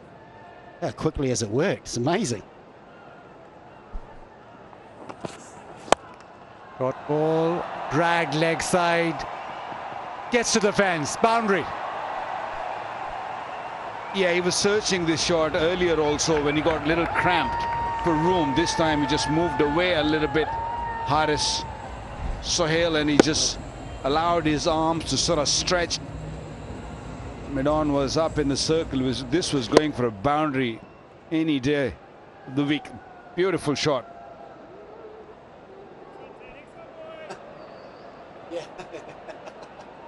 They need to calm down. I think they had too much of pickle juice. Short again, leg side. Gone. Satna with a catch. Yeah, this time I think it was a slow delivery. It was more of a cutter into the pitch. The ball didn't arrive. Wanted to go big and found the man in the deep. Yeah, rolling his fingers on the ball and got high part of the bat. And Santner is such a fine fielder, such a good fielder, great hands, very comfortable. Arasul not happy with his return, but I think he's done the job, what was required for Pakistan. 232 for 4, Haris Sohail gone for 32.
Salman Agha at number 6. Pakistan require just 24 now. He's got a 50, strike rate 108. Probably just need to rotate strike and give Rizwan the strike.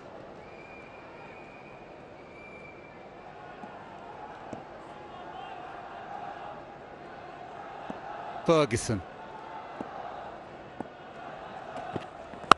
Oh, brilliant. That sounded very good, and it's gone the distance. Maximum. And that 6 means another donation of $1,000 for flood relief. Massive hit. That sound of the bat was amazing. It was a full delivery, got under it beautifully. Mohammad Rizwan, a small man, and as he hit the ball, he didn't really need to look at the ball. Wow. Outstanding hit.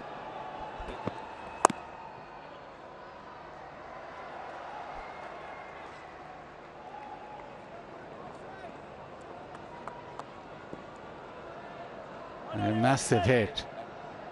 Straight away, as he hit it, it is right off the meat.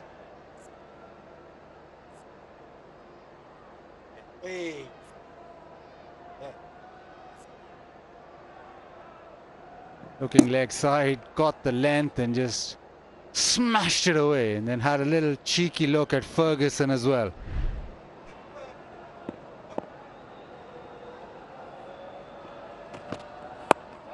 Short ball.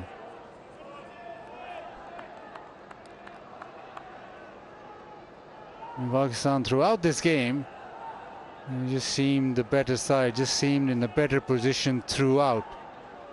Right from the start, where Conway was dismissed by Naseem Shah, they didn't allow New Zealand big partnerships. And then the other thing is that 3 Pakistani batters got to 50, none of New Zealand batters got to 50, so that's a huge difference as well. Short ball, that's a zip through. Yeah, good pace from Ferguson. 144 kilometres an hour. It's very good.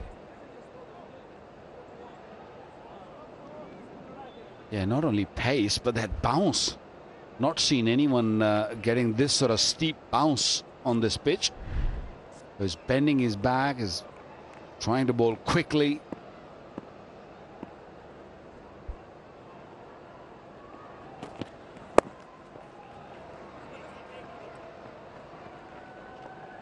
Happy with the single.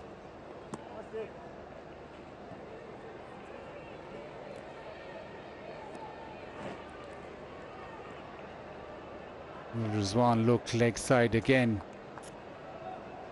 He just got into that zone where he wants to finish this early. 71 off 79. Mid on, moved to a long on. Short ball, he wants 2. No, just the 1, so he'll keep strike. It is 241 for 4.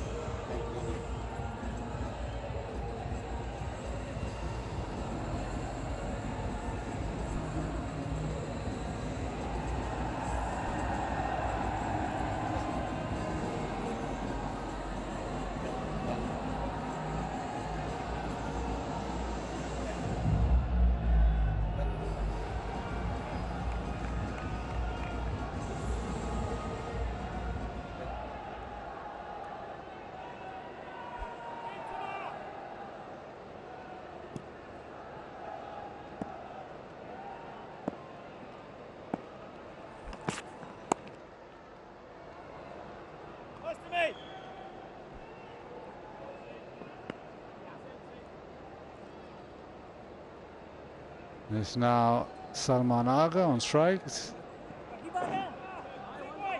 Pakistan had this well under control. Little chat. Rizwan just maybe telling him to hand the strike back to him. Yeah, I think you made a good point before, Blizzard. Throughout both innings, you feel as though Pakistan have had an element of control throughout with the bat in hand, but also with the ball in hand. I thought they were superb. Oh, short ball, that is zipped through as well. Alim Dar says 1 for the over.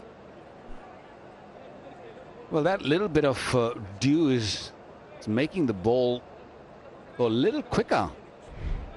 A couple of occasions, all the teams have these, not the quickest, but watch that bounce. That ball is pretty old now and is still going through nicely.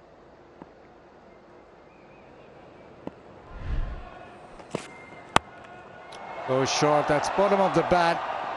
As he just survived, he has. Right in between all three fielders who were converging. So he gets a couple of runs as Salman Agha. Well, the short tactics for Southee almost worked. Just off the bottom of the bat. Hence the reason it didn't carry to the man out in the deep. I think to his credit, he hit it well in front of square.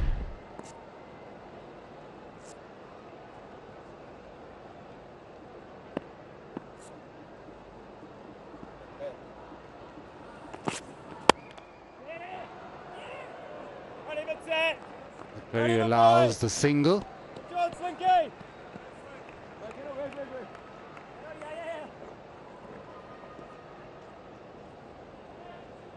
It's been that kind of day for New Zealand. It's behind the 8th ball throughout. Even with the ball, never been able to have a period of play where they've applied the pressure and got back into the game. Pakistan being able to consistently form partnerships. Has thrown straight to Rizwan. First a cramp and now a bruise.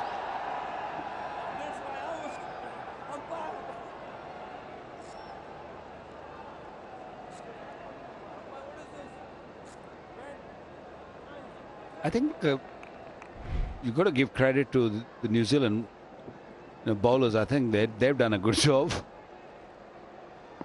He's already hurting Rizwan. Oh. Everyone was worried, scared. Little chip. I think the bowling effort has been excellent. I think he's home.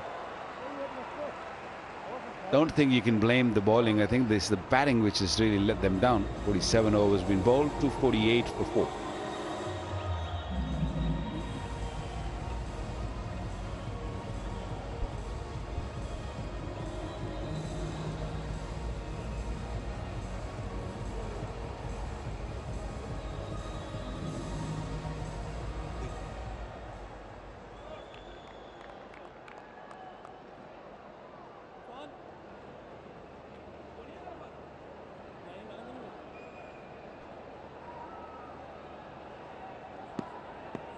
Eight to win. Rizwan probably fancies this over a couple of hits.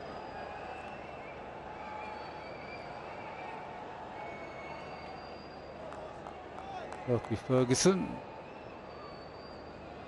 He's got a deep mid wicket and a deep square and a fine leg.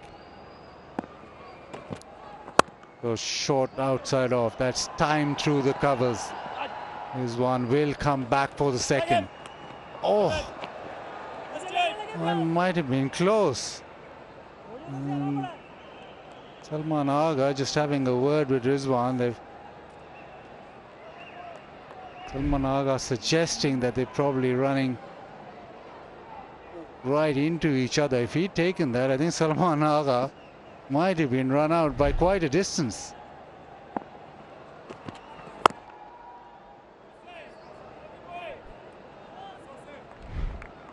And as Rizwan turns, they almost run into each other, so Salman Agha had to take the scenic route. And that's why he had a word with Rizwan. Because if Ferguson had collected that was it for Salman Agha. It'd be run out by a long way.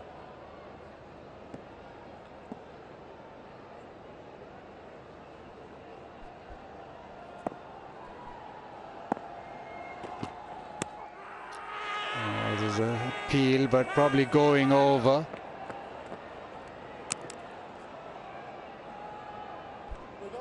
Oh, Rizwan trying to hit it leg side. Oh, they're going upstairs.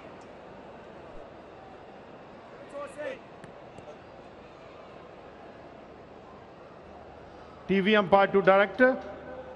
We have a player review for LBW. Original decision is not out. Front foot is a fair delivery. Front on spin vision, please.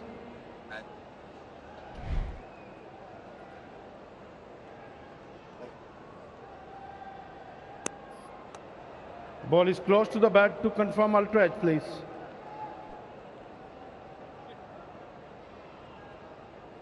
Keep rolling. Keep rolling. Flat line, roll up to the pad, please. Satisfied, no bat involved. Go for ball tracking when ready, please. Original decision not out. Pitching outside off. Impact umpire's call. Wickets missing. Can you go back on field, please? Asif, I recommend you to stay with your original not out decision. You are on screen. Make a signal, please. Always going over. New Zealand just took a review because they had one.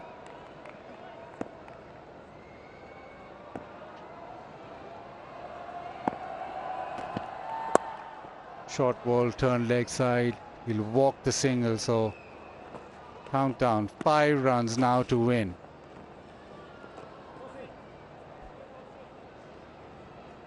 And Pakistan will be well satisfied with their performance. Won the toss, elected to field first. They were good with the ball. Spinners, the fast bowlers hit their lengths, hit their straps. Naseem Shah was excellent. Osama Mir with quite a debut. Spinners bowl well.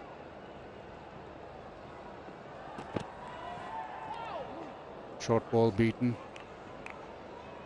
And then when it was their turn to bat, yes, conditions slightly favourable to batting under lights, but Fakhar Zaman was good, solid up front. Then Babar Azam, as usual, took care of that middle order. And Rizwan now 77 of 86.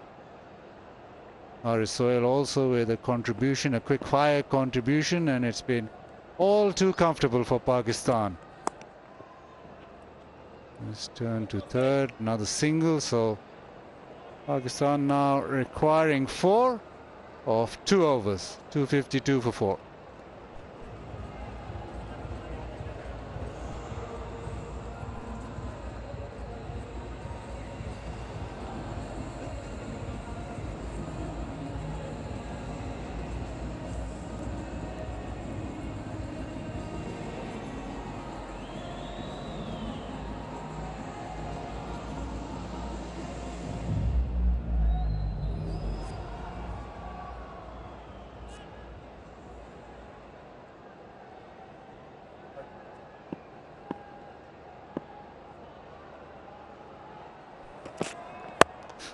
Hits it over the top, and that will be it.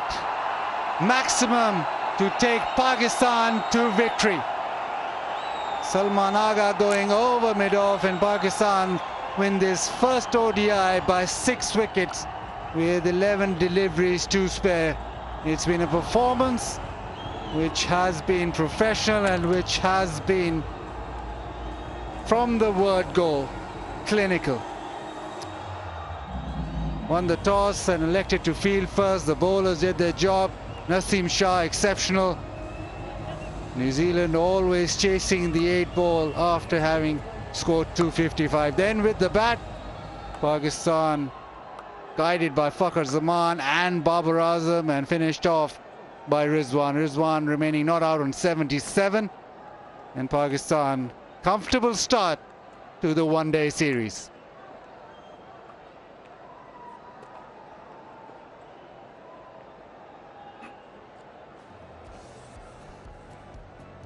A brilliant performance from Pakistan, and as we expected, New Zealand probably 30 runs short. And that man on the left, Mohammad Rizwan, superb innings to guide his side home.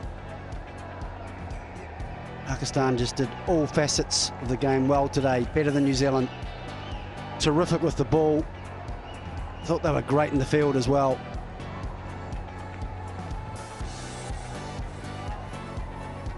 Well, New Zealand one down now in the series. They have to really go back and think hard and where they've gone wrong. These pitches are a little tired, they're a little slow. They might have to play a little differently. But Pakistan knew exactly what this pitch is going to offer. They won the toss and they elected to bowl first, and they bowled beautifully. Naseem Shah was outstanding. Haris Rauf is a little expensive, but also bowled quite nicely in the beginning. And then Osama Mir with his leg spin, picking up 2 wickets. This is the winning runs. It was nice and full, and it was easy picking there for Salman Agha, who tonked it away for 6 to finish the game and to make it 1-0 in the series of 3 ODIs.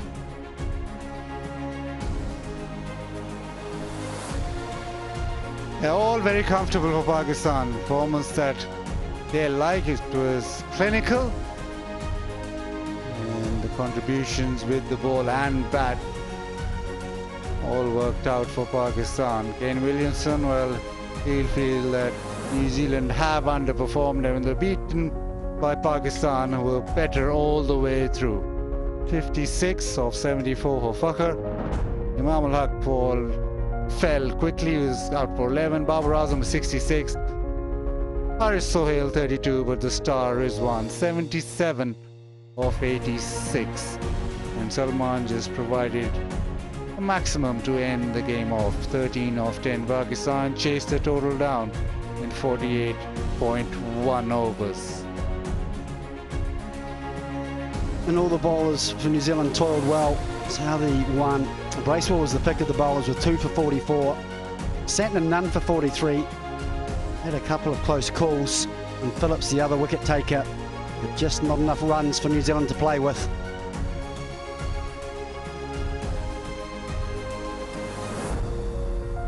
And never had enough runs to play with. And Pakistan, in the end, were comfortable in that chase. So New Zealand put into bat, got 255 for 9. 5 wickets for Naseem, 2 for Osama Mir on debut. Wicket of Williamson will stand out for him forever. Bracewell 43, Latham 42. They got starts, but nobody really got through to 50 or above. Pakistan then their turn to bat, which was slightly better. Rizwan not out 77, Babar 66, Fakhr 56, and Haris with a quick fire 32. Pakistan winning by 6 wickets. Right now we'll go to Sikandar Bakht and find out who he is talking to.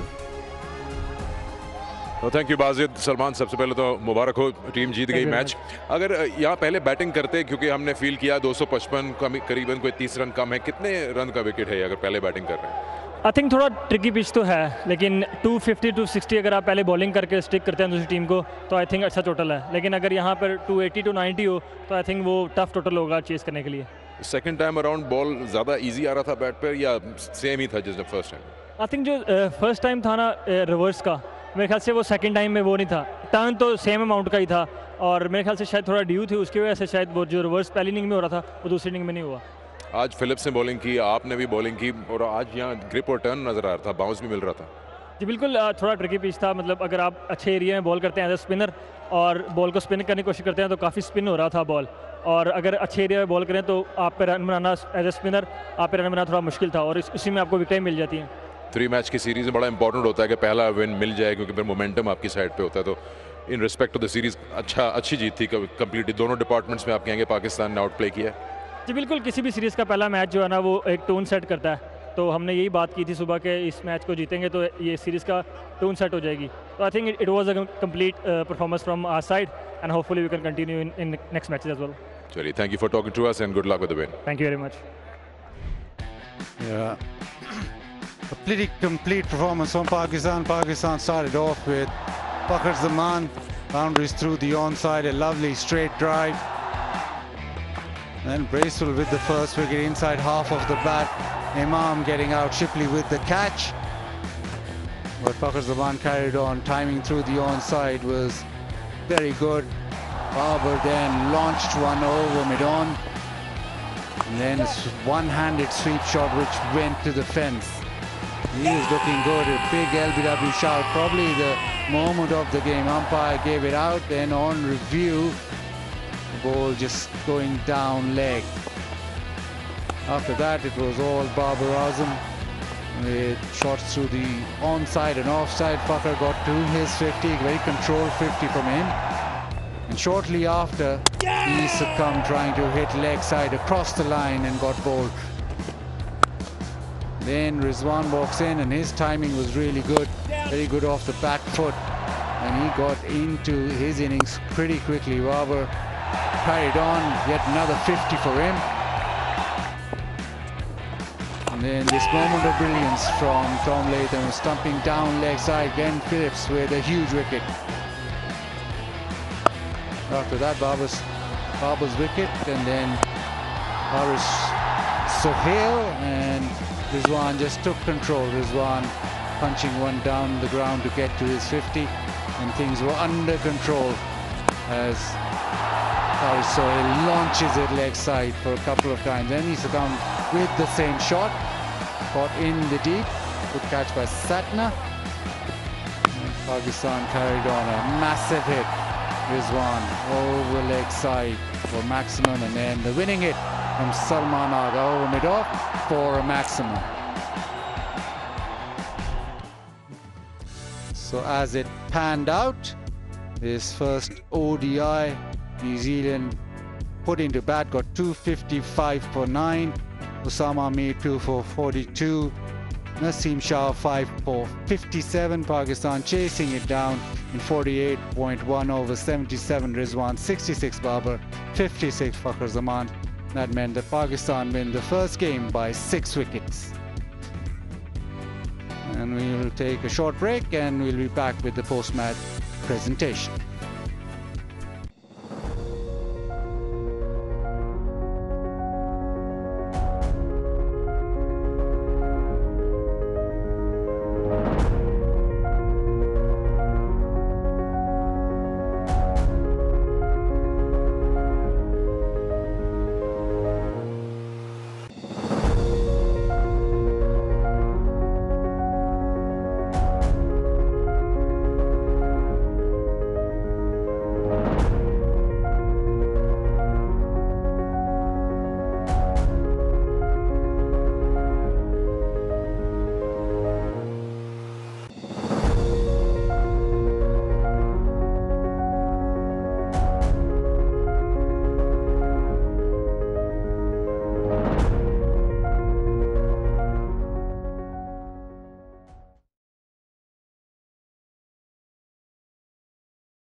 Hello and welcome to the post-match presentation of the first ODI between Pakistan and New Zealand. We had a good outing. Pakistan first bowled well to restrict New Zealand to 255 and then wrapped it up to win it by 6 wickets. Before we give away the awards, let's welcome our presentation party, starting off with Mr. Salman Nasir, Chief Operating Officer, PCB. Next to him, we have Mr. Asim Wajid Jawad, Group Head Strategy, Bank Al Falah. We have Mr. Yahya Khan, Group Head Digital Banking, Bank Al Falah. And in the end, Mr. Sajjad Akbar on behalf of KFC Pakistan. Welcome, gentlemen. I'll first request Mr. Sajjad Akbar to please step forward. He'll be presenting the KFC Feel Good Performance Cash Award of 100,000 rupees, and that goes to the debutant Osama Mir for his 10 overs 2 for 42, which included a wicket of Kane Williamson. A dream start for Osama, and wins the KFC Feel Good Performance Award. Now I'll request Mr. Yahya Khan to please present the Bank Al Falah Fielder of the Match Cash Award of 100,000 again. And this catch was to dismiss Finn Allen, taken by Salman Agha. Brilliant catch in the covers by Salman to dismiss Finn Allen. And he gets the Bank Al Falah Fielder of the Match Award. Now I'll request Mr. Salman Nasir to please present the Kingdom Valley Best Bowler of the Match Cash Award of 100,000 again. And that, of course, goes to the man who's got 5 for 75 in his 10, Naseem Shah. Super performance by Naseem Shah with the ball, and got 5 wickets today in this first ODI. Don't go too far away, because we got another award for you, and I'll request Mr. Asim Wajid Jawad please to present the Bank Al Falah Player of the Match Trophy and Cash Award of 100,000. Naseem Shah, 5 for 75 in his quota of 10 overs.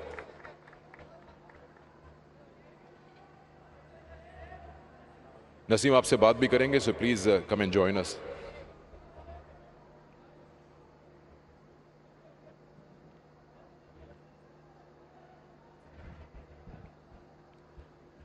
Naseem, test series के 2 matches के बाद fast bowlers की काफ़ी tough time था. आज 5 wickets लेके ODIs में थोड़ा एक रिवॉर्ड सा फीलिंग हुई है. देखिए, सबसे पहले तो अल्लाह का शुक्र है कि मैच जीते, और परफॉर्मेंस का तभी मज़ा आता है जब टीम मैच जीत जाते हैं. और सारे बहुत ज़बरदस्त के लिए सबको क्रेडिट जाते हैं. सारे बॉलर्स ने ज़बरदस्त बॉलिंग की और अल्लाह का शुक्र है मैच जीते. कोई खास प्लानिंग की थी आपने आज अपने इन 10 ओवर्स की, क्योंकि जो आपने 5 विकेट्स ली हैं वो सारी अलग अलग लेंथ्स में है. एक यॉर्कर है, एक शॉर्ट बॉल है, फिर एक स्लो वन है. नहीं, बिल्कुल रिवर्स हो रहा था, और कोशिश थी जो मेरी स्ट्रेंथ है मैं उस पर बॉलिंग करूं, और अपने प्लान को फॉलो किया और अच्छा एग्जीक्यूट किया प्लान को, और अल्लाह का शुक्र है कि वो सारा जो ना ज़बरदस्त रहा. चलिए, well done. Enjoyed your performance today. Thanks for talking to us. Naseem Shah with 5 for 57 in this match. Now I'll request the New Zealand captain Kane Williamson to please come and have a word with us.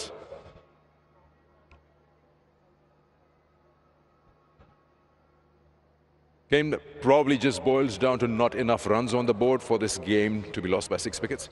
Yeah, you know, we would have liked a few more. You know, Pakistan were very clinical with the ball in hand in the first innings there. And having said that, you know, it was competitive enough if we got things right in that second half, and there were a lot of glimpses where the game could have changed quickly. There was assistance in both innings, and the surface did change a bit. So there's some learning there as well. But credit to Pakistan, they were very clinical and adapted better to the conditions.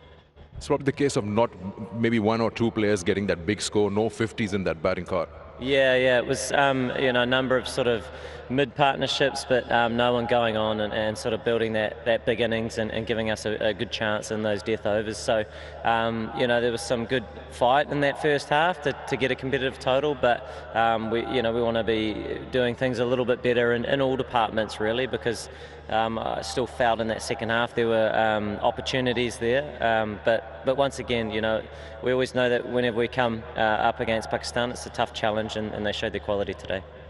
Do you feel the toss played a role, and was it easier second time around to bat? The toss had an impact in terms of, but I still think there was enough assistance there in the second half, so I don't think it changes the result. I think it was just quite interesting to see how it unfolded and try and take some learnings from that. So yeah, I think both teams had opportunities with the ball to get some assistance, whether in the first half it was reverse swing and some turn, and then we got some turn in the second half as well, and it skidded on with the new ball. So there's a bit there for everybody, so it's just trying to be nice and clear on how we want to operate and try and learn quickly for our next match. Well, hard luck today. Good luck for the remaining 2 games. Cheers. Thank you. Ken Williamson, the captain of New Zealand. Now I'll request Babar Azam to please come and join us. The winning captain, Pakistan, winning this first ODI by 6 wickets. Babar bowling को credit देंगे. First time आप जो है 255 पे रोक लिया team को. इस विकेट में आपके हिसाब से अगर पहले बैटिंग करते ज़्यादा रन थे? बिस्मिल्लाहिर्रहमानिर्रहीम. डेफिनेटली जिस तरह हमने जो नया बॉल है वो जो यूटिलाइज़ किया और फास्ट बॉलर ने जो प्लान थे उसको एग्जीक्यूट किया. डेफिनेटली क्योंकि पहली इनिंग में वैसा बॉल नहीं आ रहा था, लेकिन मेरे ख्याल से वो सारा क्रेडिट देना चाहता हूँ फास्ट बॉलर को. और जिस तरह उन्होंने 15 ओवर जो हैं वो उन पर प्रेशर डाल के रखा और उसके बाद जब स्पिनर्स आए तो उन्होंने अपने प्लान्स एग्जीक्यूट किए. सुबह आपने जब पिच देखी दोपहर को तो इतना आइडिया था इतना ग्रिप और टर्न होगा, आप एक आध बॉल पे खुद हैरान हो गए थे बैटिंग करते हुए? डेफिनेटली देखें, हमें यहाँ पता है कि सेकंड टाइम ड्यू की वजह से या थोड़ी सी ठंड की वजह से आपको थोड़ा सा होल्ड मिलता है, तो बिल्कुल इस चीज़ का आइडिया था. लेकिन कोशिश यही थी कि जितना अंदर रहें, पार्टनरशिप को बिल्ड करें उतना अच्छा है. और नए बैट्समैन के आने के लिए थोड़ा सा मुश्किल था, लेकिन मेरा और फ़ख्र का यही था कि हम पार्टनरशिप बिल्ड करें. और इन दी एंड जो रिजवान ने इनिंग्स के लिए वो आउटस्टैंडिंग है. काफ़ी चॉइसेस हो गई हैं आपके पास. डेब्यूटेंट ने भी आगे केन विलियमसन को आउट कर दिया, तो अच्छी बात है कि कप्तान के पास इतनी बड़ी एक स्क्वाड हो जिसमें वो चूज़ कर सके. ये देखते हुए क्या कंडीशंस हैं? ऑफ कोर्स देखें, आपके पास जो बेंच स्ट्रेंथ है वो काफ़ी यंग और जो है वो एक्साइटेड खेलने के लिए, और वो अपना जो भी मैच खेल रहा है वो अपना 100% दे रहा है और बता रहा है. और ये आप एज ए कप्तान आपके लिए अच्छा होता है कि आपके पास काफ़ी ऑप्शंस हैं और किसी भी कंडीशन में, डिफरेंट कंडीशन में आपके पास ऑप्शन होनी चाहिए. और मेरे पास काफ़ी अल्हम्दुलिल्लाह ऑप्शन है स्पिनर्स में भी और फास्ट बॉलर्स में. बड़ा इंपॉर्टेंट है 3 मैच की सीरीज़ में पहला जीतना, क्योंकि फिर आपके दोनों जीतने का प्रेशर जो हट जाता है. डेफिनेटली प्लान तो ये है कि मैच टू मैच को लेके चलें. और जो आज का हमारा प्लान यही था कि हमने मैच को जीतना है और जो हमारी स्ट्रेंथ है उसको और जो हमारा मोमेंटम चल रहा है उसको कंटिन्यू करें. और वही अल्हम्दुलिल्लाह उसको किया. और मेरे ख्याल से और credit two teams. Congratulations to you. Thank you for talking to us and have a good evening. So, Pakistan win the first game by 6 wickets and they lead this 3-match series 1-0. That's all from the presentation. Games come thick and fast, and just in a couple of days' time, Bank Alphala presents Tafa News Pakistan versus New Zealand ODI series, second ODI, and we'll be live at 2:20 p.m. National Bank Cricket Arena. Till then, it's a goodbye.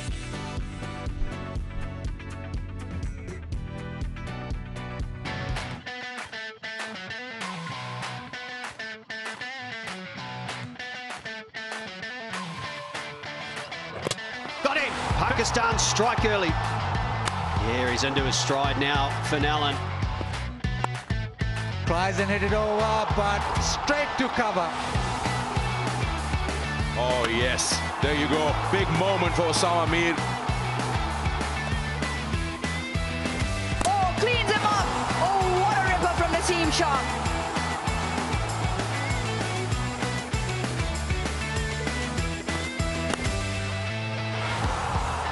No timing, no timing.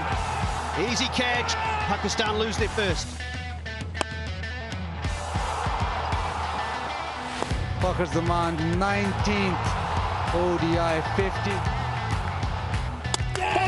Big sweep across the line. Babar Azam, who just loves this ground. He's got him this time round. And there's the big wicket of Babar Azam. 50, the little maestro. Well played, Sue.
difference between the two sides could be that there were 50s, 3 of them in the Pakistan's batting, 1 to Rizwan, 1 to Babar, and 1 to Fakhr Zaman, and that helped them to get to that 256 to win this first ODI by 6 wickets. Let's have a quick look at the match summary. New Zealand asked to bat first, 255 for 9. Probably we'll ask our guests how short were they if they had to put up a fight. But they did. And the game did go down into the later part of the overs. Pakistan got 258 for 4. Won this first game by 6 wickets.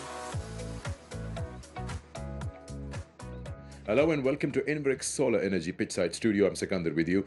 1 up in the series. Important to win the first game if you have a 3-match series, so you don't have the pressure of chasing then.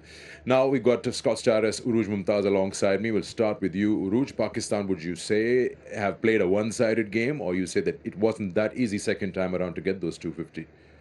I think the score 250, and we saw how the wicket was playing a little bit difficult in the first one with some gripping, and I think it's a par score with Pakistan liking to chase. They know what they were chasing, and they never really had to go out of their comfort zone, and I think that's what played to that advantage. I just felt that New Zealand were a few short. Kane said at the post-match presentation that it was gripping and it was a little tough first time around, but he doesn't want to put all the blame on the toss, but it has its impact. Yeah, I think it's an advantage, certainly, to win the toss and bowl first in those conditions. He also mentioned that it slides onto the bat a little better up top, which makes it easier to bat against the new ball. But he's also right. That's not an excuse for the loss today. They looked rusty. I thought Pakistan were clinical. I think that's the perfect word to use. And they were in front. I wouldn't say it was easy for them, but I wouldn't say they really had to get out of, say, third gear to win this match. So a very, very impressive performance from Pakistan. It's a good problem to have for a captain when a debutant comes in and gets key wickets, and then you are spoiled for choices out there. We'll talk about Naseem in detail, but the rest of the bowling unit was also very disciplined to keep the opposition to 255. Like Scotty said, they were clinical, and there were periods of the game where Pakistan spinners had good control. Haris Rauf went for a few runs earlier on, but they picked up wickets at regular intervals, keeping the pressure on. Osama Mir was brilliant, a dream debut to start off with, and when you get someone like Kane Williamson in the manner that he did, from a leg spinner's delight point of view. But then Mohammad Nawaz and Salman both kept the pressure on. I think that was the key in that middle period of the phase. And Naseem Shah, like you said, we'll talk about him, but blew them apart towards the back end. Today when we saw New Zealand's batting and we had a look at their batting card, I mean, everyone got a start, but nobody could actually get a 50. And I was saying 350s in Pakistan's batting, probably that was the difference, which, how short were they, by the way? What do you feel? Look, I thought they were 30 short. I thought that around that 280 to 290 number was where you could at least put some scoreboard pressure onto Pakistan.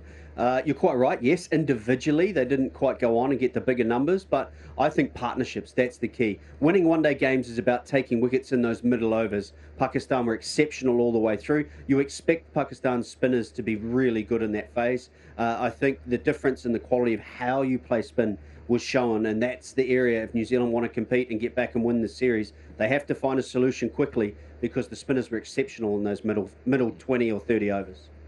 When you actually win a match, I won't say it's tough, but then you have to work hard to find the areas you want to fix. And bowling did well today. Maybe the batting, they want to look at different options available to them. I mean, again, in the top order, they are spoiled for choices. You've got Shan Masood sitting, who's the top order bat. And then they've got opener Fakhr, opener Imam. Even Rizwan can open. I think Pakistan don't really need to change much. I think there's discussion around taking their time to get in, but also you have to look at what they were chasing. They weren't chasing like a 290 or a 300 plus score. So they never really had to start off in 4th or 5th gear. So Rizwan could take his time to get in. Fakhr could take his time to get in. Imam missed out today, but he's got runs from the test series. So I don't think Pakistan would like to or would need to change in that top 5. Haris Sohail coming back in after since 2020, back end of 2020, and he's come back and he's looked to get, and he was in fact the one who provided that impetus where Pakistan were chasing just over a runner ball at one point, and his quick fire 25 odd was which put Pakistan well in front in the end. So that top 5-6 doing good for Pakistan. New Zealand bowlers did fight back and they managed to grab 4 wickets. Let's have a look at them. Fall of wickets, brought to you by Inverex Solar Energy. First one to go was Imam al-Haq, and at that point when he went for relatively early, I think the opening partnership was 30 from memory, New Zealand would have felt if they could get 2 or 3, then they were back in this game. It's the only way to get back into a match when you have a subpar total. Michael Bracewell was incredibly impressive, I thought, for well, he's better than a part-timer. He's new to this art to be a full-time bowler to bowl 10 overs, and he, I thought, did a terrific job. And at that stage, 2 down, there were still 2 wickets, probably where they were behind where Pakistan was, and Glenn Phillips is a genuine off-spinner. And at this point, you thought, well, maybe the difference between the two sides as well was the performance of the fast bowlers, who New Zealanders weren't until this wicket from Tim Southee, and this was caught out on the boundary at that. That was the only wicket that the New Zealand seamers were able to take. So very good performance from the batsmen from Pakistan. I thought they showed when they wanted to go up the gears and start putting the foot down, they did it well. Fall of wickets, brought to you by Inverex Solar Energy. You talked about and mentioned Michael Bracewell. I mean, his role has been so important in that red ball series and now in the white ball. It doesn't seem like a part-timer. First with the bat, valuable runs added, and with the ball, he gets these important key wickets, not just tail-enders. Yeah, I don't mean to disrespect him. He's better than a part-timer. He used to be a part-timer because he was a batsman only, but he's worked so hard at the craft that he's now a frontline option, frontline spinner. We saw that in the test matches where he did a terrific job. He's growing all the time in terms of experience and understanding what it's like, because he has been late to the international arena. So he's a good foil in this New Zealand side, because the conditions in New Zealand don't tend to turn too much. So we haven't played a spinner often. One day is a different story, of course, but in the test match side. So he's been a real find, I think, in that all-rounder role for New Zealand. All right. Before we go to the break, would you like to see Ish Sodhi in the second game? But if yes, where do you fit him? I would like to see Sodhi in there, solely because of what we saw from Usama Amir, with the way he bowled on debut as the leg spinner, the turn that was there. I think Ish Sodhi has been a very good white ball player for New Zealand too. Maybe an option, but who does he come in for? That's always the question. Time for a break. When we come back, we'll look at our top performer and other stuff related to the game.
Welcome back to Inverx Solar Energy Pitchside Studio. Let's straight go and dive into our top performer, who is Naseem Shah, 5 for 57. Top performer, brought to you by Inverx Solar Energy. Yeah, he was a star performer. The first one to Devon Conway, ricocheted off his back foot onto the stumps. Then Glenn Phillips, who was just looking to get a move on, got it on the toe end of the bat, simple catch. That was his second. Chopped on his third wicket. And he was bowling with some steam, and this was an absolute beauty. In swinging Yorker, dipped in late, and his second five for back-to-back one-day games for him. He's still relatively new in this format, still 19, and he had really a good game. We have a look at his wickets and that pitch map, which will show. Right now, we've got this career best. His 5 for 33 is his best. This is his second best, and he's got his first against New Zealand. Top performer, brought to you by Inverx Solar Energy. Earlier in commentary, Danny was mentioning when talking about Lockie Ferguson bowling fast and quick, and these boys, all of them, Naseem Shah in excess of 145. But he wanted to see a bit of more variation, which probably was missing. He's got a good back of the hand, he mentioned, which wasn't in play today. With Naseem or with Lockie Ferguson? Lockie Ferguson, yeah.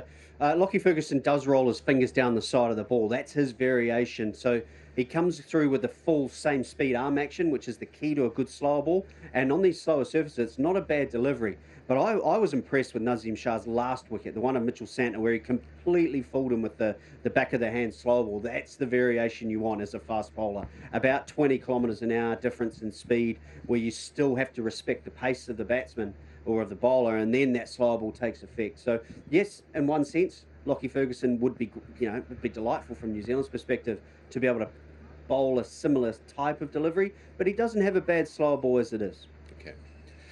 Okay, now to the segment Have Your Say, which is hashtag Have Your Say, and you go to our Twitter handle and you send in your questions for our guests. And for, of course, Scott Starris and for Uruj, we've got different set of questions which are sent by you guys. Have Your Say, brought to you by Inverx Solar Energy.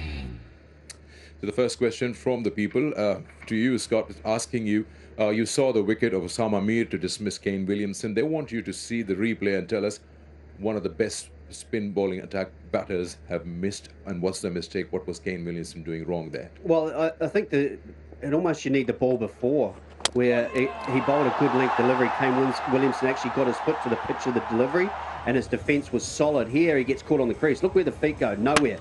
And as they say in New Zealand, he had his feet in the toilet. And what then he has to feel for the ball outside off stump just with his hands. He's not in a great position, and it's rare to see. Having seen a lot of Kane Williamson, technically he's really sound always. Everyone makes errors, everyone makes mental errors, but it's rare to see Williamson with a technical one there. So you've got to give full credit to Osama Mir with the way that he was able to find that chink in Kane Williamson's armour. Okay, hope you got your answer. Now we come to Uruj. Uruj, they usually say you don't fix what's not broken, but Pakistan have won the first game. But what people were asking is that, do you feel if you were allowed to make that one change in the bowling, anybody you feel has missed out or can come in? I can help you out. There's Hasnain sitting outside. I'm talking about the fast bowlers. There's Dani. There's quite a few options. I think not into the second game. I think the way the fast bowlers bowled, I think that it's worth giving Haris Rauf another go. He was not quite at his best. He did clock in the speed, but just feel that give them another go, win the series if that's the case, and then you look to probably bring in Hasnain or Dahani just for the one change. I don't think Naseem Shah will play all 3 games because he's coming off a good test series. He's bowled a lot of number of overs. So I think come the third game, maybe tweak that bowling lineup. I don't think it's going to happen in the next one. There you go. You got your answers. Have Your Say, brought to you by Inverx Solar Energy. Second game is to start day after tomorrow. Another day off, another day of golf for Scott and his friends. But if I was to ask you the same question, it's not part of Have Your Say. Yep. Any